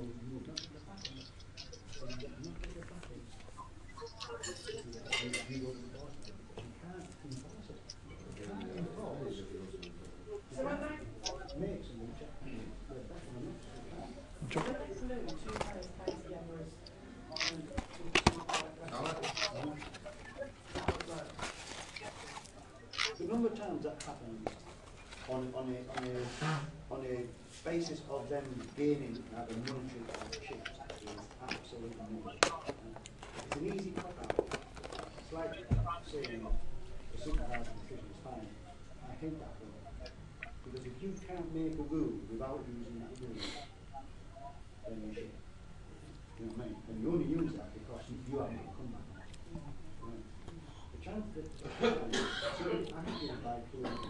Niall, the last man to double up. Alex, still chip leader and starting to boss the table. Super player Alex Spencer. 1.9 mil, Victor and Niall 1.2.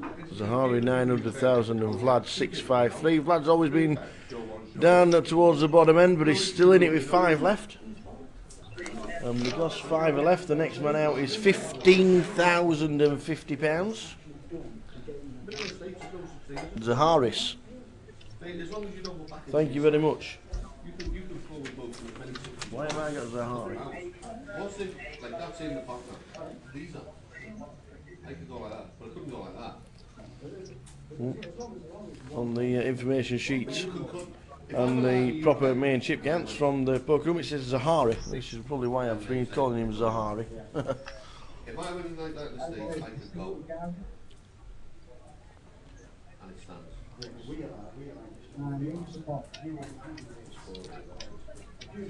If you do this, that's one. Bit safe. if you do this, I can take that back. Yeah. I can take that back because I haven't It hasn't been managed. all I've done is picked up the stack and whatever. Yeah, Back. But what the deal sort of said is I thought, you've done this, you've done that. So you're not very quick doing it, so what? He shouldn't act until the deal says, now do your time. But in the States though, as long as you don't go back to your stack, you just cut the chips out. You could go. If you look on the table, the number of times on the table. Alex Stack is pretty impressive, isn't it? Can anybody stop him? Wants to get a cheap bet out of it. Yeah, he wants to get a cheap bet so he can make a cheap call. You get a call on who's called the string bet? Me. You've got cards. So why would you do it? Every single time. You don't believe it. 60. No, he believes it. He believes his hand. He wants. No, the other way round. If he's got a weak hand that he wants to call the bet with, but he doesn't want to call too much. So exactly. Yeah. But not if he's got a strong hand.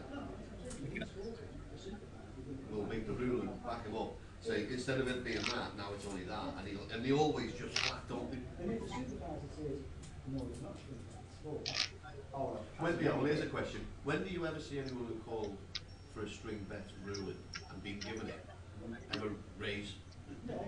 You know, they never go, string bet, it's only one. Okay, well, I'm going to make it 8. Never!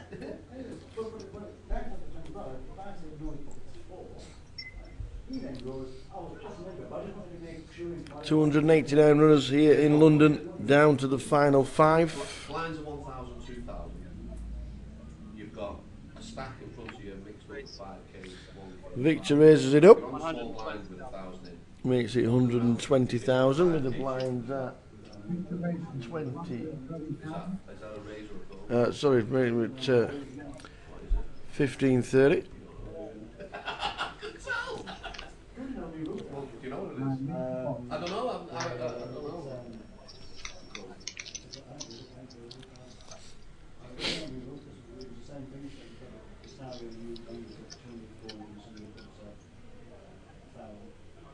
Well, 1,000, 2,000 is ideal. You can easily throw that back.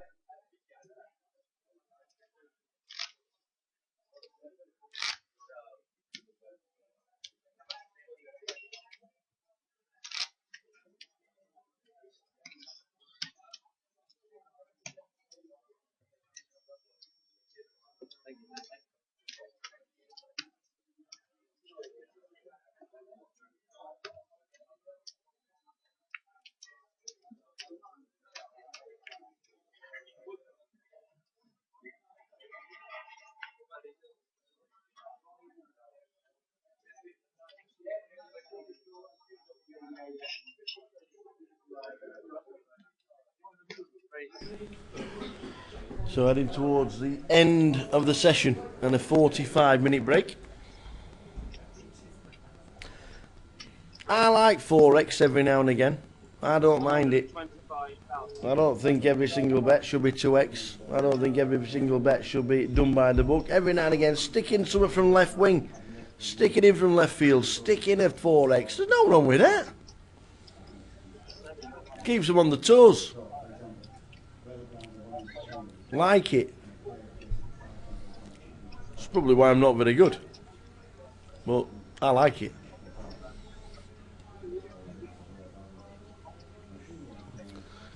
No, Michael, it's you don't have to be a flair player to make money at the game. He's guaranteed 15 grand. He ain't playing the players, he's playing his cards. Plus he's old school. He's not in his 40s anymore, he's our Victor. We've seen plenty of GUKPTs and plenty of events around the world where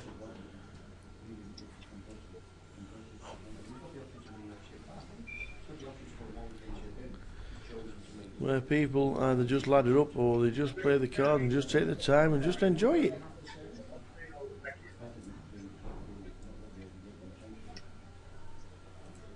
Is it not clear that he's put the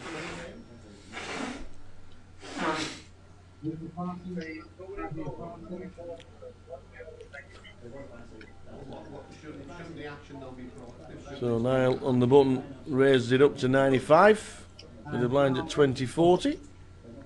That's no longer an assumption as it is assuming that it's going to be the low. And then a re-raise. And then a call from Niall. Blinds are 1,000, 2,000. You've got 1,000 in. And instead of it's falling out to you, instead of throwing a 1,000 chip in at the start to make it back,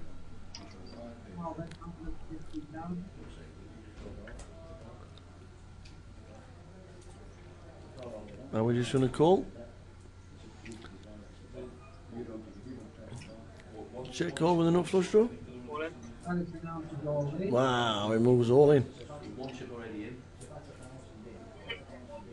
Two overcards to his pocket pair. If he only ever threw a 5k in, there was nothing else that is in the net, well then it's obviously a call. But if he's already on the small an additional 5k. And he just has to relinquish it. Nice move from Alex.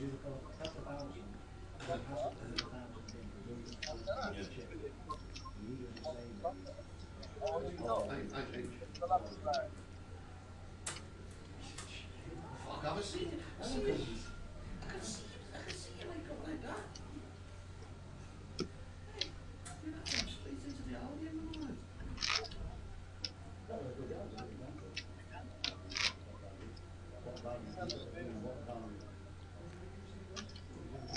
See what value that he achieves from winning one extra game. To see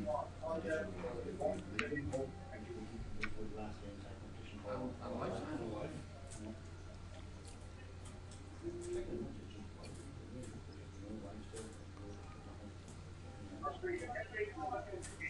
There's only when you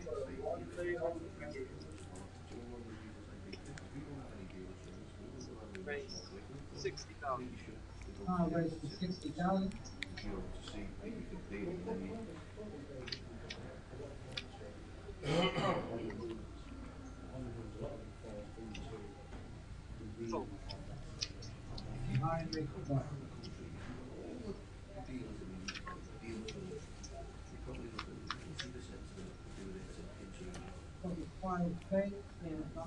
Five, 6, 7, Paducah.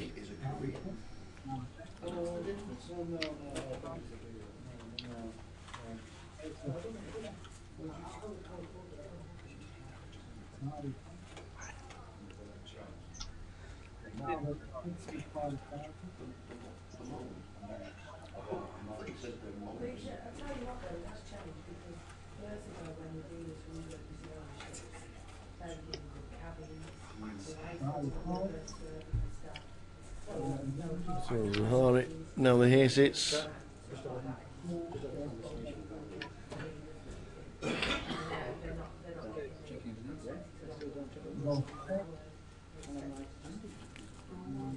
So goes check on the river. The 9 is good for Zahari.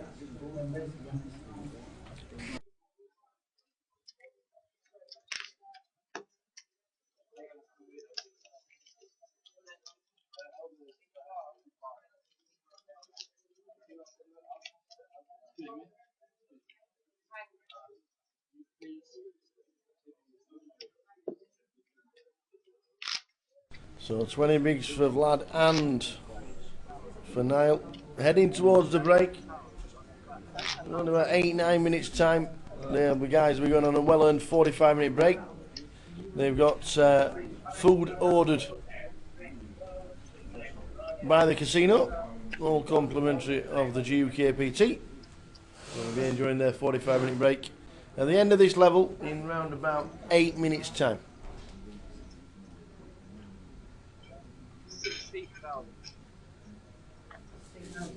Blinds 15-30, 3,000 running ante, and Alex First person over 2 mil. There's 2.3 million. It's brilliant watching him play. So good watching Alex Spencer play poker. 60 hand. And he would have loved to have called with 9, 10 and suited, wouldn't he? I'd just seen a flop to start with.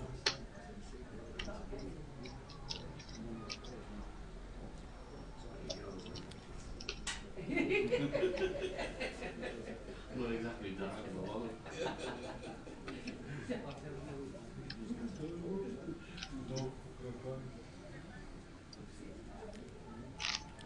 Next leg on the circuit, 5 weeks' time, it'll be the 10 seats guaranteed in Manchester.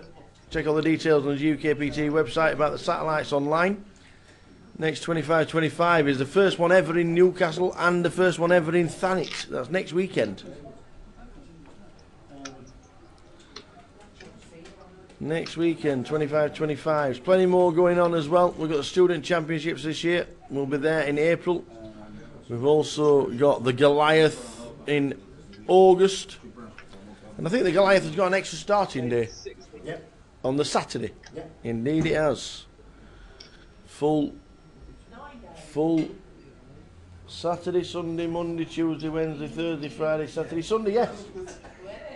9-day event, the Goliath.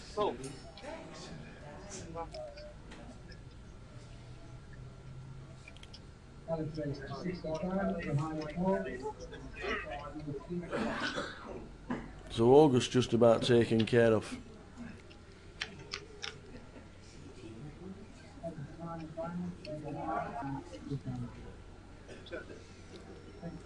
King high flop, 2 diamonds. Zahari and Alex battling yet again. Alex will probably check call.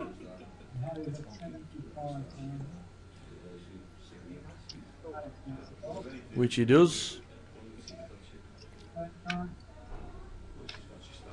And there is the flush. But Alex has got a redraw to it. There, Muller. Very good. Good commentating. Check.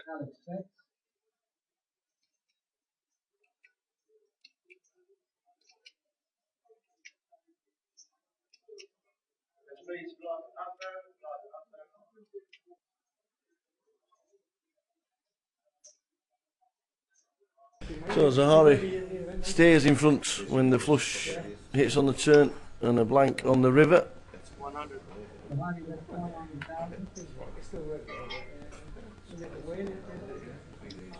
And now Alex is in the tank, he'll try and work it out. Does he have a 6? Has he hit the flush? And beat with the king. So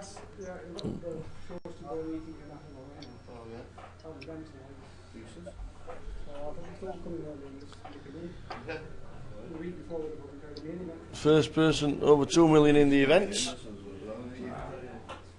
5.7 million chips in play.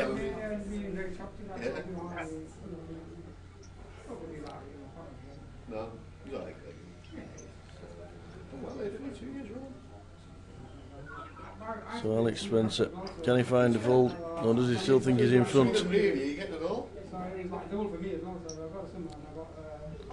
I would love to see what's going through his mind right now. There's a thought process to a top class poker player. It's totally beyond me. I think it's fantastic how they work it out.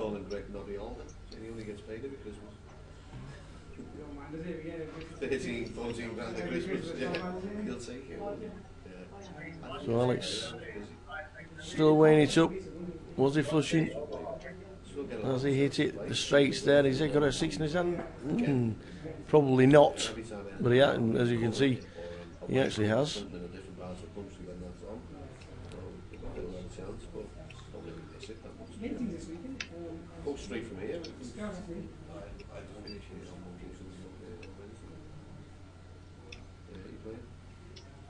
Still in the tank. The hooks.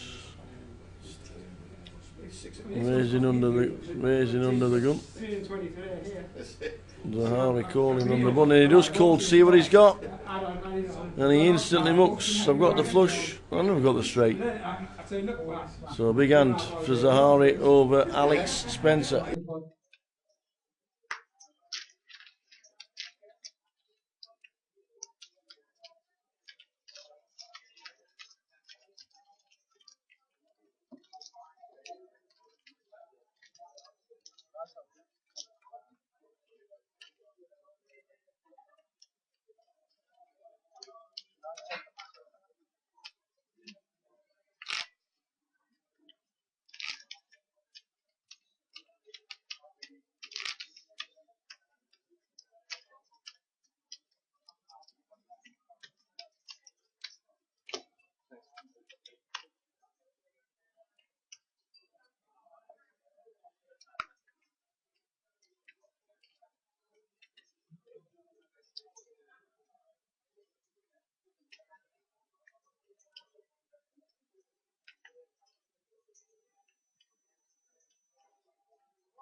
Raise 60.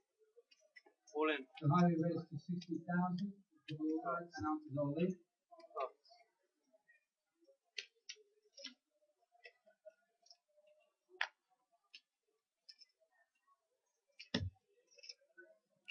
And the very fastest one is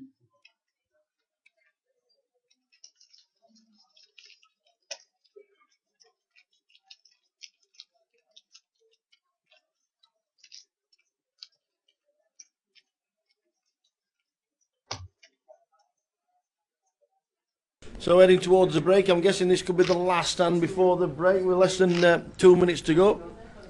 Been a great session. Zahari and Alex locking horns on a regular basis. Those two are going to be chip leaders. Full chip count on the way. Small blind. Big blind, please. 30. There you go in.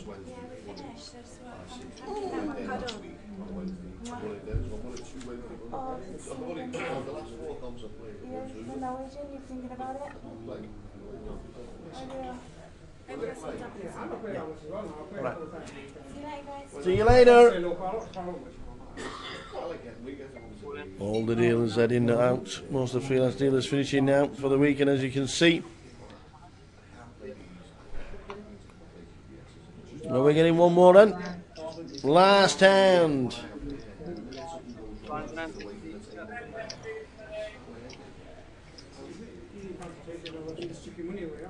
Last hand of the session.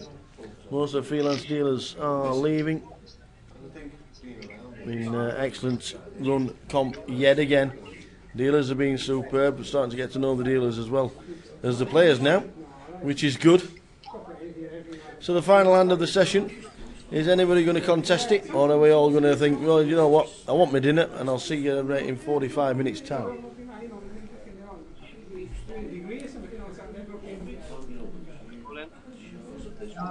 Oh, straight in. I'm all in. I'm all in, says Niall. Oh, just the Cowboys. Alex. Ooh, Snowman. Snowman for Alex. What happens here?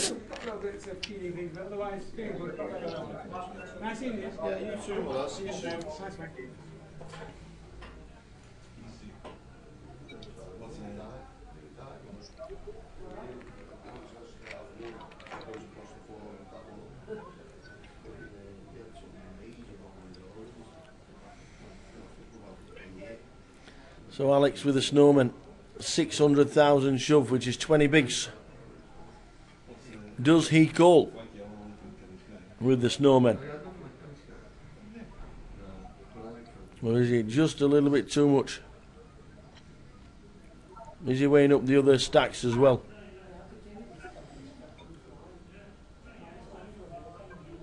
No, decides to get out of the way. We will see you at 9:30, guys.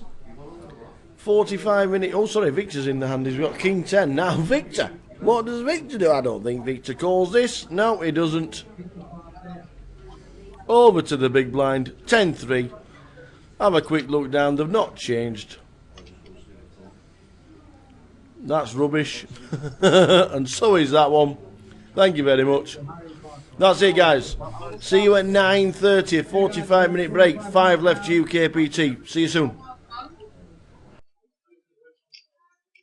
You're on the button when you come back, yeah? Button? When you come back, your button. I'm what? On the button. Okay. Okay? Thanks. No problem. Yeah, we'll be here. Yeah, that too.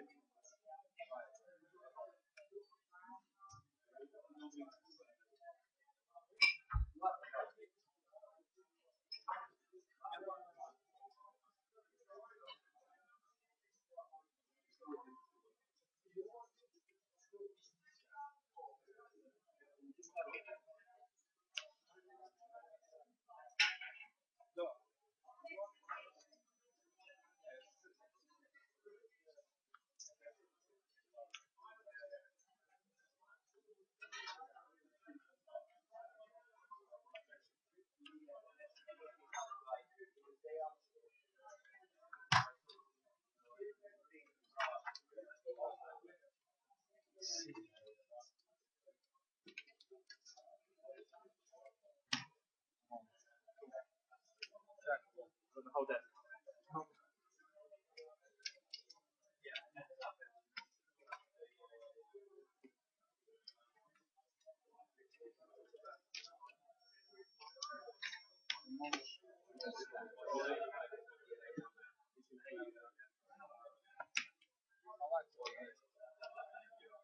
You did the right job.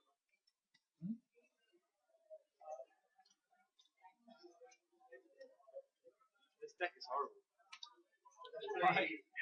It's like it's got a proper sheen on it, so when you're pushing the deck together in a shuffle, they just slide off each other, and it seems harder than the last one. I don't know why. Is it brand new?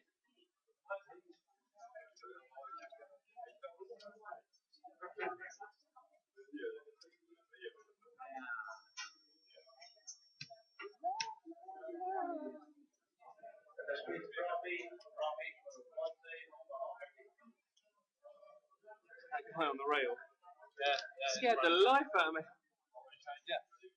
Yeah, I did not see that coming. He was like, yes! I was like, whoa! The guy on the rail. Yeah. I guess that is.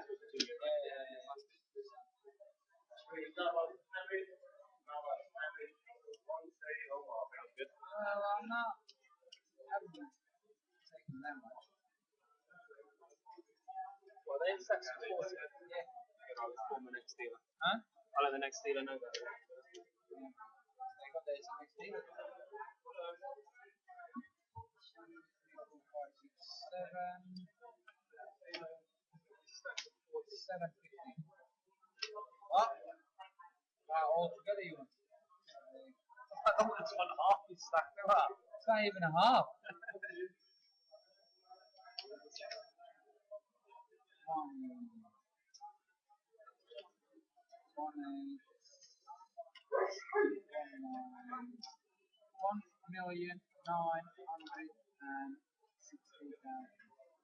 60. Yeah.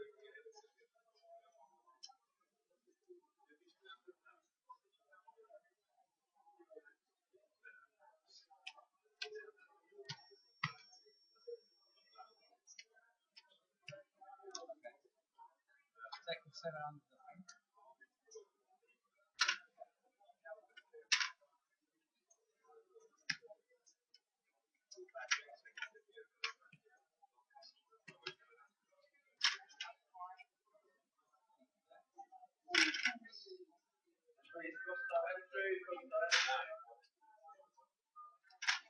$750, I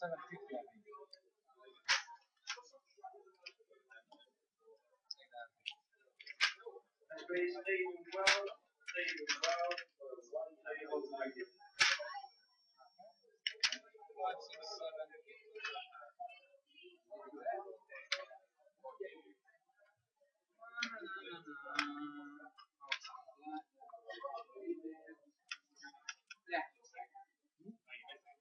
we'll do chip race between the changing. Yeah, there's 45 minutes now. I'll be over in about 10. Take 5 minutes. Give me 5. That's good. Then we can look. At least we can. Well, no, that's good. We can look at her while she's sitting there doing nothing.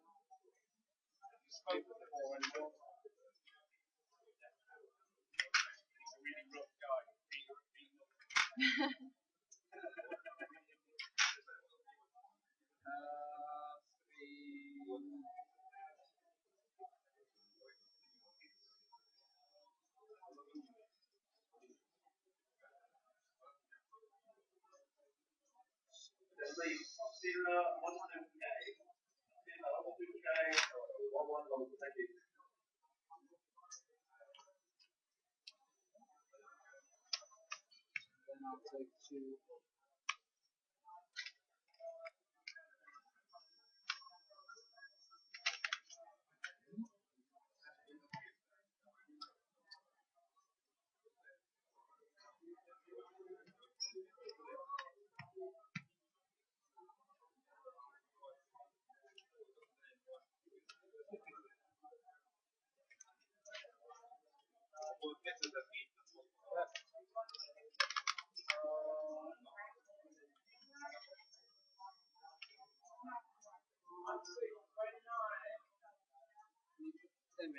Thank you.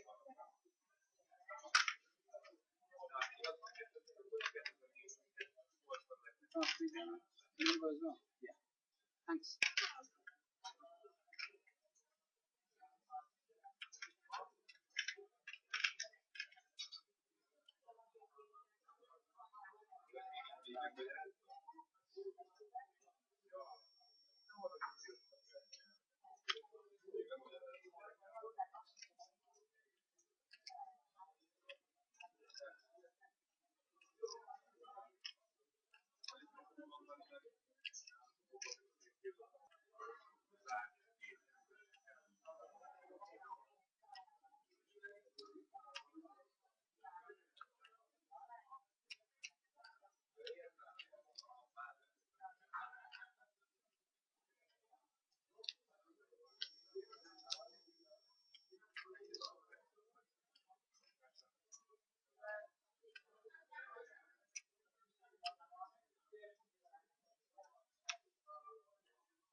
Yeah.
Non si vede, il dealer non si vede.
Attention please, correct roll, correct roll, one single, thank you.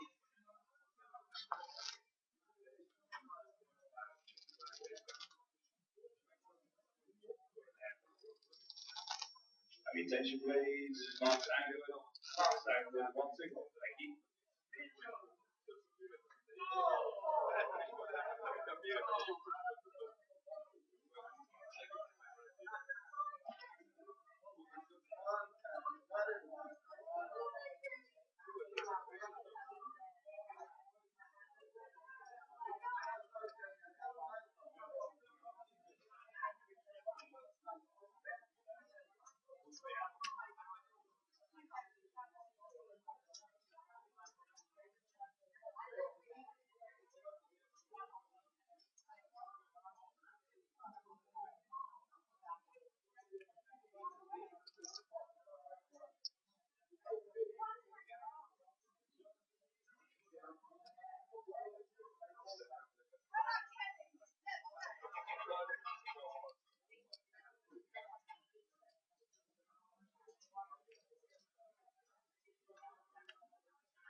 I don't know. I came here when it was already break. I don't know who the players are.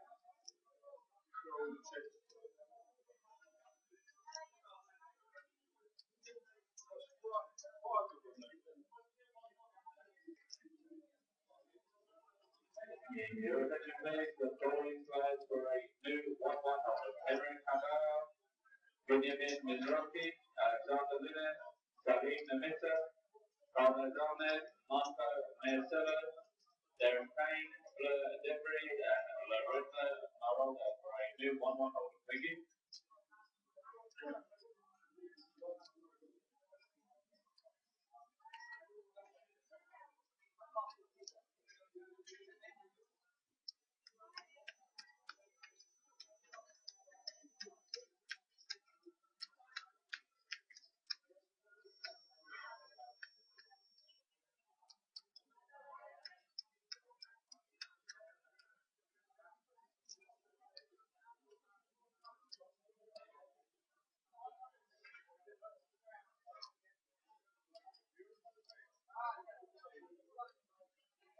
Your attention please, bowling flags for a new 1-1 hold. Alexander Luna, Salim Namita, Carlos Ahmed, Darren Payne, Fleur Debris, and Larissa Marola for a 1-1 hold. Thank you.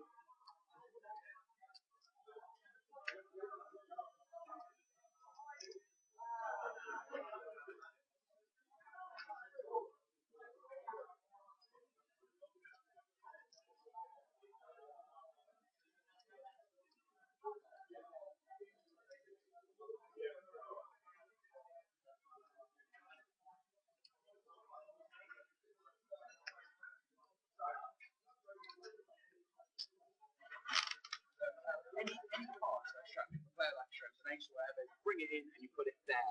Because you see, look at this screen.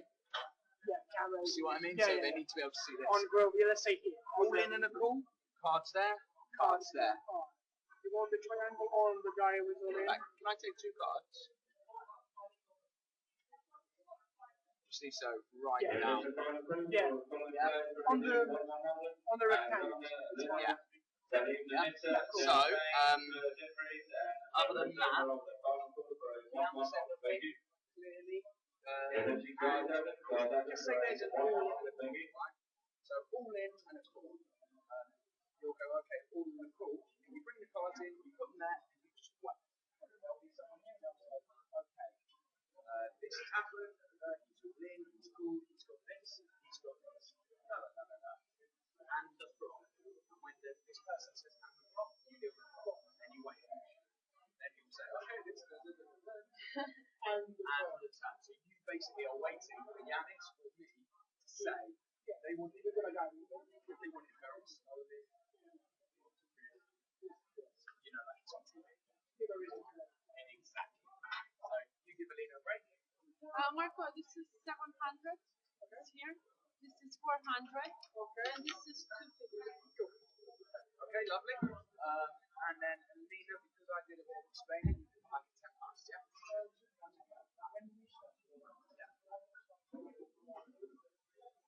Yeah, I think that's square. Oh no, that's yeah, sure.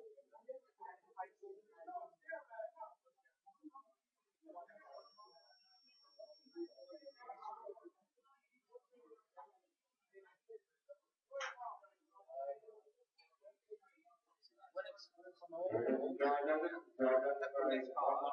it's folded, when it's on the wall, they got to see it before. Yeah. No, I want to stay in the shower. What comes up on the top of it? Yeah. When it's on the wall, when it folds, Dealer goes like that. Swear, yeah. So there's he's telling when he sees a fold, he presses fold. Any other questions? I think you'll be fine, mate. Yeah, just do everything really slow.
Martin.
Please all those remaining in the design event, please retake your seats. We're restarting in 2 minutes.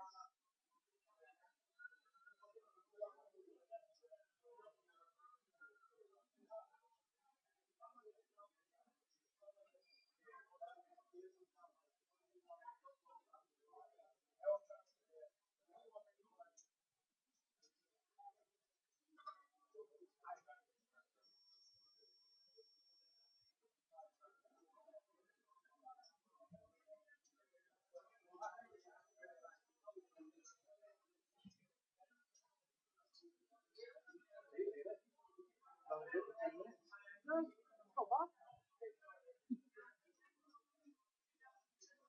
Nothing. Table is nice. I've seen worse. That's a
train for 1 0.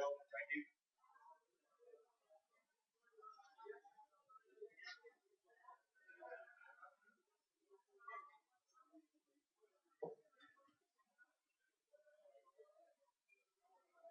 Hi, Ant. How you doing? Sat down on the penalty. Sat down on the penalty. Good. Oh, no, as a player. Oh well, they'll be back in 10. Don't worry. Janis, Henry was telling me, you or him. Okay, you're going to guide all the kids.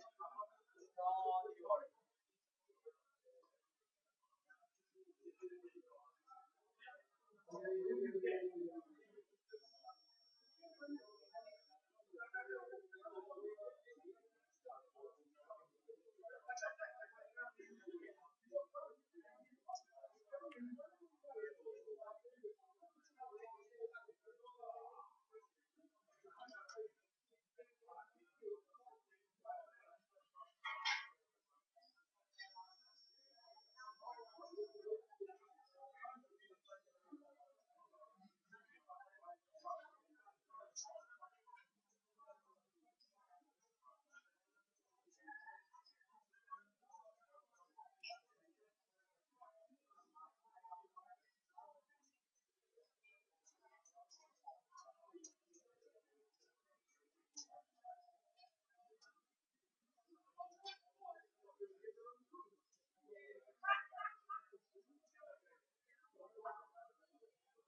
read your name on Facebook.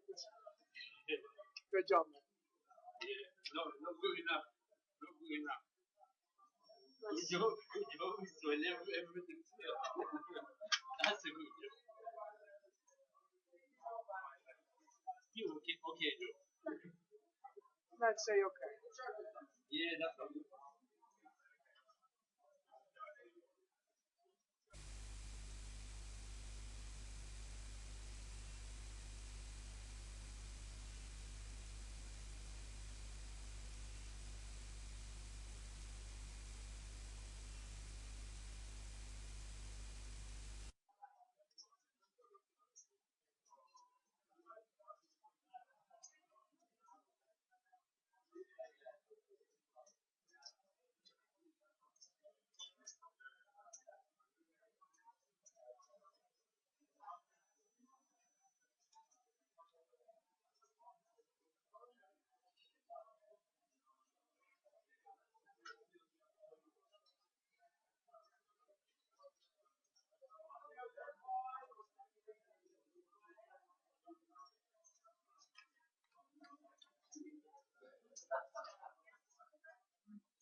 Was there a female dealer before you came?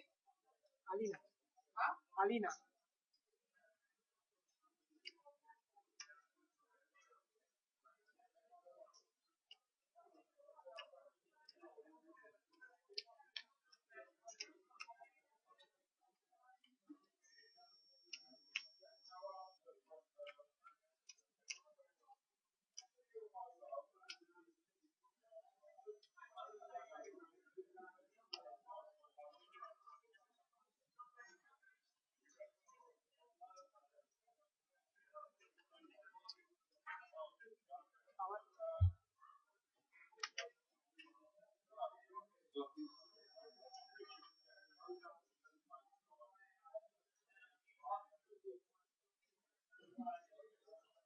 Can I have attention please? Can all remaining finalists of today's main event please retake your seats? Your tournament will be starting under 2 minutes time.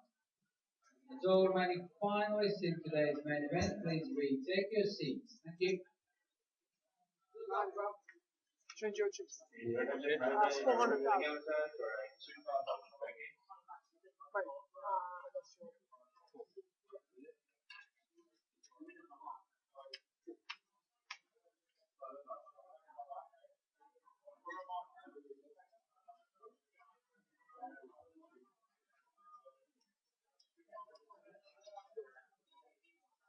Yeah,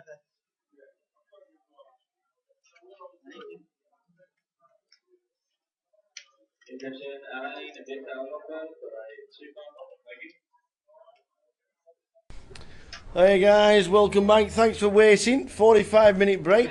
They have to eat, these guys. There's not a lot we can do. Asif Waris, where are you, my friend? Whereabouts are you?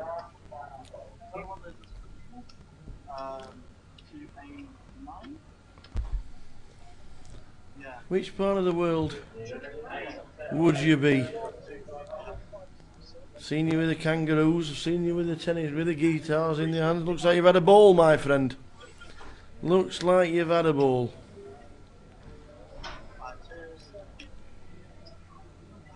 So chip counts 1.9 million to Alex, 1.2 to Zahari, Victor Ilyukin 1.1, Vlad 700 and Niall Murray 676.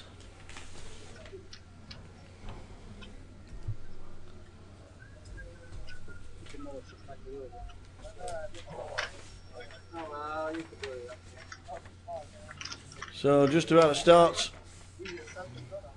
Okay guys, your blind's going to be 20,000, 40,000 with an ante of 4,000. Good luck to you all. Hello guys.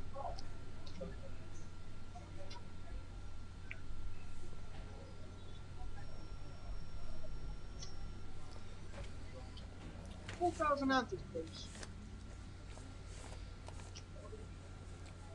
So plenty of support. Plenty of support for Alex. Alex has just moved round into seat number 2. In fact, he's always been in seat number 2, but he was just a little bit more to the right, wasn't he? But there he is. 1, 2, 3, 4, 5 Super Troopers. Super Trooper, dreams are going to find me. 5th place, £15,050, 21,950, 33,800, 54,050 and £82,600 for the winner.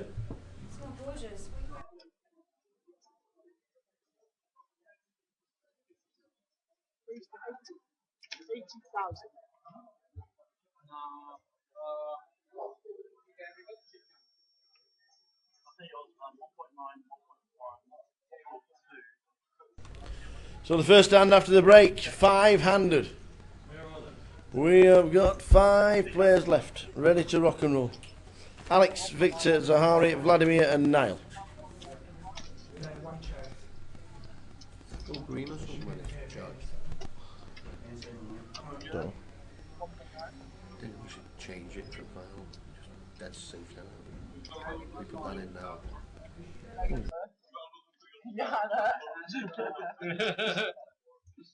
Answers, please. 4,000 answers, please.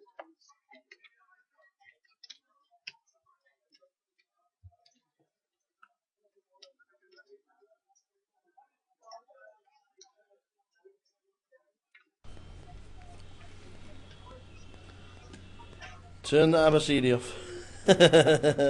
So where's Asif Waris nowadays? Is he back home or is he in Dubai or Australia or Singapore or whereabouts are you? We is down to 5. 9th, Jerome O'Shea. 8th, Ross Boatman, such a bad beat. 7th, Charlie Coombs, and 6th, Adrian Mehmed. 5 left.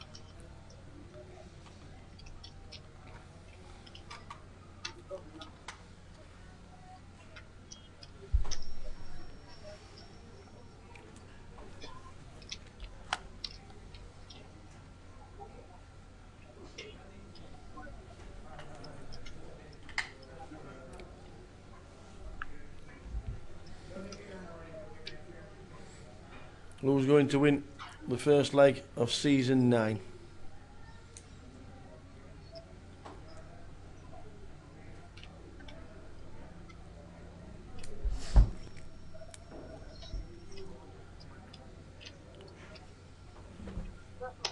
Race 8.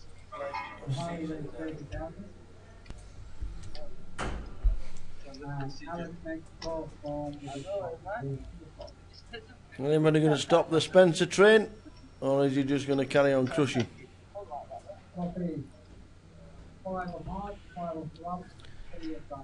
3, 5, 5.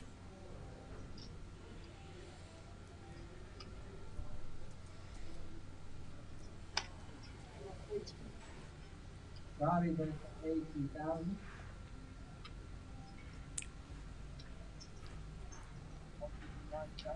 $190,000 raised. Alex raises to 190,000.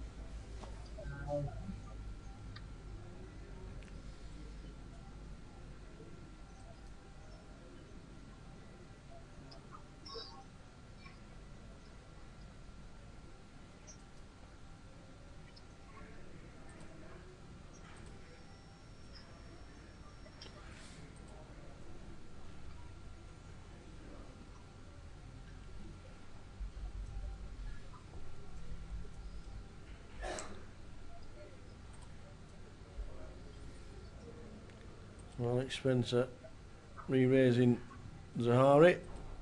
We're there. Bluffing with the best of it.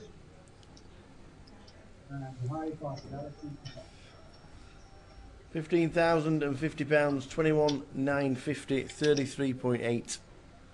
£54,050 and 82,600. And the payouts for the final 5.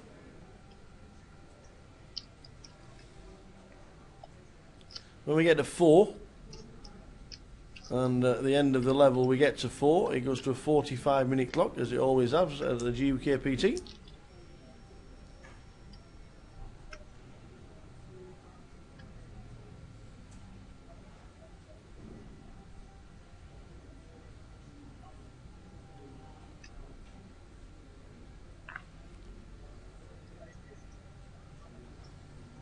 Under the gun will raise it up, make it 85 probably. 80, straight 80. And it's a winner. Victor will get out of the way. Doesn't play the players. Victor plays his game nice and straight, nothing else. Just plays it nice and straight.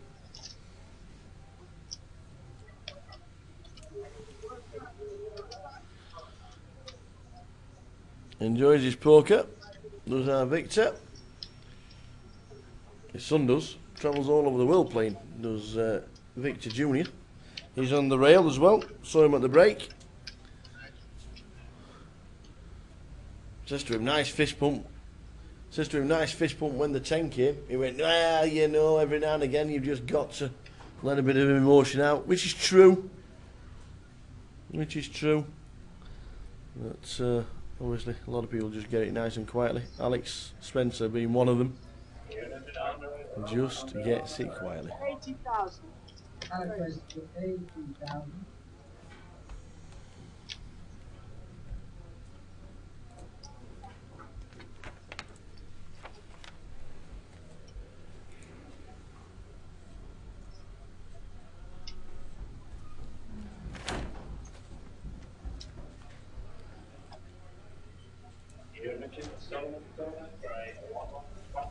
Thank you.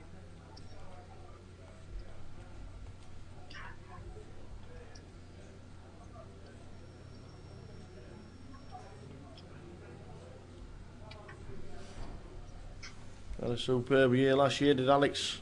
Prominence with the UKIP. 125,000. Around about this time last year when he managed to bink it. And that's where most people then knew the name Alex Spencer.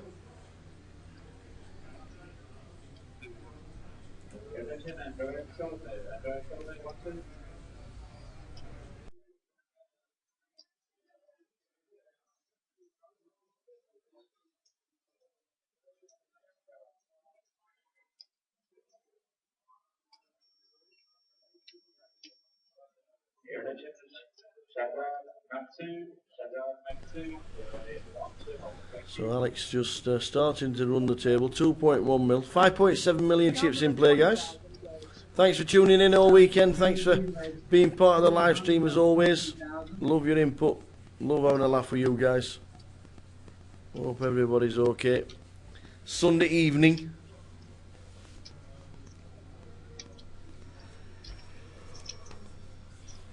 Sunday evening. You're probably all on the grind. Hope you're all winning thousands.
So Zahari is, you would be thinking it would be Zahari and Alex heads up, but you never know in this game. Anything could happen. A double up for the short stacks, just thinking the run that Adrian went on.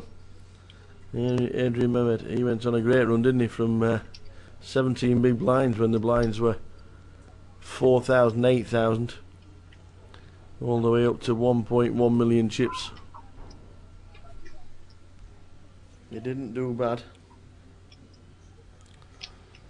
And ended up finishing 6th.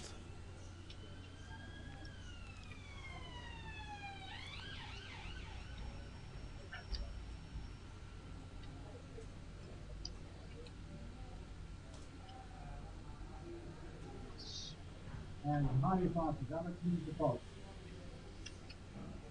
So Alex with the old 10-4 applying the pressure. Going to take some stopping this kid. He really is. Great, great player, Alex Spencer.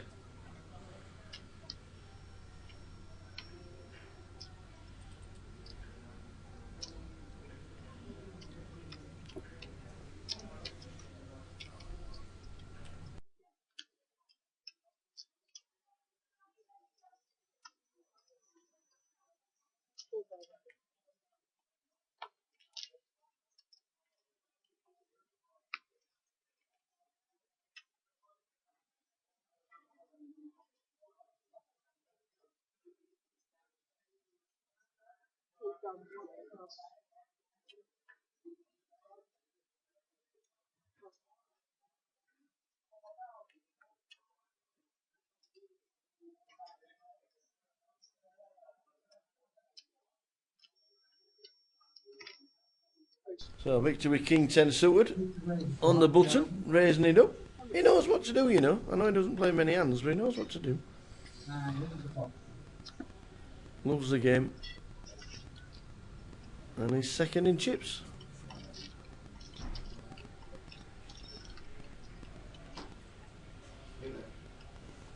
Was there? No, missed it. That's you.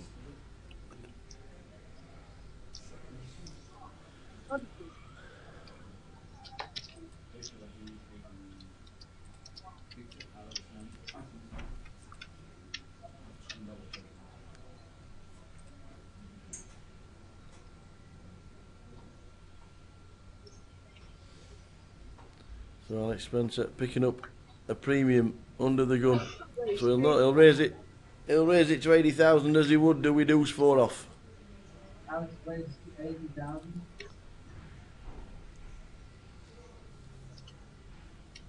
Cool.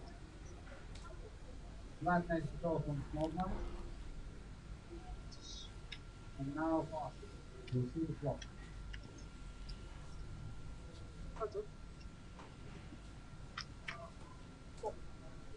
Flop is 5 of hearts, 5 of flop, 9 of diamond. Black check. Black check. Turn card. Take the flop. Well, the ace on the turn, unfortunately. Won't get any action for Alex. Oh, unless you get bet into.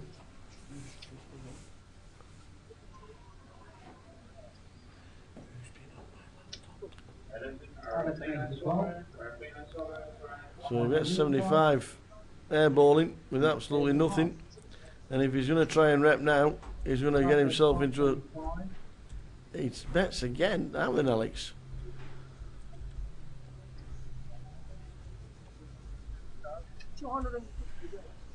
Makes it 250. 250,000.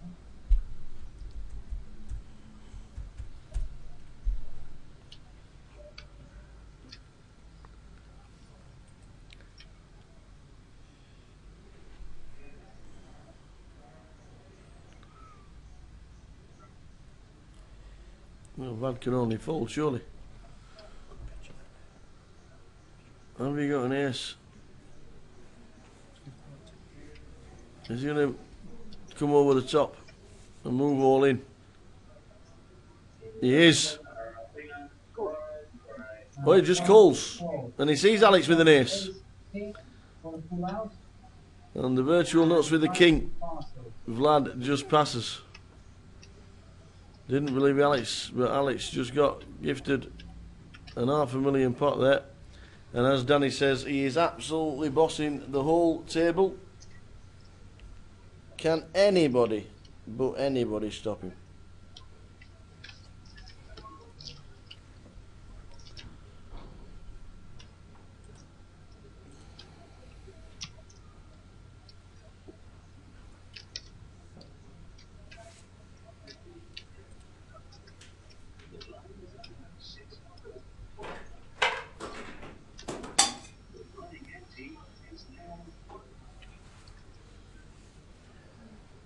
Down, please.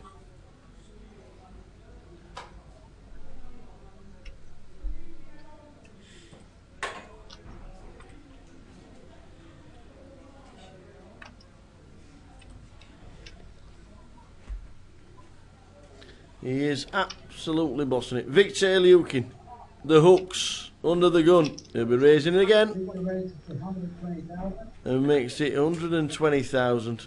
Get some 3x. Have some of that. There. Victor Junior claps in the background.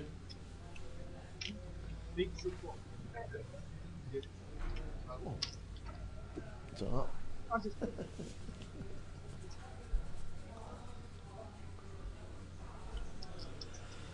Yeah, we all know that happens, Danny, as well, don't we? We all know it happens. But the way it is going at the moment.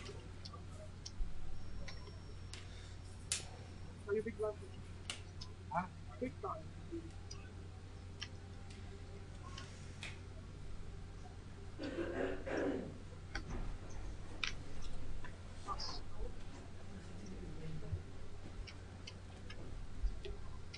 All in?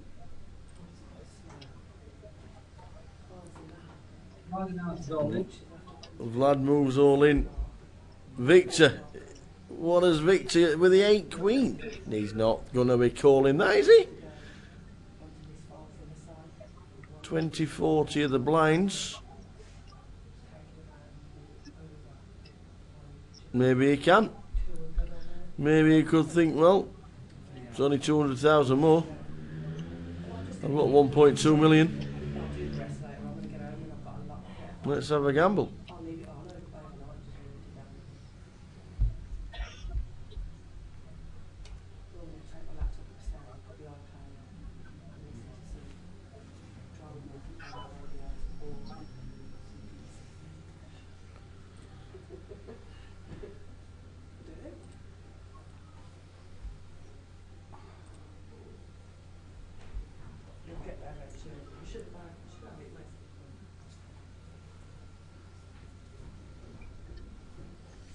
No, this side's against it. He was well behind. We are still on 5. Lines and answers, please.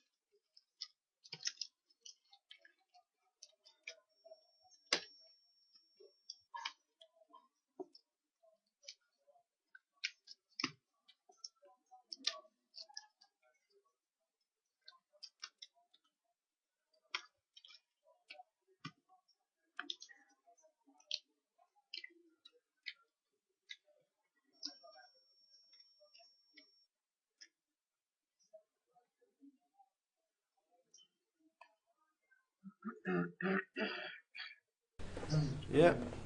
Regime, new regime. Swim, 50 lengths every day.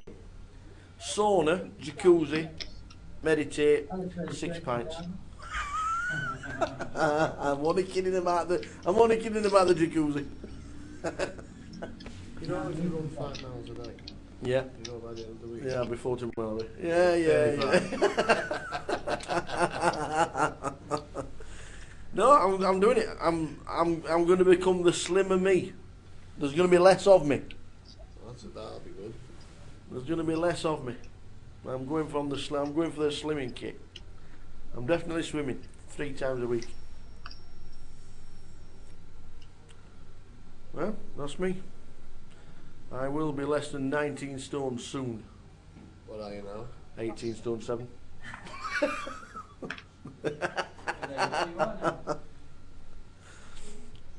You're just big bones, Sally.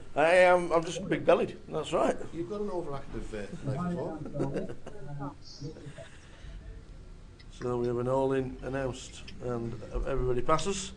No, I am going for it. I'm going for the swimming. I'm going for the jacuzzis. I'm going for the saunas. I'm playing a lot of golf. Well, when I can. When it's not raining and windy and snowy and blowy and whatever. I'm going for it. Yeah. I'm going to take my golf clubs around whenever we go and play a GUKPT. When it's not raining, windy or snowing in Blackpool? 2 weeks in July.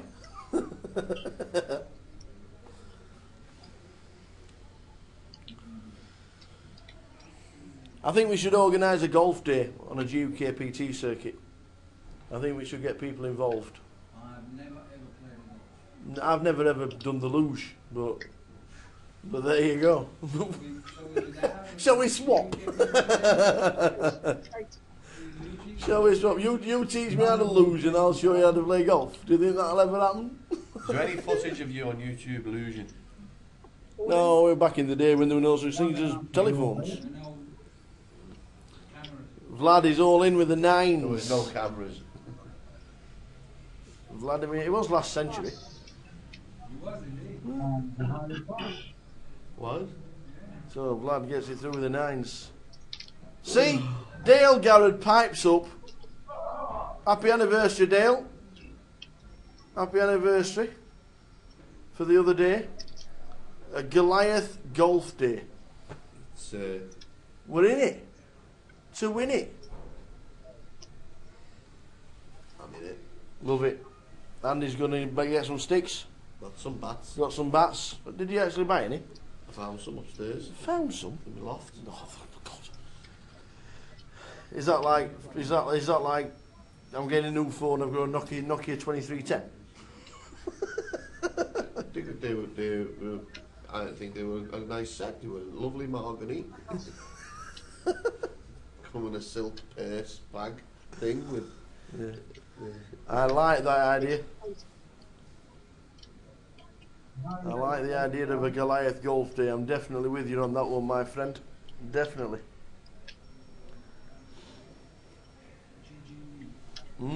Yes, absolutely. And what about the first prize of anybody who plays it and plays the Goliath starts with double stack?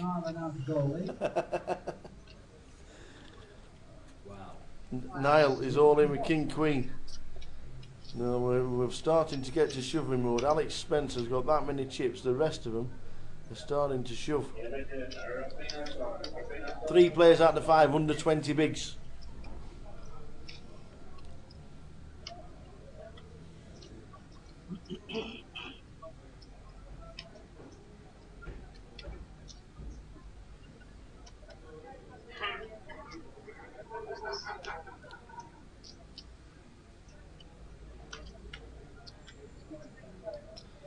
Oh, Celtic managers before Cardiff GUKPT. I'll play. Could be there on the Wednesday, or could be there on the Tuesday for the Wednesday, if you fancied that, Dale.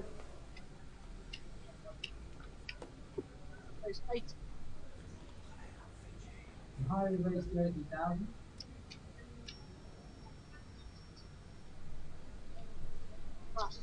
And never passed the game. Victor Charles 2-5-4-2.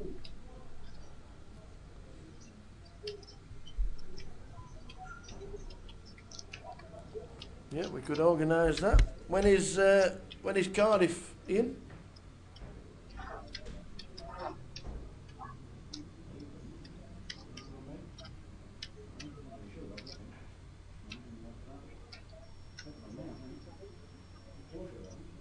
Sure, it's the last. Isn't it the last one before June? I think so.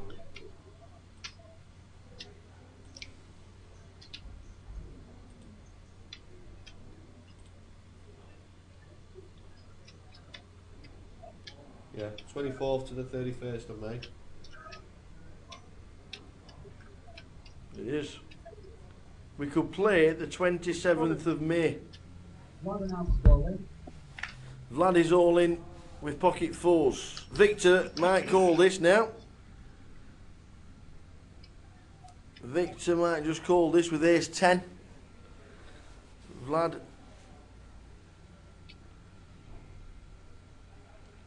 Yeah, he's flicked it in. Victor likes the ace 10.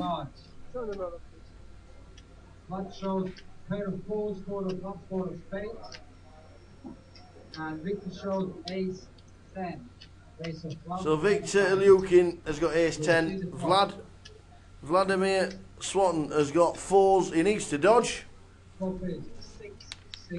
And he has at the moment. But if a 9 comes, a 9, a queen, an ace, or a 10. And the river. Oh, it's an ace. It's an ace on the river. Vlad Swatton has been eliminated. Ladies and gentlemen, big round of applause. We're down to 4. As Victor stacks in more chips. Well played, Vladimir. Getting down to 10 big blinds. You're always going to end up getting called with the blind at 20-40.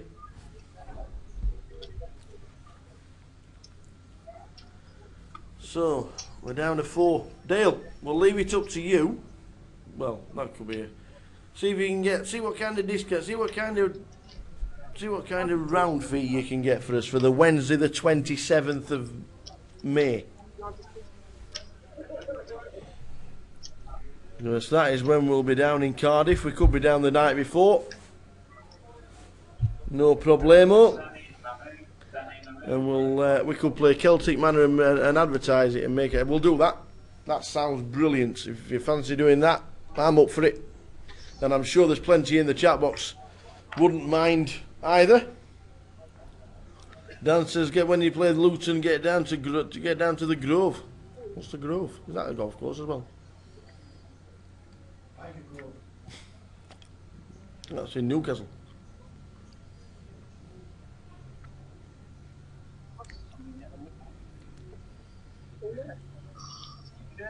Still waiting for that walk to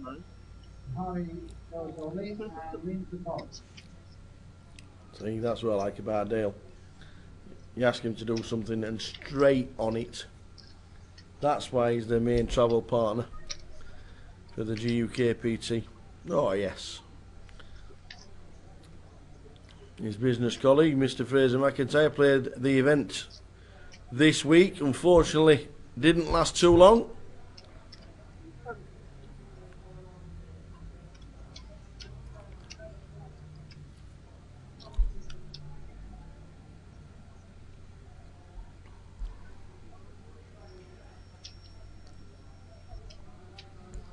Oh, don't start talking them figures.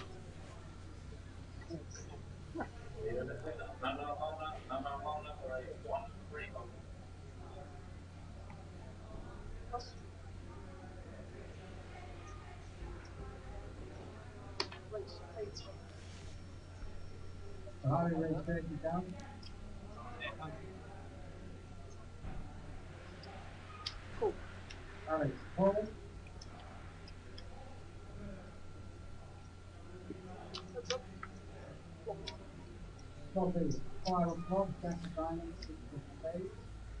So Jack Eye Flop greets the players. Alex crushed at the minute. Alex bet 85,000.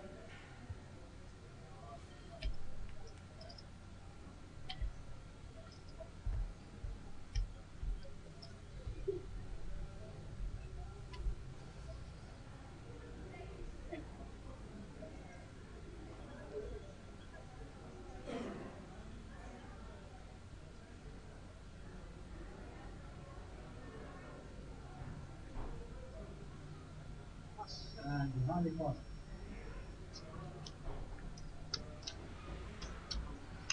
So big chip leader Alex, 3 million chips, more than 50% of the chips in play right now.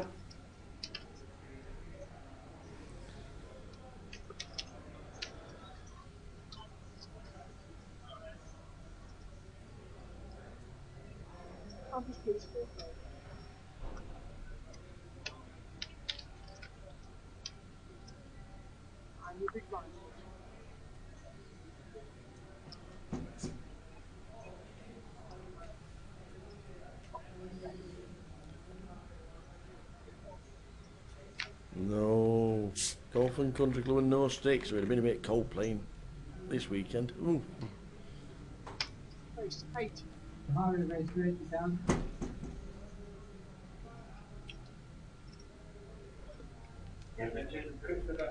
Christopher Howden, 1-3.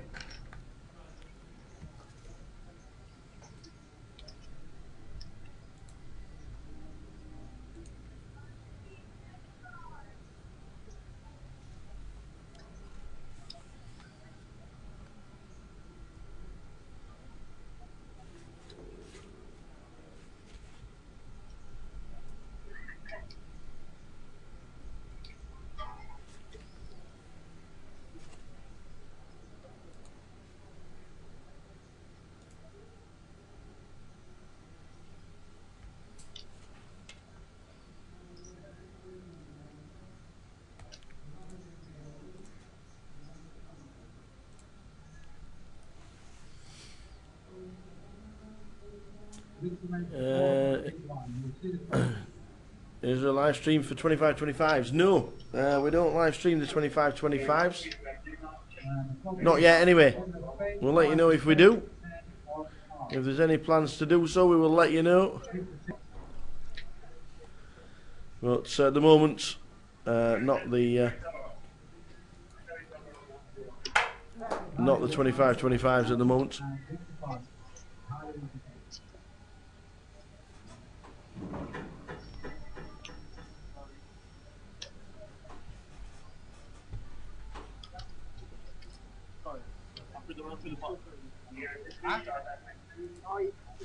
Throw the button and you roll through your stack.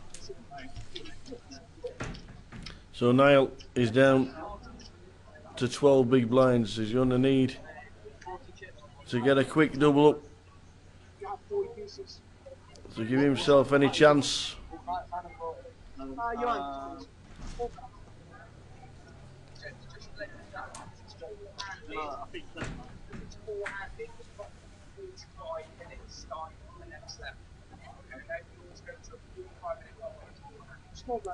Henry's just telling the players when we do four-handed, it's 45-minute clock. Equates to a full ring at 60 minutes with the amount of hands that we get in four-handed. Yeah, Dale's already working on a Celtic Manor day out for the Cardiff GUKPT. I'm in it. I'm sure there'll be a bit of interest if we advertise it as well. Also, if there is a golf course that's not £700 to play in Luton, we could do Luton as well.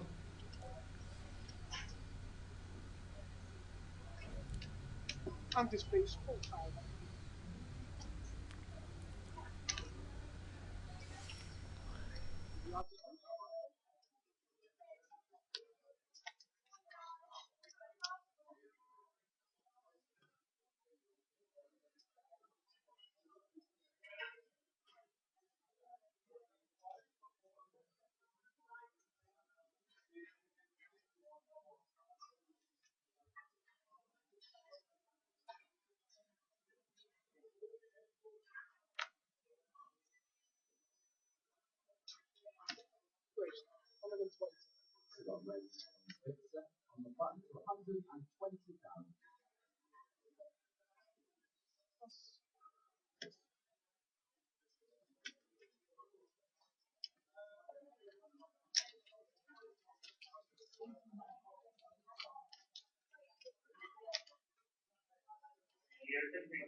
Alex Spencer is getting chunks. It is going to take some bad beats or some bad luck, I reckon, to take him away from the title. And £82,000 and change.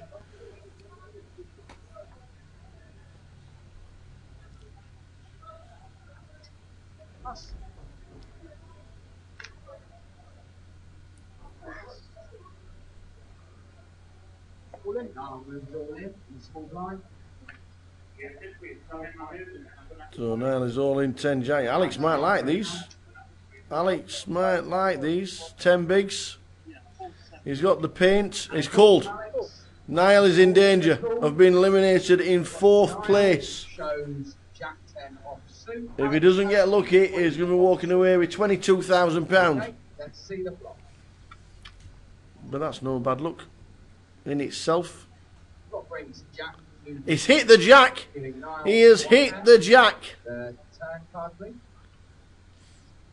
He doesn't want to hit 2 pair. He needs to fade a 10, a queen, or a king. Oh no, I've just spotted the club. 4 clubs as well. Wow. He needed to dodge nearly half the board by the time the river came. Missed the club instantaneously, but we got it there. Alex has taken out another. Niall Murray in 4th place. Wow. No club on the river as well. Needed to dodge nearly half the board.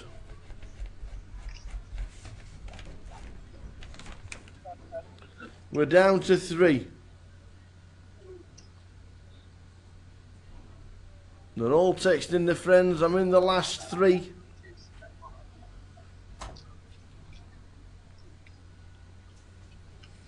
If you're watching the live stream, give us a wave.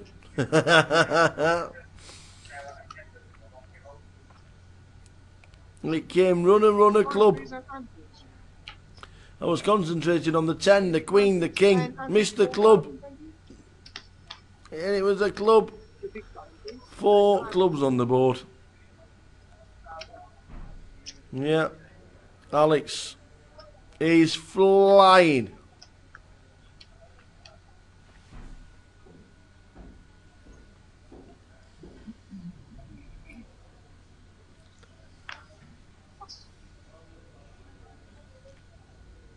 There's 3 players remaining now then.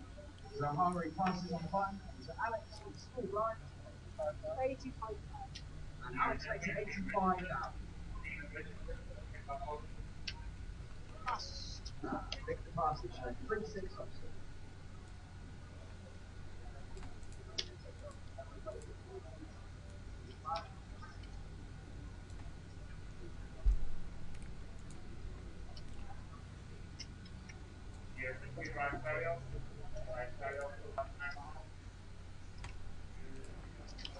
ICM chop. I don't think so.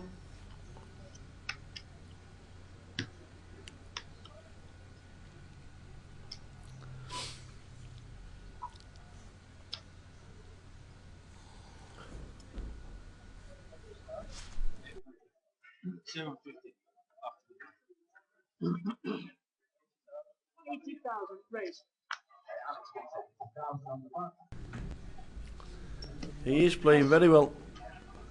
He is playing excellently well.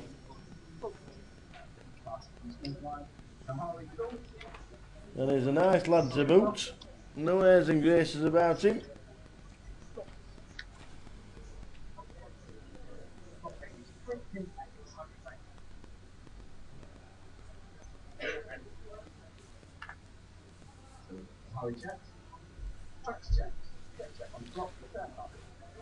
He definitely isn't chopping.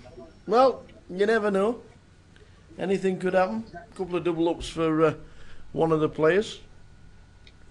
And the difference between 82 and 54 suddenly becomes quite large.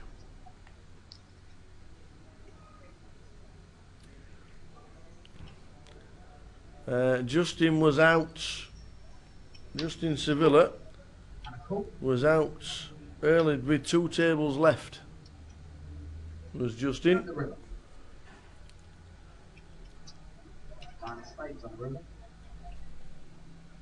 He lost a massive pot. Kings against ace queen when it came queen queen. And then he got it all in against Barney Boatman's kings. And he had ace 8 I think it was, and didn't get lucky.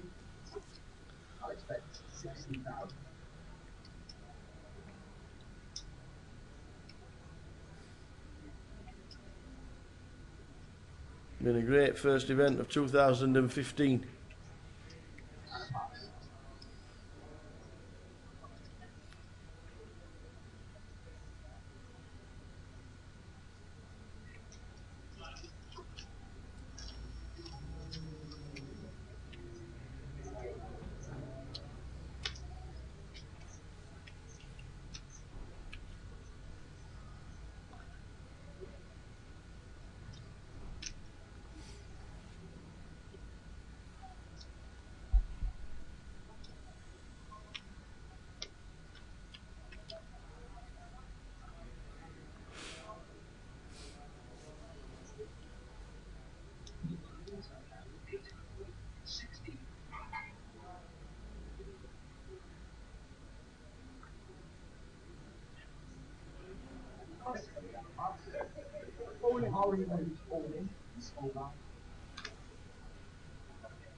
I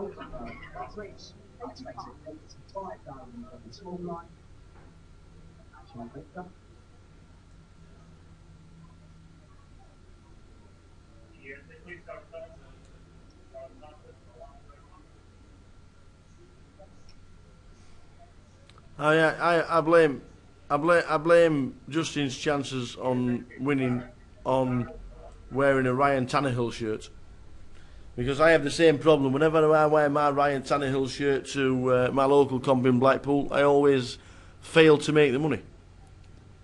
So I blame the shirt rather than himself. Now, if you had a Jason Taylor shirt, no, you know,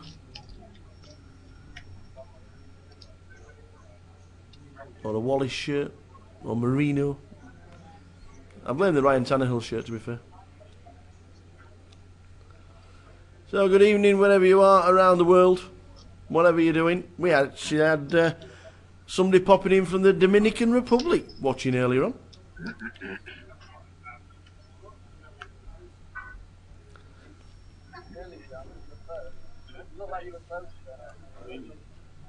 Hello, Sylvie, Miss Slinky, how are you? Hope you are well. Hope to see you soon.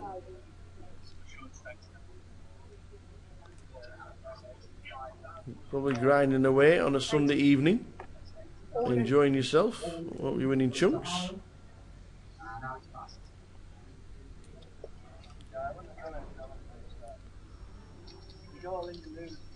Manchester is next on the GUKPT circuit.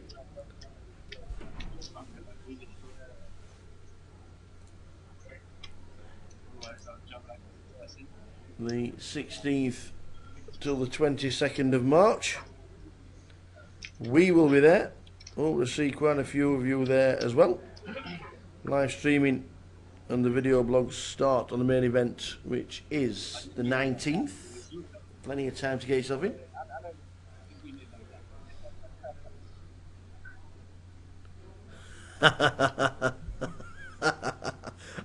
that may be true. That may be true, me being bad at poker. You might be, you might well be true. I'm not very good at poker, no matter what I wear. I've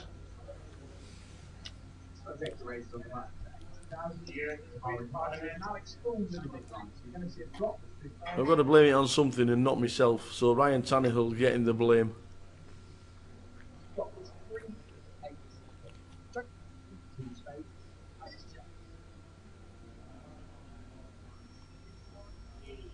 Victor, 200,000.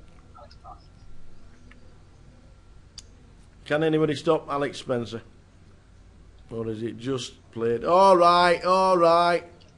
David, get yourself back in your hole where you came from. Don't start chirping up now.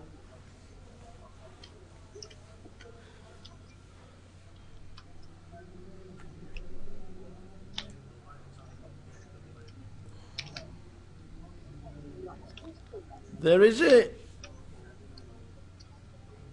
is one event this year. There is one event this year that's a 50-50, and that is, I think that's the national the national 50-50, which is like the national 25-25. I think that's the one in Coventry. Well, the Goliath is on, where we last worked with David Blacklaw. Hope you all, David. Victor has made it now 240,000. Alex Barnes. So I do think there is a 50-50, the national 25-25, if you know what I mean. I do think it's part of the Goliath. More details on that if Ian walks through the door. I'll ask him and pick his brains on it. 50,000 chips, 50,000 guarantee. There'll be a lot of people playing that.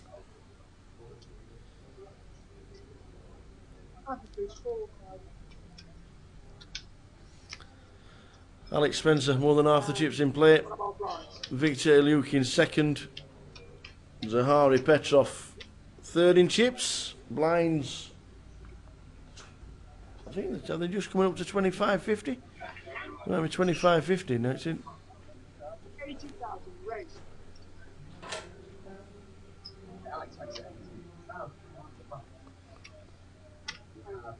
Frida from Victor, 220. Oh no, we're on a 45-minute knock clock now, aren't we? Yeah, yes. Alex Cruz. So lines 2040 for the next 15 minutes.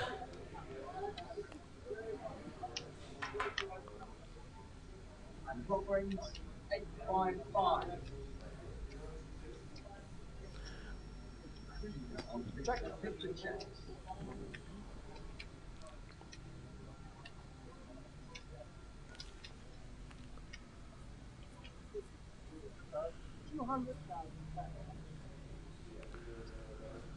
That's the 200,000 from Alex.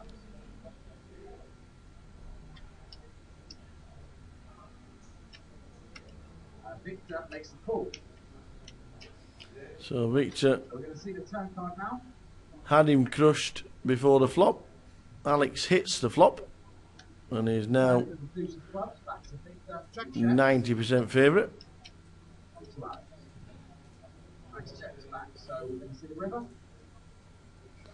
And Alex stays in front. Not sure if there's going to be a bit of a value bet coming in here. Yeah, snap call.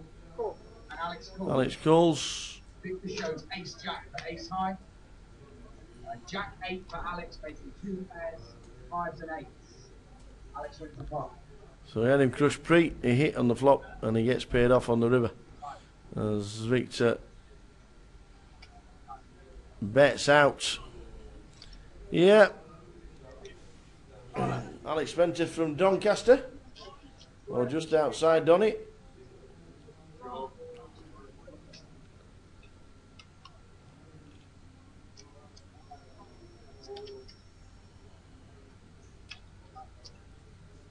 Just leave them blind.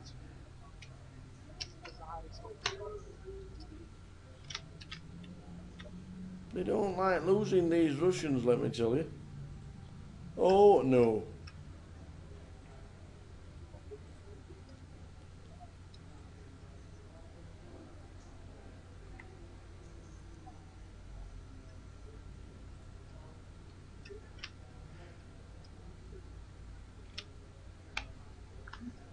Race for Victor, 120,000 roughly from other classes.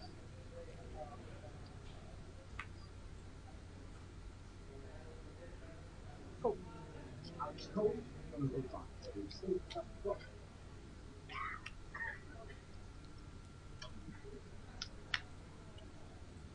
Block is ace, 9, 10 in late mode. Check, check, check, check on the block. Turn on. Next diamond. Check, check on the turn. The river. Here's the quick spades. Alex first black. Check. All in. Victor says all in, and Alex passes. Victor will win this pot. Well, just check, check, check, check. Queen on the river. Victor Eliukin.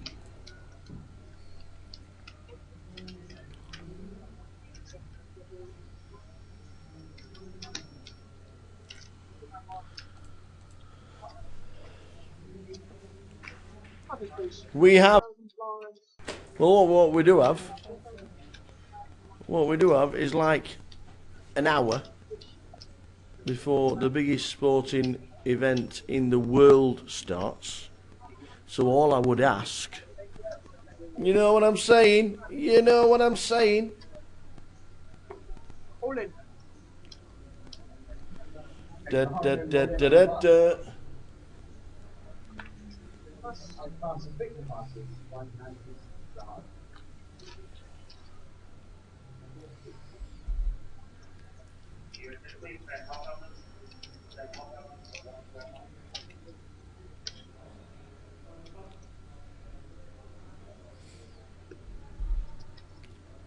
You have to ask yourself, will anybody stop him though? Alex Spencer, you have to ask yourself.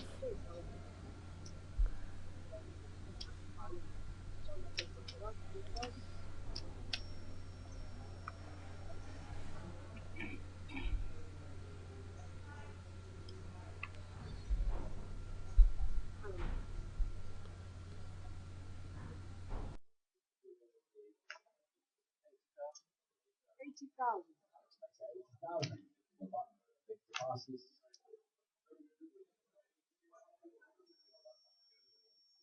All in. Are we announces all in? Alex passes.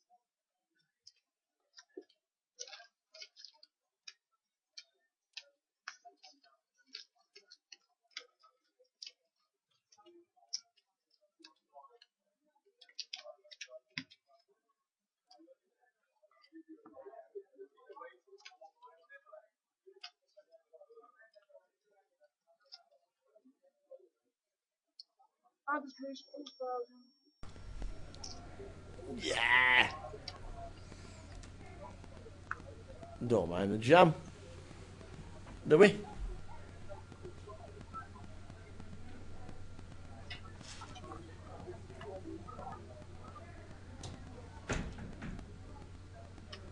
The race Victor to 120,000.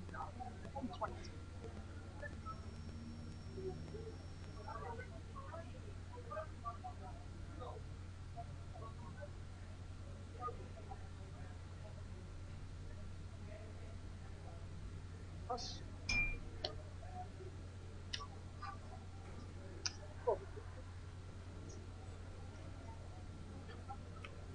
Cool from out, so we're going to see a drop again. Brings who's a six, who's Alex checks, Victor also checks, so we can turn into 3 advances.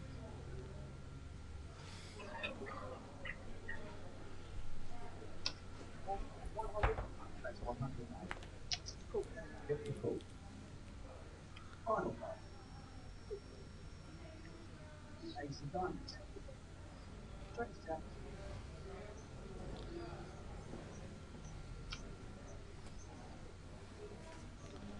So Victor A3 suited hits the turn and hits the river.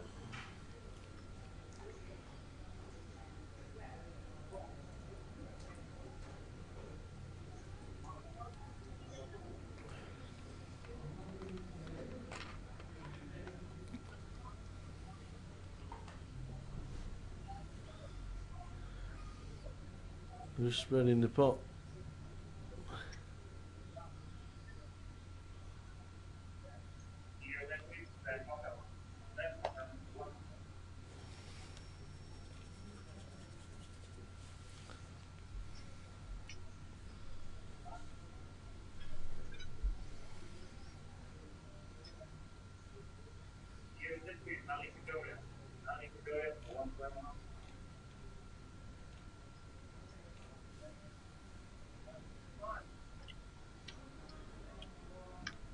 Yeah, he finds the call and he just realised he's got very unlucky.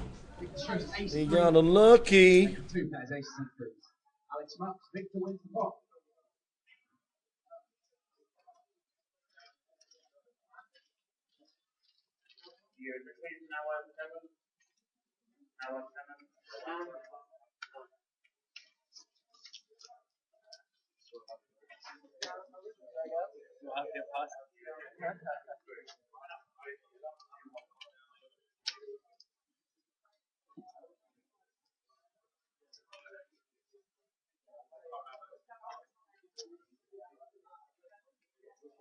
Absolutely. Only big one.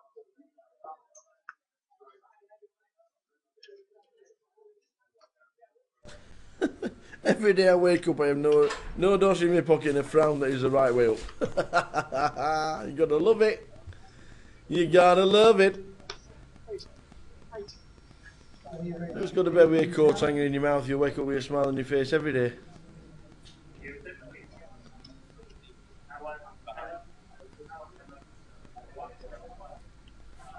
Next event, 5 weeks today, there will be the 10 seats guaranteed in Manchester. Well,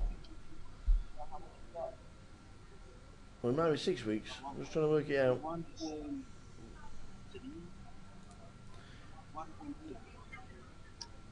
2, 3, 4, 5, 6 weeks today. 6 weeks today, ladies and gentlemen, will be the 16th of March. They will be sat down playing for 10 seats guaranteed. I am expecting 15 seats minimum from you guys in Manchester this year. Minimum. Oh yes. 6 weeks today. I didn't realise it was 6 weeks. I thought it was 5.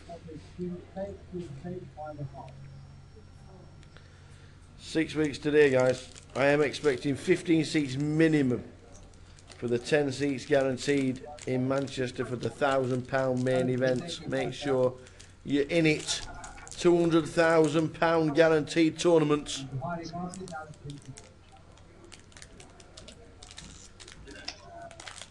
Remember last year when the One Direction of poker walked through the door all at the same time? Jake Cody and Tom Middleton and Jamie Sykes and Matt Perrins and who else was there? Right, JP Kelly. Yes, indeed. How could I forget JP? Oh yes, they were all there.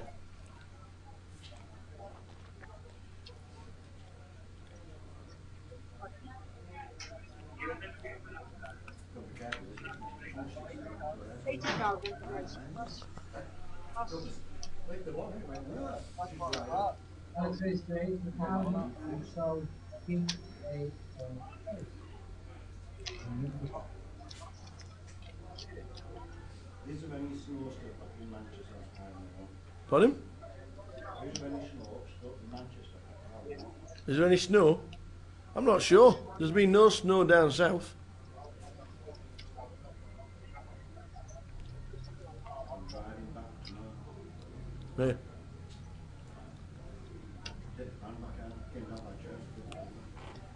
Yeah, we're on the train tomorrow morning back up north.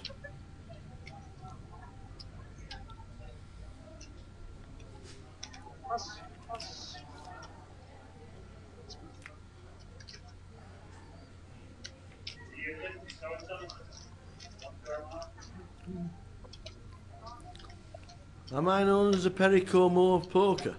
Dave Collins. Perry Como, I wouldn't have said that.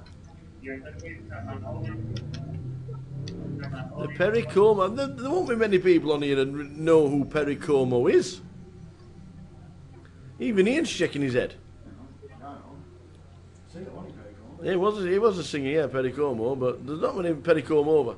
There's not many people. There's not many people. I have no idea what Perry Como ever sang, ever. No idea. No idea whatsoever. I remember Jim Reeves. I remember Jim Reeves.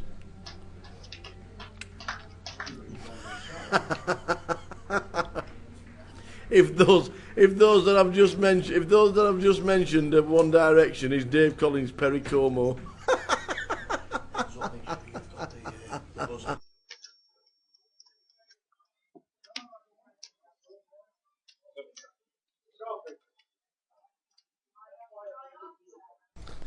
Please, somebody tell me a song that Perry Como sang, because please, Perry Como. Brilliant. Oh, excellent. Love it, love it, love it.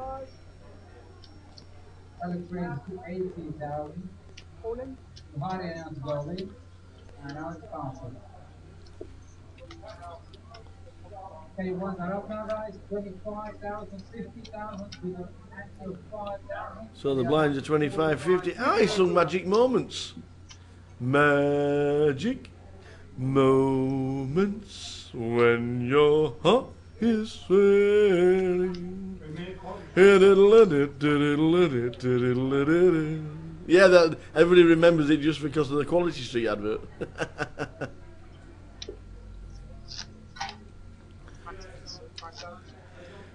Come over to my place. Hey you, you're going baldy. We'll be.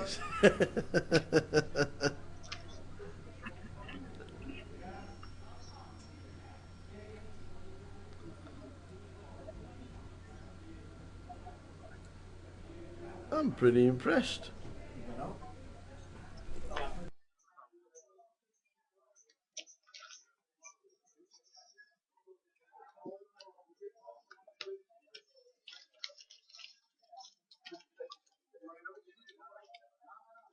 Glance out to please.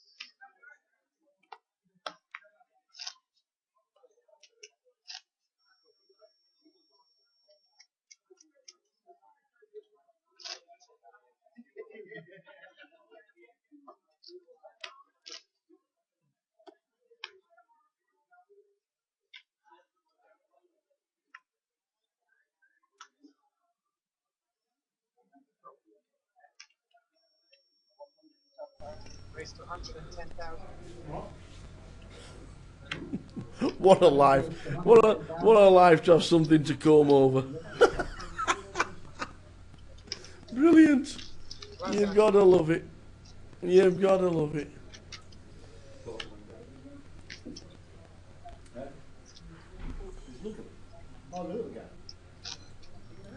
So 3 left. Alex Spencer. Alex Spencer.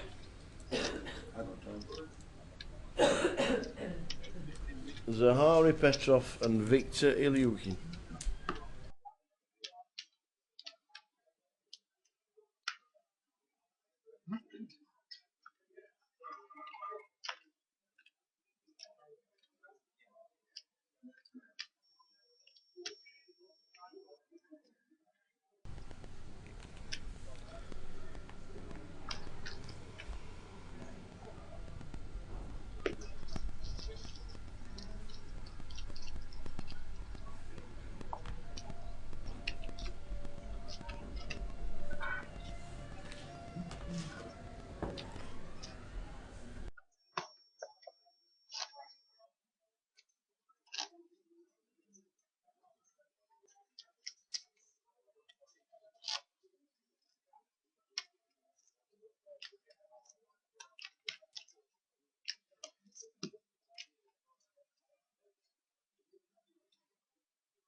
Silence too good. Glance out to please.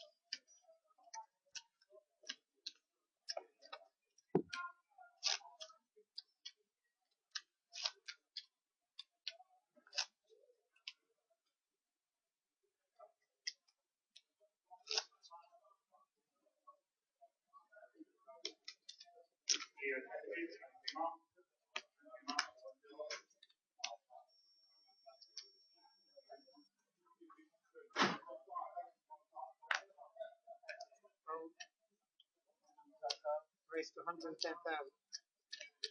Alex race to 110,000.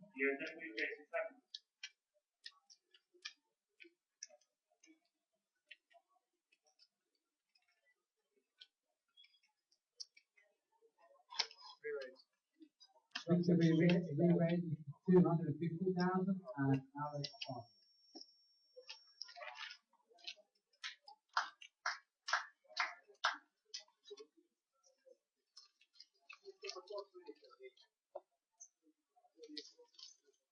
Glance out to please.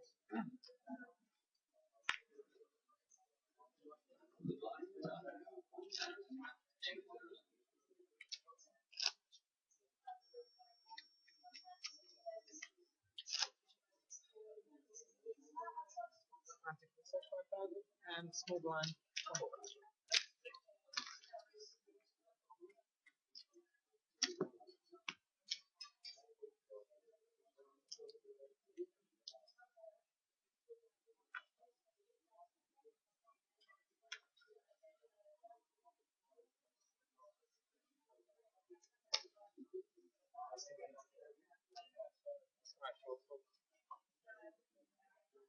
So we are 3-handed and the short stack is Zahari.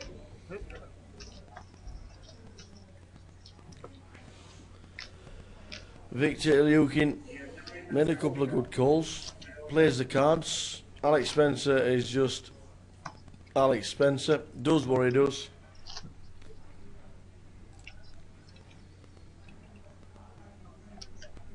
He does what he does and he does it very, very well.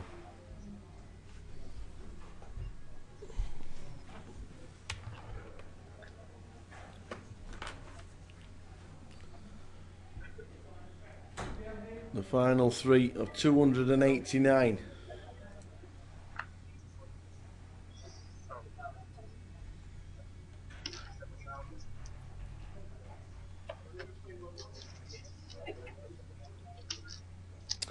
Yeah, I don't know why there's so many yellow chips and white chips in play. I don't know if they've somehow 25,000 is the only chip. There doesn't seem to be many 25,000 chips in play, does there? I don't know what's happened with the chips.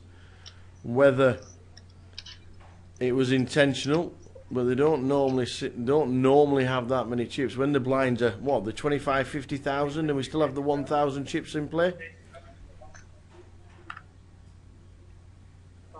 I don't know. Don't know what the reasoning behind it was. Whether there was a miscalculation in chips, or you don't normally have a stack that size three-handed. But it looks good.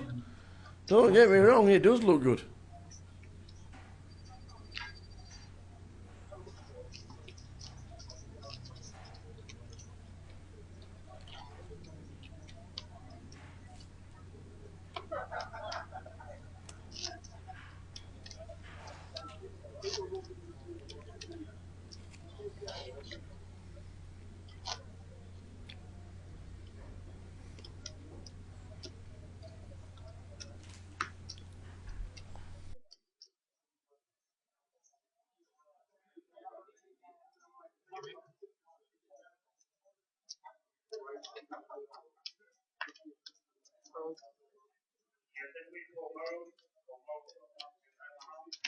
Raise 120,000.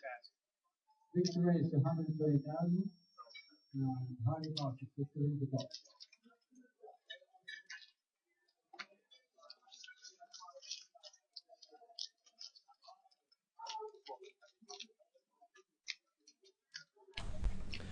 So Victor's starting to chip up a little.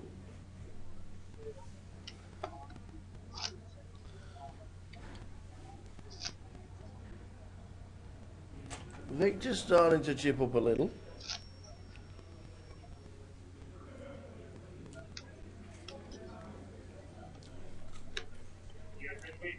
Alex has still got the lot. 5.7 million chips in play.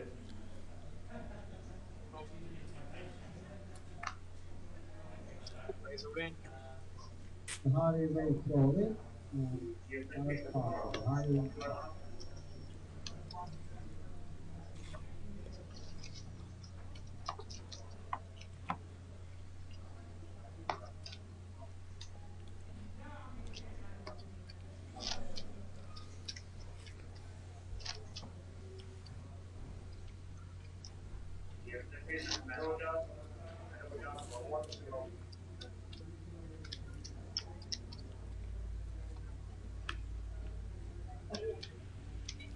I might come down for the Plymouth 25-25. I've got friends down in Plymouth. I've got family there as well. Or just outside Newton Abbot. Alex raised 125. And Victor Parker. I could make a weekend of it. Ooh, might do that. It's in March, isn't it?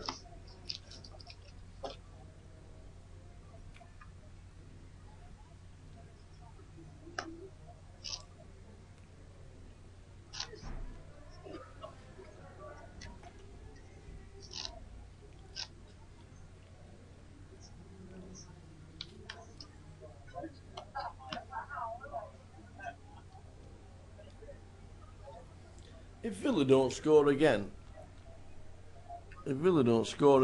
away this season, will they not end up going down? Interesting thought. Raised 125,000. Interesting thought.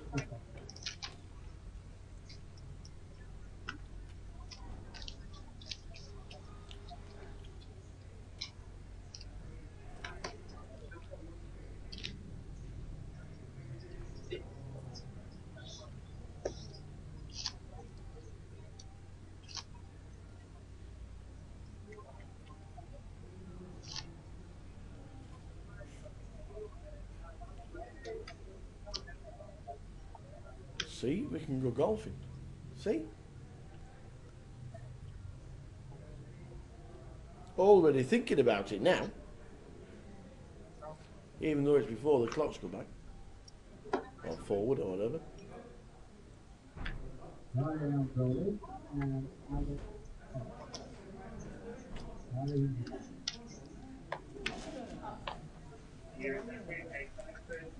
Oh, it's the man on the mic.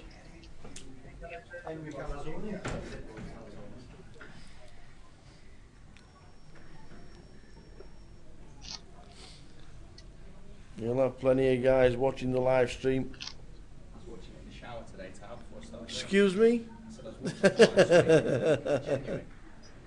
I had it on in the iPad. In the shower? Huh?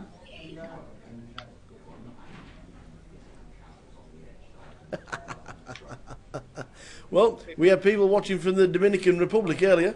Did you? Yes, indeed. Still think I'll win. Yeah. Surprise, surprise.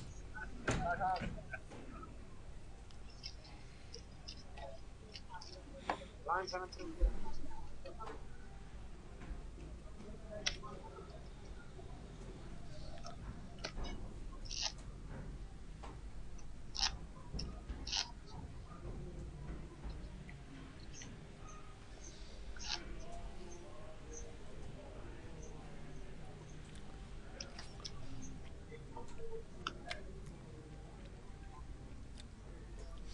That's the best thing you've said all day, Nick van der Weer. Go the Patriots. Race to 100,000.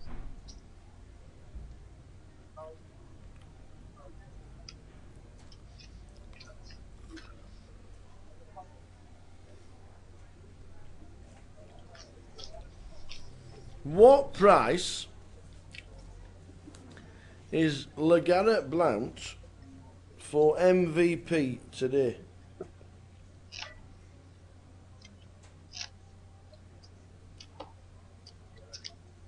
Does anybody know?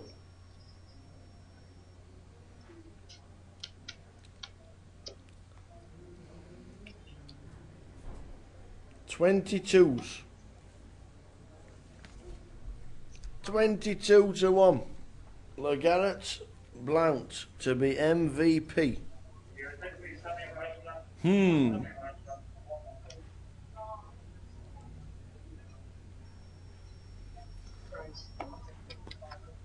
raise all in. We have an all-in.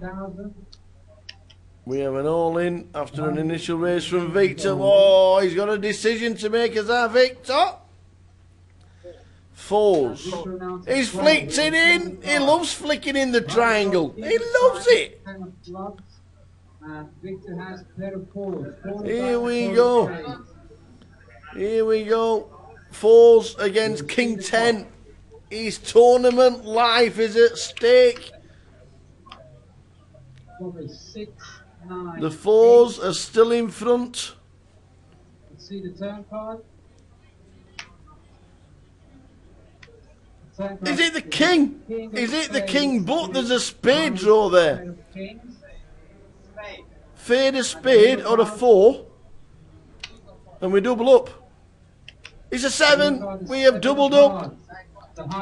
Victor has doubled down. Zahari has doubled himself up to 1.2 million. Back in the game.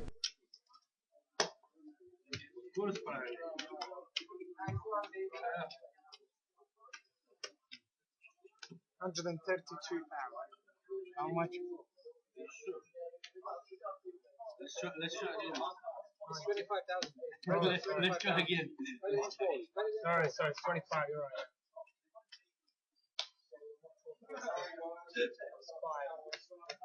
660. Yes. 661. 661,000. Larry's all in was 661,000. You don't mean that. I'm not saying I wanted to win. I'm just saying. Hey, well, he did call with the 4s. He was in front. He was in front.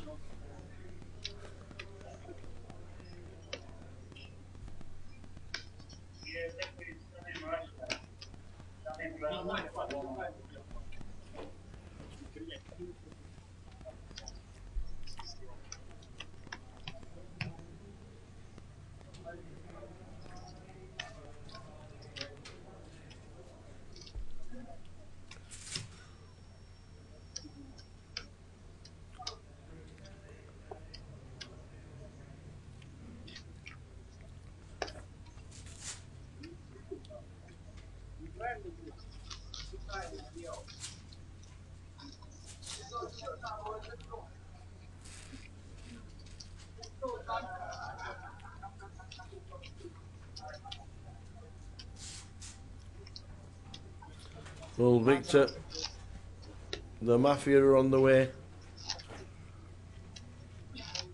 Just be careful.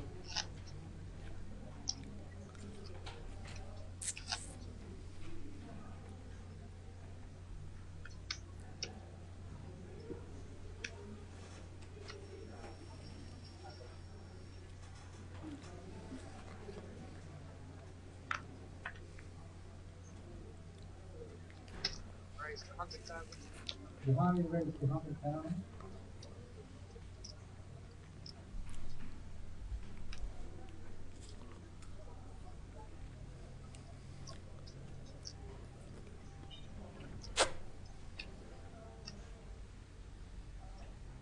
Alex Bartley and Victor Bartley.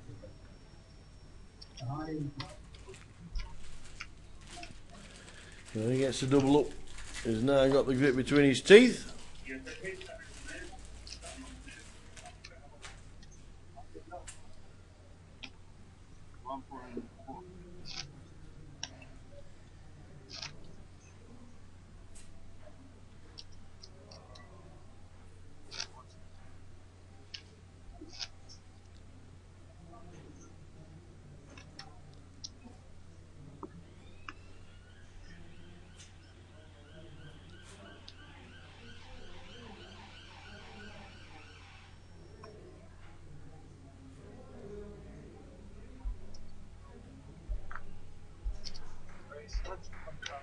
Victor raised to 125,000.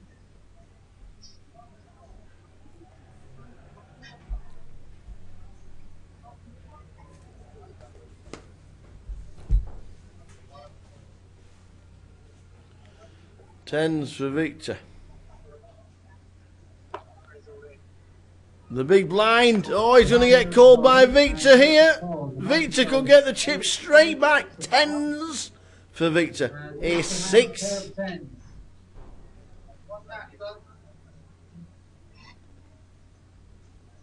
Let's see the clock.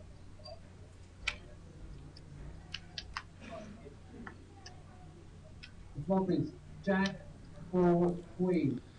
He needs to fade an ace, and Victor gets the chips back from Zahari. Oh, and now a jack.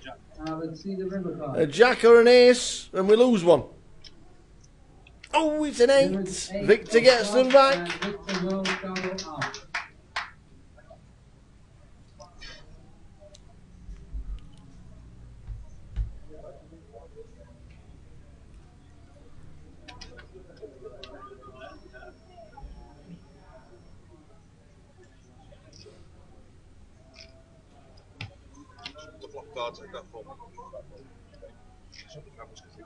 Yeah, they told me not to cover the GUKPT logo. They told me. I don't mind.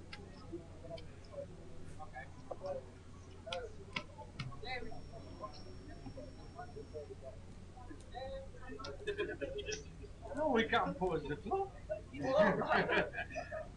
I just play it by myself. 717. 5, 6, 7, 717, yeah? You want to throw it as well?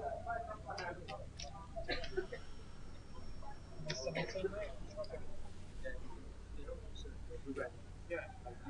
Just do that. That's fine. Is it okay like this? Yeah, like that. 717. We have 2,000. Yes, 2,000. 717.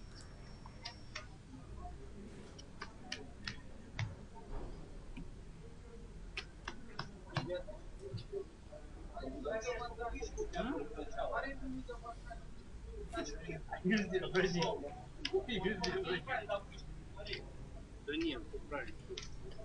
You checked them. Yeah. Huh? 717. Nice answer.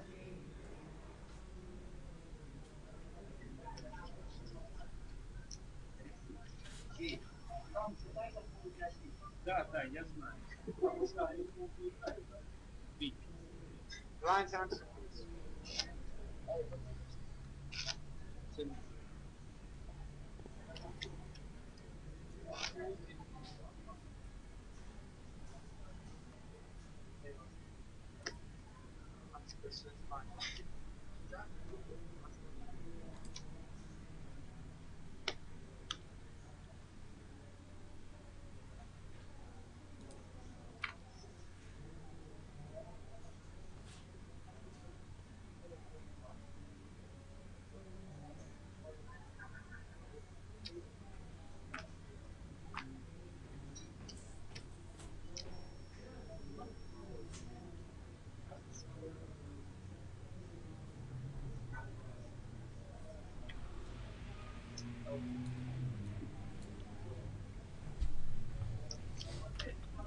So Alex still in command, twice as many chips as anybody else. Victor 1.6, and now short stack again is Zahari.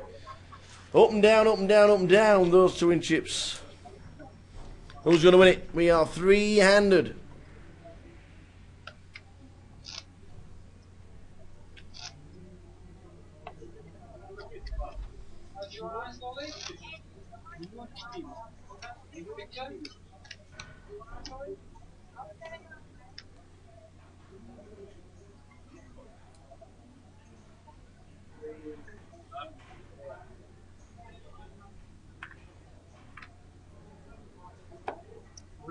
Zahari now to goalie. And win. So Zahari with the Queen 10 gets it through.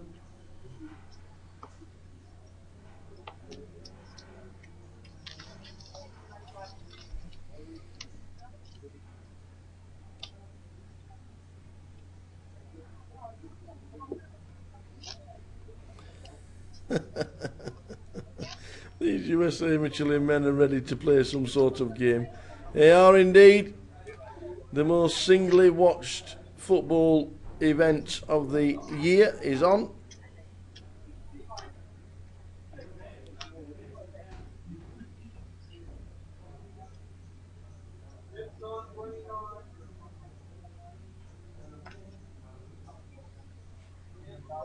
Raised to 100,000. Alex raised it to 100,000.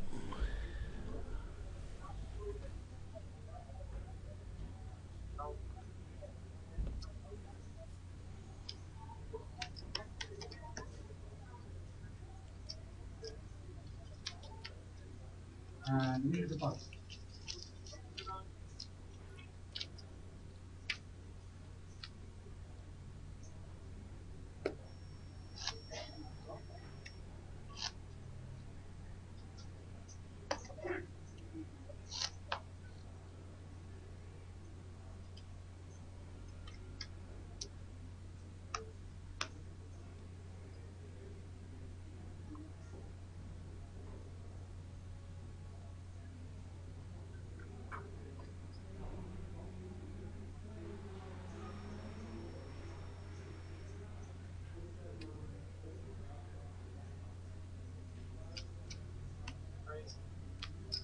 Victor raised to 150,000 and into the box.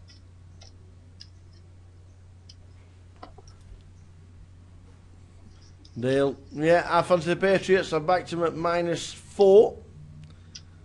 Back the Patriots at -4 at 3-1. I think that's gone now, but that's what they are. I'm on the Patriots. I am on the Patriots. Yes, I am.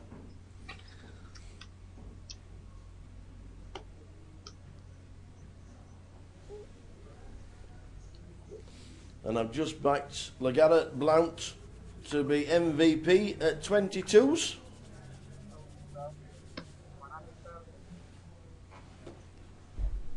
Because if he scores a hat-trick, he'll get the MVP, which he might do.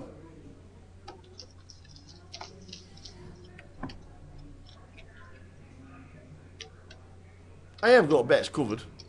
I fancy Edelman. So there's plenty going on. It will be an interesting game. Number 1 defence against the number 1 seeds. It'll be good. If you're not watching it, you should be. Starts at 11:30. The Super Bowl.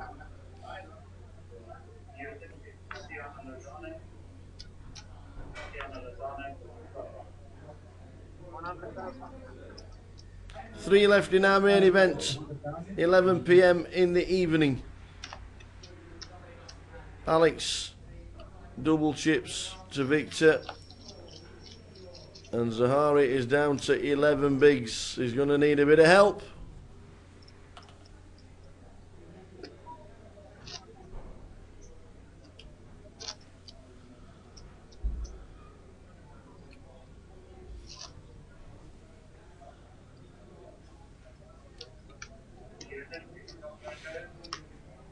It's been a great event for the start of season 9, hasn't it? It has been a great event for the start of season number 9.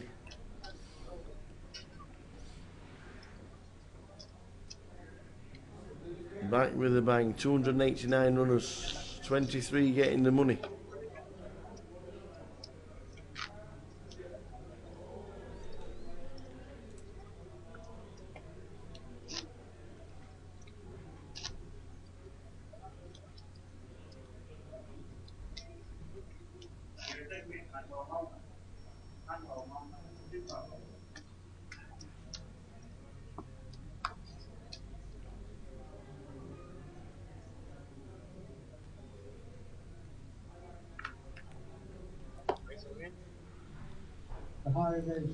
Zahari raised all in. Victor's going to chuck in the triangle.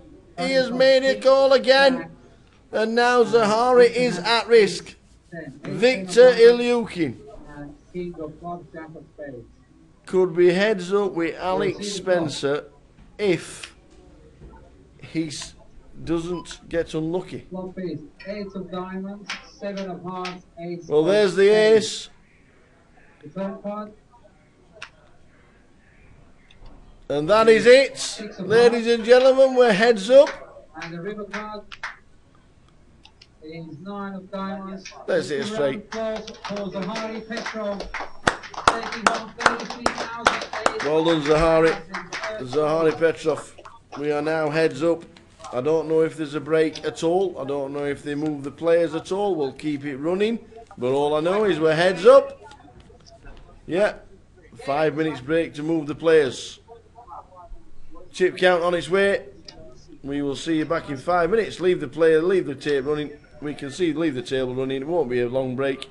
They might even up some chips, you never know. But we will be back in 5 minutes. Still gonna have antes? No, there's no antes.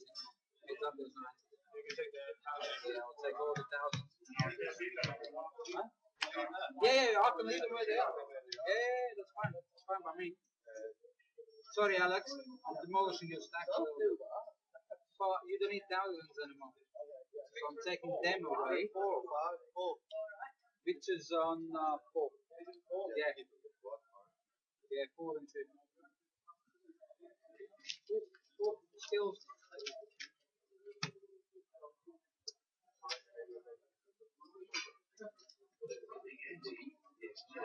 No.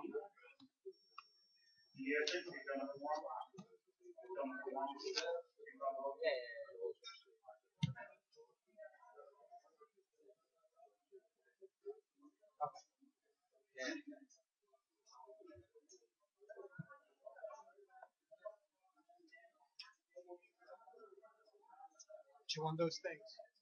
I'll take it. Okay. It's got 4. 4. Well, it's 1 each actually. You want 5,000. This is 2 1. Yeah. So give me that.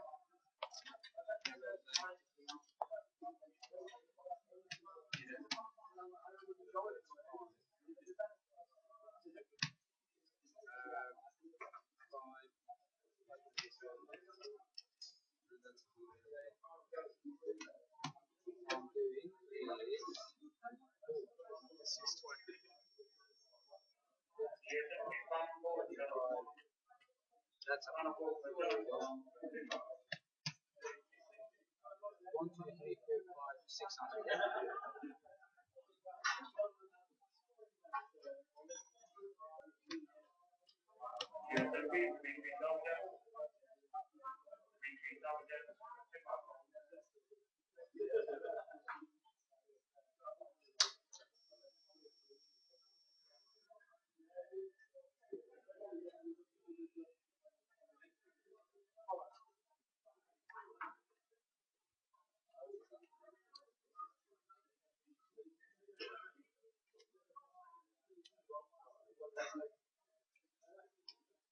How much chips I put?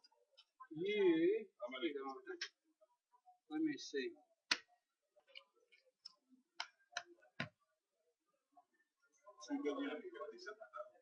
One.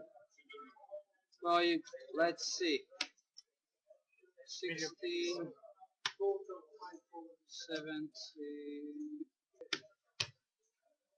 19, 2,015,000. 15, 1 5. 2,015,000. In your computer, 2,015,000. That's what we got. So 5, 1, 2,015,000.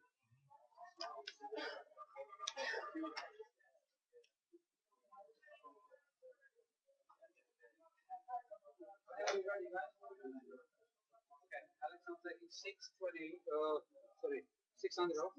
1, 2, 3, 4, 5, 535, and 600. There's 600.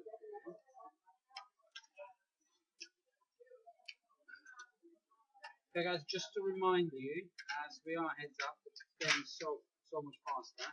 You still need to put your cards in the box for computers to read it. And also, when they will be all in and full, can you please keep the cards face down until Tower comes over? Well, a little bit. Until Gustavo wants to come over and like talk through it. Yeah. Okay, good luck to you. There's no antes, just the blinds, guys. 25-50. Giannis. The previous hand. Well, we're just about back. It was only a 5-minute break. They must know the Super Bowl's on. Crack on, peeps. I was going to reply to Mark's. To Fizz's I'd last longer with than the heads up, but I couldn't think of anything. So well done, Fizz. 17 hands. Okay, get counting.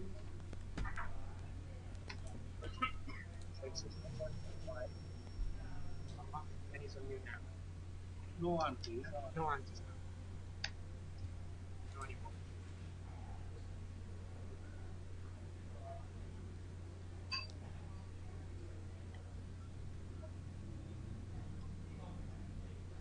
Raise to 100,000.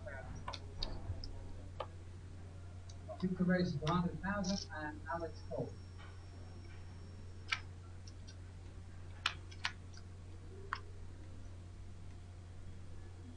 The clock is 4 in 2. 100,000. Alex checks and keep the race 100,000.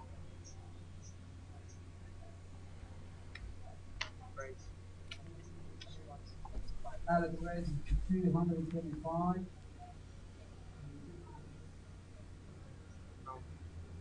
And it's the party.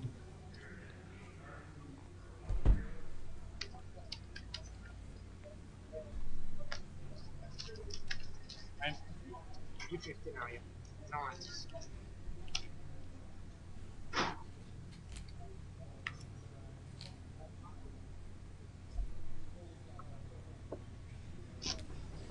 Dave Eaton says 5 hands. John says 33. Mark says 17.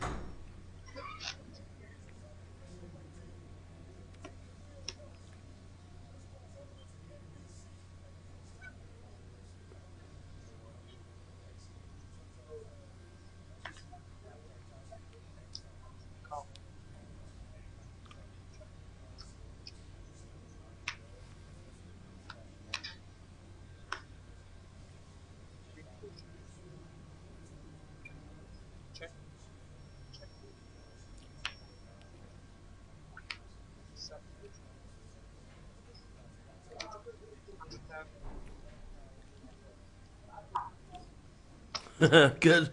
Seat into the main event at Manchester.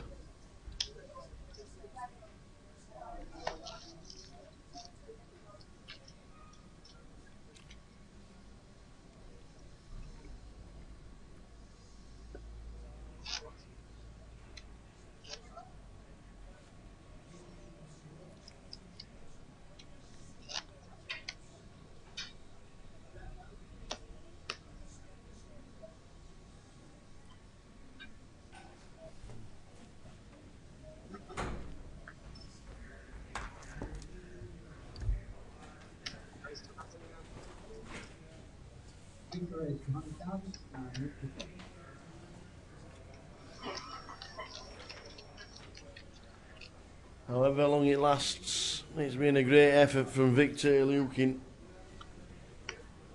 No.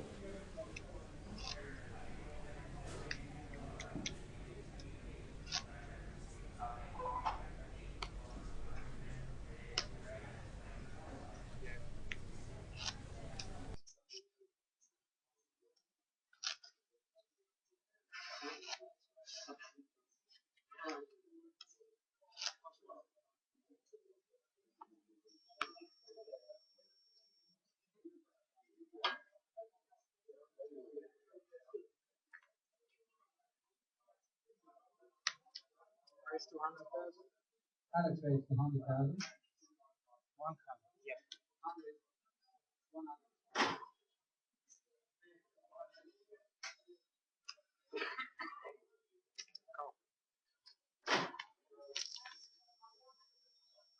And give the ball. See the clock. Clock is king, ace, ace, 2 clubs. Victor bets 50,000. And Alex passes Victor wins.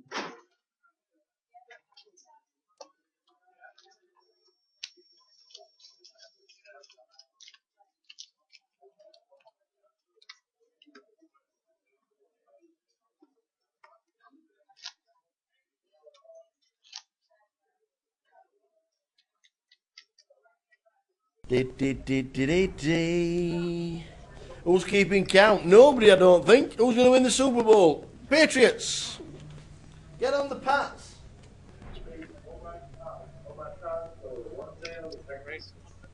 Okay, attention please, final call. All players remaining in this evening's side event, please make your way back to your seats. We will be restarting in 1 minute. That's final call. All players in the side event, take your seats. Thank you.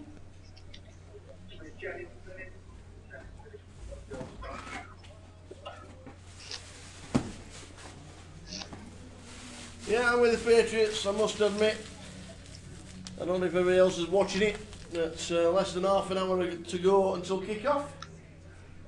I don't know who's singing the national anthems or anything like that, but it's usually followed by a flyby and everything like that.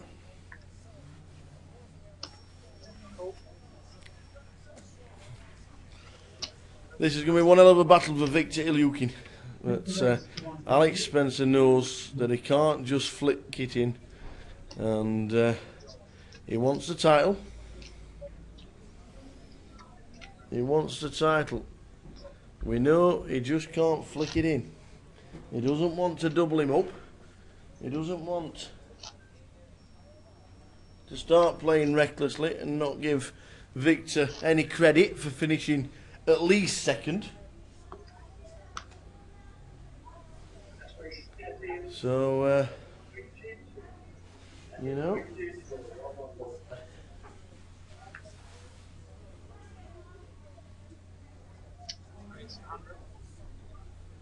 Victor raised 100,000 and Alex raised the clock.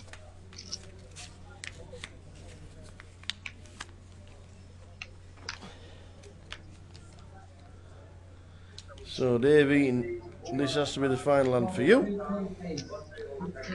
Maybe that's what we'll do for next time. I'll give you the token for Lenny Kravitz is on the bill, is he? I know Katy Perry's doing the half-time malarkey rubbish. They should get AC/DC.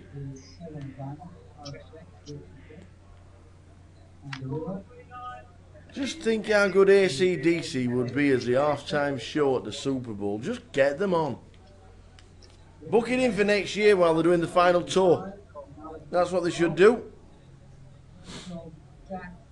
AC/DC would rock the house. It's only 12 minutes show, but just think for that 12 minutes how good Angus Young would be and how good Brian Johnson would be.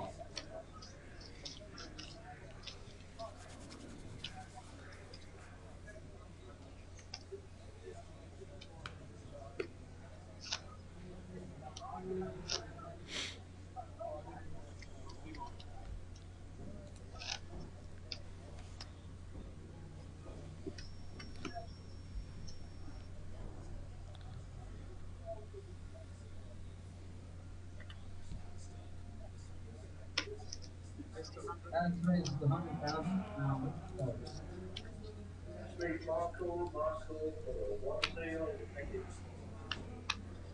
and okay, we spent for diamonds to 125,000 and wins the box.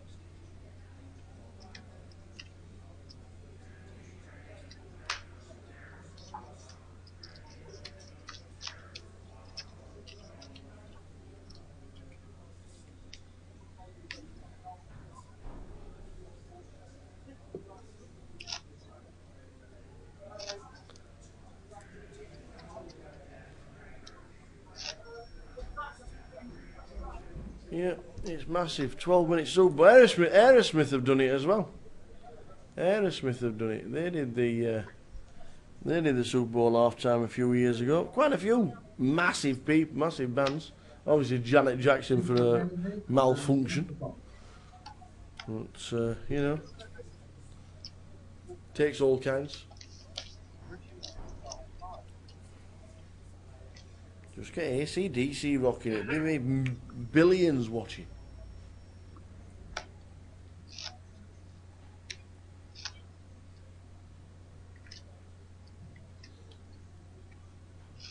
You think Katy Perry would do a mic? Nah, I don't think so. I don't think she'd dare.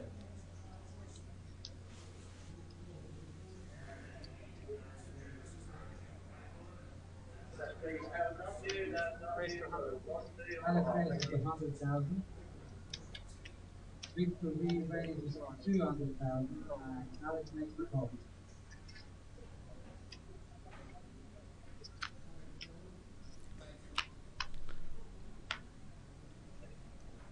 Okay, 5 of clubs, 8 of spades, Queen of diamonds. Victor bets 275, and Alex makes the call.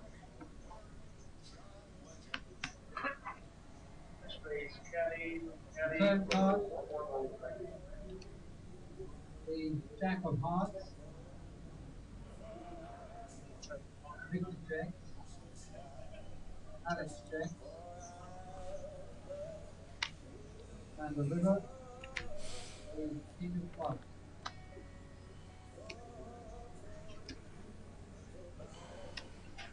Victor bets 300. So Victor bets on the river and wins the hand. In which way do you mean do a Janet Jackson? She had a costume malfunction, shall we say, and she fell out of a top. And that was a couple of years ago. I think she was performing with Justin Timberlake, I think. But she had the bit you're not supposed to see covered up, so it was done on purpose.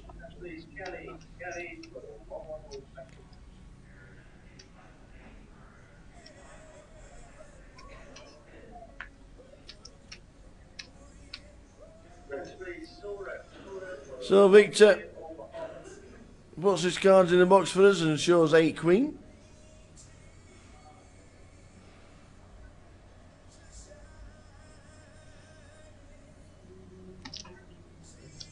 Victor raises 175.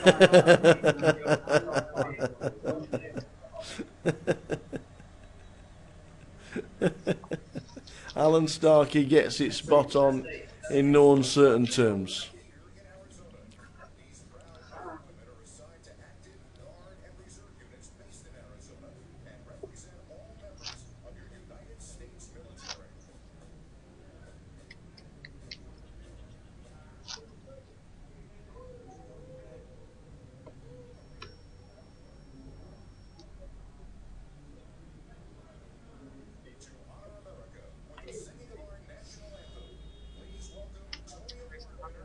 Alex raises 100,000, and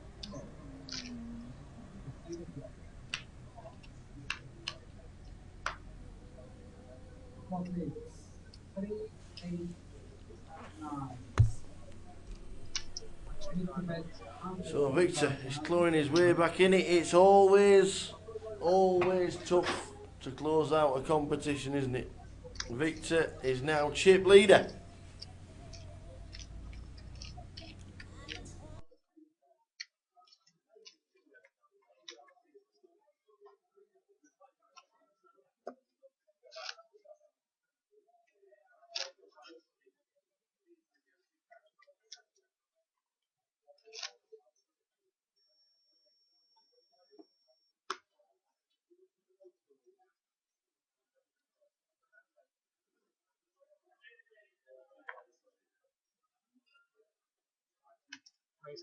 Victor raised 125,000. Alex makes the call.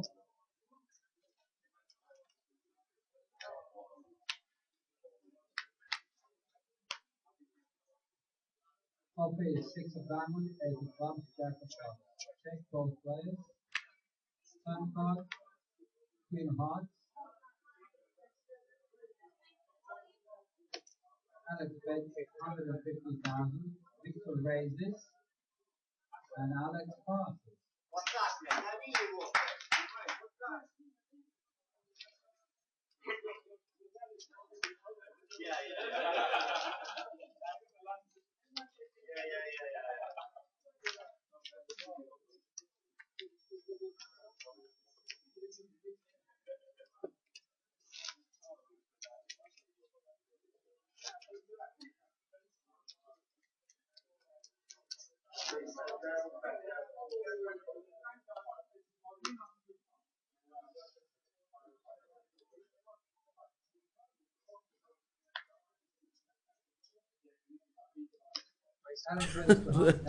Poker could do with a Janet Jackson performance. Oh dear. Just imagine. Just imagine, just imagine. Flop is King Jack 9.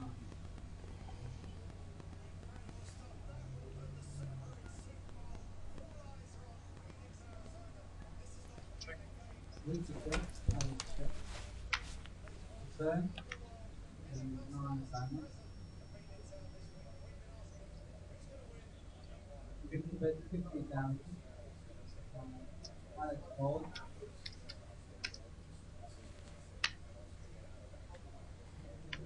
And the winner is 6 of diamonds.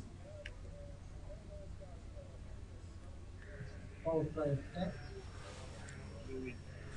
Flop, King Jack 9. Here we go. King Jack 996. Alex gets some chips back against Victor. Who's going to win, guys? Who is going to do it? It's levels your devils now, you know. Victor's in charge.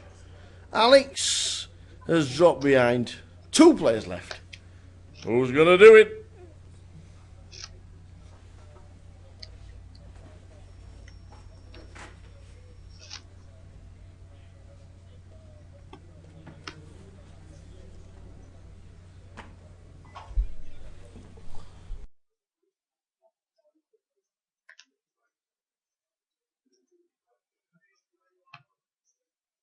The passes and Alex shows 3, 10, 3.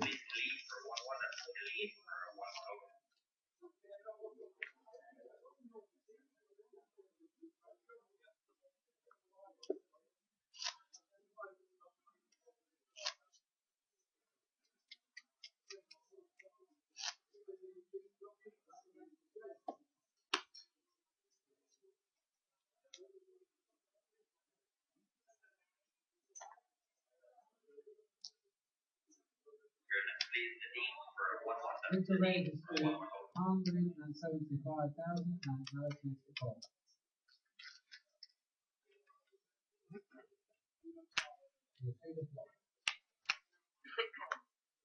Flop is 2, 3, king, 2 flops.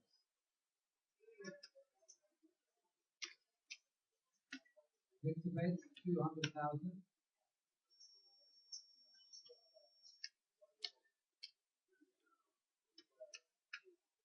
Alex raises to 425,000.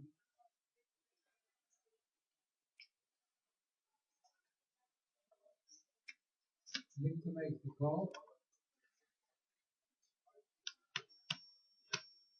Third card is 8 of diamonds. Victor bets 400,000. Alex makes the call.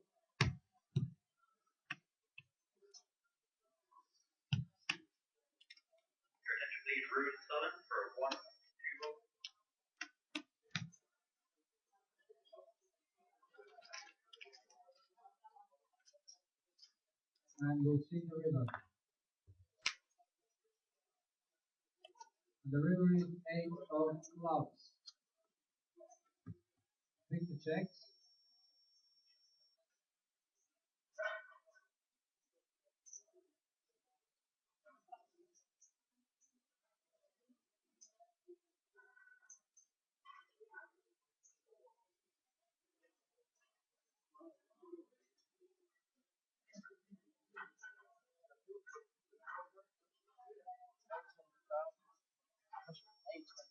800.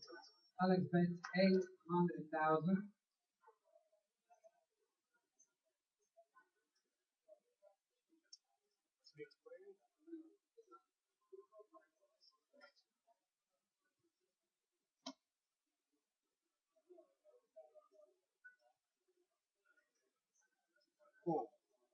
Victor announces call. Alex shows 3 8s.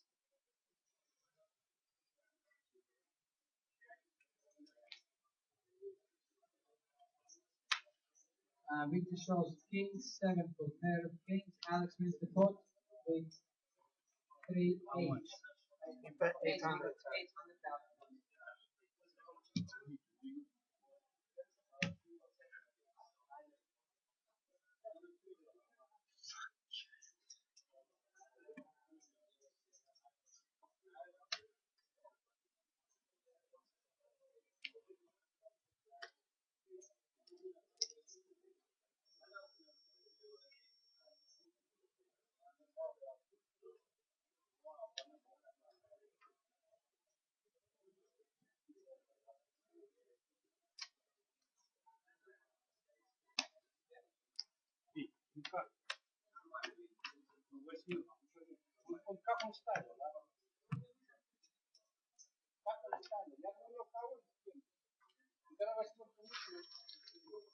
Hey guys, your one's going to be up now. 30,000, 60,000.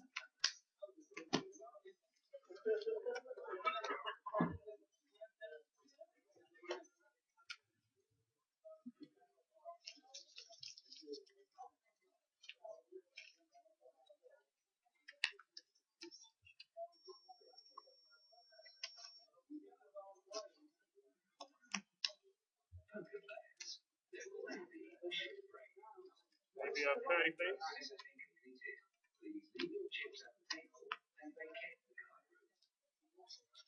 60 and 30 please. Small one.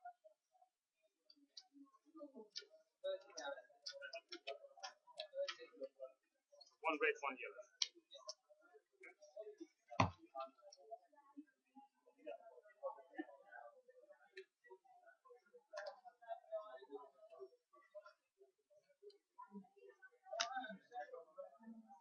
Victor Gold.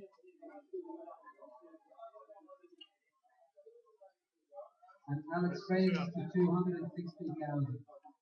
Victor Gold.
The club card 4, 1, 6, 4 players check.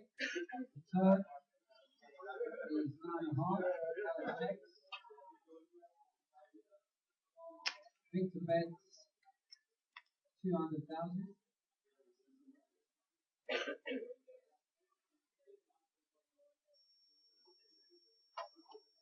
Alex makes the call.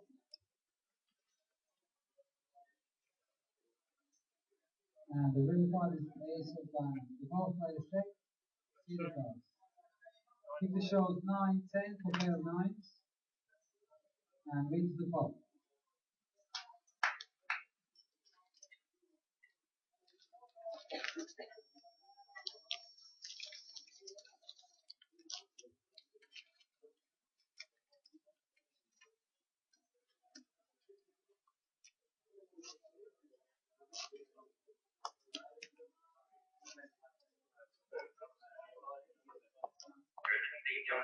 big black boots.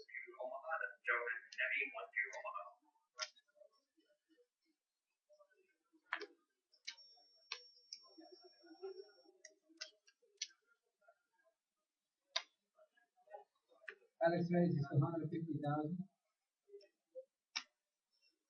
150. Yeah. 150.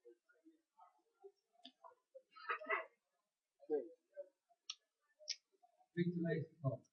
You'll see the floor.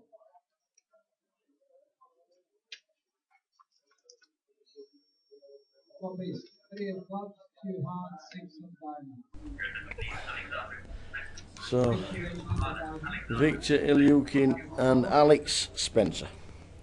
Two super troopers, two great players. I know we keep saying it, don't we? We all know Alex Spencer and what he's done. And Victor just loves the game. And it's Junior that normally plays, isn't it? But Victor is just playing along nicely. Alex back up to chip leader.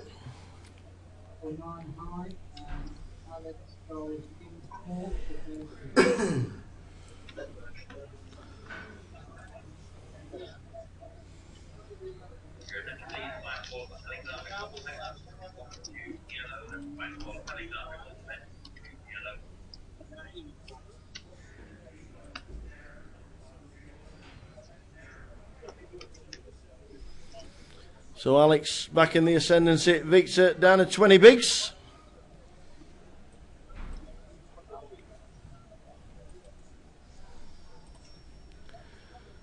Alex Spencer from Doncaster won a UKPT. Had a fantastic 2014. This is actually his first cash in a GUKPT. Alex Spencer. I know he's only a young kid. What is he, 21? But it is his first cash in a GUKPT. And he's just about over the line, as it is at this moment in time.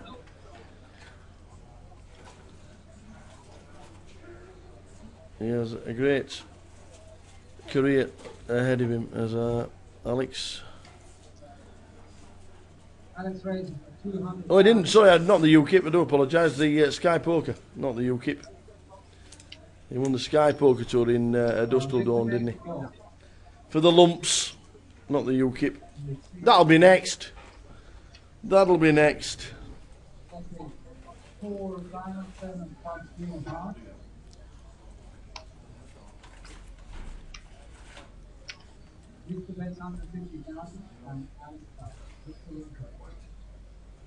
So 10 jack for Victor.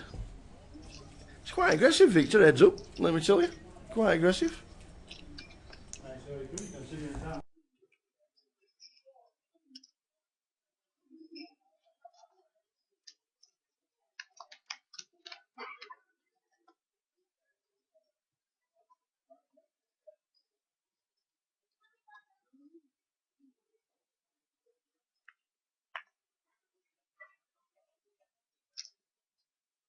Raised to 130,000.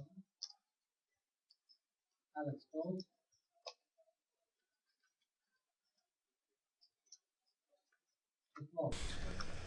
So Alex, 4.2 mil out of the 5.7 million chips in play. Well done to everybody. Well done to all the Vic staff and as well, and the London Poker Room keeping us entertained.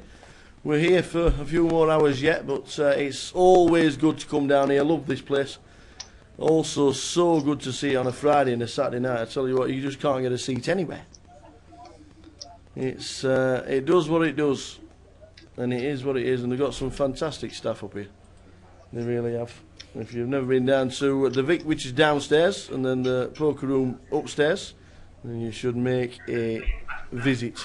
We'll be back down in November for the grand final. That's the end of the year. That's at the end of the year, but we are trying to get a champion.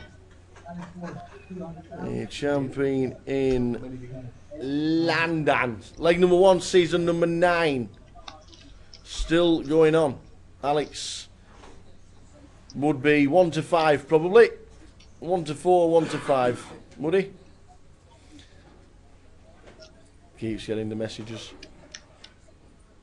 All his mates watching the stream and texting him.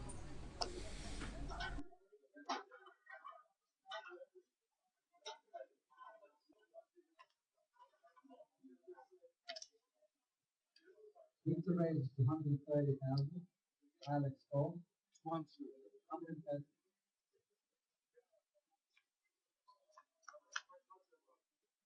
Copies 9 of spades, 6 of spades, 9 of clubs. They go check.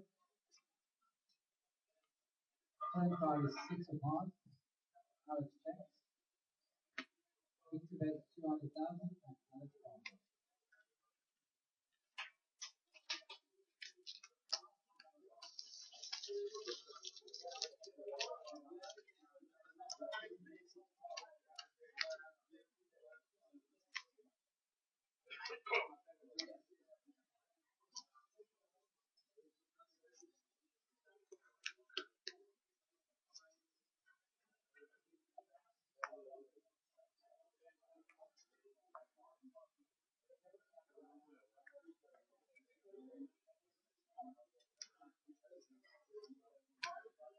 Alex raised 200,000. Well, bless you. Blinds 30-60. No running antes. Heads up because all the chips are in play anyway, so that makes no difference. Alex, King 10 against Victor's 10-9. Raise, cup. Oh, whoa, whoa. All the horses. What a flop. Trip 10s against a full house. How does this not all go in?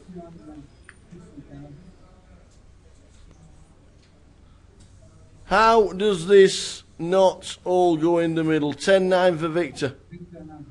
It comes 10-10-9. A bet of 250 from Alex.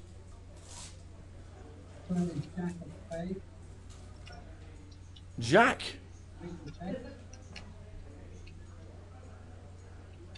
Victor, he's trying to get as much out of Alex Spencer here as possible. He can still lose a hand, by the way. King on the river.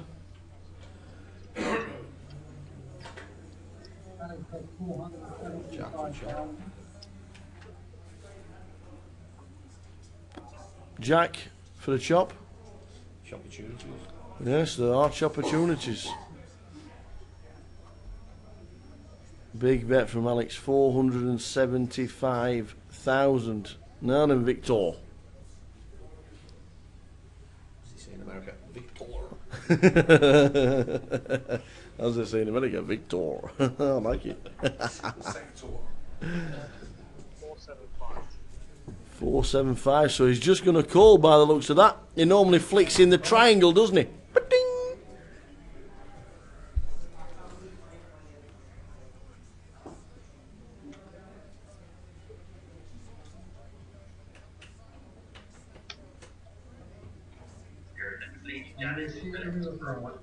And it is just a call.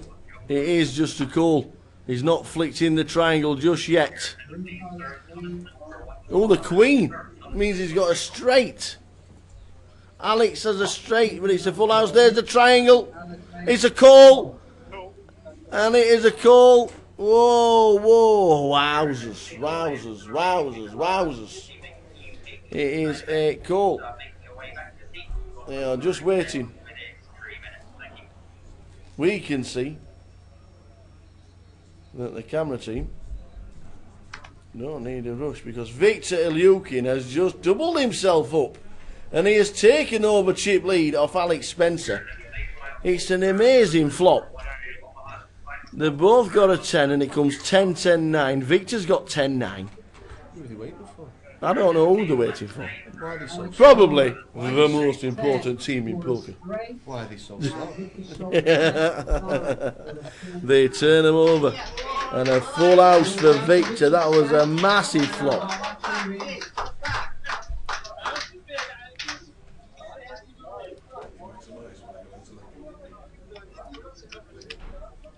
Wow. What a hand. What a hand. Victor, now chip leader.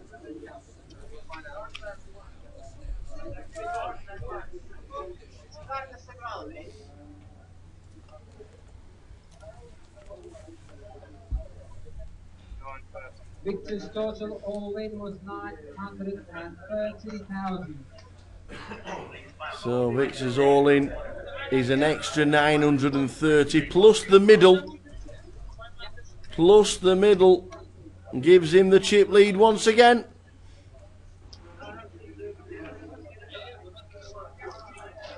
What a game.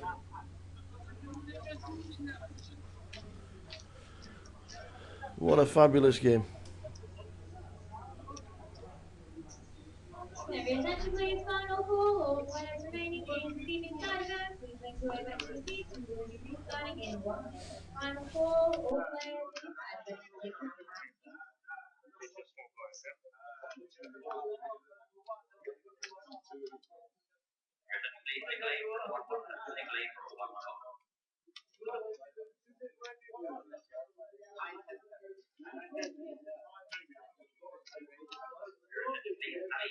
So Alex Spencer is the man that needs to build it back up. What a hand. What a flop. Turn and river.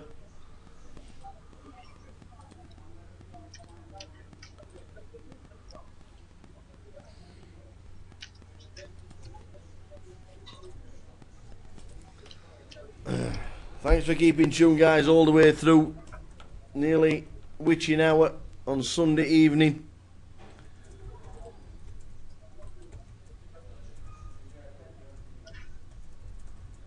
Absolutely amazing. What a great competition to start 2015 and start to season number 9. Next event 6 weeks today, Manchester. Make sure you're playing the 10 seats guaranteed in Manchester.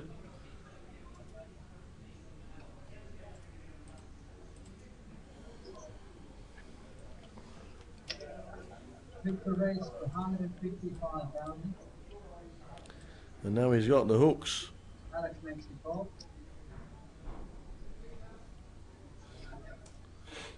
Alex calls. Ace of hearts, 10 of hearts. Alex checks. So up and down, but no redraw for Alex. Victor bets 325,000 and Alex passes.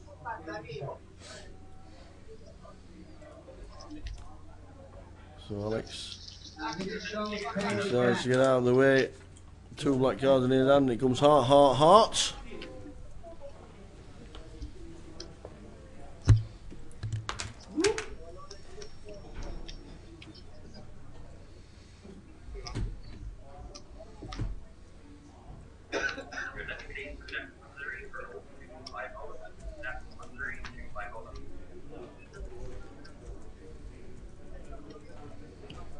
Alex raises 200,000.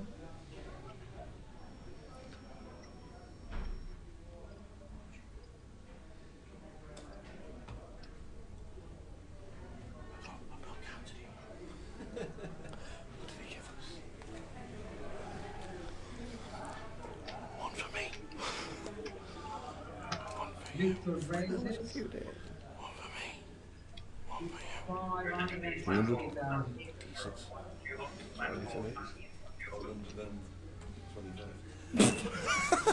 Where's you? Where's who? The photographer. Sue. Sue. Who's there? You can come in.